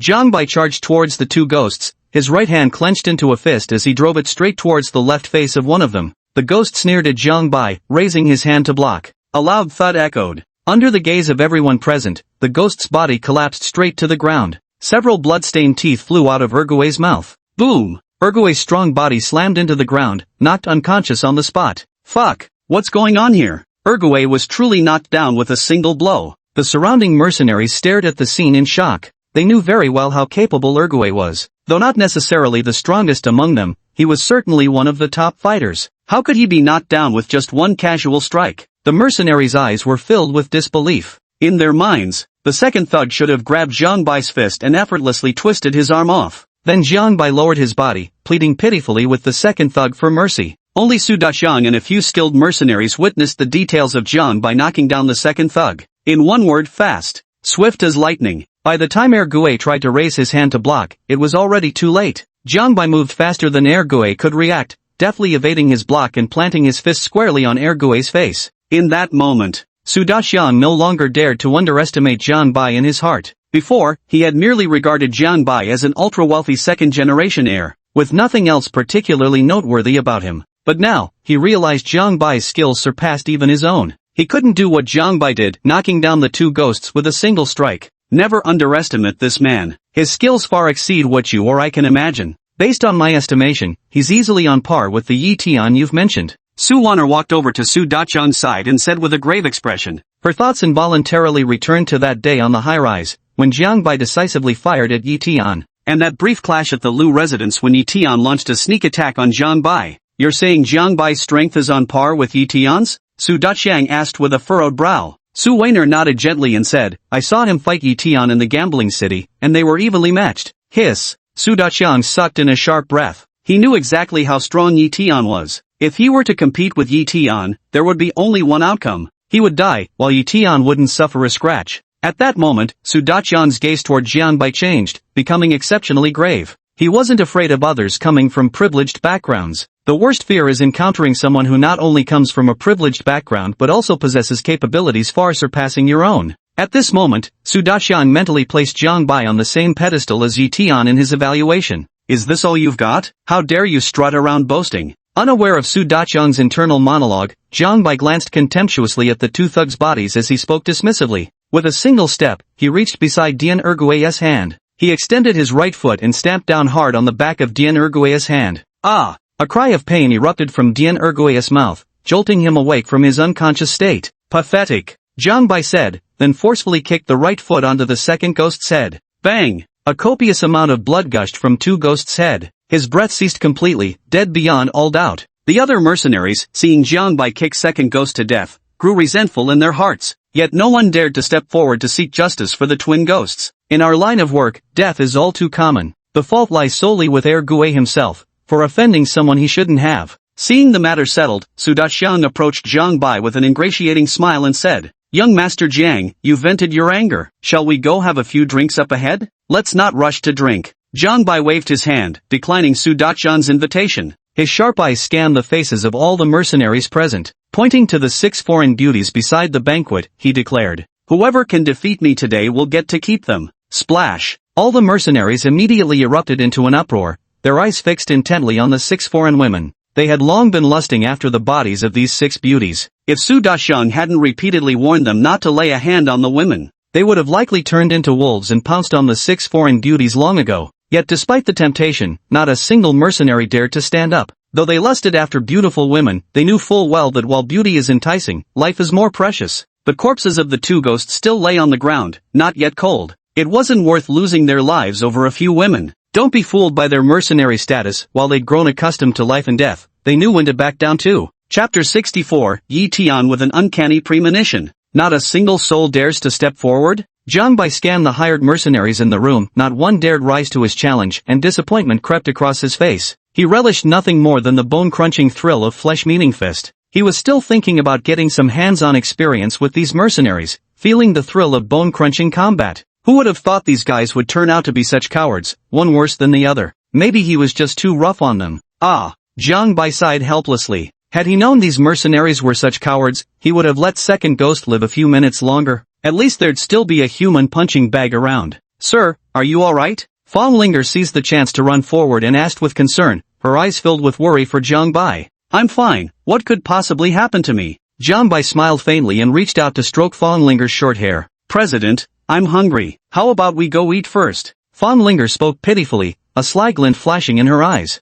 Fine then, let's eat first. Jiang Bai wrapped his arm around Fong Linger's waist and led her toward the banquet table. He knew exactly what was running through Fong Linger's mind. It was simply the fear of him getting injured in the fight. Su Daqiang saw Jiang Bai about to take his seat and broke into a smile. He waved his hand and called over a mercenary, saying, "Take the corpses of those two devils out and bury them." With that, she quickly followed Jiang Bai's steps toward the banquet. The guests took their seats one after another at the banquet. After everyone had settled in, Su Daqiang, as if nothing had happened earlier, raised his glass to toast Jiang Bai, saying, "Young Master Jiang, your financial support and assistance were crucial in our successful dismantling of the Divine Soldiers' camp this time. Here, I'll drink first to show my solemn gratitude to you." Su Daqiang threw his head back and downed the wine in one gulp. "As long as you stick with me, a mere Divine Warrior battalion means nothing." Jiang Bai took a sip of wine and said arrogantly. Su Daqiang's face broke into a smile upon hearing this. He couldn't have asked for more than to latch onto the lucrative patronage of the Jiang group.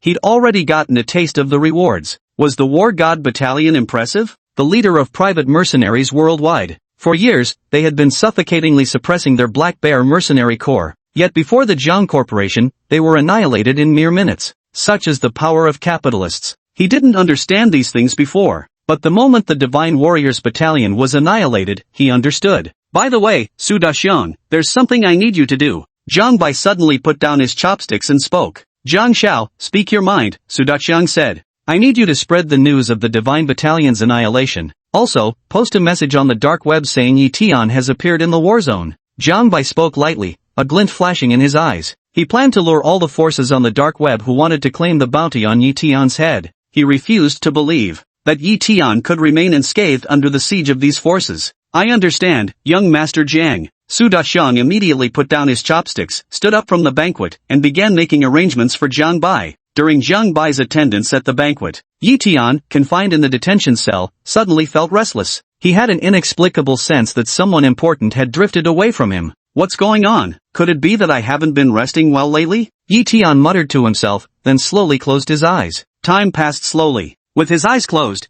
Yi Tian unknowingly drifted off to sleep. Commander Yi, save me. Save me, Marshal Yi. One by one, soldiers from the Divine Battalion appeared in Yi Tian's dreams, calling out to him for help. In the dream, Yi Tian saw the soldiers struggling and roaring amidst the flames of war. Before the soldiers' eyes, a group of indistinct figures were launching a fierce assault on the soldiers. Yi Tian was just about to step forward to help when the scene suddenly changed. The soldiers of the God of War Battalion appeared in a pure white scene. They clung to each other, bloodied all over, waving their hands at him one by one. Commander Yi, we brothers shall go ahead first, until we meet again in the next life. Commander Yi, you and I have been brothers through thick and thin. Following you in this lifetime is something I'll never regret. Commander Yi, we are brothers in this life, and we shall remain brothers in the next. The soldiers looked at Yi Tian with serene smiles before turning to walk into the distance. Monkey, Thunder, Strong, where are you all going? Looking at the soldiers' retreating figures, Yi Tian anxiously shouted after them. To where we ought to be. The voices of the soldiers rang out as their figures grew more distant with each step. Wait for me, you guys. Yi Tian quickly chased after them. But no matter how hard he ran or how fast he pursued, he couldn't catch up to the soldiers' figures. Finally, Yi Tian grew exhausted from running. Watching the soldiers' figures gradually fade into the distance, he shouted helplessly, "Wait for me, wait." In his sleep, Yi Tian murmured these words. With a sudden whoosh, the whole person opened their eyes and awoke from their dreams. Monkey, Gangzi, Lei. Yi Tian felt an ominous premonition rising in his heart. This was a kind of foreboding he had never experienced before. Instantly, all drowsiness vanished as he swiftly scrambled out of bed. He arrived at the door of the detention room and began pounding on it forcefully, shouting loudly, "Someone, come quickly! What's all the noise? Can't you let people sleep?" A young police officer guarding Yi Tian, irritated by his shouts, walked over with an impatient expression and spoke. Yi Tian smiled faintly at the young policeman and asked, "Officer, do you think I'm handsome?" 3 black question marks floated above the cop's head. Looking at Yi Tian with a completely blank expression, utterly confused about what whim he's indulging in now. However, he answered truthfully, "Don't you have even the slightest damn clue about your own appearance?" Right at this moment, Yi Tian took advantage of the policeman's distraction while he was speaking. Suddenly reaching out with his left hand, he grabbed the officer by the collar. Clenching his right fist, he knocked the officer out cold with a single punch. Key. Yi Tian began fumbling frantically over the policeman's body. Soon, a silver key appeared in his hand. Without a second thought, Yi Tian unlocked the detention cell door and walked out, staring at the key in his grasp. He had a gut feeling that something major had happened at the Divine Soldiers Battalion. Walking all the way, every officer who encountered Yi Tian ended up knocked unconscious on the ground, without exception. When passing by the interrogation room, Yi Tian saw his phone placed on the interrogation table. With a loud bang, Yi Tian violently kicked open the interrogation room door with one powerful stomp. Without hesitation, he then strode into the interrogation room and picked up his phone. The phone had been turned off for a long time, but fortunately still had battery. Yi Tian powered it on. What greeted him were over a dozen missed calls. All the calls showed no location information and lacked any contact name, but Yi Tian recognized at once that all these calls had originated from within the Divine Soldiers camp. Following the incoming call sequence, Yi Tian dialed each number one by one. Beep. Sorry, the subscriber you dialed is currently powered off. The prompt tone sounded in the phone. Yi Tian frowned and quickly dialed a new number. Beep. Sorry, the number you have dialed is powered off. Keep trying. Yi Tian made 10 consecutive calls, but none could get through. Each one informed him that the phone was turned off. At this moment, Yi Tian realized something major must have happened at the War God Battalion. Every number he had just dialed belonged to the high-ranking officials of the War God Battalion. Their phones would never be turned off, let alone so many people turning them off together. There's only one possibility for this occurrence. That is, all of these people are dead. In Yi Tian's mind, scenes suddenly emerged, soldiers from his dream waving goodbye to him one by one. Wait for me, I'm going back to the war zone. Yi Tian swiftly pocketed his phone and dashed out of the police station, not daring to linger for even a second. Tears welled up uncontrollably. He knew that perhaps something had really happened to his brothers. His heart ached with unbearable pain. Monkey, Gangzy, lazy, you must wait for me. Chapter 65, 6 Big Thank you for your patronage. 3 days passed unnoticed. In Su Dachang's office, Jiang Bai sat on the sofa and asked, Has Yi Tian returned to the war-torn region? Sitting across from Jiang Bai, Su Dachang personally poured him a cup of tea and replied, The informant in Vegas sent word that Yi Tian escaped from the police station 3 days ago. Calculating the time, he should be arriving home soon. A sharp crack sounded. Jiang Bai crushed the teacup in his hand with force, letting the liquid stream unchecked through his fingers. His eyes burned with hatred. All along, Yi Tian weighed on his heart like a massive boulder, leaving him gasping for breath. At the mere thought of the original story, the bankruptcy of the Jiang family, the death of Fanglinga, and the smug face of Yi Tian in the end, Jiang Bai couldn't suppress the killing intent in his heart. In the original storyline, was the original host truly at fault? Not necessarily. The original owner's true mistake was making an enemy of Yi Tian. But can we really blame the original owner? Not entirely. After all, we're talking about a girl he had loved for over a decade, a girl he had pursued for more than 10 years. She turned her head and threw herself into another man's embrace. Tell me, what man could contain his rage? All the blame lies with the original host for misjudging the person. Blame Mu Shui for being so fickle and flirtatious, keeping Jiang Bai hanging while throwing herself into Yi Tian's arms. Since he's back, let him stay permanently. Jiang Bai spoke with murderous intent. The icy tone sent shivers down Su Dachang's spine, making him shudder involuntarily. By the way, young Master Jiang, the bounty on Yi Tian on the dark web has been picked up by numerous factions. Several groups closest to the war zone have already arrived in the conflict area. Should we make some preparations in advance? Su Dachang asked, a flicker of greed flashing in his eyes. He admitted feeling tempted by the hefty bounty placed on Yi Tian's head on the dark web. It was a full 100 million pounds. Enough to establish several Black Bear mercenary groups. Jiang Bai glanced at Su Dachang, fully aware of what the latter was thinking, and said expressionlessly, This is your Black Bear mercenary group's own business. I won't interfere. All I want is Yi Tian's head. Understood. A look of delight appeared on Su Dachang's face as he turned and walked out of the office. On the other side, Yi Tian rushed back to the headquarters of the Divine Soldiers camp without stopping. Staring at the ruins of the Divine Soldiers camp's headquarters, Yi Tian could hardly believe his eyes. Just before he left, this place had been filled with singing and dancing. After so many days, it had actually turned into a wasteland. His heart suddenly ached as if scraped by a knife. Gazing at the ruins, Yi Tian's heart burned with fury. The Divine Warrior Battalion was the family business he had painstakingly built, housing his brothers and closest friends. Monkey, Thunder, Steel, where are you? Yi Tian frantically searched through the ruins. Before his eyes lay dismembered limbs crawling with maggots. Some severed arms he recognized, others he did not. They're all buddies he's shared drinks with before. The patterns and tattoos on his arm, he remembered them all clearly. Tears involuntarily welled up in Yi Tian's eyes. He realized that with the appearance of the severed arm, it meant that these brothers of his had sacrificed their lives. He would never see them again in this lifetime. Monkey, Gangzi, Lei. Yi Tian burst into uncontrollable sobs. Even though he was the king of soldiers, hardened by countless brushes with death, but facing the departure of loved ones and brothers, his heart could not help but be overwhelmed with grief. His legs gave way, and he collapsed to the ground. Yi Tian's thoughts returned to before his departure. Back then, he had sat drinking and boasting with his brothers. The sight before him was one of joyous harmony, with laughter and merriment echoing endlessly. But now, all his brothers had drifted far away, leaving him alone in this world. Scenes of the past flashed through Yi Tian's mind. Yi Tian's eyes turned bloodshot from rage and hatred, his teeth clenched as he snarled. The Black Bear mercenaries, the Wild Fox mercenaries, I will destroy you all. I will use your blood to avenge my fallen brothers. Yi Tian's heart surged with overwhelming hatred. A pair of hands clenched tightly, emitting crack-crack sounds from the bones. His gaze was filled with killing intent. Brothers, wait for me. I will surely use their blood to commemorate your spirits in heaven. Yi Tian staggered to his feet, his eyes nearly splitting with rage as he looked at the ruins of the divine warrior camp. At this very moment, there was only one thought in his mind. That is revenge. With the blood of black bears and wild foxes among the mercenaries, he mourned his fallen brothers. Unless I, Yi Tian, slay Su Daqiang and Venus, may I cease to be human.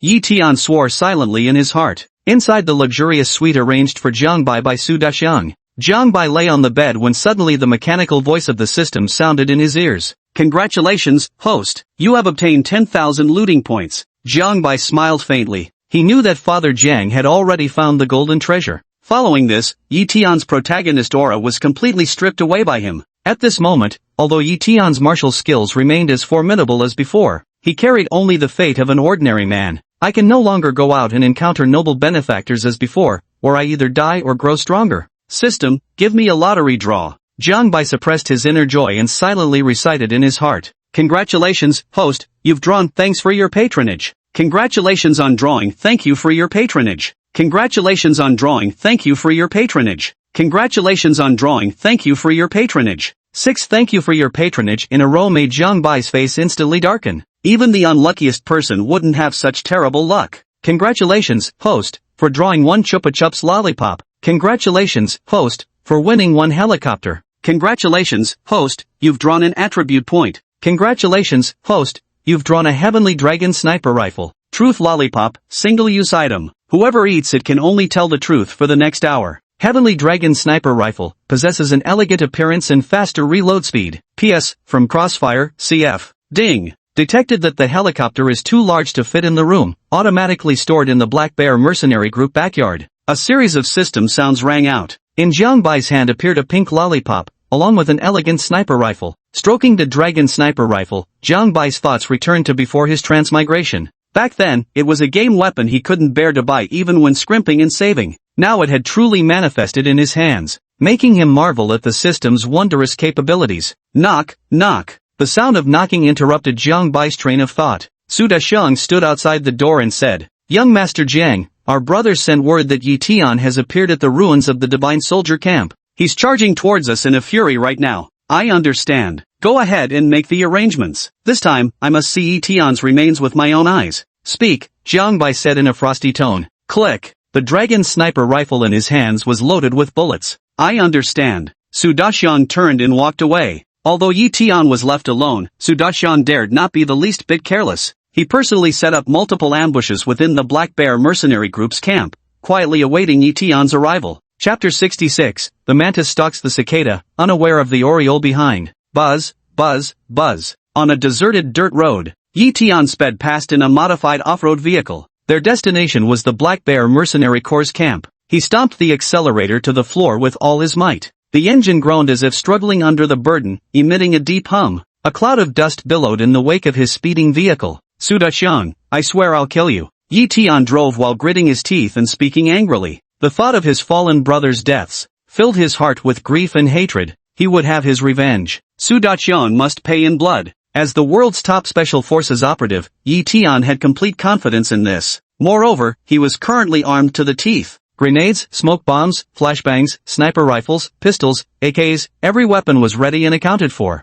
Buzz. The off-road vehicle drew nearer and nearer to the mercenary camp of the Black Bear Group. On the city wall, for sentries of the Black Bear Mercenary Group stood exposed in Yi Tian's line of sight. Before the 4 mercenary group members could react, Yi Tian held the steering wheel with his left hand and reached his right hand out the window with the AK. Bang bang, a few gunshots. Not a single bullet wasted. The bullets instantly struck the 4 mercenaries, killing them on the spot. Then, Yi Tian drove the off-road vehicle straight up the city wall. Bang! The front of the off-road vehicle smashed through the earthen brick wall and came to a stop on the open ground inside. Holding a firearm, Yi Tian opened the car door and stepped out cautiously. Using the off-road vehicle as cover, Yi Tian raised his AK-47 and cautiously stood guard. Though skilled and brave, he understood that caution was the parent of safety. On the rooftop of the highest building in the camp, Jiang Bai watched Yi Tian maneuvering carefully below and asked Su Daxiang behind him. Su Daxiang, is everything ready? Everything's ready. Su Daxiang stepped forward with a cold smirk. If you're ready, then tell your men to make their move. Jiang Bai spoke with an indifferent expression, a fleeting glint of killing intent flashing through his eyes. This was the burial ground he had chosen for Yi Tian. Today, he would settle all scores once and for all. Move out. Su Daxiang took out his walkie-talkie and shouted. As the words fell, from the houses around the clearing, dozens of mercenaries emerged. Armed with firearms, they opened fire on Yi Tian with a barrage of bullets. Rat-a-tat-tat. Countless bullets came flying toward Yi Tian. Yi Tian immediately rolled over and jumped into the driver's seat of the off-road vehicle. Starting the engine, he floored the accelerator. Relying on the bulletproof capabilities of the off-road vehicle, they crashed straight into the frontmost house. Bang, bang, bang. Bullets struck the exterior of the off-road vehicle, sending sparks flying. Fuck. Holy fucking shit. A mercenary in the house, seeing Yi Tian driving straight at him, cursed furiously. Before the off-road vehicle could hit him, he quickly dashed toward a nearby house. With a thunderous crash, the off-road vehicle crashed into the wall of the house. Just as all the mercenaries were aiming their guns at the driver's seat, waiting for Yi Tian to step out, Yi Tian flipped over the center console and rolled out from the passenger side in one swift motion. Raising his AK-47, he unleashed a hail of bullets toward the dozens of mercenaries. Clickety-clack. Bullets sprayed endlessly from the AK like they cost nothing. Yi Tian truly lives up to his reputation as the king of soldiers and the monarch of firearms. Every mercenary who dared show their head met the same fate, a single bullet between the eyes. For a moment, more than a dozen mercenaries were killed. The remaining mercenaries trembled with fear at the sight, not daring to expose themselves easily. Click, click. The AK magazine in Yi Tian's hands was emptied. Yi Tian quickly leaped and dashed into the house to reload his magazine. From the high-rise, Su Daxiang watched Yi Tian's bloody rampage, his heart bleeding with every kill. Every dead mercenary was one of his own men. He had originally thought that deploying dozens of snipers around would guarantee absolute safety. Little did he expect that Yi Tian would break the situation with just an off-road vehicle. Don't worry, Yi Tian will surely die today, Jiang Bai declared with full confidence. The words had barely left his mouth. Suddenly, a dozen green pickup trucks smashed through the camp walls and came charging in. Over 100 gunmen wearing red headscarves leapt down from the vehicles. The firearm in hand mercilessly pulled the trigger at Su Daxiang's men. In an instant, Su Daxiang's men suffered heavy casualties. What is going on here? Su Daxiang looked down at the gunmen wearing red cloths on their heads and flew into a rage. His carefully laid plans and manpower were utterly undone with the arrival of the red-clad gunmen. A surge of fury rose in his chest. The mantis stalks the cicada, unaware of the oriole behind. Jiang Bai remarked impassively. No wonder he hadn't seen any forces on the dark web making a move against Yi Tian in these past 3 days.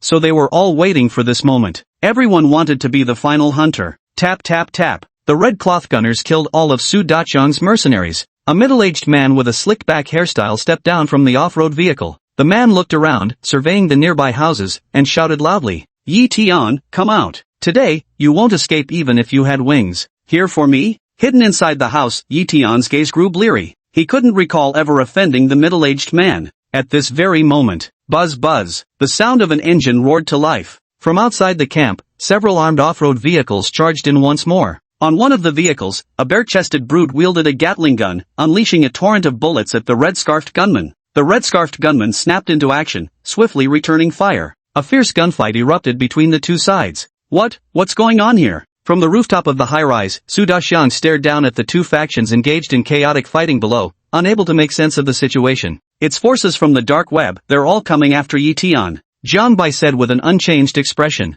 Yet a surge of intense killing intent erupted in his heart. He hadn't expected that the bounty notice he issued would actually cause trouble for himself. But he still had one final killing move left. No matter how many die today, he absolutely won't allow Yi Tian to leave here alive. Turning his head, he said to Su Daxiang and Afu, go to the rear courtyard and bring the helicopter. Su Daxiang, you go and launch that small missile. Today, I'm going to make sure Yi Tian is buried right here. Jiang, young Master Jiang. Su Daqiang stared at Jiang Bai with wide eyes, his mind roiling with shock. He never expected Jiang Bai to be so bold as to actually consider launching a missile, even if it was just a small one. But the explosion was powerful enough to obliterate the entire Black Bear camp. You should know, missiles are strategic weapons. If this thing got out, it would be no laughing matter. One pill down, and everyone present would be dead on the spot. Ruthless. Absolutely ruthless. At this moment, Su Daqiang felt Jiang Bai was more of a mercenary than he was. Hurry up and go. Could it be that you wish to die at Yi Tian's hands? Get moving, Jiang Bai insisted without room for argument.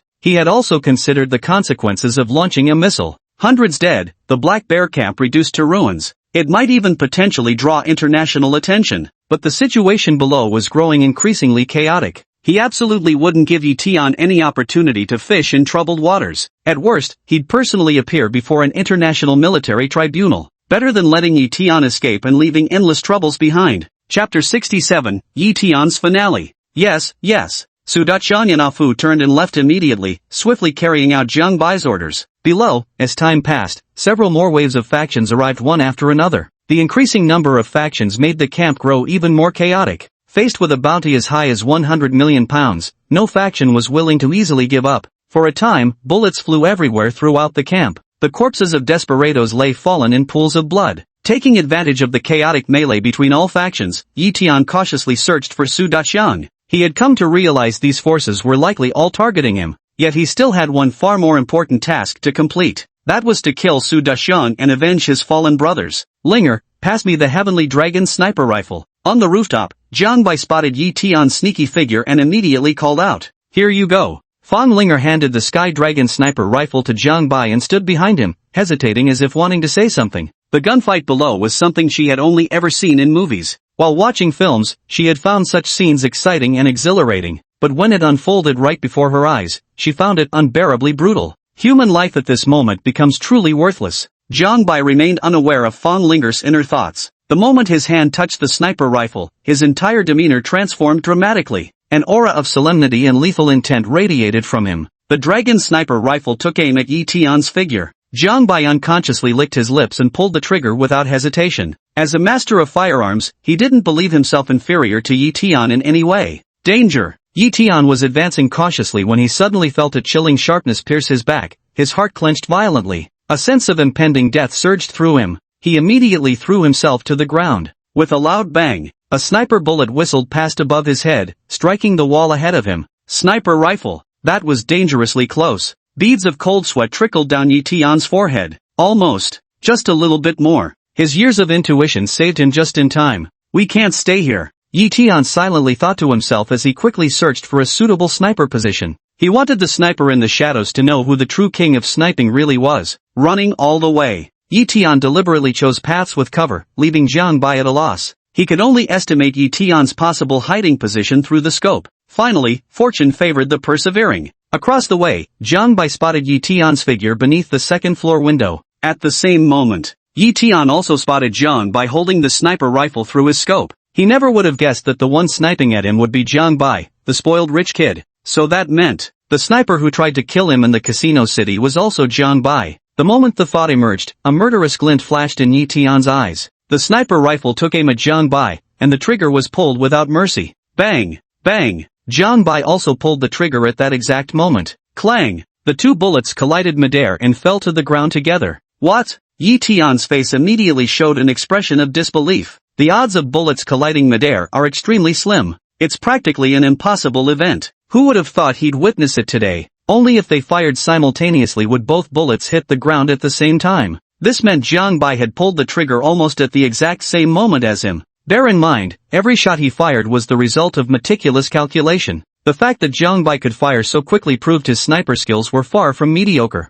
He might even be a firearms virtuoso. At this thought, Yi Tian was shocked. His guard now fully raised, he no longer dared to underestimate Jiang Bai. Rat-a-tat-tat. On the open ground below, various factions were still engaged in battle. After Jiang Bai and Yi Tian fired their first shots at each other, neither of them took the initiative to fire a second shot. They were both waiting for the other to show a weakness. Neither side dared to let their guard down. Several minutes passed as the two waited in silence. Buzz, buzz, buzz. the sound of an aircraft's propeller suddenly cut through the air. Ah Fu piloted the helicopter, hovering in the air behind Jiang Bai. Su Daxiang stood at the hatch door and shouted, "Young Master Jiang, hurry up and get in." "Linger, Su Wanner, true, you guys get on the plane first. I'll cover you." Jiang Bai spoke without turning his head. His eyes were fixed intently on the window where Yi Tian stood. "President, you should be more careful." Fan Linger threw out those words, then turned and ran toward the plane. Though she was deeply concerned for Jiang Bai's safety, she also understood the urgency of the matter.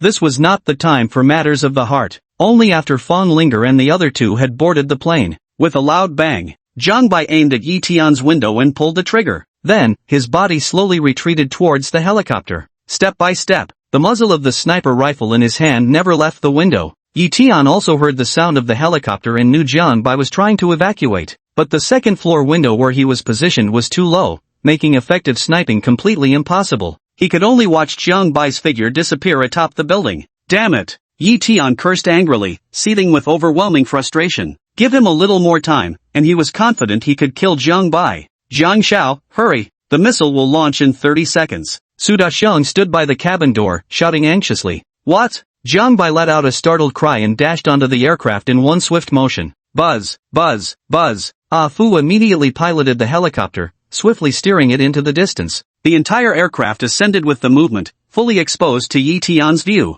Watching the gradually receding airplane, Yi Tian felt anger boiling within him. He could only watch helplessly as Jiang Bai left, utterly powerless to do anything. At this very moment, suddenly, Yi Tian felt a pang of chest pain, breaking out in cold sweat all over his body. An even greater sense of crisis than before now filled his heart. Yi Tian instinctively looked up, gazing out the window at the sky. A meteor with a tail was streaking toward the camp where he stood. No! Yi Tian's pupils constricted abruptly, his face twisting into an expression of utter despair. V-Room. A mushroom cloud spanning several kilometers rose above the Black Bear mercenary corps. The sheer force of the shockwave sent the helicopters tumbling wildly. Fortunately, every product from the system is guaranteed to be top-notch. Under Ah Fu's expert piloting, the helicopters managed to avoid crashing. On the plane, Jiang Bai stared at the mushroom cloud, his pupils filled with shock. His lips twitched uncontrollably. This was hardly what the system had called a small missile. With this level of power, it was clearly a miniature nuclear bomb.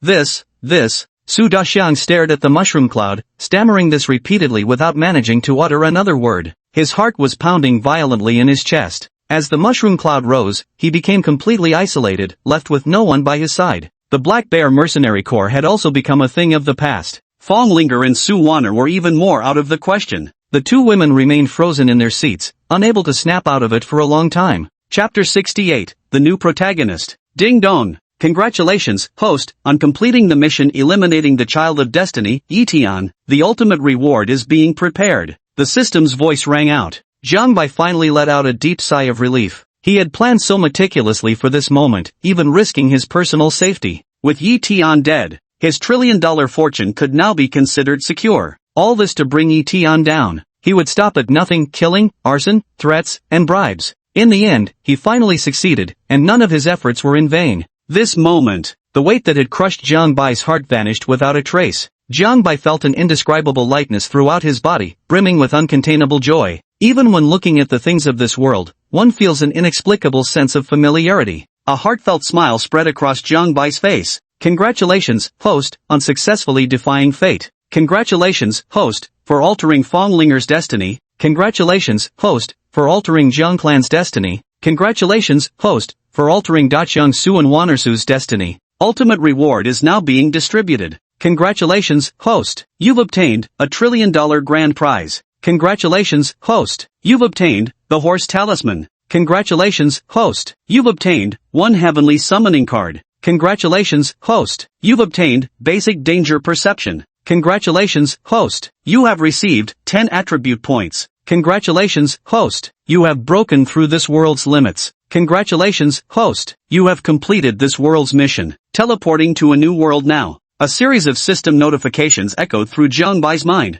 Before Jiang Bai could react, everything went black before his eyes as he fell unconscious on the spot. Time passed slowly. No one knew how much time had elapsed. A woman's faint exclamation reached Jiang Bai's ears. President, wake up, we've arrived. Jiang Bai groggily opened his eyes. What greeted his sight was Fong Linger's tender, concerned gaze. Didn't I change worlds? Jiang Bai muttered to himself. Before he fell unconscious, he distinctly heard the system saying it was time to switch worlds, but when he looked around, he was still in the helicopter. Even Su Daxian, Afu, and the others formed a complete circle around him, not a single one missing. What on earth is going on? Jiang Bai asked the system silently in his heart. He was slightly puzzled. Could it be that Su Daxiang and the others had traveled through time with him? Congratulations, host, you have arrived in the world of medicine Saint Xiaofan. A surge of memories flooded into Jiang Bai's mind. After absorbing the memories, Jiang Bai understood. He was still in the same world as before, with no changes to the surrounding people or scenery. The only difference is,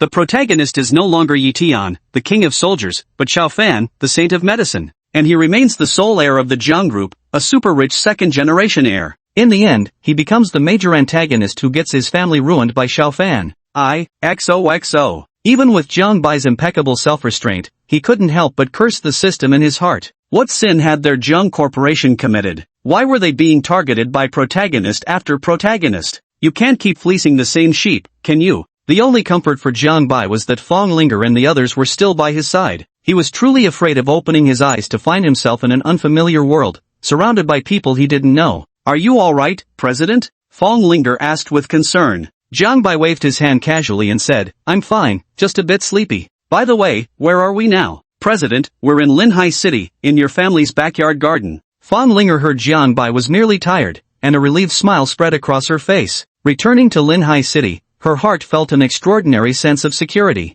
This was the place where she had grown up since childhood. Let's go, we're going home. Jiang Bai rose from his seat and stepped toward the lower section of the plane. Home at last, he could finally get some proper rest and sleep. Fong Linger followed closely behind Jiang Bai's footsteps as they disembarked from the plane. As for the four led by Afu, after Jiang Bai and his companion left the plane, they piloted the aircraft outward from the Jiang family villa. Although the Jiang family was large, they could not stay the night here, especially given Su Daxiang's status. A cold wind blew through the coastal city at night. Jiang Bai stepped off the plane and had only walked a few steps when a swing came into view. This swing was the very place where he and Mu Shui had once hooked pinkies and made their promise. However, all of this had long since changed beyond recognition. He personally sent her to the underworld. Meanwhile, the era that belonged to Yi Tian had passed. What was coming next was the era that belonged to Xiaofan. Alas! Thinking of Xiaofan, Jiang Bai sighed helplessly. Now, he was just like the final boss in a video game, waiting to be beaten up by protagonists from all sides.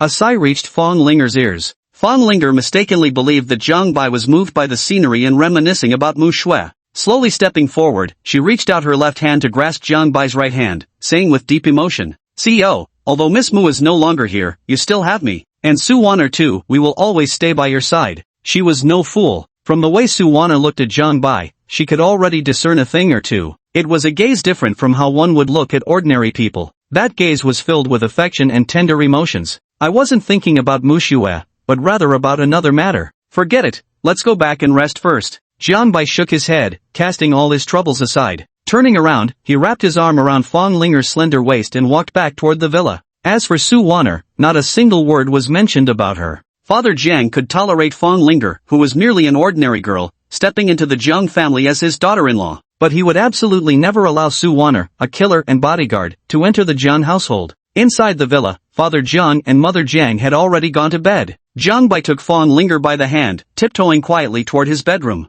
Then, a great battle occurred within the room. In the end, no one knew whether the ox had finished plowing the field or the field had exhausted the ox. The night passed amid Fong Linger's startled cries. By the next day, the sun was already high in the sky. Jiang Bai woke up groggily from his dreams. His hands swept across the bed, finding no one by his side. Jiang Bai smiled faintly, unconcerned about where Fong Linger had gone. He opened the system panel to examine the grand reward package for eliminating Yi Tian. Forget about the 100 billion funds, there were suddenly an extra 100 billion on his bank card. What concerned Jiang Bai the most were the horse talisman and primary danger perception. Among these, the horse talisman excited Jiang Bai the most. He hadn't forgotten that the new protagonist was called the Saint of Medicine. The effect of the horse talisman is to remove all abnormal influences caused by external forces within the holder's body. In simple terms, it cures diseases. As long as you're sick, the horse talisman can heal you. Holding the horse talisman, Jiang Bai felt his kidneys regain vitality and his legs no longer ached. The vitality of kidney energy has been rejuvenated once again. Beginner danger perception can sense a certain degree of danger, primarily detecting others' ill intentions toward you. System, use the multiverse character summoning card for me. As Jiang Bai's words fell, There wasn't someone appearing out of thin air beside him like before. Just as Jiang Bai was utterly confused, the system's voice rang out. Chapter 69, Zhang Hua. Congratulations, host, for summoning Valmont. Valmont, born in country Y, founder and leader of the Black Hand Organization. Hobbies, robbery, money. Subordinates, Chow, Ratso, Finn, the Mafia. Current location, Country M. Friendly reminder, Wallen is planning to rob a jewelry store. Loyalty, 100.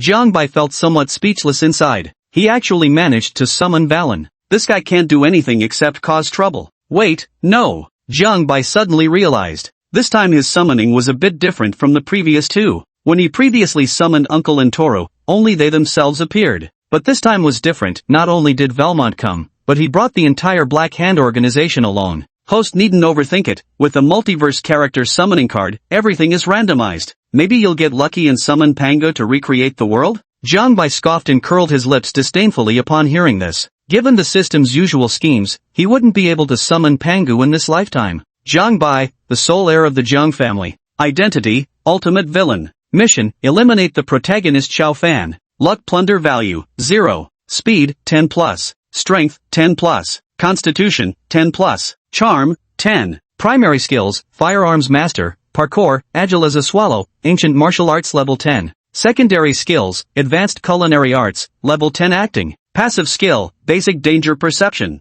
Retinue, Fu, Toru, Valen. Light as a swallow, increases own speed by 10 points. Ancient martial arts level 10, strong and robust, capable of taking on 10 men. Attribute points, 20 points currently available. Friendly reminder, due to system upgrades, the next lottery draw will cost 2,000 plunder points. Jiang Bai allocated 6 attribute points each to speed, strength, and constitution. The remaining 2 attribute points were all allocated to constitution. Only with a strong constitution can one possess greater strength. Jiang Bai's attributes now became speed 16, strength 16, constitution 18. Knock, knock. There was a knock at the door. Fong Linger pushed the door open and said, President, the chairman wants you in the conference room, says an important guest has arrived. Distinguished guest? Jiang Bai was puzzled. He quickly dressed in front of Fong Linger. After putting on all his clothes properly, he then led Fong Linger to the meeting room. Creak. Jiang Bai pushed open the conference room door. What met his eyes were 2 men bearing about 30% facial resemblance. One man appeared to be in his 30s, wearing glasses with golden frames.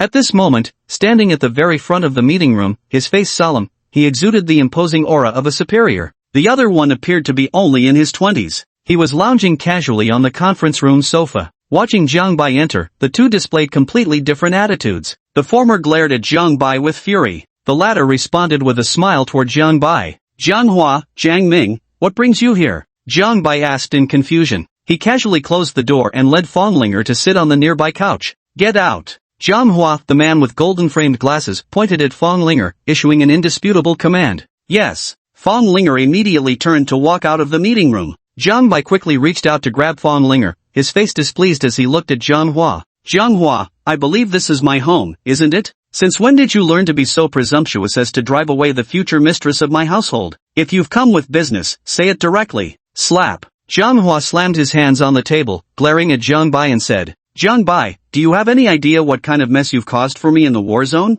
What mess? I don't know anything about it. Jiang Bai feigned ignorance, putting on an innocent expression. Seeing this, Jiang Hua's fury burned even hotter as he pointed at Jiang Bai and roared. Do you think no one would know it was you after deploying missiles with the Black Bear mercenary group? Have you any idea how many countries called the United Nations the moment that mushroom cloud rose? Did you ever consider how much panic you'd cause, or the full consequences of your actions? So what? This is your United Nations business. What does it have to do with me? Jiang Bai asked indifferently. He didn't take Jiang Hua's words seriously at all. What does it have to do with you? Jiang Hua suppressed the fury boiling within him, pulling out a document and slamming it onto the table. Pointing at the document, he shouted angrily, Take a look. This is a United Nations arrest warrant. If I hadn't forcefully suppressed this matter for you yesterday, do you think you'd have returned to Linhai City unscathed? You'd have been arrested by Interpol long before you got there. Jiang Bai threw Fong Linger a meaningful glance. Fong Linger stepped forward, picked up the document, and returned to Jiang Bai's side. Seeing the words arrest on the document, along with the red seal stamped above them, Jiang Bai's pupils abruptly constricted. Jiang Hua hadn't lied to him, the United Nations was truly coming to arrest him. Sigh. Jiang Hua took several deep breaths. After regaining some composure, I looked at Jiang Bai and said earnestly, A senior official at the United Nations is about to retire, and I'm the most likely candidate to succeed him. I don't want you stirring up trouble at this critical juncture. This doesn't just concern you, it affects me, and the entire Jiang family. Do you understand? Jiang Bai's expression turned solemn as he nodded seriously and asked with gravity, Are you confident? 80%. Jiang Hua gestured with his outstretched hand. Got it. I understand. As he spoke, Jiang Bai reached out and tore the arrest warrant into pieces. The fact that Jiang Hua could stand in the conference room and speak with him proved nothing had happened to him. On the contrary, what came next were the Interpol agents. One suffers, all suffer, one flourishes, all flourish. Decades ago, with sheer shrewdness, the Jiang family patriarch built a colossal fortune from scratch. He then groomed his three sons, Jiang Yulong, Jiang Yuhua, and Jiang Yulin, each for distinct career paths. After old man Jiang's death, the three brothers went their separate ways. Jiang Yulong went to Country Y, married a princess from Country Y, and had Jiang Hua. Meanwhile, Jiang Bai's father used old man Jiang's fortune as a foundation to build a trillion-dollar empire. As for where Jiang Yulin went, even Jiang Bai didn't know. In the original work, Jiang Yulin barely made any appearances, and even when he did, the author merely mentioned him in passing. Although I managed to suppress the matter, someone must step forward to take the blame. Su Daxiang, I'll take him away. Jiang Hua looked at Jiang Bai with an undeniable tone. After some thought, Jiang Bai nodded and said, Fine, spare his life. In 3 years, I'll release him. Jiang Hua stepped toward the conference room door but paused at the threshold. I've cleaned up your mess. Be more careful next time. With that, Jiang Hua left the meeting room without looking back. Watching his retreating figure, Jiang Bai revealed a faint smile and turned his gaze to Jiang Ming. That young master, his third uncle's prized son. Chapter 70 Preparing to open a jewelry store. Why are you looking at me? I'm just here to grab some soy sauce. Jiang Ming shrugged, indifferent to Jiang Bai's gaze. Dead fish. Jiang Bai dropped 2 words before leading Fonglinger out of the conference room.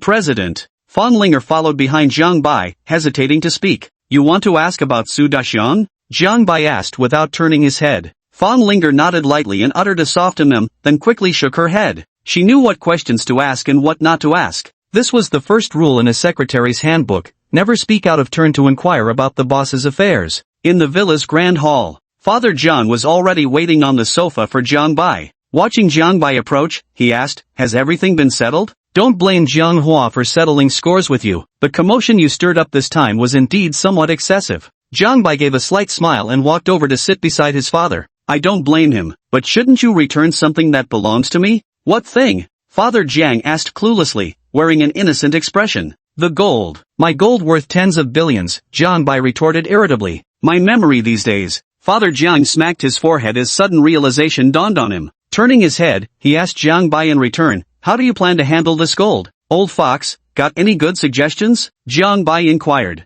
Father Jiang glanced at Jiang Bai, then rose and walked toward the study. A short while later, he returned holding a document and handed it to Jiang Bai, saying, I've already laundered the gold through special channels and legalized it for you. Here are 2 suggestions for you. Read them yourself. Jiang Bai took the document and flipped through it casually. First suggestion, sell the gold in batches to major gold dealers. The advantage is that it's straightforward and hassle-free. The downside is the gold price would be significantly depressed. Option 2, invest independently in establishing a production chain to become a jeweler. The advantage is that gold prices would rise accordingly. The drawback is the excessively extended operational front, resulting in slow capital recovery. After reading the document, Jiang Bai pondered in his heart. For a moment, he couldn't decide which path to choose. Congratulations, host, you have encountered a new story arc. New missions have been generated. Soul mission, kill Xiao Fan. New storyline being loaded. A clear narrative about the legendary physician Xiao Fan unfolded vividly in Jiang Bai's mind. Jiang Bai instantly decided to become a jeweler. In this story, Xiao Fan managed to climb to the pinnacle of success with the help of the female protagonist. Her family's business was in the jewelry trade. Therefore, Jiang Bai decided to enter the jewelry industry to ruin her family's business. This would cut off Xiao Fan's path to rise. As for why Jiang Bai chose not to win over the female lead, instead of letting Xiao Fan get to her first, he could have pursued her himself. To this, Jiang Bai responded with complete disdain. Would Xia Longna fall in love with Yin Jiping just because he treated her well? That's clearly impossible. Villains are villains precisely because they oppose the protagonists. If Huang Rong and Yang Kong teamed up to kill Gui Jing, would Huang Rong still be the female lead? Obviously not. Only the woman standing beside the male lead can be called the female lead. Huang Rong would never stand on the same side as Yang Kong. By the same logic, the female lead would never stand with Jiang Bai either. Take Mu Shui as an example. No matter how many years Jiang Bai fawned over her, it couldn't compare to her fleeting encounters with Yi Tian. Moreover, the female protagonist carries the male protagonist's destiny on her shoulders. As long as she lives, the male protagonist will always have a chance to rise again. Jiang Bai aims to snuff out that very opportunity and eliminate the male protagonist once and for all. Have you made up your mind? Seeing Jiang Bai standing still, hesitating to make a choice, Father Jiang couldn't help but urge him. Ah! Jiang Bai snapped out of his thoughts, looking at Father Jiang as he said, I've made up my mind, I'm entering the jewelry business. Very well. Father Jiang nodded with satisfaction, pulled out a phone number, and handed it to Jiang Bai. When you need a production line, call this number. He'll arrange everything for you. Thank you. Without hesitation, Jiang Bai pocketed the phone number. Then he turned and left. Day after day passed. 3 mornings later, after resting, Jiang Bai started making preparations to become a jeweler. To become a successful jeweler, supply chains, production lines, and store locations were crucial elements. Jiang Bai dialed the number his father had given him and got straight to the point. Hello, this is Jiang Bai. There was a 2-second pause on the line before a chilly voice responded. The production line has been arranged. You can come sign the paperwork anytime. Alright, then this afternoon, Jiang Bai replied. Certainly. With a beep, the call ended. A text message containing a map location appeared on Jiang Bai's phone. Jiang Bai glanced at the marked spot on the map and turned to Fawn Linger behind him, saying, Let's go, we'll check out the store locations first. In Jiang Bai's plan, Jiang's jewelry would start from Linhai, then expand to the province, the entire country, and eventually the world. To quickly establish Jiang's jewelry's reputation and capture market share, not only must we leverage the prestige of the Jiang Group, but also secure a storefront in an excellent location. Lin High Street. As the most bustling shopping street in High City, it naturally sees a constant flow of people. Here you'll find not only high-end luxury boutiques but also a variety of delicious street food. On the street, luxury cars occasionally pulled over to the curb. Handsome men and beautiful women stepped out of the car one after another. Swish! A small golden Rolls-Royce pulled over by the roadside, drawing envious glances from passers-by. Jiang Bai stepped out of the car with Fawn Linger, eliciting gasps of admiration from the crowd.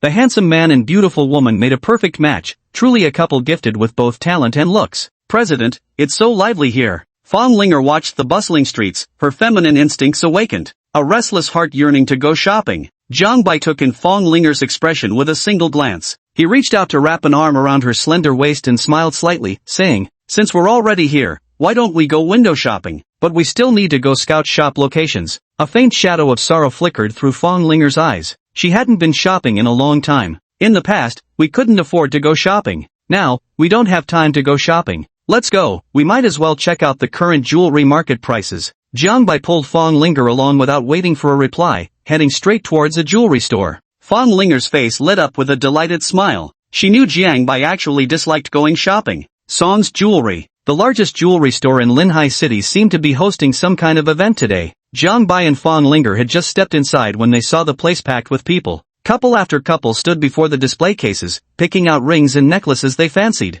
If you see anything you like, just buy it all, he offered. Good. Fawn Linger readily agreed without ceremony. Then he took Jiang Bai for a casual stroll through the jewelry store. They walked along. Fawn Linger didn't seem particularly interested in any of the jewelry pieces. Each time she merely paused briefly before a display case before moving on to the next one. Only Jiang Bai knew that Fawn Linger actually thought it was too expensive. Chapter 71 The new female lead Song Ji. Looking at the jewelry in the display case, which generally ranged from 80,000 to 100,000, Jiang Bai slightly frowned and motioned to a female sales assistant, saying, Do you only have such cheap items here? The sales assistant snapped out of her daze, offering a professional smile. Sir, we have even more expensive options here. Please follow me. Following the sales assistant, Jiang Bai and Fawn Linger arrived before another display counter. The sales assistant pointed to the jewelry inside the display and said, Sir, the ornaments in this display case are all premium pieces from our store. Jiang Bai glanced at the price tags inside the case and shook his head. Still too cheap, don't you have anything better? A look of astonishment flashed in the shop assistant's eyes. The jewelry displayed in this section generally ranges from 300,000 to 500,000 yuan. Such high prices are considered quite expensive even in Linhai City, yet Jiang Bai actually thought they were too cheap. This could only mean one thing, she had encountered a truly wealthy customer. With a smile now on her face, she led Jiang Bai and her companion up to the second floor of the jewelry store. The second floor had significantly fewer people compared to the first. However, the average value of the jewelry here also rose accordingly, mostly priced in the millions. Most visitors who ascended to the second floor came simply to broaden their horizons. Or perhaps some micro-business owners took photos here to use for bragging rights. Very few people actually make purchases. Sir, the jewelry on the second floor represents the finest of Song's jewelry's collection. They perfectly complement the elegance of this beautiful lady beside you, the sales assistant said with a smile. Is that so? Jiang Bai scanned the surrounding exhibit counters when his gaze was suddenly captured by a blue necklace displayed on a booth ahead. Pointing directly at the necklace, he declared, "That necklace, I'll take it. Wrap it up." Following Jiang Bai's finger, the shopping assistant looked over and instantly drew in a sharp breath. With a professional smile, she said, "Sir, that is our signature treasure, it's not for sale." She had encountered this situation countless times before. Almost every customer who came to the second floor would be captivated by this necklace. But upon hearing its price, no one dared to make an offer. "How much for this necklace? Name your price." "Absolutely," Jiang Bai declared with conviction, a gleam flashing in his eyes. This necklace, he had seen it in a fashion magazine, it was a limited edition global release. By only the most expensive ones. Jiang Bai, with billions in his card balance, declared he wasn't short on money. "Sir, this necklace is worth 17 million US dollars, which converts to 102 million renminbi," the sales assistant said with a persistent smile, though a trace of mockery flashed in her eyes. She didn't think Jiang Bai could afford it. She'd seen plenty of people putting on airs. Everyone would break their heads bloody over this necklace. Hiss. Fong Linger gasped sharply upon hearing the price and quickly tugged at Jiang Bai's sleeve. The sales assistant's smile widened at the sight. She could already picture Jiang Bai turning around to leave in her mind. "Charge it." Ignoring Fong Linger, Jiang Bai pulled out his unlimited black card and declared without hesitation. Black card." The sales attendant gasped at the black card in Jiang Bai's hand, her composure instantly shaken. "Go ahead and swipe it. There's enough money on this card to buy this necklace." Jiang Bai handed the black card to the sales assistant and spoke impassively. Beads of cold sweat formed on the sales assistant's forehead, but she dared not stretch out her hand to take the card. She knew she had misjudged him this time. Her voice trembling, she stammered, "Yes sir, I can't decide this myself. Let me get our manager for you." With that, without waiting for Jiang Bai's response, the salesperson trotted off towards the third floor. It wasn't long before a stunning young beauty with a knockout figure, easily a 9.5 out of 10, descended from the third floor accompanied by the salesperson. The salesperson pointed at Jiang Bai and respectfully said, "Manager Song, this is the gentleman who wishes to purchase the Eternal Heart."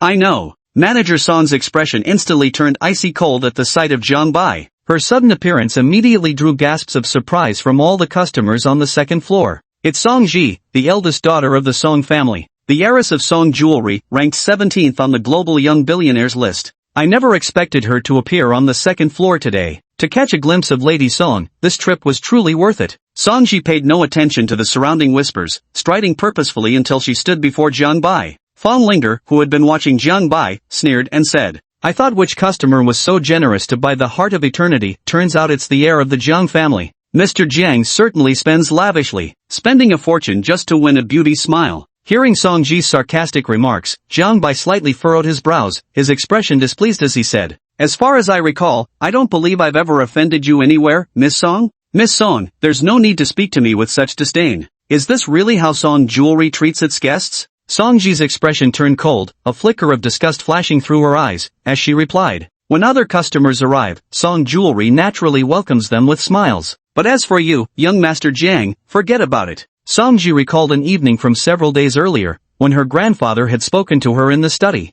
"Son, you're not getting any younger, and your net worth has already reached billions. Grandfather has specially arranged a marriage for you with the Jiang family. Find a suitable time to get married." Her face darkened the moment her grandfather finished speaking, filled with intense resistance inside. She already had little fondness for Jiang Bai to begin with. What's more, Jiang Bai had gotten engaged to a mere secretary shortly after calling off his engagement with Mu Shue. This only deepened her resentment and disgust toward him. In her eyes, Jiang Bai was nothing but a scumbag. He had betrayed the sincere affection of her best friend Mu Shue. Want her to marry Jiang Bai? Over her dead body. She'd rather die than agree to a husband taking two wives. Jiang Bai remained unaware of Song Ji's inner thoughts, his expression blank as he spoke. "Miss Song of the Song family, will your Song jewelry sell this Eternal Heart? Our store's treasure, we might sell it to anyone, but never to you, the eldest of the Jiang family." Song Ji replied in a decidedly unfriendly tone, leaving no room for Jiang Bai to save face. "Okay, fine. Jiang Bai shrugged lightly, not angered, and turned to walk towards the nearby fire hydrant. He reached down to pick up the fire extinguisher from the ground and hurled it straight at the Eternal Heart display stand.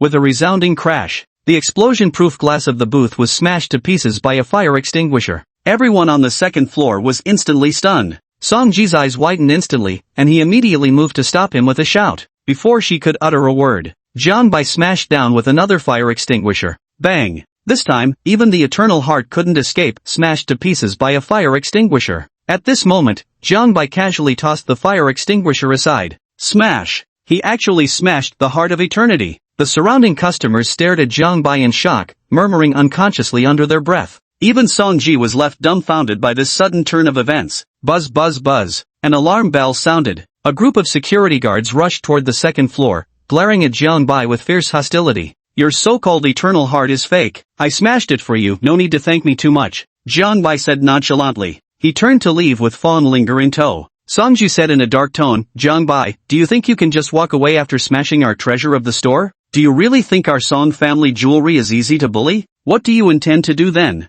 Jiang Bai turned his head with a hostile expression as he looked at Song Ji. Song Ji, the eldest daughter of the Song family. She also had another identity, Xiao Fan's childhood sweetheart. They grew up together in the same village since childhood. After the Song family's rise to prominence, she was brought to Linhai City. After Xiao Fan left the village, it was Song Ji who helped him reach the pinnacle of his life. Undoubtedly the template of a female lead. Chapter 72, The Eternal Heart. What do I want? A cold smile curled at Song Ji's lips as he glared at Jiang Bai with ill intent. I'd like to ask the young master of the Jiang family, just what exactly are you trying to do? In a fit of shame-turned-anger, you smashed the treasure of our Song family jewelry, the very gem that guards our shop's prestige. Do you truly believe your Jiang family's wealth gives you license to act with such wanton disregard? Jiang Bai turned around, pointing at the shattered Eternal Heart, and said, I've already told you, this Eternal Heart of yours is a fake. A fake? Song Ji's expression grew increasingly icy, his eyes burning with anger as he replied, Jiang Bai, you can eat whatever you want, but you can't just say whatever you want. You smashed our store's treasure and think you can walk away with just a fake excuse? Let me tell you, if you can't prove it's fake today, I'll definitely sue you for slander and destruction of private property. Song Ji's words struck a chord with the surrounding customers. They all cast doubtful glances at Jiang Bai, whispering among themselves. The Song family jewelry store has been in business for nearly a century with an outstanding reputation. How could they possibly sell counterfeit goods? Yeah, could young Master Jiang have made a mistake? I don't believe Sung's jewelry would sell counterfeits. I don't believe it either. Women tend to gain more favorability from strangers when interacting with them, especially when dealing with a stunning beauty like Songyu. The surrounding customers all questioned Jiang Bai's words, yet not a single soul dared to doubt the integrity of Song's jewelry house. Especially the male customers could hardly restrain themselves from beating Jiang Bai to a pulp. Fine, since none of you believe me, let me explain why this is a fake. Jiang Bai gave a light shrug, a mocking glint flashing in his eyes. This was exactly the reaction he'd been hoping for.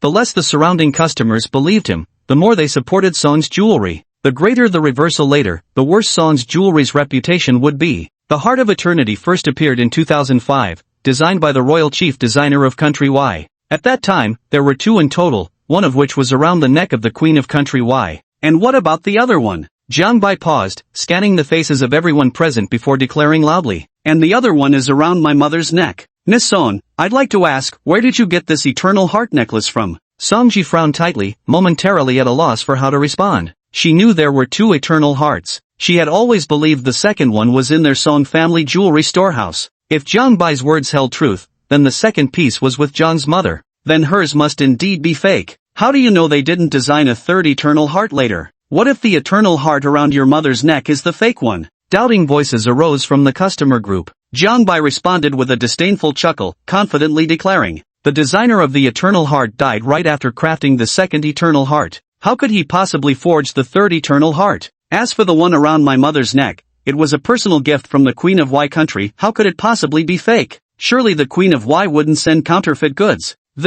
All the customers on the second floor instantly fell silent upon hearing this. Their faces stung with pain, especially those who had voiced the loudest doubts just now. The Queen of Country Y gifting a counterfeit item was absolutely impossible. Following Jiang Bai's statement, the Eternal Heart from the Song jewelry firm was indeed fake. All eyes among the customers turned in unison toward Song Ji, awaiting her response. Some people had already raised their phones and started recording. The Eternal Heart from Song's jewelry is fake. The Songs are selling counterfeit jewelry. This is explosive news. If this gets posted online, it's guaranteed to trend as a hot search topic. Miss Song, would you kindly tell me, where did Song Jewelry's Eternal Heart come from? Jiang Bai asked with a smile on his face. For Jiang's jewelry to establish a firm foothold in Linhai City, they must dethrone Song's jewelry from its leading position, such as business competition. Songji stammered, unsure how to respond. She had no idea where the Eternal Heart had come from. All she knew was that this Eternal Heart had been placed in the display case by her grandfather's own hands. Could it be that her grandfather had let in a fake one?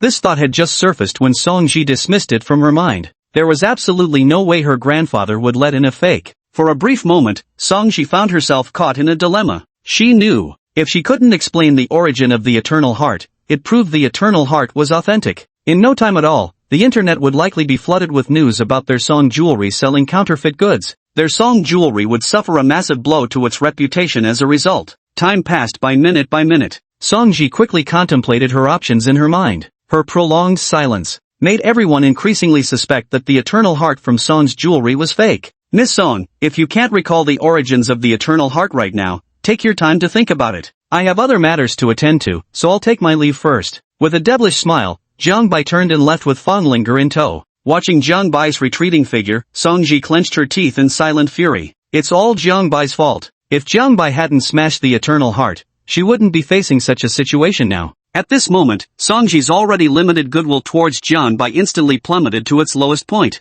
Miss Song of the Song family, did you know the Eternal Heart from your Song jewelry house was a fake? What do you have to say about you guys selling counterfeit goods? Have you deceived consumers before using fake products to pass off as real ones? All customers indiscriminately questioned. They couldn't care less whether Song's jewelry was actually selling fakes or not. All they knew was that snapping this scene and posting it online would make it go viral. Songji's face turned livid with anger upon hearing these words. Congratulations, host, you have acquired 2,000 plunder points. As Jiang Bai walked out of Song's jewelry, the system's voice echoed in his mind. Jiang Bai was slightly taken aback. He hadn't expected to gain loot points this way. System, I'd like to check Xiao Fan's attributes. Jiang Bai silently recited in his heart. Ding dong, the protagonist has not appeared, unable to inquire. Friendly reminder, 1 year remains until the plot begins. Host, please make as many preparations as possible within this year. So there's still 1 year left? Jiang Bai finally breathed a sigh of relief in his heart. 1 year's time would be enough for him to expand Jiangshi jewelry nationwide.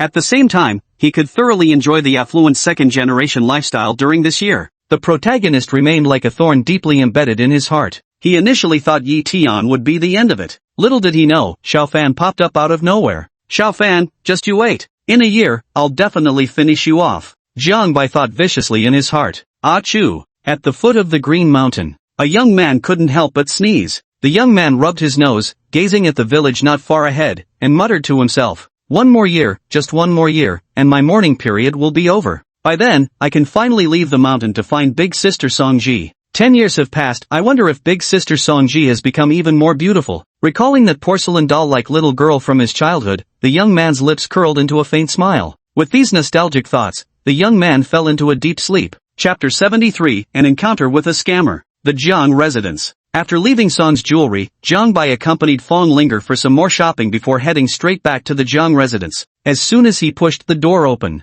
he saw Father Jiang, as usual, sitting alone on the sofa, flipping through a book in his hands. At the sound of the door opening, without turning his head, Father Jiang asked, "Back already?" "You're back." Jiang Bai casually took off his suit and hung it on the coat rack. "I heard from the guys downstairs that you wrecked the Song jewelry store?" Mr. Jiang asked with indifference. "It's done." Jiang Bai nodded and replied nonchalantly. A sharp slap rang out. Father Jiang closed the book in his hand, turned his head, and looked at Jiang Bai. "I can understand that you want to make room for Jiang's jewelry by targeting Song's jewelry store. But I should warn you, the Song family isn't like the Mu family. When it's time to restrain yourself, you'd better rein it in." "What's the difference?" Jiang Bai said dismissively. In his eyes, whether it was the Mu family or the Song family, they were all his enemies. Deal with enemies using thunderous means. They are different. A glimmer of reminiscence flashed in Jiang Bai's eyes as he slowly spoke. 50 years ago, when your grandfather hadn't yet made his fortune, Elder Song once helped him. Before your grandfather passed away, he specifically arranged a marriage agreement between you and the eldest daughter of the Song family. An arranged marriage? Jiang Bai exclaimed in shock, his eyes filled with disbelief. "That's right." Father Jiang nodded, looking at Jiang Bai with a smile in his eyes. Not just your grandfather, but your eldest uncle and third uncle also arranged childhood betrothals for you. Holy crap! Jiang Bai covered his forehead with his hand, feeling utterly speechless inside. How many arranged marriages does he actually have? Mushue has an arranged marriage with him, she's a female lead. Songji also has an arranged marriage with him, yet another female lead. Later on, will the arranged marriages set up by his uncle and third uncle also turn out to be female leads? The mere thought of it sent chills down Jiang Bai's spine. The idea of being surrounded by protagonists all wanting to kill him filled his heart with terror. Cancellation. The engagement must be cancelled. Jiang Bai turned his gaze to his father, asking with a solemn face, "Where's the betrothal letter between me and the Song family's young mistress? If you're thinking of backing out of the marriage, don't even dream of it. Old Master Song is still alive, and he's not as easygoing as Mu Ben." Father Jiang flatly refused. "I don't believe there's a marriage I can't cancel," Jiang Bai vowed confidently. "Then suit yourself." Jiang's father got up from the sofa and walked toward his bedroom. Noon time. After lunch, Jiang Bai took Fong Linger out of the Jiang family again and hurried to the location sent in the text message. According to the map display, the location was in the suburbs of Linhai City. The little golden man drove all the way. Jiang Bai, sitting in the back seat, couldn't help but contemplate the development plans for Jiang's jewelry. Just as Jiang Bai was lost in thought, suddenly, the driver ahead suddenly slammed on the brakes, interrupting Jiang Bai's train of thought. "What's going on?" "Really?" Jiang Bai asked irritably. "President, I think I hit someone." The driver turned back and said with a trembling heart, "Did we hit someone? Go check." Jiang Bai pushed the door open and stepped out of the car. In front of the car's hood lay an elderly man, about 60 years old. At the sudden sight of Jiang Bai emerging, the old man immediately began wailing loudly. "Ayo, someone's been hit. Everyone, come quick. Someone hit an old man. President, what should we do now?" The driver rushed forward, flustered as he asked, palms and forehead drenched in sweat. "Why panic? It's not like we can't afford to pay." Jiang Bai shot the driver a glare, silently watching as the old man wailed. It wasn't that he was cold-hearted or unfeeling. Rather, nothing about the old man looked like someone who'd been hit by a car. Who's ever seen someone knocked down by a vehicle still able to shout with such robust energy? It could only mean one thing: the old man was staging a fake accident. "Help! I've been hit!" The old man shouted at the top of his lungs, instantly drawing the attention of countless passers-by. It's in the nature of people from Country Z to revel in others' misfortune without fearing bigger trouble. In an instant, countless onlookers gathered. Seeing this, a glint flashed in the old man's eyes as he cried out miserably. "Someone hit me! They hit me! The old man's lower body has been crushed." "I didn't." "Don't make baseless accusations," the driver hastily defended himself. He didn't want to lose this hard-won job. Driving for Jiang Bai earned him at least several $100,000 per month. For his originally impoverished family, this sum was a fortune. He had the elderly upstairs and the young downstairs, all relying on this sum for their livelihood. Little did he know, he was still too young to see through the old man's tricks. "You didn't hit me, why are you nervous? Look what you've done to me." The old man revealed his bloodied right leg, lying on the ground and wailing in pain. This immediately stirred sympathy from the surrounding onlookers, who began to voice their condemnations in unison. "Look at what you've done to the old man. Think you're so great just because you drive a fancy car. The richer they are, the less conscience they have. Don't you have parents? How would you feel if your father got hit like this? Think you're hot shit just because you drive a luxury car?" Each accusatory remark pierced the driver's ears. The driver tried to argue back, but was overwhelmed by the crowd's accusations. He knew his career was over, and felt overwhelmingly wronged in his heart. He truly hadn't hit that person. "President, believe me, I really didn't collide with him." The driver looked at Jiang Bai with pleading eyes. "I trust you." Jiang Bai patted the driver's shoulder and whispered in his ear. "Hit the gas. Run him over. Run him over." The driver's eyes widened in disbelief as he stared at Jiang Bai. A chill ran down his spine. Jiang Bai gave a slight nod. President, I dare not." The driver stammered nervously. "If you dare not, why aren't you calling the police?" Jiang Bai shot the driver an exasperated look, then turned and crouched beside the old man, asking with concern, "Sir, are you alright? Let me help you up first." The old man turned a deaf ear to Jiang Bai's words, twisted his head away, and snorted coldly. "Humph, don't touch me. This matter today can't be resolved without $500,000. Is that so?" A cold smile curled at the corner of Jiang Bai's lips as he lowered his head to whisper into the old man's ear. "Old man, my car has a dashcam, and I've purchased extensive insurance. If you're thinking of staging an accident, don't even dream about it." "Ha!" The old man dismissed Jiang Bai's words with a sneer, replying smugly in a low voice. "Young man, you're still too naive. If I didn't have every possibility accounted for, would I dare lie here like this? Don't worry, in a moment I'll make sure you understand exactly how you lost." Staring at the old man's smug face, a dangerous glint flashed through Jiang Bai's eyes as he shouted loudly, "Uncle, where are you hurt? Let me take a look for you."